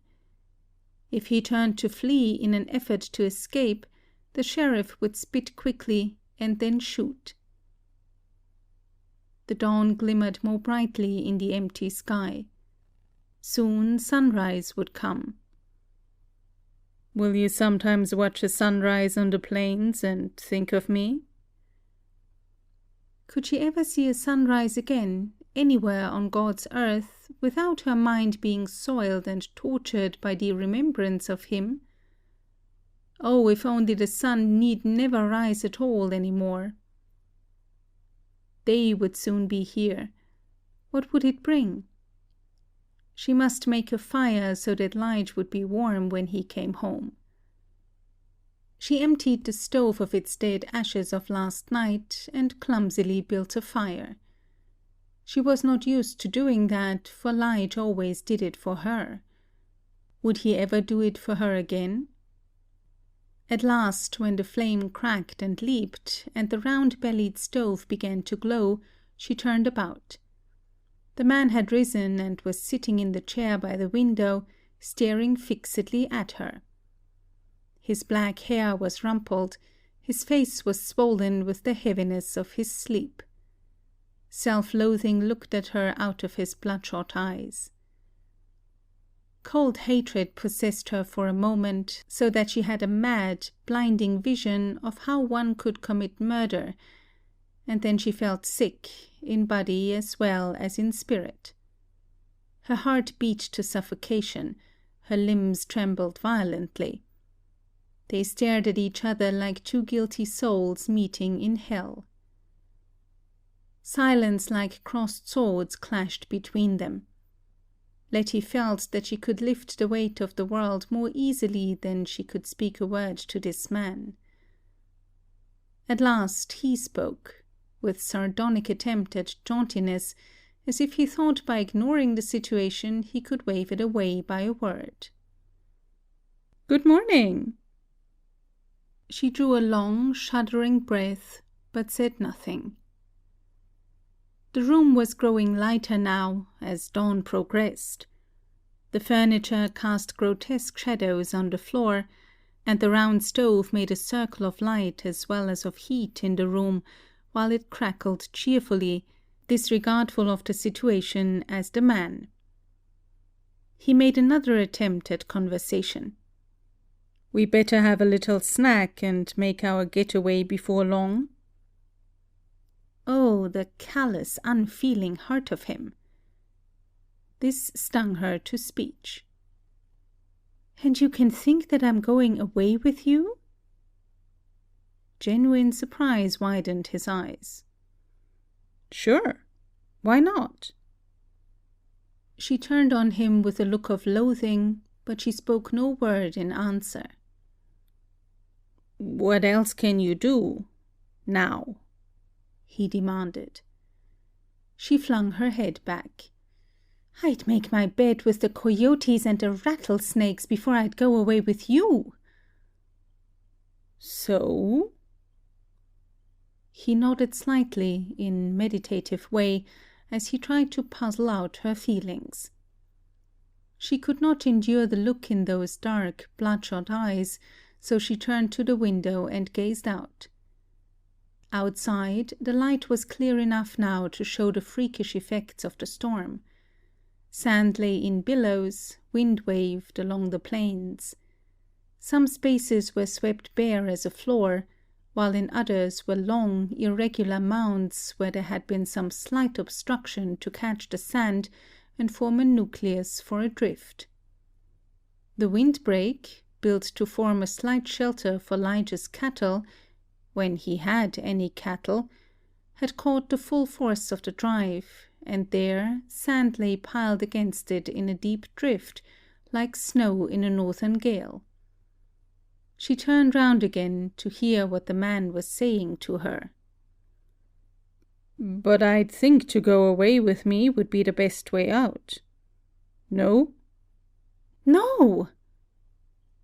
He chose his words cautiously, as a man picks his steps when he is walking in a bed of prickly pear. "You mean you hold it against me? On account of last night? You mean you can't forgive me?" Her tortured eyes met his. "Can you ever forgive yourself?" His shoulders heaved and he spoke harshly, with a harshness that might have been against himself, not her. "No, but I'll make it up to you." "How could you? Ever?" "Well—" He thrust at her in self-defense, while the look of self-loathing in his eyes belied his words. "You can't throw the whole blame on me. Weren't you willing?" She shuddered, and beat her clenched hands together impotently. "I wasn't! God in heaven knows I wasn't! It wasn't me! It was the wind that drove me crazy."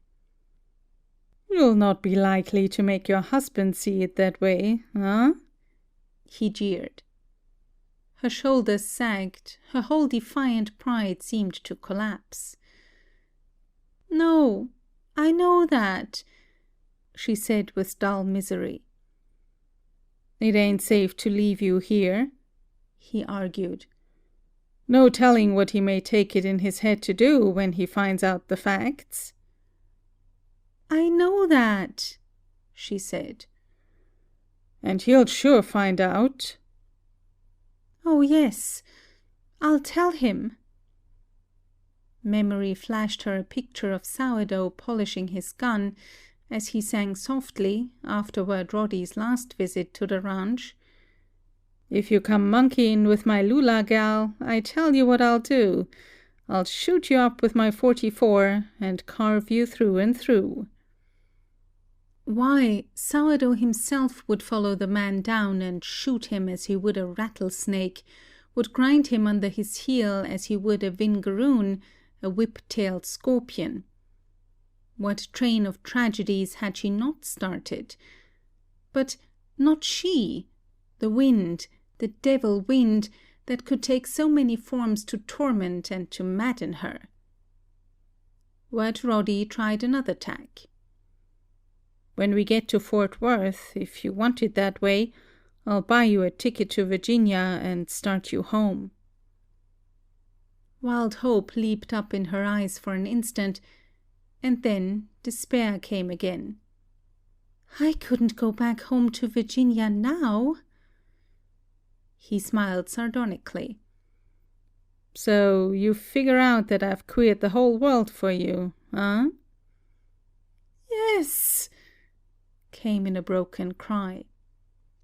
He gnawed at his moustache in silence, a deep frown denting his forehead. At last he rose leisurely, stretched his tall frame and stood looking down at her for a moment, as if measuring forces with her, as if asking himself could it be possible that the will of that slight creature could hold against his own. She looked at him, speechless. How tall he was! He had reached his decision, made up his mind, and now announced his plan casually. "I'm not going to leave you here. Your baby face would spill the truth to your husband, and he'd take a shotgun to us both." "He ought to." He smiled indulgently as at a foolish child. "Well, I'd something rather not kill him unless I'm obliged to. And I don't care to stop breathing myself just yet. So the only way out is to pack up and vamoose before he comes. So, get ready." She only looked her contempt at him. And this was the man that had haunted her dreams for almost a year. Had he been like this all along, and she too ignorant, too blind to see? Or had he crumbled to pieces overnight? The veins of his temple swelled and throbbed as he stared at her. "So you think you're not coming?" he said with a derisive laugh. "I'm not coming," she answered inflexibly. A dark flush mottled his face, making it almost purple, and his hands clenched. "You are coming, I tell ya, if I have to throw you over my saddle like a sack of meal." "Then you'd have a sack of meal that way, but you wouldn't have me." Her scorn was like the lash of a whip across his livid face. He strode forward and seized her wrist like a vice. "You're coming, by God! I'll show you."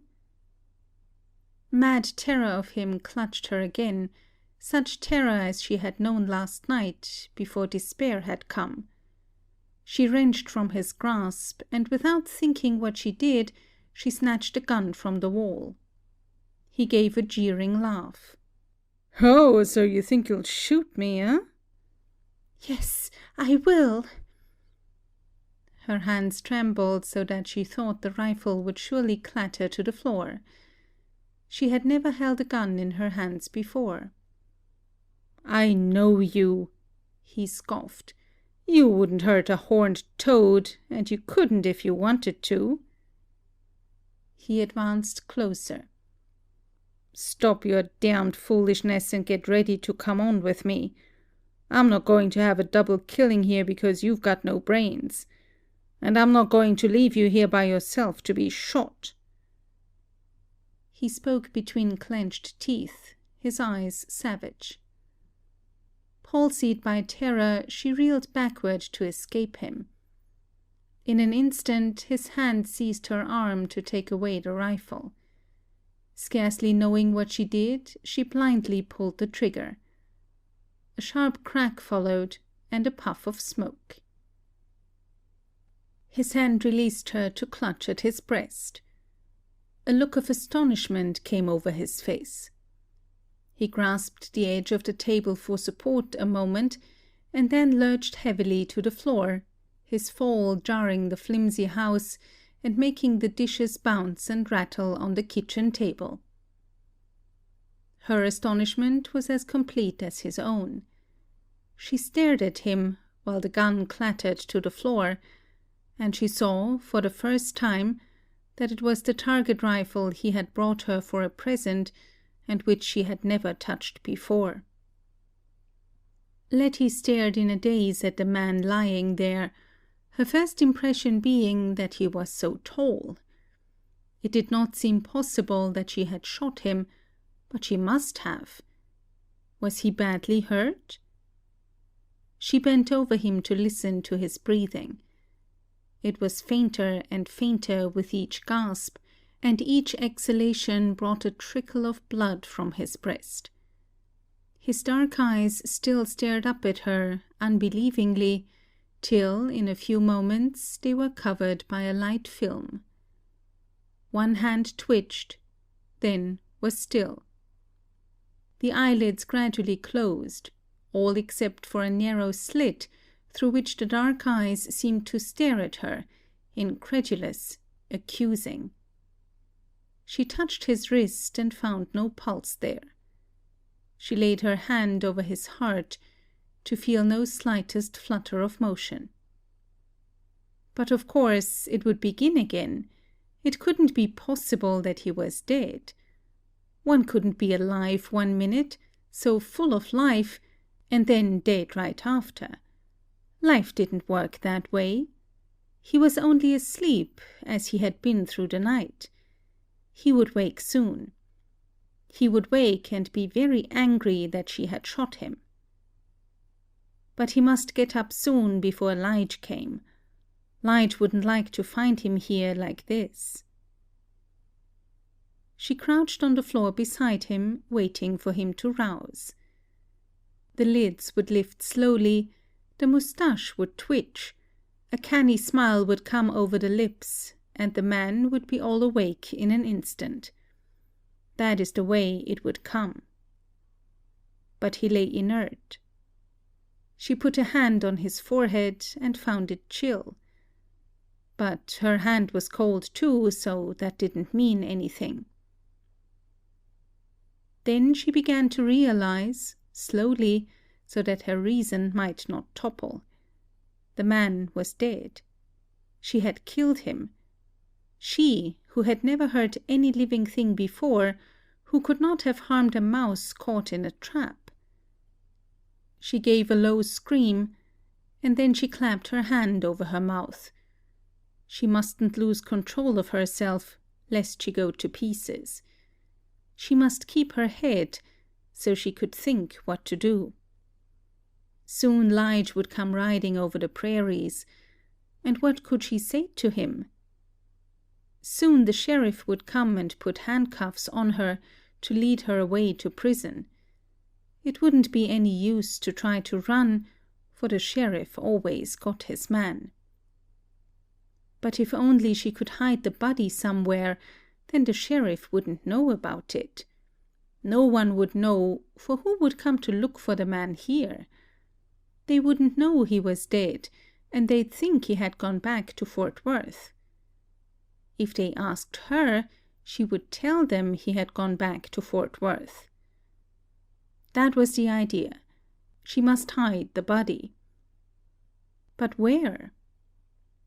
She looked wildly round the shack to find no hint of aid. She thought of the old Negro folk song that Mammy used to sing. I run to the rock for to hide my face. The rock cried out, no hiding place here. The lines beat in her brain. She sprang up to flee. She would run away before the sheriff started after her. She couldn't stay here in this room anyhow, with the murdered man lying there, accusing her with his quiet face, his still hands. But where could she escape to? She looked out through the window to the prairies, freaked with their goblin patterns of sand, in windrows and hollows and little mounds. One couldn't hide there, where there were no trees, no clumps of bushes, no fence corners to conceal one. Anyone could see so clearly here for such incredible distances that the sheriff would find her so easily. Then her eyes lighted on the windbreak almost at the house, where the sand had piled in a huge drift. Lige's words flashed into her mind. You could bury a steer there, if so be you had a steer left to bury. Why, that was the solution. Why hadn't she thought of it before? She would bury the dead men there in the deep sand, and then nobody need know what had happened, not the sheriff, not even Lige. And then Lige needn't be hurt by knowing the truth. But she must manage it fast, for Lige might come riding over the plains any time now. She flung open the door and measured the distance with her eyes. Just a little way. Surely she could drag the body that far, like a sack of meal. She clutched the dead man by the armpits and began to drag him toward the door. He was heavy, and the task was hard. Could she make it? Terror gave her supernormal strength, and she struggled on. Farther, a little farther at a time. She panted and heaved, and cold sweat ran down her body, but she would not give up. Lige and the sheriff might be coming any time now. With prodigious effort she got him out through the doorway, and slowly, inch by inch, she dragged him to the windbreak. His body made a long path in the sand, as if a huge serpent had drawn its length across it. She fell face forward on the sand to rest and get her breath for a moment, but fear soon goaded her up. She must finish before Lige came, so that he needn't ever know. She ran to get the kitchen shovel to use as a spade. She tried to dig out a grave in the sand, but the treacherous stuff mocked her efforts, sliding back almost as fast as she shoveled it away. She had always known that the sand hated her, just like the wind did. The sand was the tool of the wind, its weapon with which it tried to break her. But she would outwit it. She must. At last, with frantic efforts, she had a place made. She dropped the shovel for terror, for a song came to her ears. From what time or space? From what other world than this? Oh, bury me not on the lone prairie, where the wild coyotes will howl over me, in a narrow grave just 6 by 3. Oh, bury me not on the lone prairie. No, no, she told herself wildly, it was not the corpse singing. But they buried him there on the lone prairie, where the buzzards wait and the winds blow free, in a narrow grave just 6 by 3. They buried him there on the lone prairie. She must hurry, hurry, and get the body buried, lest the corpse begin to sing. She dragged the body into its place and composed it decently with her shaking hands. She crossed the hands over the breast, for a corpse must always have it so. She pressed the eyelids down over the slit in the eyes. The sand mustn't get into those dead eyes. He was so tall. Then she began to cover him over with the sand that slipped through her fingers, that slid off the shovel with devilish trickiness. But she outwitted it. She kept on until she had it heaped in place. There. The sand was in a long, smooth mound now. She had made it so that it looked like the work of the wind. Well, wasn't it the work of the wind? At last she was satisfied and rose to go. She gave a final glance at her achievement. The mound was high and fairly smooth, and it covered the body so that nothing was visible. Who looking at it would suspect that a murdered man lay buried there? Lige wouldn't guess, nor even the sheriff. Everything was all right. She turned to face the east. The sun had half risen above the horizon and shone like a golden wheel whose spokes shot outward and upward, glancing, glittering. Opal, rainbow lights lit the sky where clouds were softly piled, rose and amber and purple. The prairie was a vast expanse of soft grey, with golden light suffused over it, the sand giving back the glory of the heavens. Transfixed, she watched the sun rise across the mound and thought of the man who lay at her feet. Soon the intense cold recalled her to herself and drove her into the house.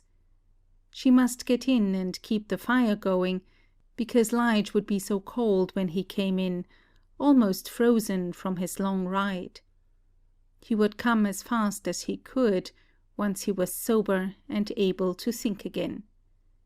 He'd probably borrow a fresh horse from one of the boys, because his was almost foundered. She could vision him riding across the prairie, outlined against the morning sky, spurring his horse so that he might get to her quickly, to keep her from being scared. To keep her from being scared. How could she meet him when he came? He would put his arms around her and tell her he knew how the wind had devilled her out of her senses, and he didn't hold it against her. He would call her pobrecita. But no, that word was soiled now because the other man had used it. Was there anything in her life that could ever be clean again, or had word Roddy soiled everything? She made up the fire again and warmed her half-frozen body before it. She must start breakfast before Lige came, because he'd be hungry as well as cold. And anyway, when your hands were busy, you didn't have to think. You could forget for a moment, maybe. Could she ever forget till the grave closed her in? Even when she was buried deep in her grave, would she see dead eyes staring at her from half-shut lids? Hear the wind wail to her like a demon lover? She glanced out of the window at the long mound of sand by the windbreak. It was just as she had left it. She would sit by the fire a little while before she began her morning's work. Strange how tired it made you not to sleep for 2 nights. It made your head ring queerly, too, as if the wind were blowing inside it. It made it fidgety, as if sand was seeping into your brain. But the wind was quiet now. What was it they said out here in Texas? Never mind the weather, so the wind don't blow. The wind had never been so still before. Had it blown so hard during the night that it had blown itself all off the earth for good and all, lost itself somewhere between the other worlds? Were there other women there for it to torture and drive mad? It wouldn't be happy if there weren't. But if it had gone away for good, she could be herself again. But no, the windows rattled ever so slightly, as if by some faint gust. It was like the wind to fool her. It was chuckling to itself now, somewhere in hiding, to think how it had fooled her. Well, after all, it was more natural to hear a little wind blowing. Nothing to be scared about in the least. She glanced out of the window to see if she could tell whether the wind was from the north or not. Surely there wouldn't be another norther again so soon. No, it wasn't a norther coming again, for the wind was blowing more from the east. She could tell by the little puffs of sand that were drifting toward the west. She gave a sigh of immense relief. No norther again now. Then she started apprehensively. A light veil of sand was lifting from above the mound against the windbreak. But it was only a little wind, and there was nothing to be afraid of. Nothing at all. Besides, hadn't the wind done its worst to her already? Could anything but the wind have made her commit murder? There, Wirt Roddy was lying under that mound of sand, a mound not quite so high and rounded as it had been a little while before, because he had put the fear of the wind in her soul that day long ago on the train. The wind had been listening and had punished him for his blasphemy. Those scornful lips, those mocking eyes, would never jeer at her again, at her or at the wind. If those eyelids lifted there in the darkness, the shroud of sand would cover them. The wind was growing higher now and rattled the windows louder. She shivered as she listened. The wind made her remember everything. Her mind went on searching out the line by which events happened. It was all so clear now. It was the work of the diabolic wind. She was lost and undone because the wind had driven Wirt Roddy to the house last night. He had come because he had known Lige wasn't there. Lige wasn't there because he had been in a rage with her that made him get drunk, so he couldn't be with her when she needed him. She had tormented him with her appeals because the wind had driven her crazy. But she wouldn't have been so easily upset all along if it hadn't been that Wirt Roddy had put the fear of the wind on her like a curse before ever she met Lige or came to the ranch. It was all so plain. She looked out of the window and stared with fright at the mound. Surely she wasn't seeing right. That spot there, that white spot, couldn't be Wirt Roddy's crossed hands showing. Another puff of wind lifted another veil of sand, as if to convince her. Yes, yes. What could she do? Should she go out and cover the dead hands up again? But no, for then the wind would get at her again. Perhaps it hadn't done its worst to her after all. Maybe it was tempting her to come out so that it might have her in its power. But she wouldn't go. If she waited, another gust of wind would blow the sand back over the hands and cover the mounded form more securely. Those hands couldn't move anyhow. They were dead, just as she had left them. They couldn't hurt her, But the wind was different. Nobody could kill the wind. She stood by the window, her face pressed against the pane, her hands clenched, her eyes fixed on that mound. Slowly, grain by grain, the sand was shifting from the treacherous mound. The wind had come from the east, so that the windbreak couldn't shelter the sand any more. Soon the face was uncovered, the face so quiet and stern. She gazed at it, stiff with horror. The eyelids were weighed down with sand, the sand was in the black moustache, but the face showed plainly, the dead face. She started. She must run out and cover up that face again from the gaze of the sun, from her own sight. But no! The wind's gaze was more to be feared than a dead man's face. This was but the trick of the wind to get her out from her shelter, so that it might wreak its wrath on her, might have her utterly at its mercy. When the wind saw that it was useless to try her, that she would not come out, it would grow tired and go away, and the sand would creep back over the dead face. The wind saw her there at the window, watching, and that reminded it of her. She would move away, and then it would forget her. That was the thing to do. The wind was angry that she had read its thoughts so clearly, for it had risen to a gale now and shouted round the house. It called to her to come out if she dared. It defied her, challenged her, mocked her. But she smiled because she was sitting in a corner with her face turned away from the window. She wouldn't let the crafty wind see her at all, and it would think she had gone away, that the house was empty. It would think that she had gone with Lige, or even that she had left for Fort Worth with Wirt Roddy. She would be very quiet, and wouldn't talk back to it at all. She wouldn't even think, for the wind knew what your thoughts were. So she rinsed her mind of all thoughts, all emotions, and made it blank and empty as the desert plain. The wind roared at her, but she didn't answer.